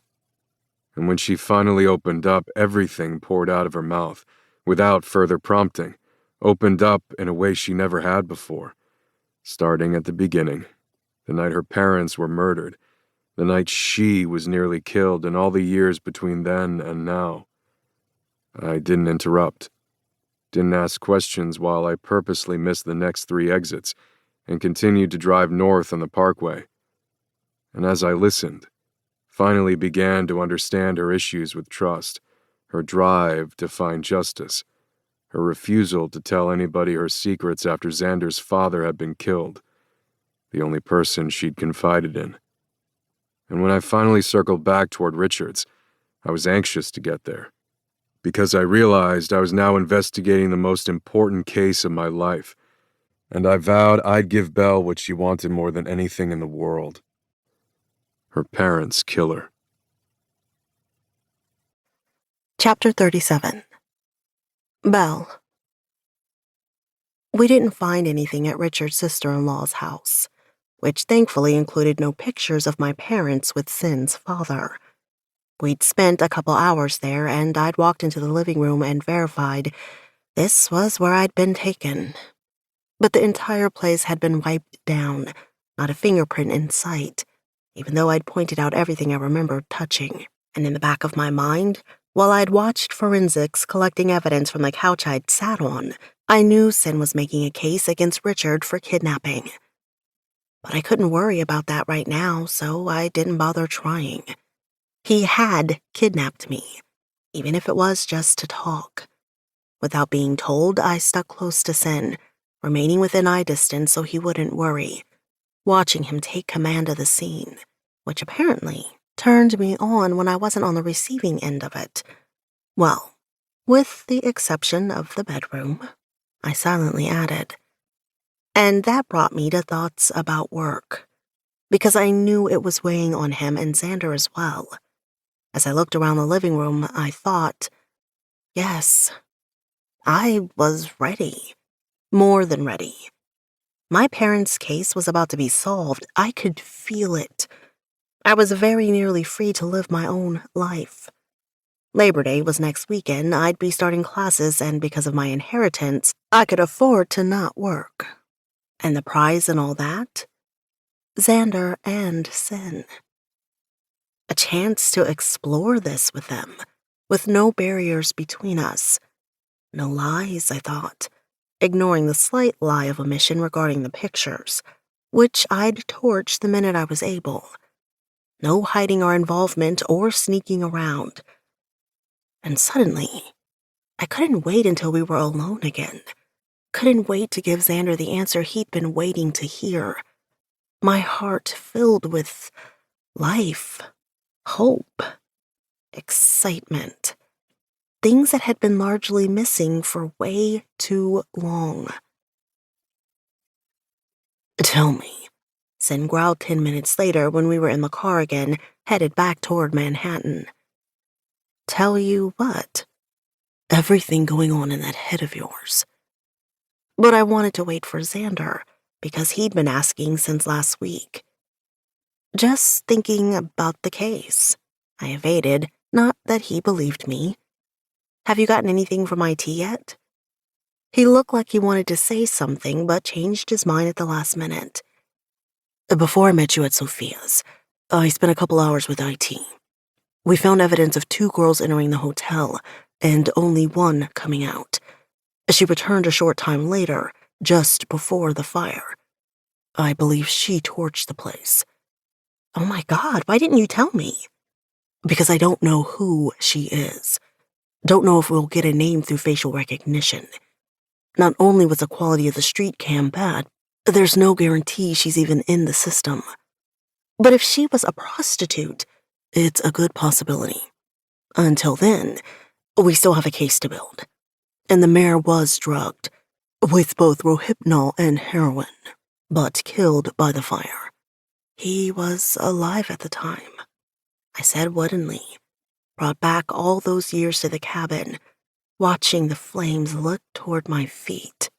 Sin reached across the console, giving my hand a squeeze, and left it there, at least until the phone rang. Sin pushed the answer button, Xander's voice on the other end filling me with relief. Richard isn't here. Nobody is, which is odd considering it's summer and the house is on the beach. Neighbors have said the place has been empty all season, but it wasn't a total waste of time. Among other things, I found an address in Pleasantville we should check out. One guess as to who owns it. The mayor, I said. Close enough. His brother. I saw Sin's wince out of the corner of my eye just before he asked, "And how'd you come by this address?" "It's better you don't ask, but I'd like to check it out." Pleasantville was about 45 minutes from Manhattan, on a good day anyway. And I could see Sin weighing his answer, his need for information versus doing everything by the book. "I'll go with you, but I draw the line on breaking and entering. Are you on your way back?" "Almost back." And they made plans to meet up when Xander flew in, and once again, I was dropped off at Avalon with my bodyguard. Sin walked me in, making sure I was secure. "Stay here until we come get you, okay? We don't know what we'll find, and I can't take the chance of walking into a trap with you, or something equally dangerous." I didn't like the sound of that, and it made my heart skip a beat, but I didn't have it in me to argue, so I let it go. Promised I'd stay with Sophia before I dragged him into Sophia's office and kissed him. Avalon was mobbed. Synthetic dance music pumping through the speakers so loud it was impossible to hear myself think, which was a good thing, I told myself. "Come on, Belle, one dance!" Sophia yelled loud enough to be heard over the music, but I wasn't feeling it. Not that there was room on the dance floor, filled with dancers as it was. Not one of them seemingly caring that it had been the scene of a murder weeks before. There had been a line 2 blocks long before the doors even opened, which had only been half an hour ago. It was nearing 10:30 at night, but I was still wide awake, having slept well into the afternoon. And I was worried about Sin and Xander. I hadn't heard from either yet, and it had been about 4 hours since Sin had dropped me off. "Drink!" Sophia yelled again, shoving a shot glass into my hand. A force of nature she was impossible to ignore. So I tossed back the shot and promptly choked. Straight tequila, which I loved in a margarita. "Another!" Sophia shoved another shot in my hand, glaring at me until I tipped that one back too. Not smart on an empty stomach, but she was right, and I'd had enough living in my head, I decided. Taking the shot glasses from my hand, Sophia put them on the bar and dragged me toward the dance floor. And I gave in, letting the music replace my thoughts, letting the beat take over until I was parched, a ball of sweat, feeling somewhat normal for the first time in, well, ever. Until somebody grabbed my arm. I whirled around expecting it to be a guy that wanted to dance. But it was only my bodyguard. He yelled something I couldn't make out, and I shook my head, letting him know I couldn't hear him, as my heart filled with panic, immediately jumping to all kinds of conclusions I shouldn't be thinking, my heart racing, until my bodyguard must have seen the panic on my face and leaned down. "Everything's fine, but we need to go." Honestly, I was more than ready to leave, but when my bodyguard led me to the car, the waiting limo was empty. And so was my apartment when he led me inside 15 minutes later. "They're on their way." And apparently, they wanted me home when they got there. Because they'd learned something important that couldn't be discussed in the club? Heart jumping with anticipation, I took a shower trying to calm my nerves, which were suddenly jittery with excitement, as I washed the sweat from my body. I opened the glass door, grabbed a towel, and dried off before wrapping it around me. Shrieking when I stepped into the bedroom, it turned into a self-depreciating laugh. A short-lived laugh. My entire body froze, and although their gazes held appreciation, they didn't hold laughter. Only determination. Fierce determination. An ambush. That couldn't be any clearer, as if they shouted it from the top of their lungs. Xander stood near the end of my bed. Sin stepped fully into the room, closing the door behind him, the sound of the lock echoing through the bedroom. Excitement shot through me in an instant, but I couldn't help but step back. only far enough to lean against the door jamb because suddenly my knees were shaking. But a quick shake of Xander's head froze me to the spot. That and Sin's words. "Lose the towel, sweetheart." "Did you find anything?" I asked instead. "Nothing concrete. We'll discuss it later," Xander said, then raised his eyebrow. "I believe you were given an order, Belle. You gonna obey tonight? Or force our hand?" Sin asked with a wicked smile. "Lose the towel, and I advise against forcing me to repeat myself." I gripped it tighter, moving my gaze between them. "I'm losing patience, Bill," Sin growled as he took a slow step toward me. Controlling Sin. Dominating Sin. The one that demanded obedience. Already I could feel my body clenching in response. But it was Xander who ripped the towel from my body. One fierce swipe of his hand, the need glowing in his eyes, powerful, sending a shiver of nervous exhilaration up my spine. I never had time to breathe before he dragged me into his arms, lifting me, his mouth slanting over mine, as my back hit the wall and my legs wrapped around his waist.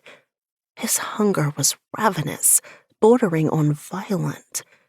Everything around me ceased to exist, leaving only mindless pleasure, a craving so deep it left me desperate. Somewhere in the back of my mind, I was aware of him moving, aware of the hard wall at my back being replaced with a chest. Sin's hands on my hips tugging me into his body. His hot, hard, naked body. Xander tore his mouth away, my cry of disappointment cut short when Sin turned me, claiming my mouth as we sank onto the bed. My body splayed over his. Burying my fingers in his hair, I pushed my hips against his, desperate to feel him inside me. His kiss scorching in its intensity, searing through me. His desire as fierce as my own. "We know what you need," Xander growled, a dangerous tone in his voice I'd never heard before, intoxicatingly thrilling. He flipped me over, my body still draped over Sin's, my back against his chest. Xander nipped and licked his way down my body, spreading my legs before sucking my clit into his mouth, as Sin guided my arms over my head and around his neck, thrusting my breast forward, making my back arch as Xander bit down on my clit. Sin's laugh as I cried out reverberated through me as he trailed kisses down my neck, his breathing rough in my ear. Through a haze of blinding pleasure, I opened my eyes, looking straight into Xander's as he rose above me, my arms held prisoner around Sin's neck, my hips held prisoner in Xander's uncompromising grip. He was going to take me. I could see it in the fierceness of his expression, in the rock-hard steel of his cock when I finally let my gaze drop from his. "Yes!" My yes turned into a high-pitched scream, echoing through my head, through the apartment, as Xander impaled himself to the hilt in one violent thrust, claiming me, owning me. I shattered completely. My body convulsed, lost in a sea of pain and pleasure, screaming Xander's name as he rolled me over until I was straddling him, still impaled on his cock, still in the throes of my orgasm. I felt Sin move behind me, growling in my ear. "You weren't supposed to come yet, Bill." Oh, God. I couldn't help it, couldn't stop it. No force on earth could have stopped it. Aftershock still rocked my body as Xander slipped out of me, his hands still gripping my waist, his erection glistening from being buried inside me, as I felt the cool lubricant before the pressure of Sin's fingers, preparing me. In a flash, I was transported back to the gala. "When you're finally stretched enough to accommodate me and that tight little pussy, Where do you think Alex's dick is going to be? The final surrender. The ultimate submission. I couldn't help but tense, fear edging its way in, tamping my desire slightly, even though I fought against it. Relax. Sin's order was unmistakable, his growl letting me know he was close to losing control, spiking my need higher, wiping out my fear. Conflicting emotions as I tried to catch my breath, knowing I needed more, not even close to being sated. Let him in, baby. Xander coaxed, drawing my gaze to his eyes blue flames burning through me, all the encouragement I needed. Obeying, I relaxed my body. The moment Sin felt the tension recede, he stroked a finger inside my ass, lighting me up, pain warring with pleasure again, just like the first time, overtaking me as I gasped. Good girl, Sin hissed, before catching my earlobe between his teeth. Another jolt of pleasure crashing through me as I moaned incoherently. Beneath me, Xander's gaze was still glued to mine, watching, his hands moving up until they cupped my breasts, teasing my nipples before he leaned forward and took one into his mouth, pulling me down on top of him, my moan increasing in both volume and need when Sin replaced his finger with two, slowly working his way in and out, opening me, stretching me. You're in control, Belle, Sin whispered in my ear, the heat of his chest against my back as he leaned over me, replacing his fingers with the head of his cock. Take me. His growled words were filled with need, a need I wouldn't deny him. Xander raised his head from my breast, resting it on the pillow beneath him, watching me again, the savage need in his gaze mixing with Sin's words, spiking my desire higher and higher as I slowly pushed my hips back into Sin. The burn was 100 times more intense than last night, almost more than I could bear as I struggled to take him, only sinking as far as his head, moans coming out of my mouth low and intense as my fingernails dug into Xander clutching him. I shook my head, trying to catch my breath, my breathing erratic, choppy, nearly killing my desire. It was too much. He was too big. What they were asking of me? Way too much. Relax, baby. I've got you. Breathe. Xander coaxed again, soothing me, his hand slipping down to press against my clit. You can take him. Take me when I fill your pussy. Oh my God. The triple assault of his words, his finger on my clit, Sin partially buried in my ass, had pleasure whipping through me again. Xander's feral smile arrogant as I gushed. Take me deeper. Sin's order. Sin's demand. You feel so fucking good. A wet dream come to life. So fucking hot and tight. I can't. I breathed already too full. Couldn't imagine more. You can and you will, Isabella.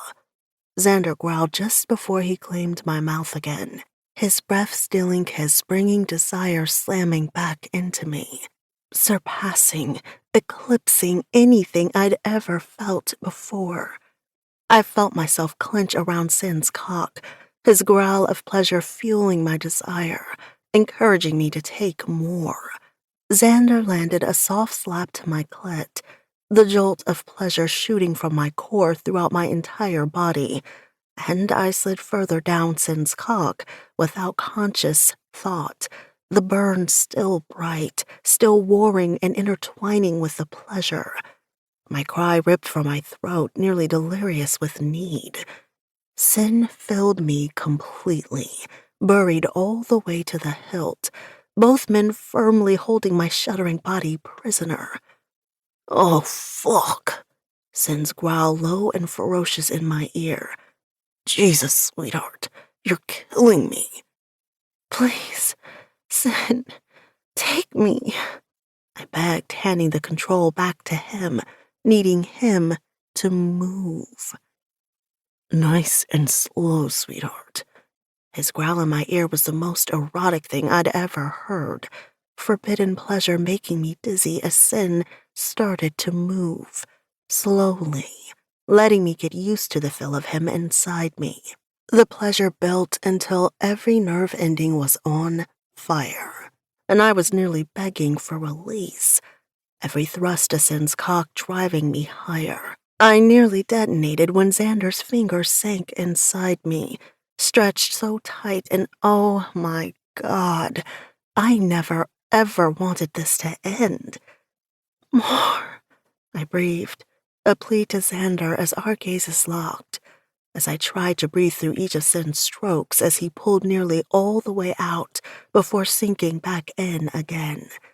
The burn fading as overwhelming pleasure overtook me, making me gasp for breath. Every thrust of Xander's fingers, every time he crooked them forward to that spot inside, driving me closer and closer to the edge, an edge I wasn't ready to fall over yet. As if reading my mind, Sin breathed in my ear. "Don't you dare come yet." I wouldn't. Oh God, I didn't want to. "We're just getting started. You're just beginning to enjoy this." He slid back out, nearly all the way out until it was just the head of his cock inside me, before slowly sliding all the way back in, over and over again. "You feel that pleasure now, sweetheart, don't you?" But I was beyond words. It was all I could do to breathe while I stared into Xander's eyes, a prisoner to his pull, needing him too. "Answer me," Sin demanded in my ear, his voice a hiss, and this time, when he pulled nearly all the way out, he thrust back in faster, a little more forcefully, punctuating his demand. Xander moved at the same moment, his fingers still deep inside me as he brought my mouth down, hovering just a breath apart from his. "Answer him, Isabella. Now," he demanded, pulling his fingers out before slamming them back in. I couldn't hold back my scream, clenching my body against my orgasm that was way too close. "Yes!" "Yes, what?" Oh, God. They were going to make me say it. I felt my cheeks flame as I shook my head, freezing when Sin pulled all the way out. "No!" I yelled the word, pushing my ass back against him until I felt him at my entrance again, his head pressing against me, and I sucked in a breath, waiting for it, knowing he was going to thrust harder than before, and I felt my arousal soar in anticipation. Xander did too. His eyes never left mine when he gave the order to Sin. "Do it." Sin thrust inside me, making me cry out from the impact. Relief, pleasure, pain. Then Xander was taking my mouth, frantic as Sin slipped nearly all the way out again, and Xander gripped my hips above Sin's hands, burying his cock inside my pussy in a long, slow thrust before retreating.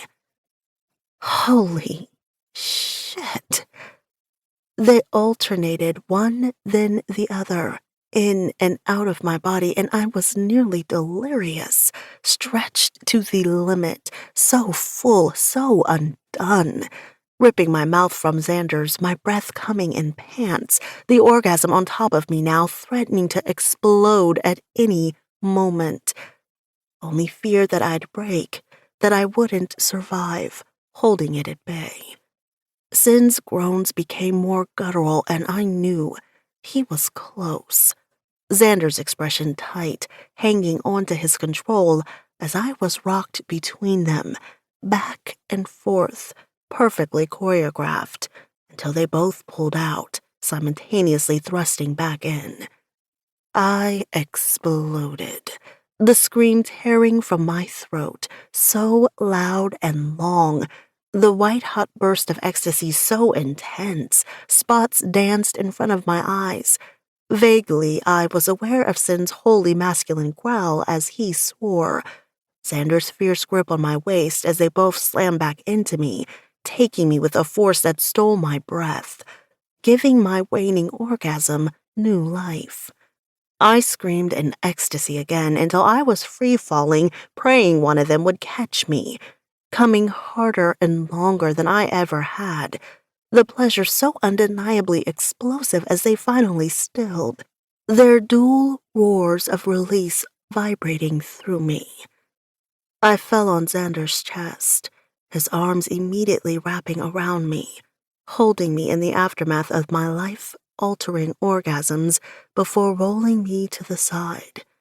Sin reached out, pulling me against his body, his harsh breathing sawing in and out of him, brushing the hair around my face. Fucking incredible, Xander moaned. Tears I hadn't known were there burned my eyes, and Xander brushed them away, kissing me softly on the mouth while Sin kissed my shoulder, his hands running up and down my side. I could barely breathe, and suddenly I was exhausted, my body still trembling in the aftermath of the storm. Chapter 38. Bell. The sky was just beginning to lighten when I woke up, snuggled in between Xander and Sin, hoping neither were awake yet. I wasn't ready to let the night go, wasn't ready for either man to leave. And I thought again what I'd thought yesterday, that it was time for me to change paths in life, whether or not it was proven that Mayor Bradford killed my parents. But I knew in my heart we were close, the end of the tunnel shining bright, and I wasn't sure what the future held, but I'd never felt so alive as when I was with the two of them. I can hear you thinking, baby girl, Xander whispered, kissing my forehead before tipping my face to his. God, he was beautiful, and I was once again awestruck that I finally had him the way I'd wanted for so long. My hero, my best friend, now my lover. Just thinking about the case, I evaded, about it almost being over. When he opened his mouth, I quickly changed the direction of the conversation, not yet ready to share my feelings. Too new, I thought. What did you find out last night? Xander sighed. Not really bed talk. Just spill it, Xander. She's not going to quit before you do. Sin grumbled before turning me over. Xander loosened his grip, keeping his hand on my waist, while Sin dropped a kiss on my mouth. Good morning, sweetheart. Funny how he could use that sentiment. Sarcastically, humorously, adoringly. This morning it was the latter, matching the expression in his dark blue eyes. So what happened? I asked again. Nothing, Xander said. The place was sealed up tight. No lights, no nothing. Sin scowled, which didn't stop him from going inside. Yeah, well, Xander said, there was plenty of evidence of girls, lots of girls, living there. And we should have had a warrant, Sin insisted, obviously a recurring argument they'd probably had the entire drive home. To me, Xander said, I wore a mask and Sin stayed in the tree line. Even if they see figures in the security footage, they'll never know it was me. Then he turned to Sin. Give me some credit for knowing what the hell I'm doing. You couldn't get a warrant right now if you tried, and you know it, Alex. And with the rash of fires lately, the place will probably be long gone by the time you have enough evidence to even appeal to a judge to give you one. You took a risk, Sin said. The place could have blown up with you inside it. Xander stared at him, acknowledging Sin's worry with a nod. It didn't. Then Xander turned to me. I found, hundreds of gowns, women's clothing in a multitude of sizes, every cosmetic known to man, not including the master's suite, 12 bedrooms, each with 2 sets of bunk beds.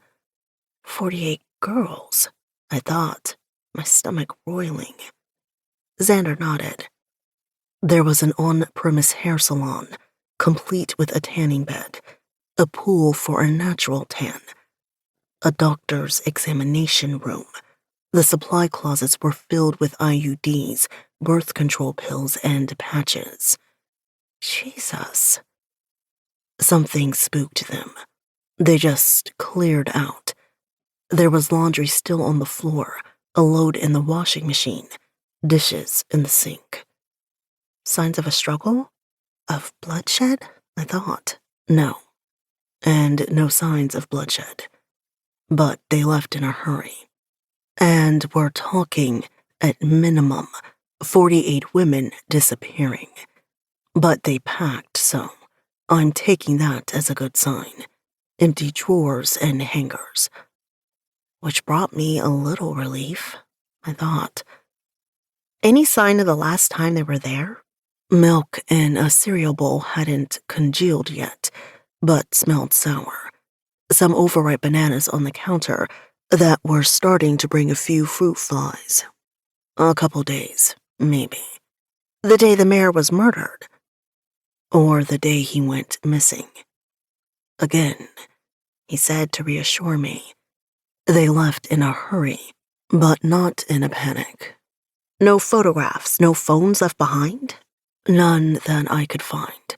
He looked at Sin, and I knew Xander would have stayed inside the house longer if Sin hadn't been waiting.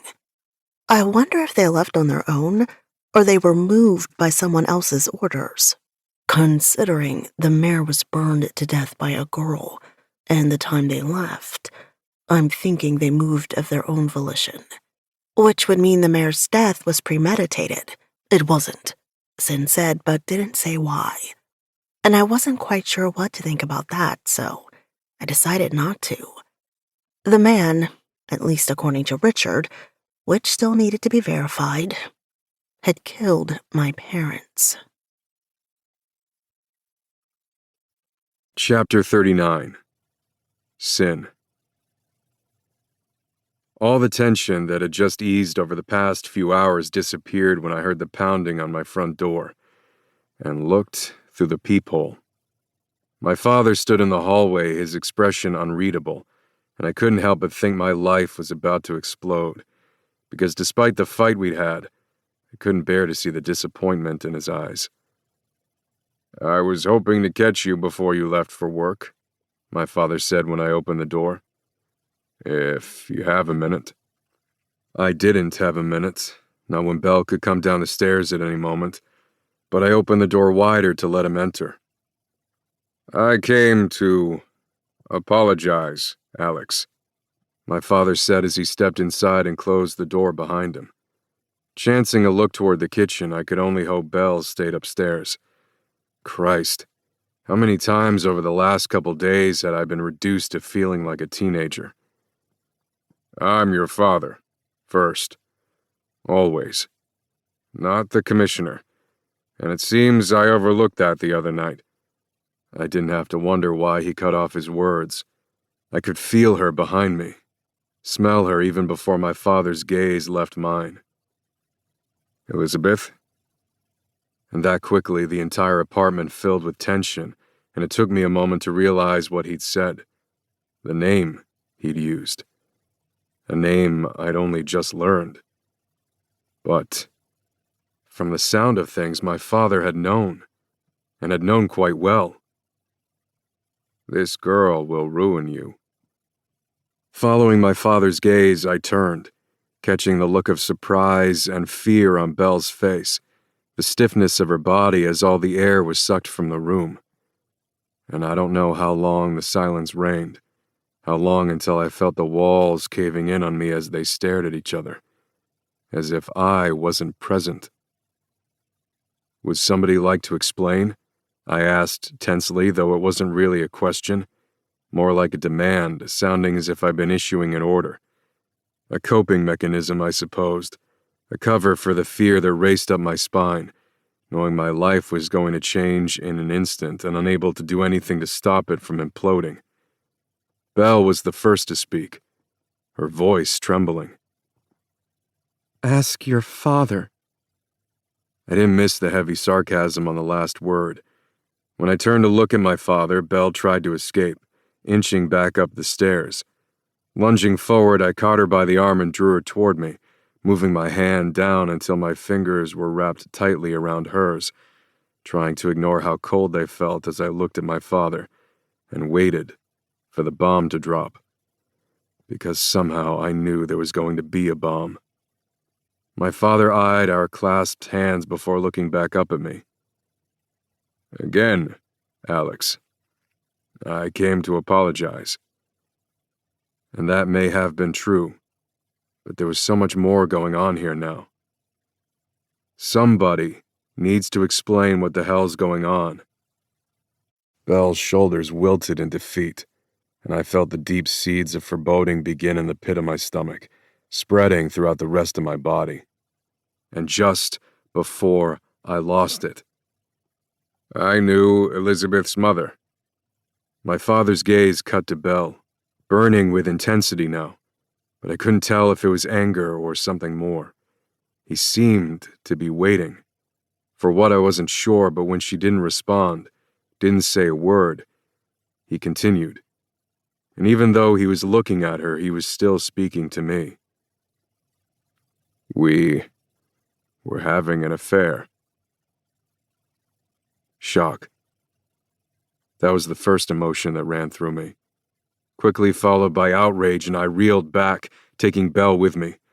I wasn't sure, beat the shit out of him for doing that to my mother, call him a fucking hypocrite for pounding morals into our heads, yet obviously not practicing what he preached, and then beat him again for giving me a ration of shit when I told him about Belle. But all that shit he'd given me hadn't been about sleeping with a detective, had it? No. It was sleeping with Belle in particular. Elizabeth found out, and I'm assuming she believes I murdered both her parents. What the fuck?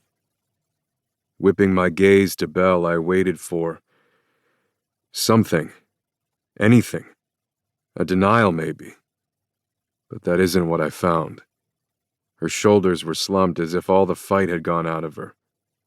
Defeated. Nothing like the girl I'd come to know that fought with everything she had, proving my father's words as truth. Her fingers were slack, and with a coldness I never remembered feeling before, I relaxed my own, letting her fingers slip from mine for fear that I'd crush them instead. She'd fucking known. Holy fucking Christ. I wasn't sure how long the silence lasted. Wasn't sure how long it took me to get my shit together enough to glare at my father. Did you? I finally asked, surprised by how calm my tone sounded. Did you kill them? My father's gaze whipped back to mine, his shock complete. How can you even ask that?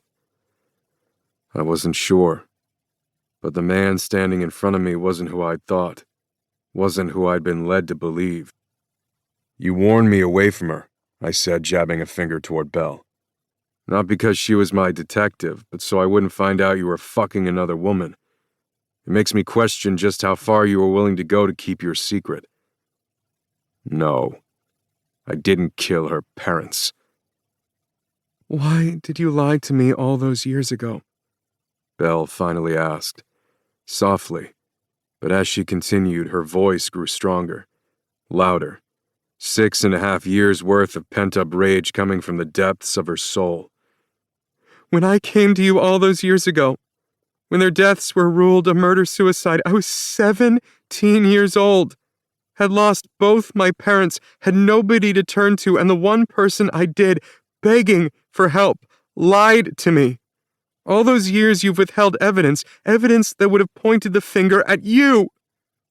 Belle's voice echoed through the apartment long after she stopped yelling, the sudden silence deafening. My father's face was stricken, guilt and pain revealing a truth that made my heart stop in my chest. My father's shoulders seemed to droop, the powerful aura always surrounding him dissipating like the shadows of dawn as sunlight streamed through the windows. I did what I had to do to protect my family. And Belle shrunk back as if he'd punched her. But what about mine? She said the words so softly, sounding so heartbroken and lost it nearly killed me. My father moved forward, why I wasn't sure, but I stepped between them, the move to protect instinctual even though I was furious. Get out. My voice was stone cold, and my father's eyes showed surprise once again. I kept my gaze steady, my body rigid, coiled to strike if he took another step forward. Long after he'd slammed the door behind him, I was still staring at it, feeling betrayed by the man who I'd admired and respected more than any other. Belle took a step back, breaking me from my trance as she edged toward the door leading upstairs. I should just let her go. Shouldn't do this now. Not when fury more powerful than I'd ever known consumed me. But when she took another slow step back, I rushed forward, slamming the door closed with enough force it echoed through the apartment. Don't even think about it, I whispered, my tone filled with warning. Soft, despite the rage coursing through me. You won't make it 5 steps. But she didn't heed the warning, turning and running toward the front door as if her life depended on it. I caught her, spinning her around to face me, but quickly let go, unable to touch her at that moment as the rage and fury of being betrayed and deceived coursed through me. But I wasn't sure where to start. Needed to clear my head. Let me explain, Sin. Explain what? I exploded so loud she cringed. She should have kept her mouth closed. Should have given me a minute to compose myself, but it was too fucking late now. Explain all the fucking lies that never end? Explain why you deceived me? Or how you used me to get to my father? Is that what all this was about? Tell me what the hell you need to explain, because, for the life of me, I don't fucking understand. But Belle remained silent, a frozen statue.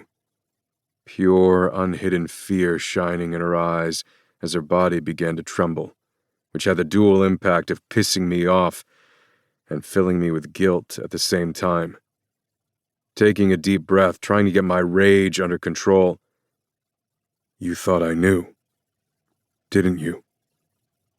My voice was a low, deadly whisper, disbelief stunning me, adding to the myriad of other emotions raging through me until my head was spinning. Belle shook her head. But I knew I was right. Her denial, yet another fucking lie. Is that what the other night was about? Last night. Offering yourself up. A virgin sacrifice hoping to fuck a confession out of me? The most amazing 2 nights of my life, a god-damned lie. I saw the moment the fear left her, replaced by her own anger. No! How can you even say that, even think that? She yelled, her tone nearly matching my own. The truth, Belle! I roared. I deserve the fucking truth considering I just spent the past 2 nights with my dick inside you. Chapter 40. Belle. Xander crashed through the door, his face a mask of shock, the door nearly banging back on him. He'd shoved it open so hard. What the fuck, Alex? The whole goddamned building can hear you. He must have just gotten out of the shower, I realized. His body was still dripping wet, his hair soaked, sticking up in odd angles, as if he'd just shoved it off his face. He'd thrown on a pair of black running shorts, his tan chest glistening with water droplets. A look I might have appreciated only a half an hour ago. But it only reminded me of what we'd all done last night, and unlike the completeness I'd felt when I woke up, now I only felt a deep-hearted pain and shame. The sneer on Sin's face, his venom-filled words killing me, twisting last night into something dirty, wrong, even though it hadn't been anything like that. I don't give a flying fuck, Sin roared, making me wince. Did you know too? He asked, whirling on Xander. Did you know my father was fucking her mother? Jesus. I didn't want to hear this. Couldn't stand to hear it, not knowing what crude words would come out of his mouth next. My heart was still pounding with fear, growing when Xander looked at me, suspicion in his beautiful blue eyes. My heart broke. It took monumental effort to not let the tears gathering in my eyes to fall. After the magical nights we'd just shared, I hadn't been prepared for this. Having Sin hate me? Having Xander hate me? But Sin was right. He deserved the truth, and I swore in that moment I would never lie to this man again.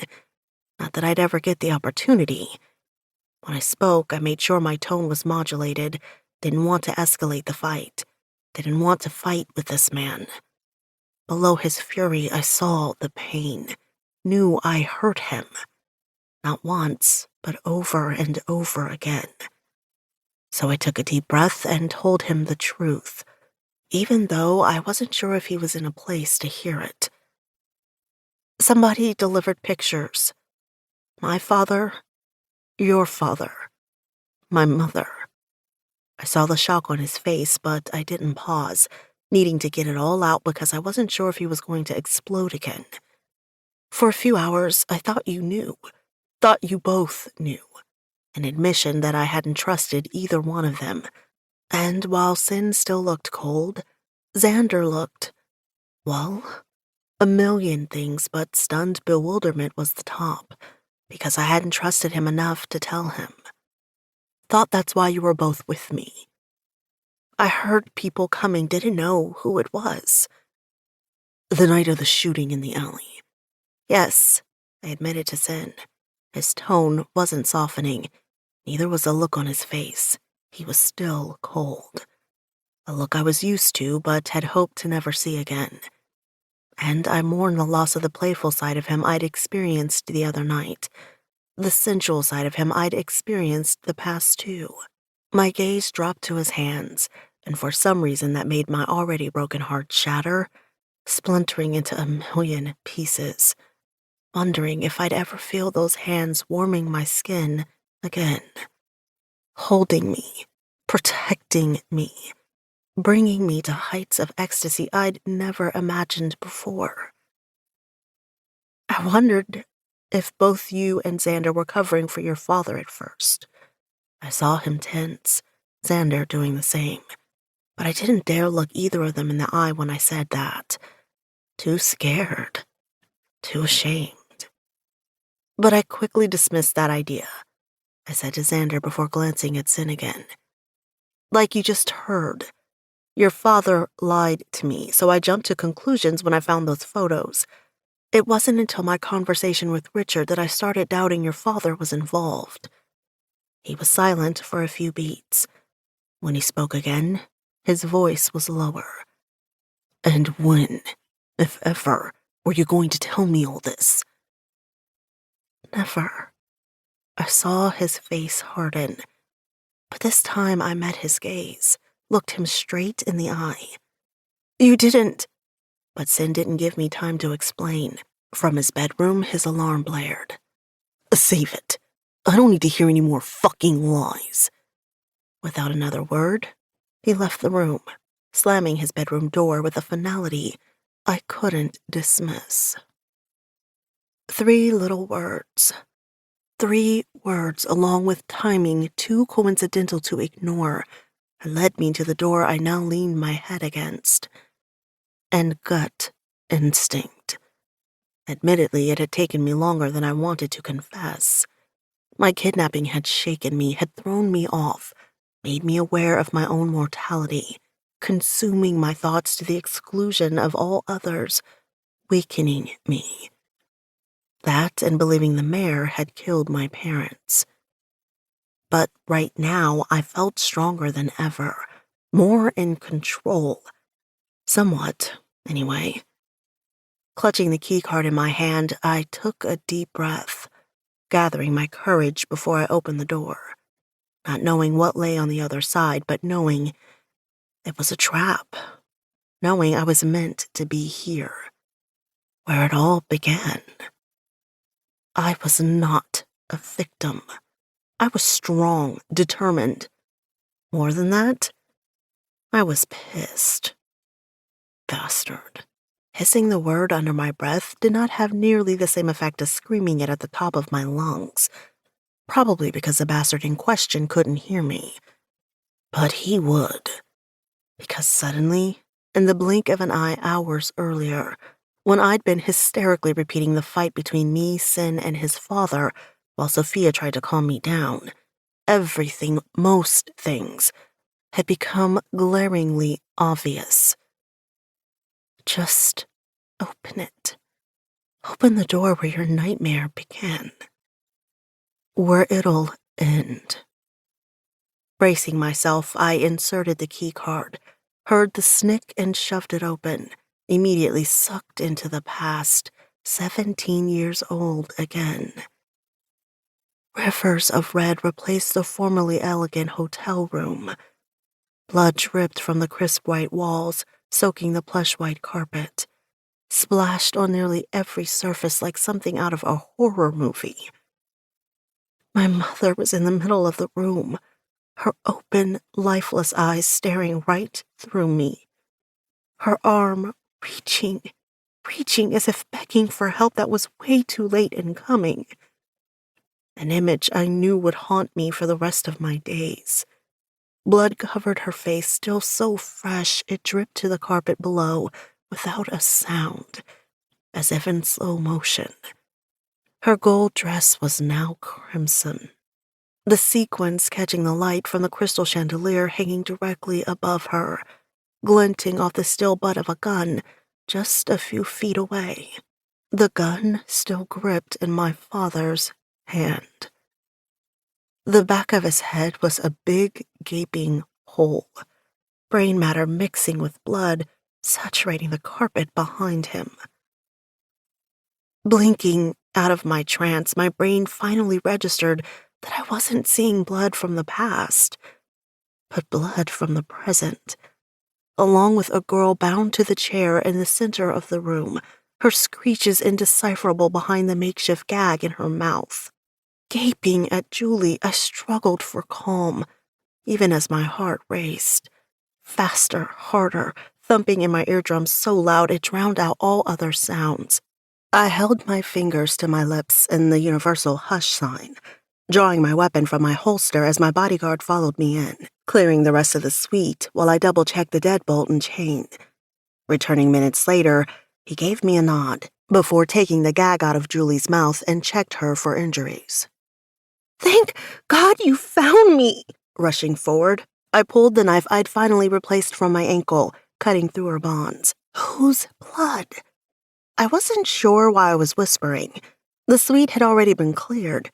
Julie's expression was filled with terror, causing my own to rise. My bodyguard moved toward the door, staying to the right of it in case somebody decided to kick it open or shoot through it, because this was a trap. I knew it was before I even came here. "I don't know. I was drugged. Somebody's trying to kill me." "You're safe now, okay? I'll get you help." I was trying to project a calmness I didn't feel, but it was obvious Julie was scared out her mind. And I needed to get to the bottom of this quickly, because I wasn't sure how much time we had. Because Julie, well, she was an unexpected surprise. "Who's trying to kill you?" I don't know, she screeched again, shrinking back into the chair when my bodyguard moved forward. I don't know who, she repeated, softer this time. But that girl? The one on the news the police are trying to identify. I know who she is. Was, she corrected. The girl who had been killed along with the mayor. I assumed she was talking about. Who was she? I asked, but so many other questions were going through my head. Julie huffed out a breath and blurted, She was an escort. And you worked with her. I finished for her so she didn't have to. And I found I wasn't surprised. Over the past few hours since my fight with Sin and my argument with Xander, a few things had tumbled into place. I did. And before I could say another word, she went on. You have no idea what it was like living on the streets, wondering where your next meal was coming from, wondering what evil lurked behind every corner when the sun went down. No, I didn't. But I knew what it was like to be hunted, knew what it was like to wonder if the next person I met was going to try to kill me. And I wondered if Julie would have been surprised to learn that. But Julie had a grandmother that had searched for her for years, had taken her off the scary streets of Manhattan and brought her to the land of sunshine and oceans. A fresh start Julie obviously hadn't taken advantage of, and I couldn't even begin to guess why, so I didn't even try. But now my life is in danger after I was promised protection. I opened my mouth but snapped it shut so I could think for a minute. Who promised you protection? The mayor. But the girls, they staged a revolt. And now my life's on the line because I didn't keep the girls in line. The girls from the estate in Pleasantville. Why don't you start at the beginning, Julie, because I'm having a difficult time following. I need immunity, and I wasn't in position to offer it. Before I could form a response, Julie said, all the girls involved were already arrested for prostitution. They weren't being forced into anything they didn't want to do. I just looked at her. I swear, the girls went from the streets to a gala. The ball gown Xander had found at the estate made sense now, but I still had so many questions. Choosing my words carefully, I said, I'll go to bat for immunity, but you need to tell me the whole truth. If we uncover any surprises during the investigation that you didn't reveal, immunity will be taken off the table.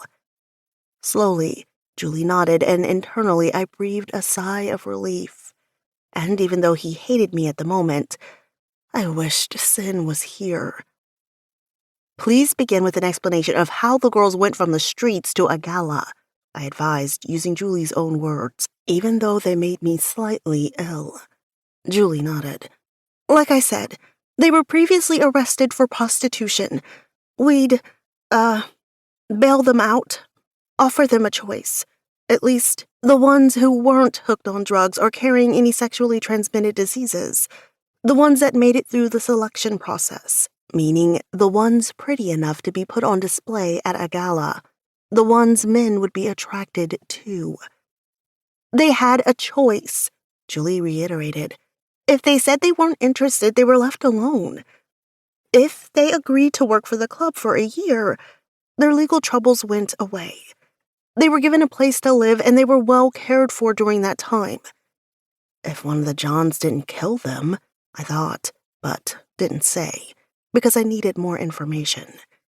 Julie must have misunderstood my silence because she added, It was our way of always having different women.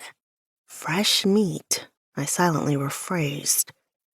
They were paid a lot, Julie said, still in defense mode. Half their salary went toward their living expenses. The other half they kept outright. It didn't escape my notice that Julie kept referring to the girls as they, which meant she either wasn't or didn't consider herself one of the escorts. And what was your job? After the girls passed the physical, I'd take them to an estate where they'd live in between events. It was all above board. The girls signed a contract, a non-disclosure agreement. And after all that was complete, my job was to make them feel comfortable, coordinate their lessons with stylists, hair, makeup, help them choose a wardrobe, things like that. Some needed speech lessons to get rid of less than desirable accents, and most of them needed to learn how to converse with the men and women who'd be at the next event. Etiquette classes? Jesus. And what did these events entail?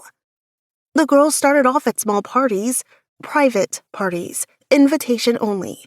They were held at different locations in and around the city. If they did well, handled themselves well, and the men were pleased, they received clearance to go to bigger events, public events.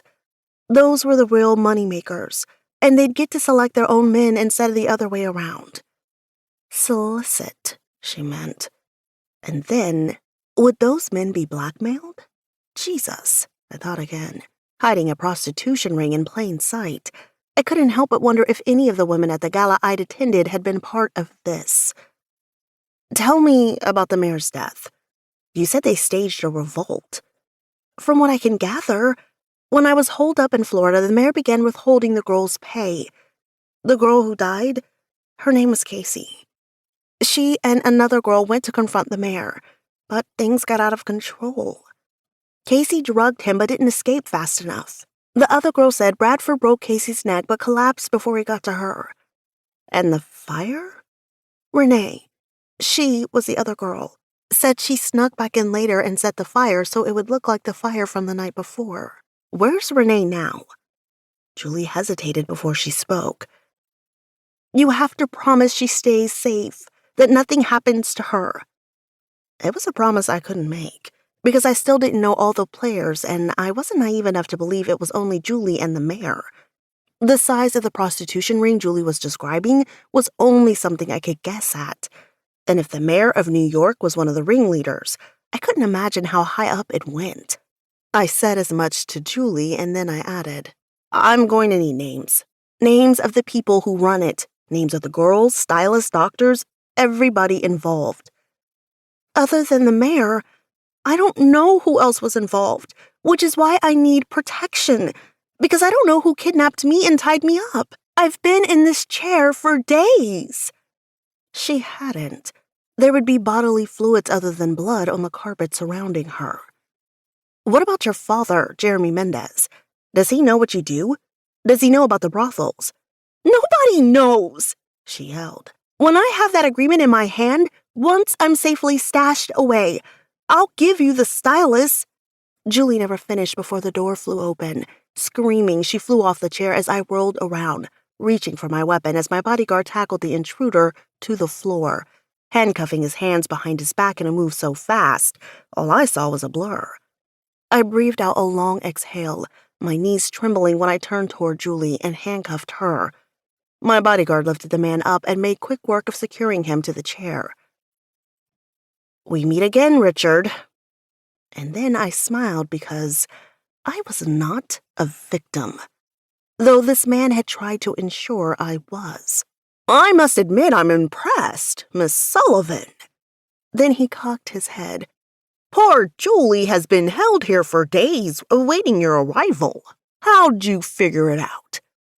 I wasn't going to disclose the fact that I didn't have it all figured out, but I had a good guess. So instead I said, would you believe 3 little words? Elizabeth found out. Yet, other than Sophia, there was only one person who had known that. Richard Campbell. And I'd thought back to the gala, one of my first thoughts of Richard, wondering if he'd been sent by the commissioner, feeling like we were playing a game of cat and mouse. And I had most definitely been the mouse. A gullible mouse seduced by the cheese he dangled in front of me. My parents' killer, fooled by my desperation to have a name. And I suddenly knew I was a target. You were part of it. He smiled, evil replacing the concerned expression in his eyes from the other day. And I'd been so fucking stupid. I thought again. I was, from the very beginning. Rachel Simmons had never known that when she came to me, she was sealing her fate. You killed her. Richard didn't bother responding, but then he didn't need to. Why bother even approaching me at the gala? Why kidnap me? Your visit to Debbie threw up too many red flags. So did your questions surrounding Greg Arthur and, of course, using a vague reference to an old case he worked on. Greg was the one with the original pictures of your mother's affair, so we could only assume you had some. Only I hadn't known that yet. I'd been at Debbie's because Greg Arthur's fingerprint had been on a bullet. Debbie? Yes, Debbie. She's a cosmetologist, didn't you know? He smiled again, my stomach twisting. And I'd fallen for it. Fallen for every line they'd fed me. Stupid, stupid me. And Greg Arthur? He chuckled. Self-defense. Fucker tried to kill me. Nearly got our entire operation shut down when he got a little too greedy, taking more of the pie than he was entitled to. Jesus, I thought. Was the entire freaking world crooked? My parents. Did you kill them too? No, he sighed, displeased. I was ordered not to. The order not to kill me. Because my parents' killer wanted the satisfaction of doing it themselves? Richard was going to make me ask. I could see it in his face. So, I asked without pausing, done playing games with this man. But I couldn't stop the dread from rising up my spine. Who murdered my parents? Chapter 41. Sin. What the hell is the meaning of this? My husband was murdered. Antonia Bradford's face was a mask of rage, her body shaking with it. I need to ask you a few questions, I patiently explained. Again. Your husband was found with an underage prostitute, Mrs. Bradford. We've also found evidence that he may have been involved in a prostitution ring. You're wrong. My husband was responsible for cleaning up prostitution in this city, not adding to it. Her face was pale, her eyes wide with disbelief, as she clung to the same older woman from the other night. He was cleaning up prostitution, she repeated, but this time it came out more as a question, a plea. Call your attorneys, I said gently. You're going to need them. And I would not, under any circumstances, question her without one, because everything she said needed to be on record. Slipping my hand in my pocket when it buzzed, I looked down at the screen, hoping the instant rage and pain I refused to acknowledge didn't show in my expression. Belle. I silenced the ringer, but couldn't silence every vile thing I'd said to her. Guilt adding to the unending emotions running through me. Shoving the thoughts away, I concentrated on the woman in front of me, wondering if she was lying as well. We needed a girl, I thought. Just one girl Xander had found evidence of from the estate. One who would tell us her story. And I was working on that. Hell, the entire squad was working on that. But Xander had been right this morning. We had nothing to bring to the DA that would grant a warrant for the estate. Illegal gains. Both the address and the estate itself. I'd gone through the computer files looking for information that even hinted at the address, something I could use to get a warrant, but hadn't come up with anything. I'll call my attorneys, Antonia Bradford said suddenly. Have them meet us at the precinct. She paled even more when I hadn't thought that possible. Then she straightened and I knew I'd finally rattled her. I'll have your badge for this, Lieutenant Sinclair, she hissed at me. There's no need for threats, Mrs. Bradford. As you know, your husband's murder will be scrutinized by everybody, so it's in your best interest that we do this at the station with witnesses and cameras. You are not under arrest, nor are you a person of interest. Like I said, I just need you to answer some questions. She didn't back down, per se, tension still rendering her body stiff. I'd hoped to keep this friendly, but I'd already known that was an impossibility. This is unacceptable. Call your attorneys. She did, finally, Her gaze stayed on mine the entire time as she told the person on the other end of the line to meet her at the precinct. Pulling out my phone again, I sent word to the precinct that we were coming in. I wasn't sure what the attorney said to her, but Antonia followed us out the door without comment, before sliding into the back of her husband's limo, my own man now behind the driver's seat. 2 patrol cars flanked the car, forming a small motorcade. The trip back to the precinct went off without a hitch, at least until we pulled around back. Apparently nobody had heeded my order to clear the streets. Reporters, cameramen, and every news van in existence covered the area, filled the sidewalk, the street, barely moving out of the way when our cars tried to get through.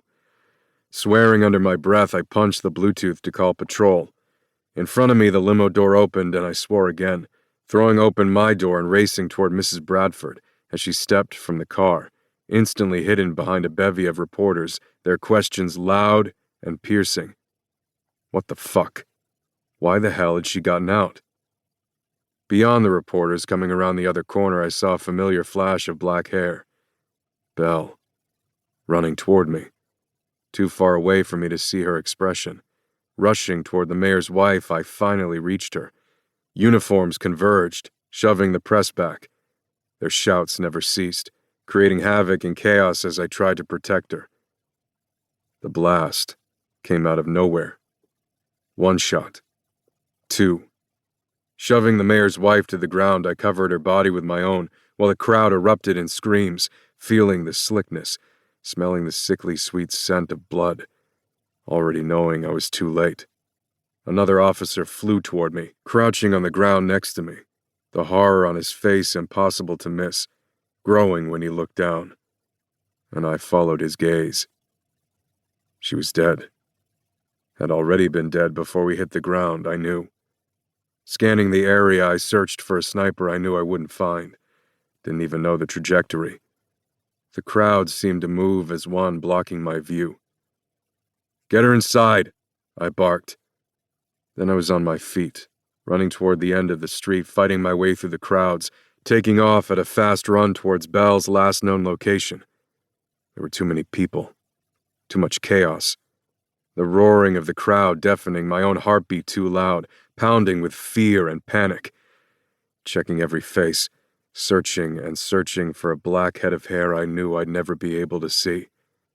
And that fast, I was desperate. Desperate to find a clue as to where she'd gone, fearing the worst as I continued searching, telling myself it had only been minutes. Too fast, I tried to convince myself for her to be taken. She's safe. She had to be safe. But I didn't fucking believe it.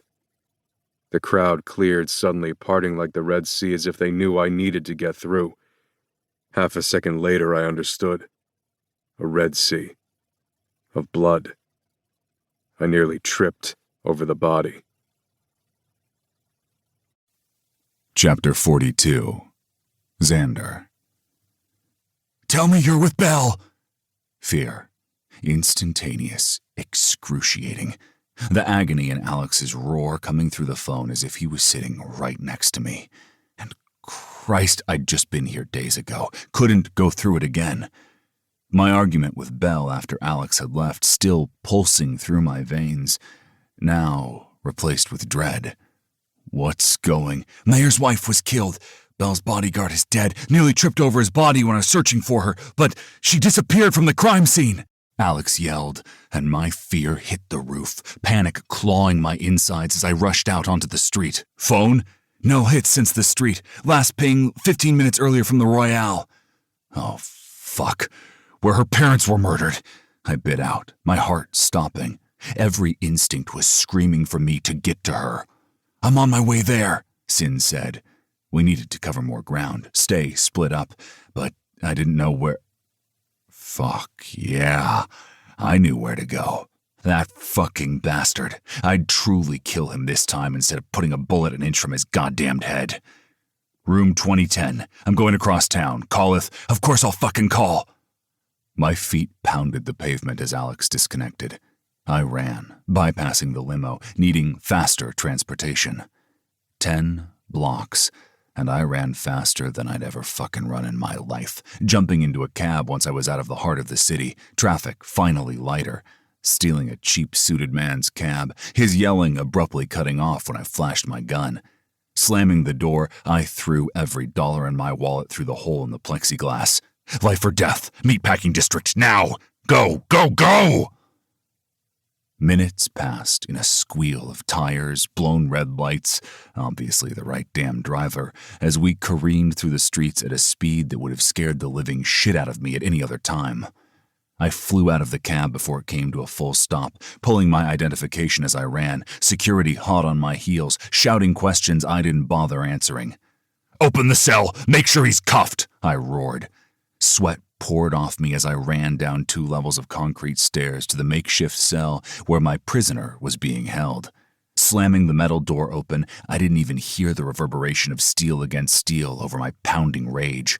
Already cuffed as I requested, his arms raised above his head, attached to the ring cemented in the cinder block. "We meet again," I said coldly, but didn't give him time to respond before I fired my gun, the bullet exploding, driving into the concrete, shards embedding into my prisoner's face. My last resort, one I'd hoped to avoid, because even though I knew the fucker was guilty as sin, I didn't have any fucking proof. Nothing solid, nothing that would assuage the guilt of killing a captain with the NYPD, crooked or not. "No more fucking games, Johnson. What the fuck do you know about the Sullivan murders?" "Nothing." Another bullet, this time embedding into the cot right between his legs. "Wrong answer, asshole. You want to try again?"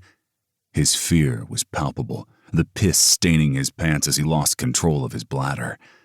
And I smiled. Cold, lethal. Out of my peripheral vision, I saw the guards slink out of the cell. "I was told it needed to be ruled a murder-suicide. I never knew who—" Before he finished, I rushed forward, ripping the cot from the wall with a howl of rage, metal clamoring against metal as Captain Johnson fell to the floor, screaming in agony as he was suspended by his arms before his feet hit the floor. "Who'd the order come from?" I roared. "Mayor! Mayor's dead. Last fucking time I'll ask nicely. I don't know." And this time, my bullet shattered his kneecap. His roar of agony echoed through the concrete walls, pissing me the fuck off because I didn't have time for this shit. "Who gave the fucking order?" "Commissioner! It was the commissioner!" Reeling back in shock, I could only stare at him, my gun aimed at his other kneecap. "Mayor, Commissioner, working together, ordered me to kill Saint." Chapter 43. Sin. 5 flights. Round and around I ran, my feet pounding up the concrete steps. I'd gotten off the elevator at the 15th floor, not knowing how many floors were being covered, hoping the backup I'd called for was close behind. Fear of the unknown, I thought, because I had no idea what I was going to find in the hotel room that was still 4 flights away. And counting. The hotel room where her parents had been killed. But she hadn't, I reminded myself. She'd made it out alive. My phone rang. I didn't miss a beat as I answered, hoping it was Xander, but couldn't take the time to look down at the screen. "Sinclair." "It's your fucking father!" Xander boomed. Thunderous. Deafening. I winced, ripping the phone from my ear, racing past the sign announcing the 17th floor. "What the hell are you talking about, Xander?" I yelled back, this time taking a second to look down at the screen and put the phone on speaker. But my heart was suddenly pounding faster, sweat pouring off me, and I knew it had nothing to do with the stairs I was climbing. Stairs that never seemed to fucking end. Fighting the sickness tightening in the pit of my stomach, my head spun, connecting the dots. He was working with the mayor. Oh, God. No. Jesus Christ, he was being set up. Had to be a different explanation. Xander was wrong, had to be wrong. My father might have been having an affair, but he wasn't a killer. Even though you just asked him that point blank a few hours ago. Tamping down the internal taunt, I yelled, "No way, Xander, no fucking way." 2 more floors. Racing. I tried to block the thoughts. It wasn't denial. Big difference between an affair and being crooked. Being a killer. My father was a highly decorated police officer. Before that, a highly decorated military. So help me God, if he harms one hair on her head, I will take your entire fucking family down. And then Xander paused. I knew what was coming. 1 floor to go. Don't, Xander, don't fucking say it. Sweat dripped into my eyes, my hands dripping with it as my heart raced, pounded. Shoving the metal door open with so much force, it nearly came back on me before I was racing down the carpeted corridor. You refused to give her up, even after I told you she was mine. Why? Xander roared. Because I love her. Room 2010. Shoving the door open, I never noticed that it wasn't even latched, let alone locked. Fucking answer me! Your father has Belle! The phone dropped from my hand, falling silently on the carpet below, Xander's questions and accusations fading into the background as my head roared with the pressure of the blood flowing through it. Gripping my weapon with both hands, I stared down the barrel of another as I finished the thought I had seconds ago. My father was a highly decorated police officer, a highly decorated military. Sniper. 2 shots. Mayor's wife. Belle's bodyguard. But Xander was wrong. My father didn't have Belle. Because right now my father was pointing his weapon at my chest, and Belle was nowhere in sight. And I wondered if that was the same gun he'd used to kill the bodyguard and Antonia Bradford. And the 2 bodies behind him. Richard Campbell, a bullet in his head, still tied to a chair. Julie Reynolds on the floor, unmoving, curled in a fetal position, blood soaking the carpet around her in varying shades of red. And even though the truth was staring me in the face, I couldn't pull the trigger. I couldn't kill the bastard who had most likely already killed the girl I loved. Tell me where she is, I roared. Who? He taunted. Taunted. You're a little whore. And then my father raised his gun. The bullet decimated the opposite wall as I was tackled from the side, my head and body slamming onto the carpeting with such force I felt the concrete beneath, losing precious seconds as I tried and failed to fight off my attacker.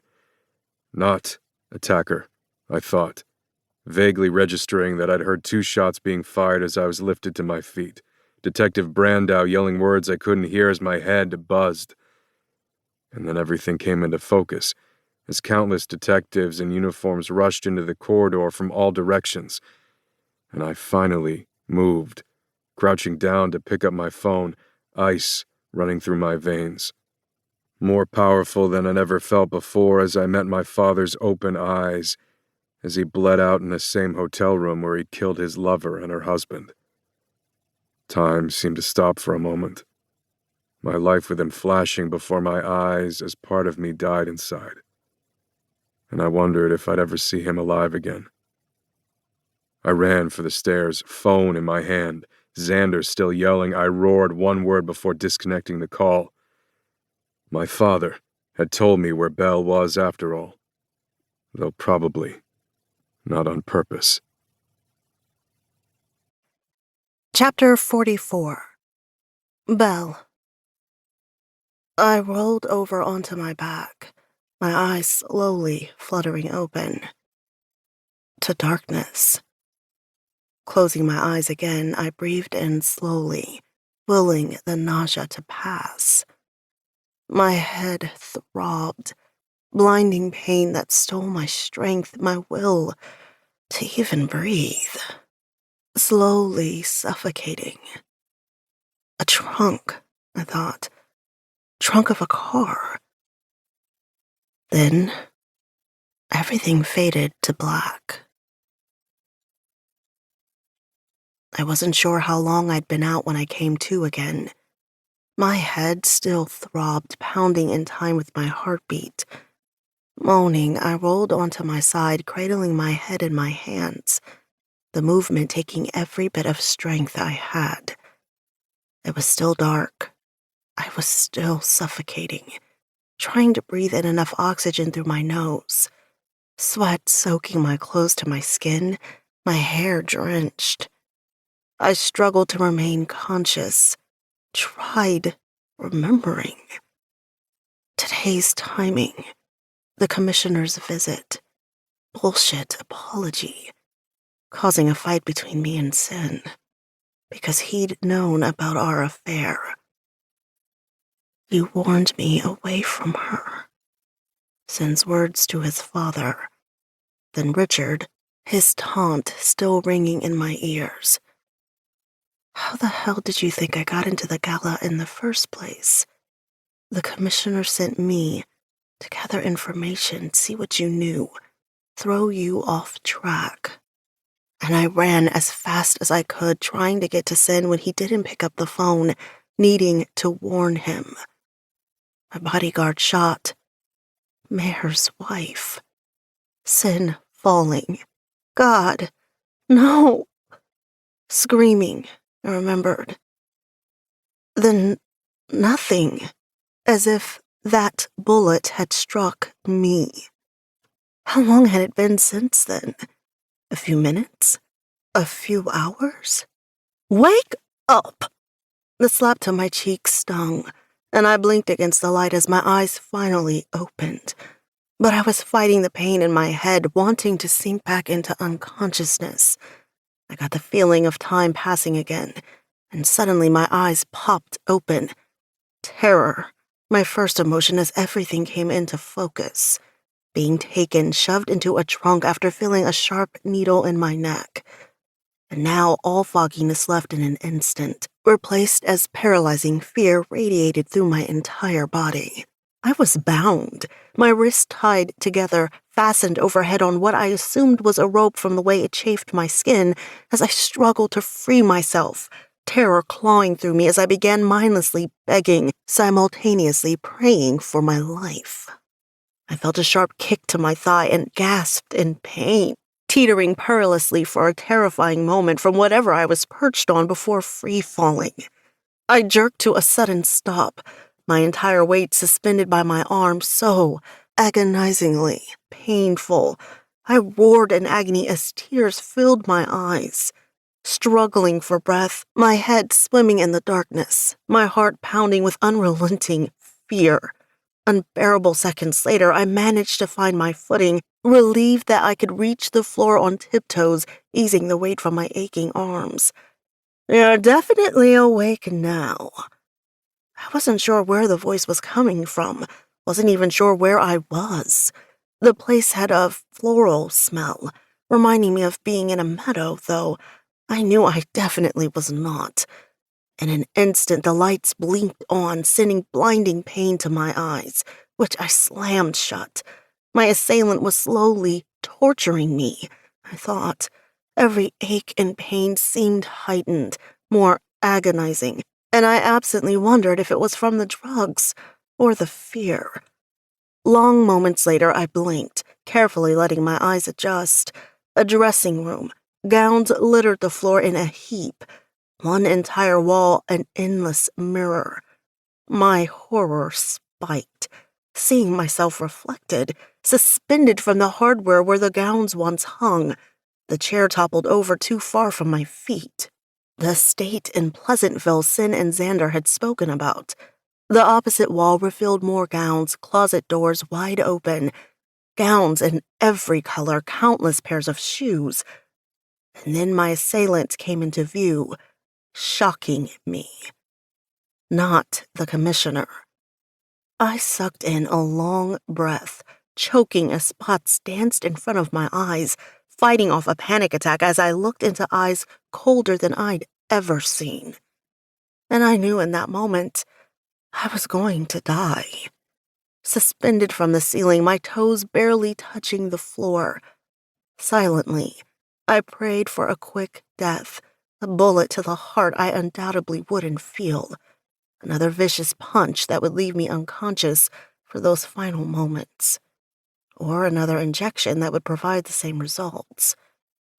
In the back of my mind, I knew the time for Xander or Sin to track my phone, to save me, had already passed, my last shreds of hope vanishing, if either knew I was even gone.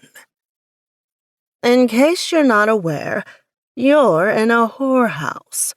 A fitting place to die, don't you think? Would have been a fitting place for your mother to die as well. Then I was turning, wound up like a toy until the rope refused to turn another inch. Screaming in pain, my arms felt like they were going to rip from their sockets when my toes could no longer touch the floor. But that was nothing compared to the agony I felt when my assailant let me go with a sharp twist in the opposite direction, sending me spinning in a dizzying twirl. Take a good look around. I want you to remember exactly where you are when you die. I couldn't focus on the words, only the building nausea that rose violently from the pit of my stomach. And as the spinning slowed, left then right before stopping altogether, my toes eventually touching the carpet again, my chin resting on my chest as I tried to gulp in enough air, tremor still pulsating through my body as tears burned my eyes, rendering me nearly blind. And then Laura Sinclair's blurry face came into view. A woman I'd wanted to protect against her husband's adultery. Honestly, I never really cared that your mother was fucking my husband, but I very much cared when you began fucking my son. I couldn't follow. Not completely. I'd already known Richard had set me up. Your mother found out about the brothel, went to my husband, the commissioner, her lover, never realizing that she paused and smiled, was the driving force behind our business venture. Oh, God. You. I tried to croak out the words, but my voice failed me, my throat raw from screaming. Yes, me. The mayor's wife, Richard, Debbie, more cops on the payroll than you can imagine. It's very profitable. Laura Sinclair was the physician, her office somewhere in this god-awful estate. I hoped somebody would find it, would be able to piece it together. Hoped Sin and Xander never gave up trying to solve my murder, just like I hadn't given up on my parents. Was it worth it, Belle? Worth dying for? Your mother nearly destroyed everything. Her tone was cold, calculating, showing no remorse. So I took matters into my own hands.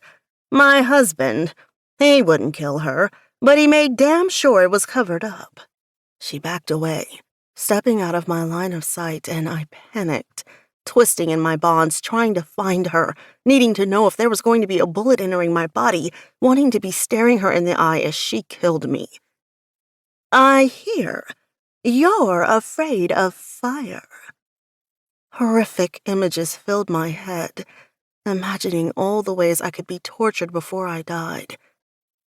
But none came even close to the paralyzing dread that clawed through me when I saw the can of gasoline.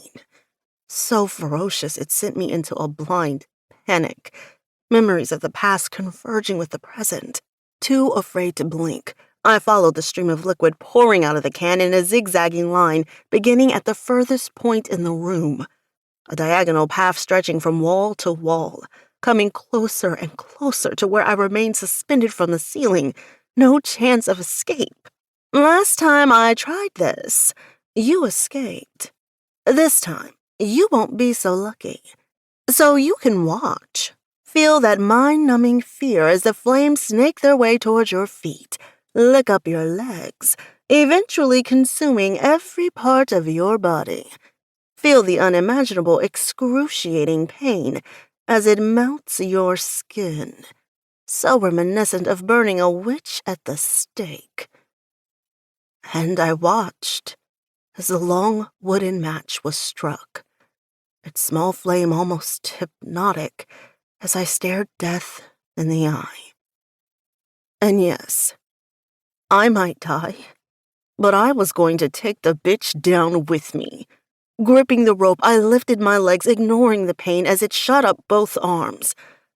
Then I smiled.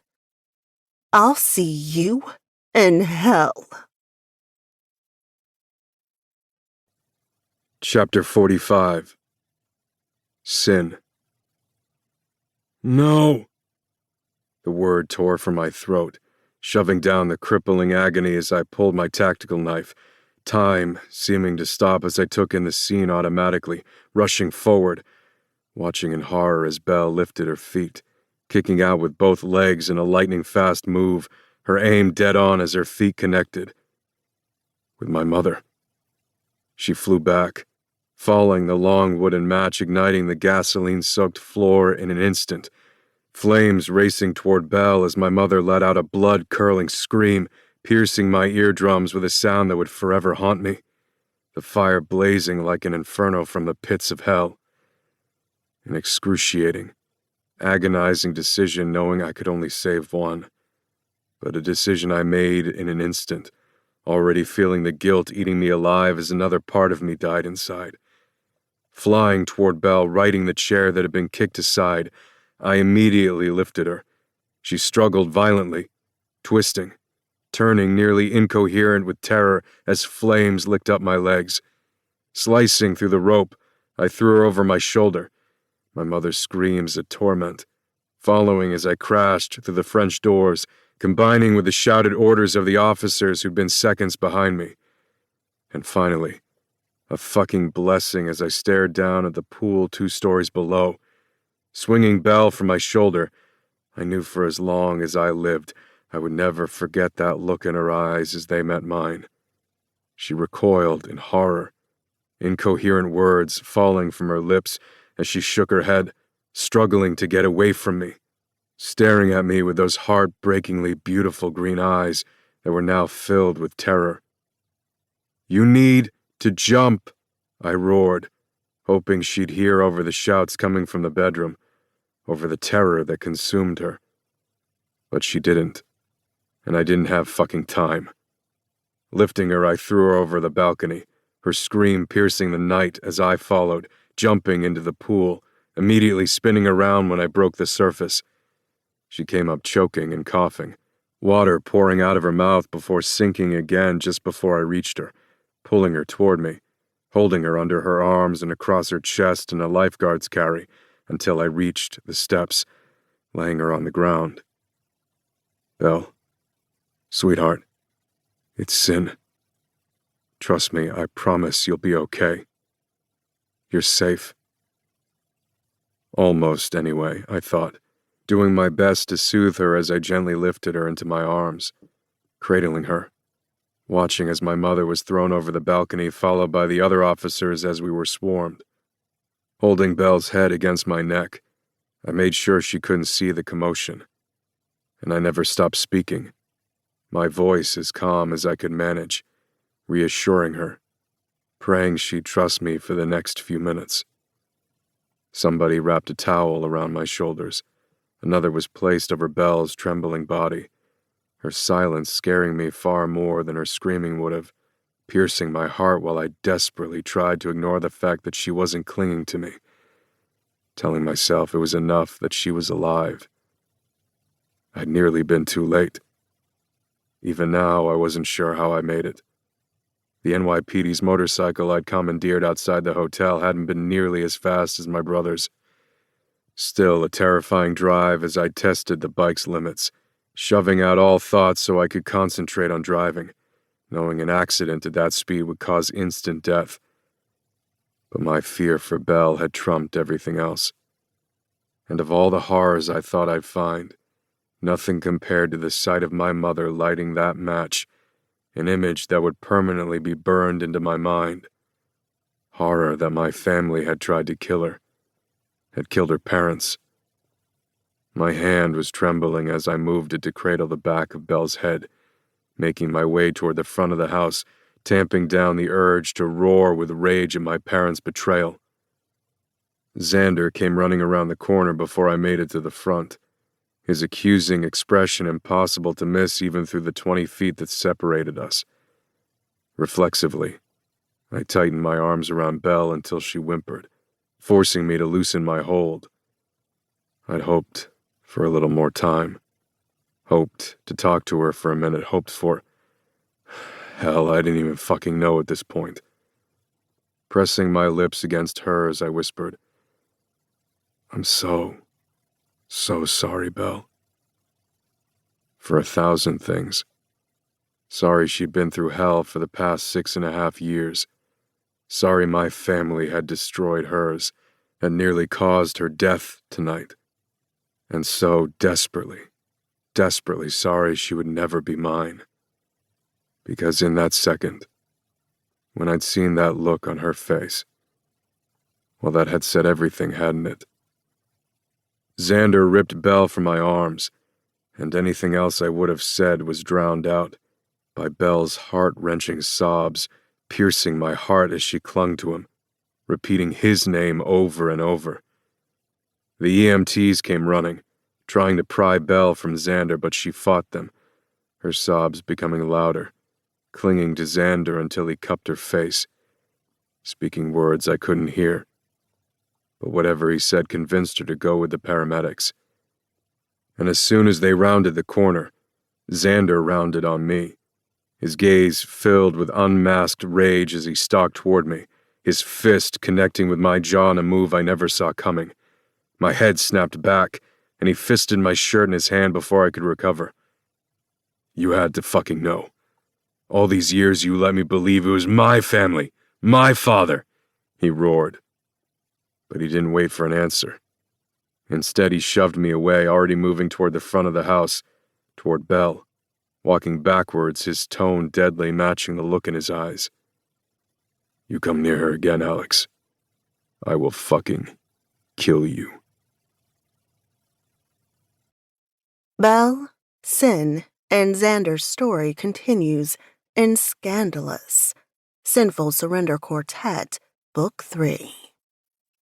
This concludes the reading of Sensuous, Sinful Surrender Quartet, Book 2, written by Katherine Hawthorne, narrated by Lacey Laurel, Connor Crace, and James Cassidy. Copyright 2018 by Heather Walsh. Production coordination by Tove Audiobooks. This unabridged audiobook was produced in 2021 by Heather Walsh, who holds the copyright. Neither this recording nor any portion of it may be reproduced or used for any purpose without prior authorization from Heather Walsh. Thank you. Audible hopes you have enjoyed this program.